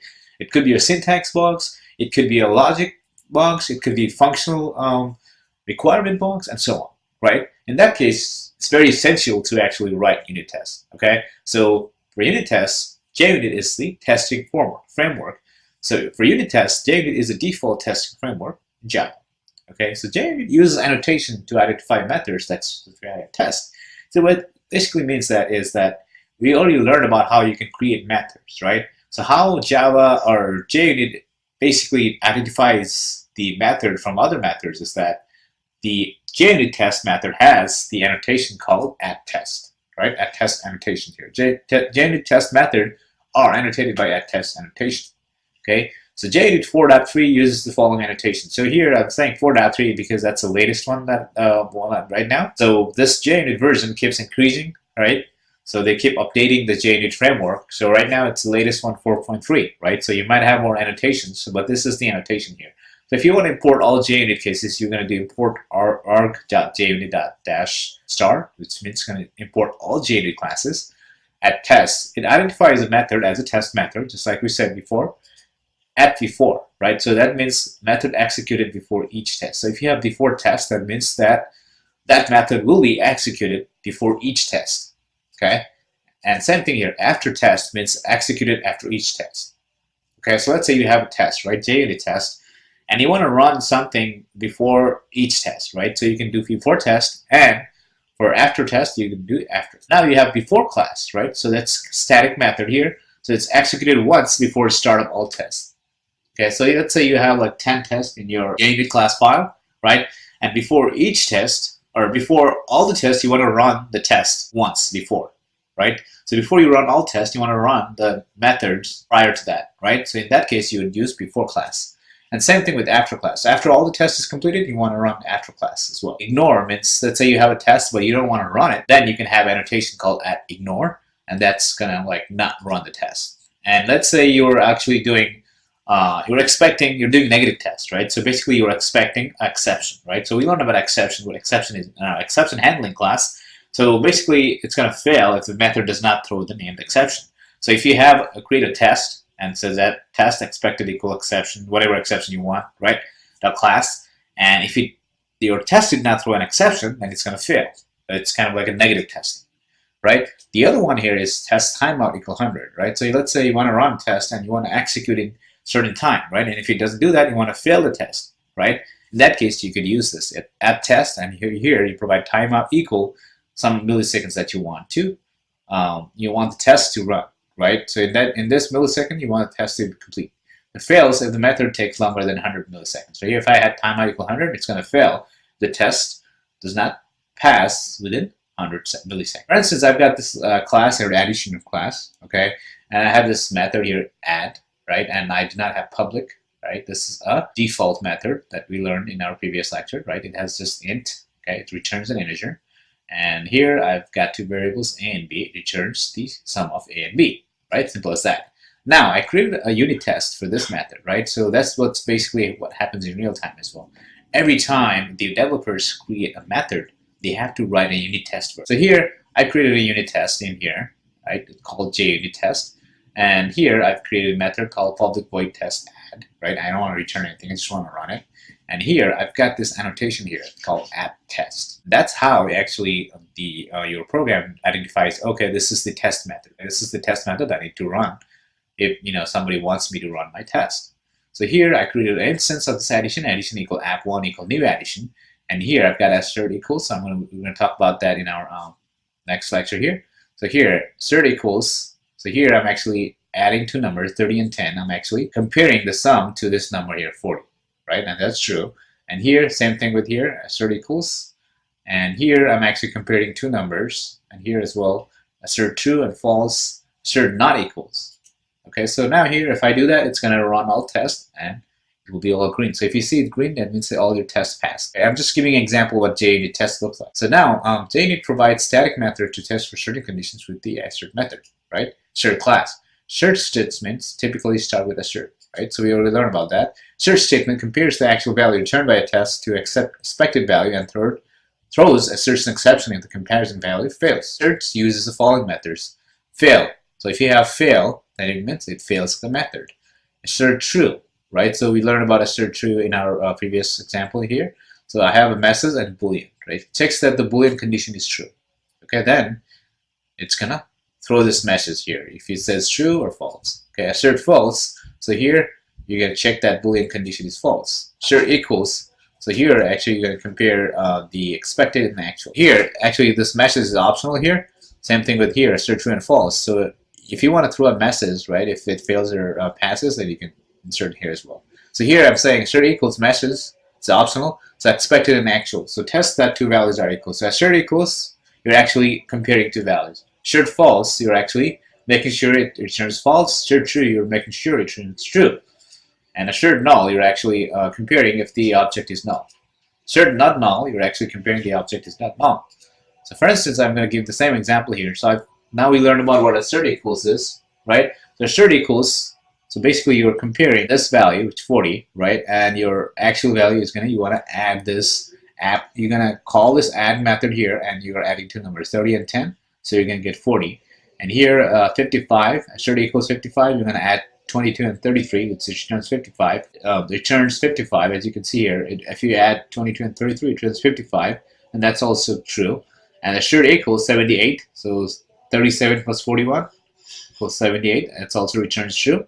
Assert true, app1.compare. So I have another compare method here. Basically, it compares two numbers. I don't see it here, but I can. So I have another method here, assert true. It's basically compares two numbers. If it returns true, it says true. If it returns false, it says false. Okay. Here I've got assert not equals. So I'm comparing this number here, 20, and you add these two numbers, 10 plus 15, 25. They're not equal, and your test passes here. That's why you don't see anything in here. So we used assert equals, assert true, and assert false. Assert not equals, assert null, assert not null. Those are the methods of assert class, okay? And you're going to use it all the time in your real-time projects. The other one here is JUnit test before after test. Let's say you want to run something before each test, then you can use this before annotation and have a method here. So I've got this method called before test, and I want to run this method before each test. I can do that using add before in here, right? Remember here I've got add test, so basically tests your methods, right, or your code. And I've got this before, at before. So I want to run this method before each test, right? I only got one test, but you want to run, if you have 10 tests as well, this is going to run, okay? So basically this at before means this method is going to run at before each test, okay? It says running before test, and same thing with at after. So you want to run this after each test, right? You want to run the method after each test, and you're going to, you have this at after in here, okay? And this is going to run after each test. It's going to say running after test. If I run this, it's going to say running before test, then it's going to say test complete and running after test. So if you have 10 methods, for each test, you're going to do running before test, run stat, and again, second one running before test, and so on. So basically, if you want to run your method for each test, you can use add before, and you want to run method after each test, you can use add after. And the next one is before and after class, right? And let's say you have 20 tests, right? And you want to run method before the running all the tests. So you want to run methods before all the tests. So you have 10 tests. So you want to run a method before all the 10 tests, then you can use before class, right? So you're basically running before class. So here you have an annotation called add before class. And you can see here, this is like the class method, so you have to provide static in here, right? We learned about what static method is. So you're going to provide public static void before class, and this is going to run before class. And I have another one called after class, and this is also a static method because you're going to run this method after all the test is complete, right? So you're going to run at the end of your test, right? So that's why it says running after class.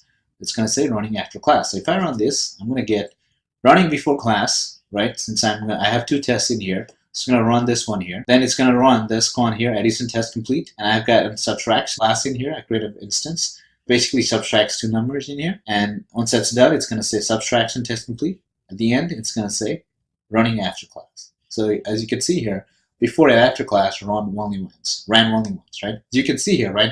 Before and after class ran only once. So in that case, if you want to run the methods for all the tests, you can do before class.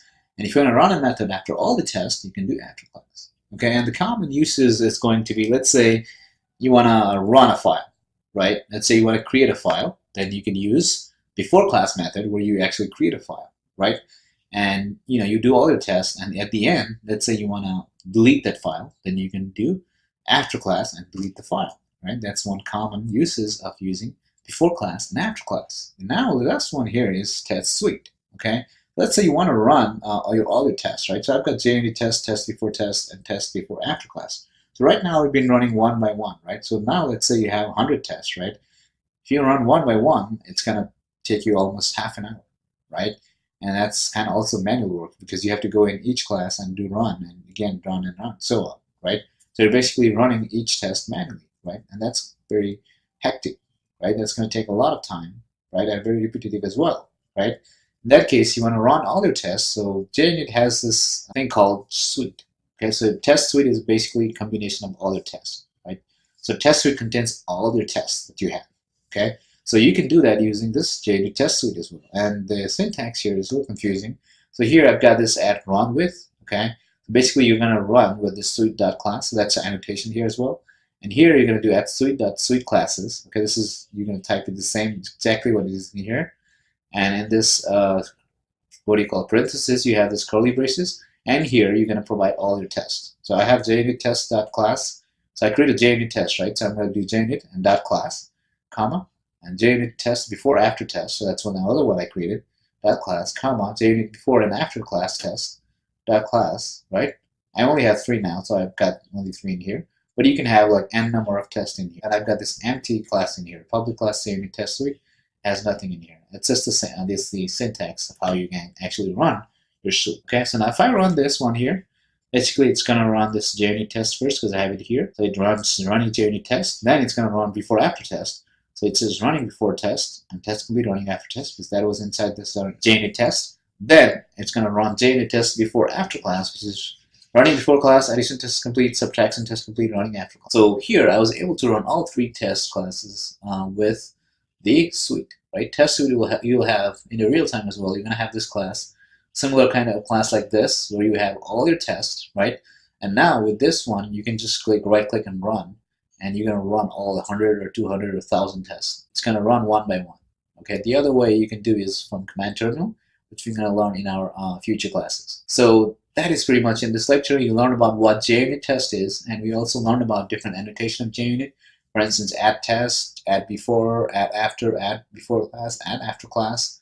And we also learned about how you can actually run, combine all your tests and run using. Hello and welcome back to StreamView.com. Now we know what JUnit test is. Now let's go into IntelliJ in here. And in here, I'm actually going to create a package in here. Okay? And I'm going to name this package called JUnit.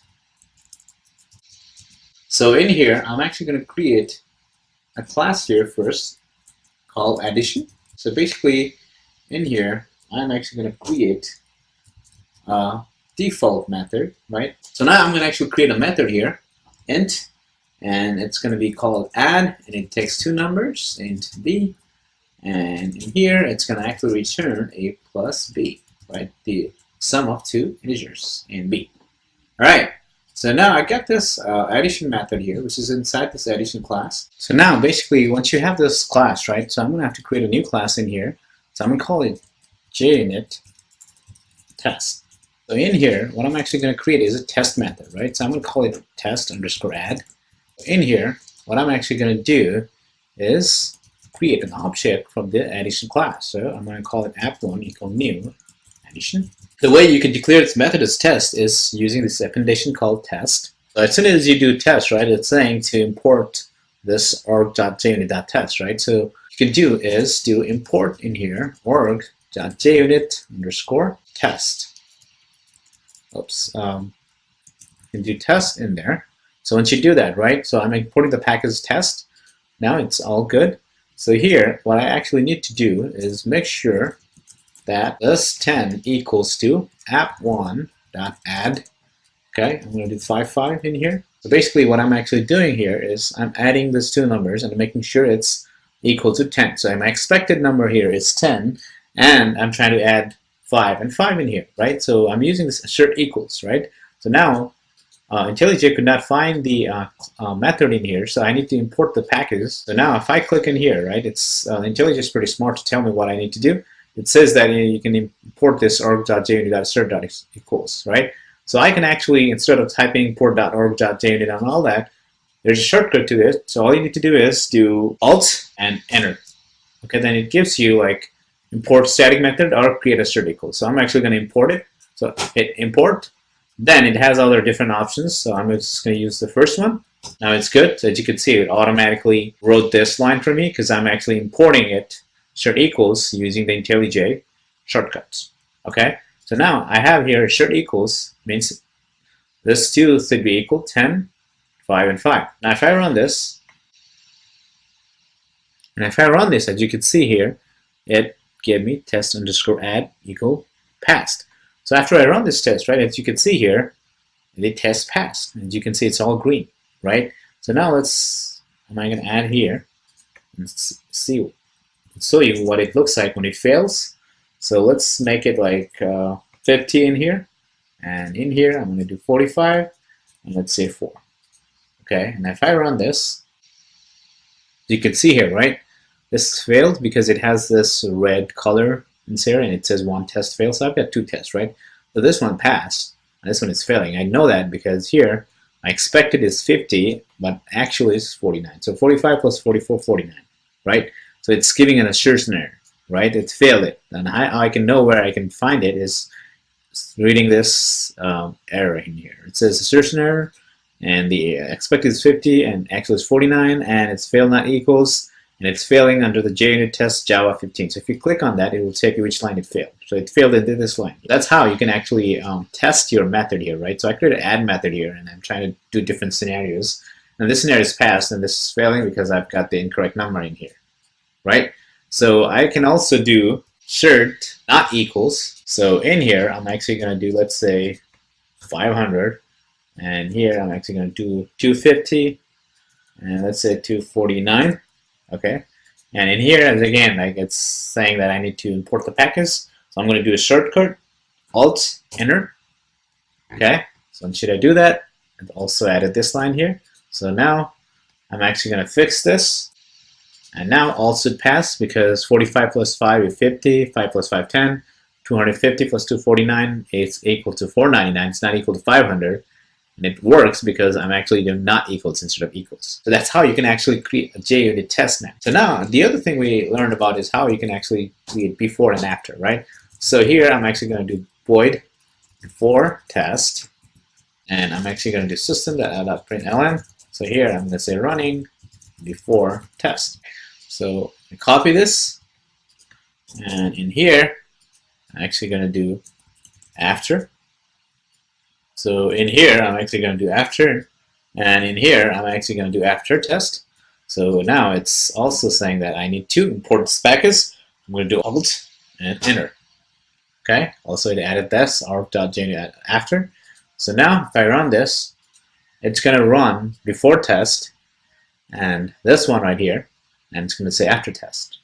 You can see anything here because I don't have any print command in here, so I'm actually going to do here running addition test. Okay, so I'm going to run this again. Alright, so it says here running before test, running addition test, and running after test. So now let's say I'm going to create another test in here called test add 2. So let's add a negative number in here. So let's say -5 and -5. Let's say -500. Okay, I'm just going to delete this. In here, I'm actually going to do not equals, so -5, and I'm going to say -255 and like -45. So let's say 35. Okay, so I'm going to say running addition test for negative numbers. Okay, so I got test add 1. So it's actually going to do here positive numbers. Okay, so whenever you write tests, make sure it's very descriptive so other people would know what you're actually testing. So negative numbers. So now I got two tests, positive numbers, negative numbers. So this is actually for positive numbers, and this test is actually for negative numbers, right? So now let's run this on again. And now you can see here, right? It says running before test. So this method was called first. Then it says running addition test for positive numbers. So because you tried to run this one, this test is before this. So you run at this, and it says running after test, right? So this is before test and after test. So it ran this one here. And now again, I'm trying to run this one. So it ran this one first. So it says running before test. And now it's running this one here, running addition test for negative numbers and running after test. So this before test was run twice because I have two tests.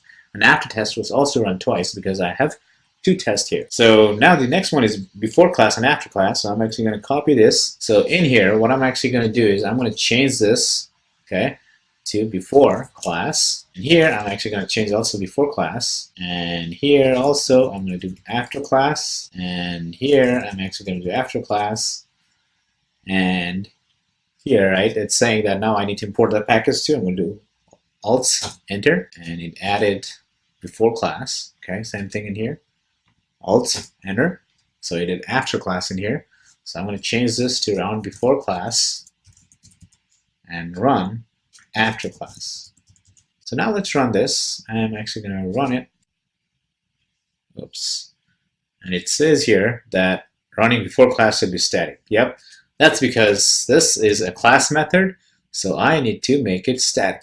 See, that's the other thing that we need to remember.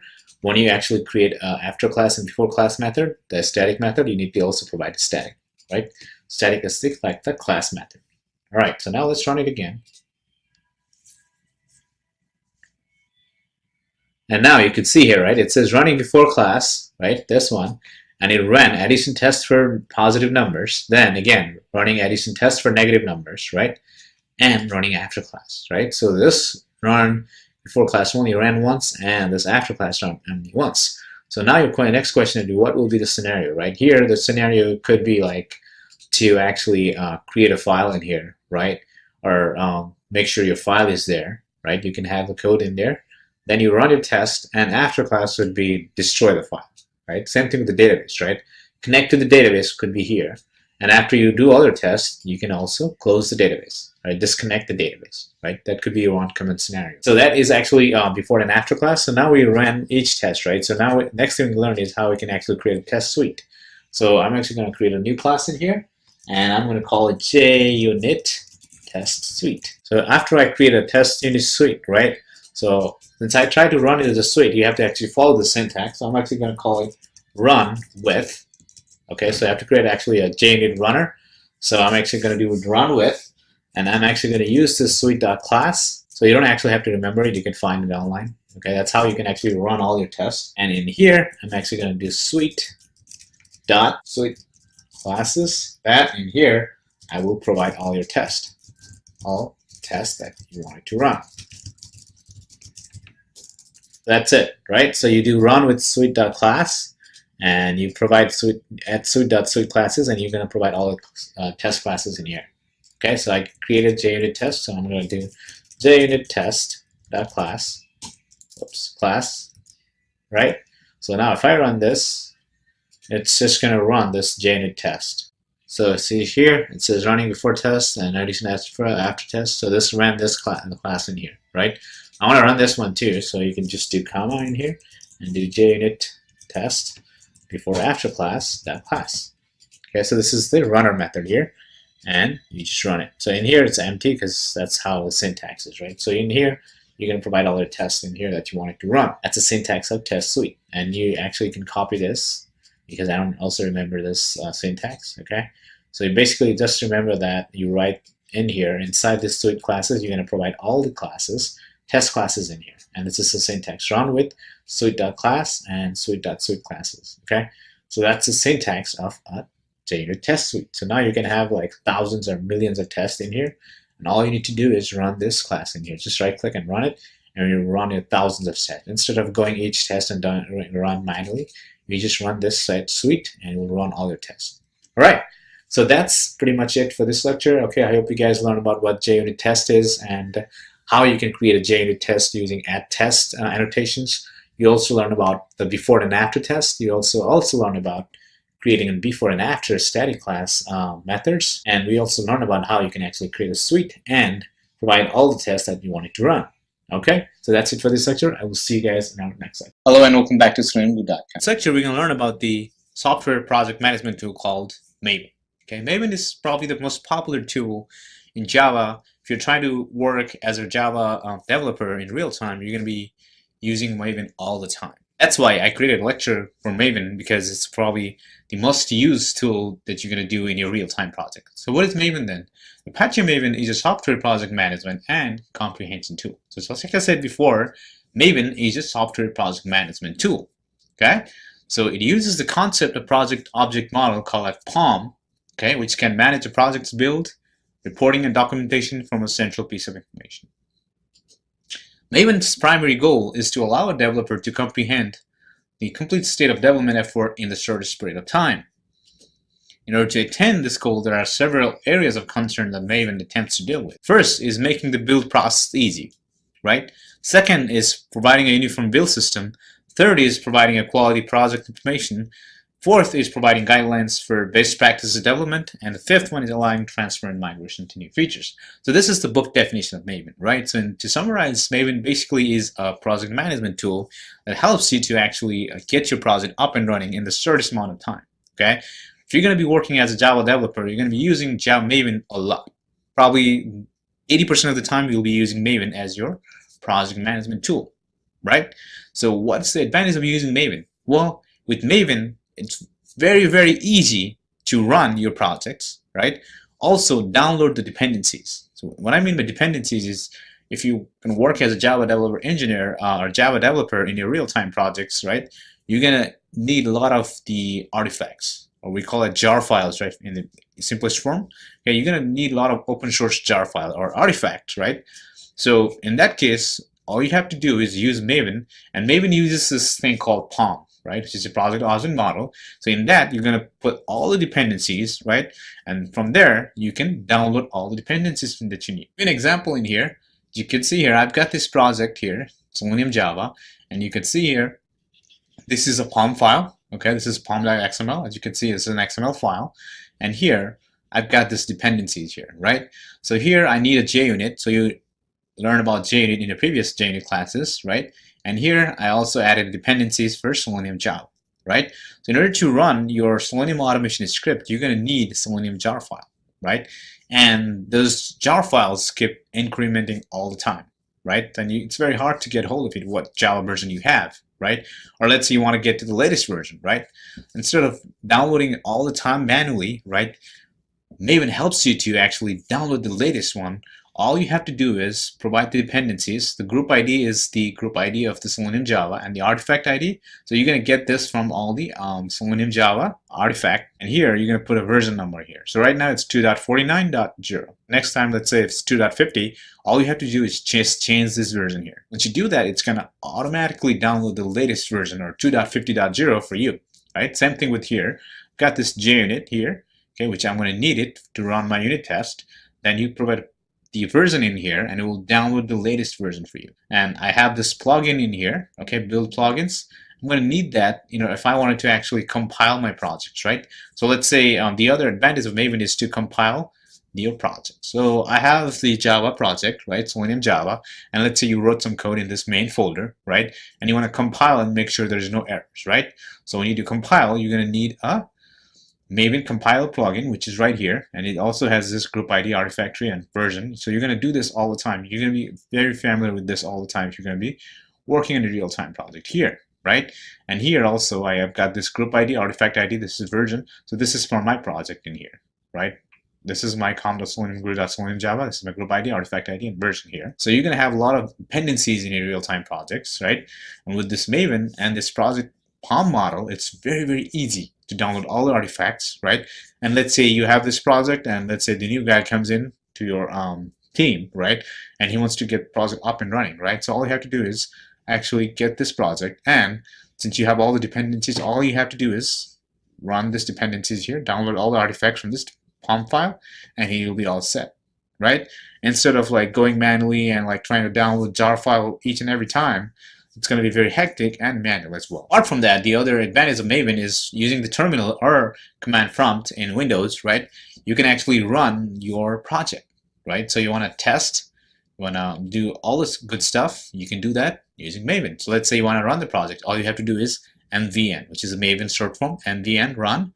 It's going to run your project, right? And if you do mvn test, it's going to test all your projects and so on. Okay, so we're going to talk about that in detail in our future class, but that's pretty much about the Maven introduction. In our next lecture, we're going to actually install Maven for Mac and Maven for Windows. That's it for this lecture. I will see you guys in our next lecture. Hello and welcome back to SeleniumGuru.com. In this lecture, we're going to try to install Maven for Mac computer. Okay, so in our previous lecture, we learned about what Maven is, right? So let's now try to install Maven for Mac. First step is to download Maven tool from mavenapache.org.download.czf. So basically what I'm going to do is I'm going to go to the Chrome here. Then I'm actually going to go Google in here, and I'm going to do Maven download. So once you do that, you're going to get into this here. So I'm going to select the first one, and as you can see here, it says Apache Maven 3.5.2 is the latest release and recommended version for all users. So you're going to click on download. So then here it has requirements, Java. Here we already learned how to install Java, right, in our previous lecture. So here, and you can see here, I've got files. So I've got binary.tar, binary zip, source tar, source zip. Okay, so you can select between these two links, whichever you want. So let's say I'm going to actually select the tar. If you have Windows, you're going to actually click this link here. Since I have a Mac, I'm actually going to use tar. So once you have that, I'm going to double click it. So as you can see here, and say go to downloads, right, and install Apache Maven. So if you click in here, you're going to see all this file. So what I'm actually going to do is I'm going to copy this, and I'm actually going to paste it here. And since I already have that 3.5.2, right, it's going to override it. So I'm just going to leave it like that. Now, once you have that, next thing you're going to do is unzip the Maven and put it in documents folder, which I did here. Then you're going to ensure Java_home environment variable is set and points to your JDK installation, which we did in our first Java installation class. Then you're going to add the bin directory of the created directory Apache Maven 3.5.2 to the path environment variable. Right, so how do you do that? I'm actually going to create a new window in here. And here, what I'm actually going to do is edit the BAS profile, right? So we learned about how you can create a BAS profile in your previous lecture. So I'm going to do VI means you're editing it. VI means edit. And this means here, this caret means anywhere. Find me this BAS profile, right? Dot BAS profile is the BAS profile for Windows, okay? So, for Mac. So here, as you can see here, since I already created it, so basically you're going to provide the path, right, of where your Java is installed. So Java underscore home, in our previous Java lecture. Maven underscore home, which is the one that I want. So if you don't have this, you're going to do export Maven underscore home, right? So you're going to type just like I did here. Then you're going to provide the Apache Maven path, or directory path, okay, where you've installed the Maven, right? So I have Apache Maven in my documents folder, so I provided the whole path in here. Then you do export path, right? So this path here, you're going to provide all these variables in here, right? Then here I've got Java underscore home, right, which is the one I have here with the $sign, right? And with this path in here, and Maven underscore home, right, which is in here. For Maven, you're going to have to provide the bin, right? So you have this Maven and /bin, right? Because that's where your Maven exe file is at. Then you provide this path in here. Once you have that, you're going to save it using escape, and you do :WQ. All right, so once you save it, you're going to do source -BAS profile. Once you do that, what it's going to do is actually going to update your system or your Mac system with all those variables. Once you have that, you should do echo and whatever the Maven home we provided variable name. So here you provide $sign because I created a variable Maven underscore home. So you want to call that variable, you put a $sign in there, right? So once I do that, it's going to give me the Maven path, which means that it works, right? So now, once you have that, then you're going to put the path in the system property. And we need to make sure that your Maven is installed, right? So normally, what I do is I do new in here. Then I open a new terminal and I do Maven -version. Then it should give you this one here. Nice, pretty. It's going to give you all information about the Maven here. So I have installed 3.5.2. So it's giving you Apache Maven -5.2. And the Maven home is this one right here. And Java version I'm using is 9. And the Java home is like that, right? If you have this, that means you have installed the Maven successfully and correctly. Okay? So make sure you get this nice output. So if you have some errors, make sure that you have the BAS profile created first. And make sure you have the variable or the path of the Maven in the BAS profile, right? And save the BAS profile and open a new terminal and do Maven-version, right? And if you still get some errors, please also ask questions in the forum section, and I will be happy to help you with your errors. All right, so that's it for this lecture. In our next lecture, we're going to try to install Maven in Windows. Hello and welcome back to SlearnBlue.com. In this lecture, we're going to install Maven in Windows. So now let's go back to our virtual machine here. Since I do not have Windows, I'm actually going to install Maven in the virtual machine. So I'm going to go back into the virtual machine here. Then the first thing I'm going to do is I'm going to go to Google and look for the Maven. So I'm going to do google.com. Here I'm going to search Maven download. First one. Then, right, just like before, we did in Mac, I'm actually going to use zip now here. So I'm going to click that. It's going to say, what do you want to do with it? I'm actually going to do open. It will take a while, so I'm going to pause this video here, and I'll be back. Seems like it got installed here. So I'm actually going to copy this from this download folder, and I'm actually going to go back in here and actually going to paste it.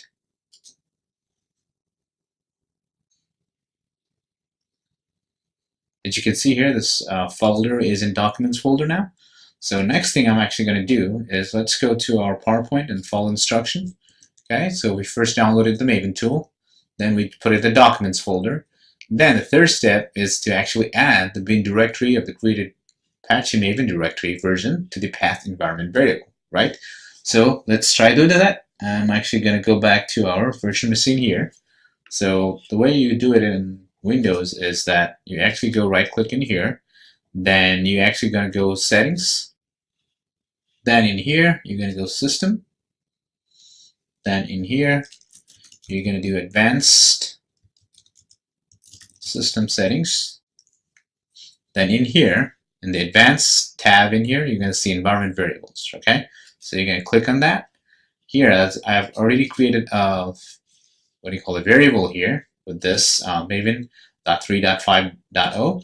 So here, as you can see, I've installed the Maven in documents folder. So I've installed 3.5.2, so I'm going to change from 3.5.0 to 3.5.2. So if you do not have one, right, so all you have to do is click new, then you provide the variable here, that's a Maven home, okay, and in here you put the whole path in here where your Maven home is installed, right? You're going to do type C users and whatever your computer folder name is, user folder name is, documents, right? I assume that you have installed, you have downloaded that into your documents.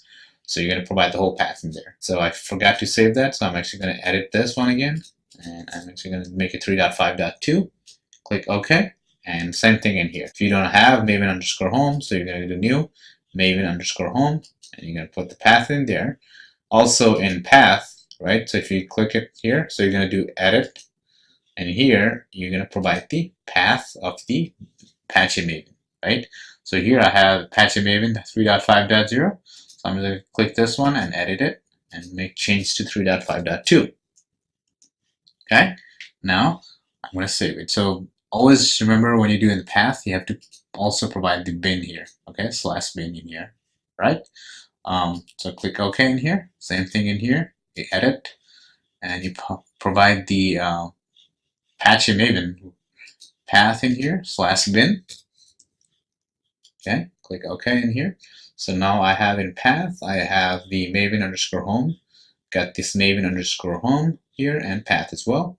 So I'm going to click OK. Click OK back in here. Just close this one.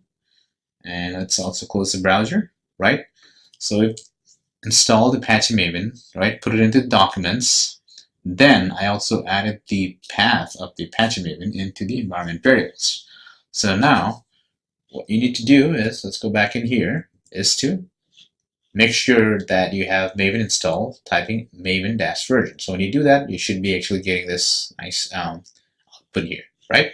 So let's try to do that here. Let's go back to a virtual machine. So I'm going to type command prompt. So you get this command prompt in here. And in here, I'm actually going to do maven-version. Just give us time in here. And you can see here, it says 3.5.2, right? So before I had 3.5.0. I just installed 3.5.2, and now it's also saying 3.5.2, and it also gives you the Maven home, which is in C users, Selenium GRUE, documents, and Apache Maven. Okay, if you have this nice output, that means you have installed Maven successfully. Now, if you're getting some error, you might not have installed Java, so make sure you have Java installed. So I know I can find that out, typing java-test-version, and oops. Java-version, sorry.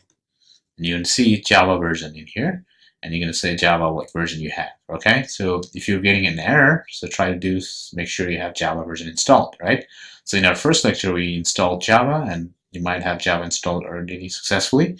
Make sure you have this nice output, otherwise you will not be able to run the Maven command, so make sure you have this Maven nice output right here. That's it. In this lecture, you guys have installed Maven in Windows as well as in Mac. Alright, that's it for this lecture. I will see you guys in our next lecture. Hello and welcome back to SeleniumGRUE.com. In this lecture, we're going to learn about different Maven commands that we're going to use in real-time projects. So now we learned about what Maven is. We also installed Maven for Windows and Mac.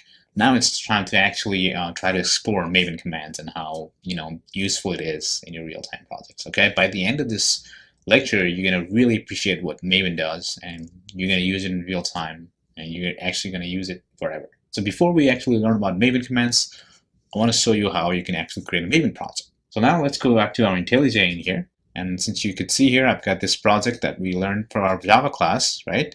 So now we're going to actually create a Maven project. So we're going to do File, New, and Project. Then you're going to click Maven in here. Then you can see here, it's selected Java version 9. So if you have another version, you can probably pop it here. It's going to pop up here. Then if you want a new different version of Java, you can click select New and select different version as well, right? And if you wanted to create from the archetype, which means like if you want to set up like all the Maven stuff set up already, you could select from create from archetype, and it's trying to load archetype. For some reason, the Maven archetypes is kind of taking a long time to download. Okay, so I'm just going to skip that for now and click next. And here you have a group ID, right? So basically, group ID is your project identifier, right? So if you're, let's say, if you're working on a real time, you're going to have this formation like com and whatever your company name. Let's say my company is Selenium Guru, and your project name, let's say Udemy. And here I'm actually going to do Udemy Selenium Java, something like that, right? So here in the website, right, we do seleniumguru.com. So normally in the standard Java projects, they do the opposite, which is com, the company name, and whatever the project name, right? So I have com.seleniumguru.udemy. This is my artifact, udemy-selenium-java. So artifact ID is basically your identifier, project identifier, right? Or your artifact identifier, your ID of the artifacts. Provide a udemy-selenium-java, and version is your what version of the artifact is, right? Since we're creating a brand new project, it says 1.0. But once you keep building add new stuff on your projects, you can keep incrementing your version. So I'm actually going to click next, and you can see here it did not like that dash, but that's fine. And here I'm actually going to select to Udemy Selenium Java, Udemy Selenium Java, right? So this is the project location. It's actually going to save the project. Documents, Udemy Selenium Java folder, and this is going to be my project. You want to select and save it in different directory, you can click on that, and you can go documents, and you can select whatever you want. All right, so then I click finish. And here it says that Udemy Selenium is not created, does not exist, and it will be created by IntelliJ. So I'm going to click OK. Then here, I already have this open, so I'm actually going to click this window in here. As you can see here, it created this pom.xml file for me, right? The reason why it did that is because I'm actually creating a Maven project. I created a Maven project, and Maven requires a pom.xml. This is the pom file here, as you can see, pom.xml. And normally in your real-time project, you're going to have main and test, right? So in the test, you're going to have all your tests. So now, basically, first thing I'm actually going to do is I'm going to add all the artifacts or dependencies for my project, right? So what I'm actually going to do here, as you can see here, as soon as I do this, it says Maven project needs to be imported. Import changes, enable auto import. This is the pop-up that's coming from the IntelliJ. So I'm actually going to click enable auto import. Here, I'm actually going to add dependencies in here, right? So I'm actually going to type dependencies. As soon as I do that, you have to close this dependencies. This is an XML file here, right? And as you can see here, this is a group ID is my project ID, group ID in here. Artifact ID is my artifact ID that I provided. Version is the version. In here, I'm going to provide all the dependencies. So in here, I'm going to need a couple of dependencies, right? So first thing, I'm actually going to running JUnit test in here. So I'm going to need JUnit. Then the other thing is that we're going to run our Selenium test later on. So we're going to install Selenium. We're going to need also Selenium dependencies as well. What I'm actually going to do is now I know that I need a JUnit and I need a Selenium Java, right? So basically, you're going to do is you're going to go Google. I'm actually going to do google.com here. And in here, I'm going to do JUnit Maven. If I type that, you're going to get this Maven repository JUnit, right? So you click on that. Then you're going to see all your latest JUnit that they have. So right now, the latest one is 4.12.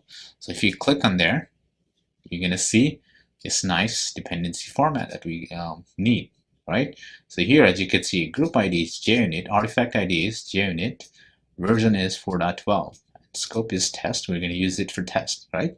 So all I need to do is basically copy this, right? Then I'm going to go back into our IntelliJ and just replace that. So now I've got this JUnit dependency, right? So all this does is as soon as I have that, it's going to install JUnit 4.12 for me, right? I do not have to manually install it, right? That's the power of using Maven. So once you have JUnit, right, next thing I'm going to do is I'm actually going to do Selenium Java. And you can see there's a lot of Selenium Java dependencies. I only need this one here. So as you can see here, the latest one is 3.8.1. So I'm actually gonna copy this part in here. I'm gonna go back into our IntelliJ and paste it here, right? So now I've got the Selenium Java and I've got the JUnit, right? So now all I have to provide is JUnit test in here. So for that, I'm actually going to go back in here, open recent. So the test that we created was in this Selenium Java project. So to save some time, I'm actually going to do is copy this JUnit test in here, right? Copy that. Then I'm going to open my Udemy Selenium Java again. So I'm actually going to do new window. Okay, so if you do new window, you can have two windows, right? But it's going to take up your computer memory. So make sure you have enough memory. So in here, I'm actually going to paste that. So let's see if I can paste it. So now, as you can see here, I've got this addition JUnit test in here and all this test in here. So I do not have anything. We're not going to worry about that. We're just learning how you can use Maven commands for now. I've got this JUnit test, and you can see here, if you click in here, it's not throwing an error because it did install JUnit for me, because this is a Maven project and I already said enable auto import. So it's importing the JUnit and Selenium automatically. If you wanted to, let's say you do not do enable auto imports, you can also manually import all the dependencies, install all the dependencies by going to this folder, right click and do Maven and re-import. So once you do that, it's gonna install. As you can see here, it's running, it's scanning the file, it's finding all the dependencies from out in the internet and installing it in your folder. One way you can find out if you have dependencies installed properly is you click on this external libraries. Then you're gonna see JUnit 4.12, which I did here. And I also have Selenium HQ in here. So I installed Selenium Java 3.8.1, but it had all the other dependencies, so it installed all the other dependencies for me. So now with this pom.xml, I was installing all the dependencies and all the jar files that I needed. So now let's go back into our PowerPoint here. Now we're going to learn about the Maven commands. So now we learned about what Maven is, right? We also created a Maven project. Now it's time to actually get hands dirty with the Maven commands. The first one is Maven clean. It cleans up the artifacts created by prior builds. Okay, what that basically means is, so now let's go back into our IntelliJ in here, right? So Maven clean actually cleans up your whole project. Deletes the jar file, it kind of cleans up your project. So now what I'm actually going to do is, I'm actually going to go new window in here. And in here, I'm actually going to go Documents, Udemy, Selenium Java. And let's list it, and I'm actually going to go Udemy Selenium Java in here. So let's go to that, Udemy Selenium Java. So now I'm in this project directory in here. So when you do Maven commands, you have to be inside the project directory. Udemy Selenium Java is my project directory, right? And your POM file has to be in this project directory. If your POM file is inside SRC, it will not work. POM file has to be inside this Udemy Selenium Java, but outside the SRC. So now let's go back in here. And all I'm going to do is, first, I want to check Maven version is there. All right, Maven is good. I'm going to do Maven clean. Run this. So as you can see here, I did Maven clean, and it gave me this nice format in here. You could see here, Maven clean, cleaned up the project in here. It says build success. I was able to clean successfully. This Maven clean plugin clean, it was successful. So the next thing here is validate. So it's validate the project is correct, and all necessary information is valuable. Second one is compile the source code of the project. And the fourth one is test the compiled source code using a suitable unit testing framework. This test should not require the code to be packaged or deployed, right? So basically what I'm actually going to do is line by line. So first I'm actually going to do Maven validate. So this Maven validate basically validates if your project is correct and all the plugins are being installed, all the dependencies are installed correctly. Maven compile, right? Compiles your project, compiles all your code, and make sure you have no errors, right? And there's no error. As you can see here, it says build success. Then you're going to do Maven test, right? So Maven test basically runs all your tests, right? You can see here, it's saying that Maven compiler plugin failed, compilation failure, source option 1.5 is no longer supported. Source option 1.5 is no longer supported, is 1.6. So it's failed when I actually try to run my Java test process. As you can see here, right? It says build failure, so it basically failed when I tried to run Maven test. So you could also through an error, it's saying source option 1.5 is no longer supported, use 1.6 or later, right? So now let's see in our Maven project in here, see what happened in here. I'm actually going to go to pom.xml and see what I did wrong. Okay, so what I did here is I have a dependencies, right? So Maven clean worked, Maven validate worked, Maven compile worked as well, but Maven test is not working, right? Let's go back in here. Maven test did not work. The reason why that is, in order to run the JUnit test, you're going to need a compiler, right? So that I'm going to actually create another tag in here, build, and here I'm going to add a plugin. So you're going to have to type this actually, and you do not have to do it all over time. So this is actually you're trying to run your unit test, right? And it's going to need the plugin. So I'm actually trying to put the plugin in here, okay? And here the plugin also has this group ID, okay? And in here I'm actually going to do org Apache. All right, and here it's going to be maven.plugins. It's a group ID. And the artifact ID is going to be Maven compiler plugin, right? And in here, version, I'm going to do 3.0.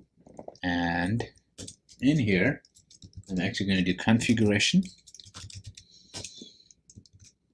And in here, I'm going to do source 1.6, and here I'm actually going to do target 1.6. What basically happened is 1.5 plugin was installed, right, with this IntelliJ and Java project automatically. It was default, right? However, when I run Maven test, right, it's asking for 1.6, right?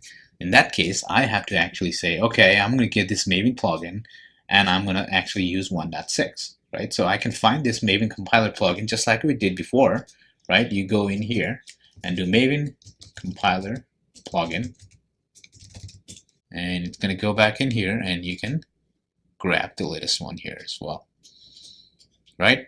Just grab that one.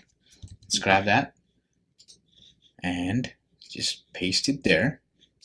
So here, right, I'm actually needing only the group ID and artifact ID. So I'm actually going to copy. So you have this Maven compiler. All I'm going to change is 3.7.0. Okay, I only need a plugin, right? So I'm actually going to delete that. This is a plugin, and I'm actually using 1.6. All right, so now let's go back into our command prompt down here, and let's try to first compile. All right, compile passed. Now let's try to test.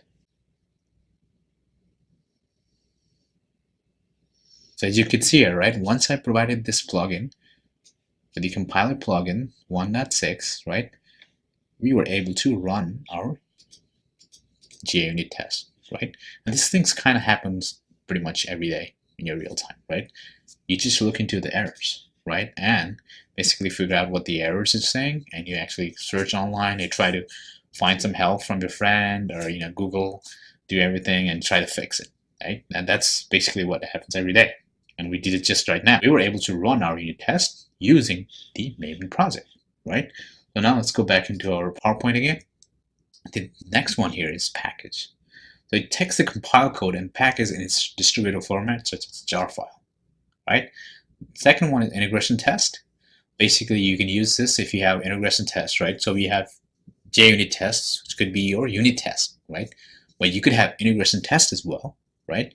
In that case, you would actually run integration test, which we're going to actually learn in our automation classes in future. Verify is actually run and checks to verify the package is valid and meets quality criteria.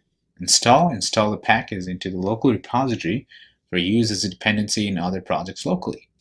And deploy, it's done in integration or release environment, copies the final package to the remote repository for sharing with other developers and projects. So now what that basically means is, I'm not going to do everything in here, but when you do Maven package, right? So right now, in our projects, we only have test, right? Well, let's say in your real-time project, you're a Java developer and you have all your code, right? And you want to deploy that code in the production environment, right? Basically what happens is, you're going to actually do it in dev, right? Then you're going to do it in QA, then in production, right? Then when you actually deploy into the different environment, right, you actually create a jar file or war file or tar file. These are kind of like the compiled GIF file for your whole projects, right? So the Maven package would do that for you. So if I do Maven package, it would actually create a GIF project or GIF file, the compiled file for you. As you can see here, right, when I run Maven package, it created a jar file for me, right? And that jar file is inside this target and right here, right? And what happens in real time is you can actually deploy this to the dev environment, right? Same thing, you do a QA environment and you have a production environment. In some cases, you're going to do war or tar. Right now, we're just doing jar here. That's how you can actually do package, right? So let's go back into our PowerPoint again. Integration test, like I said, you're actually going to do integration test. We don't have an integration test right now, so we're not going to worry about that. And verify, right? So if I do Maven verify, it's going to actually make sure their package is valid or not, right? So it does all the tests and everything is good here. And Maven install, okay? So basically what it does, it actually installs all the dependencies for you in your local repository so you can actually run it, right, without actually downloading dependencies. Last one here is deploy, right? So let's say you created a jar file and you want to deploy it to different server, right? In that case, you can actually use deploy. So in real-time project, you're going to use Nexus Artifactory. So basically what happens is you actually create a jar file and you're copying that jar file into the different environment or different source, right? In that case, you can use Maven deploy. So that is actually the main commands of Maven. Okay, there's also a lot of other different commands, but those are the main commands. Okay, you can go online into Maven and actually look for different other commands that are useful for you. So the other important thing that I wanted to show you here is we ran one by one, right? But you can also run everything together like here. First, I want to do Maven clean compile. I want to test, then I want to package, right? So you can run all this and it will do all the stuff for you. First, it will clean it, then it will compile it, then it will test it, then it will create a package for you. So you can add all this different commands together as well. Now, as you can see here, with the Maven, I was able to download all the dependencies for me, right? All the required plugins, dependencies, it installed all the different dependencies for me. Also, with the Maven, I was able to run my whole project using the terminal, right? I do not have to go into IntelliJ and right-click and run my test, right? All I had to do was go Maven in here and just do Maven test, right? If you want to clean it, you do Maven clean. If you want to do build, you do Maven build, right? So as you can see here, right, with Maven, we were able to not only download all the dependencies, but we were also able to clean our project, build our project, create a package for our project, as well as test our project as well. And this is what you do in real time, right? Almost 90% of the projects say Java projects are using Maven as their build tool, right? With Maven, there comes a lot of helpful resources, okay?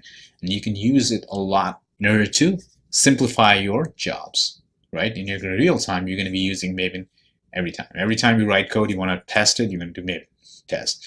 Every time you want to build a project, you're going to do Maven build. So you're going to be using all the time as Java developer.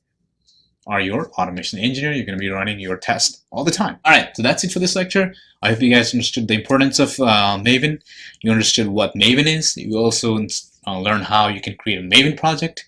And you also learn how you can actually run your test using Maven. That's it for this lecture. I will see you guys in our next lecture. Hello and welcome back to SwimmingGood.com. So that's pretty much wraps up the entire course or curriculum. I hope you guys will learn a lot about Java programming language. First of all, we started installing Java in your operating system. And we started learning about Java programming language, starting from Hello World. You'll learn about string, conditional execution, arrays, looping, string interpolation, different types of Java methods such as static method, instance method, constructor method. We also learn about getters and setters, instance variables, static variables, Java packages, and different types of methods for string and integer class. Then we actually dive depth into intermediate Java. We also learn about encapsulation, inheritance, polymorphism, overriding, overloading, abstract class, interface, array list, linked list, vector, different types of Java access modifiers, private, default, protected, public, as well as different types of file IO types such as character string, byte string. We also learn about the JUnit testing framework. And finally, we were also able to learn about the build tool called Maven. We actually installed Maven for both Mac and Windows. Then finally, at the end, we were also able to actually create a Java project using Maven as a build tool. I hope this course material were very useful to you guys, and I look forward to see you guys in the near future. Thank you very much for enrolling in this course again.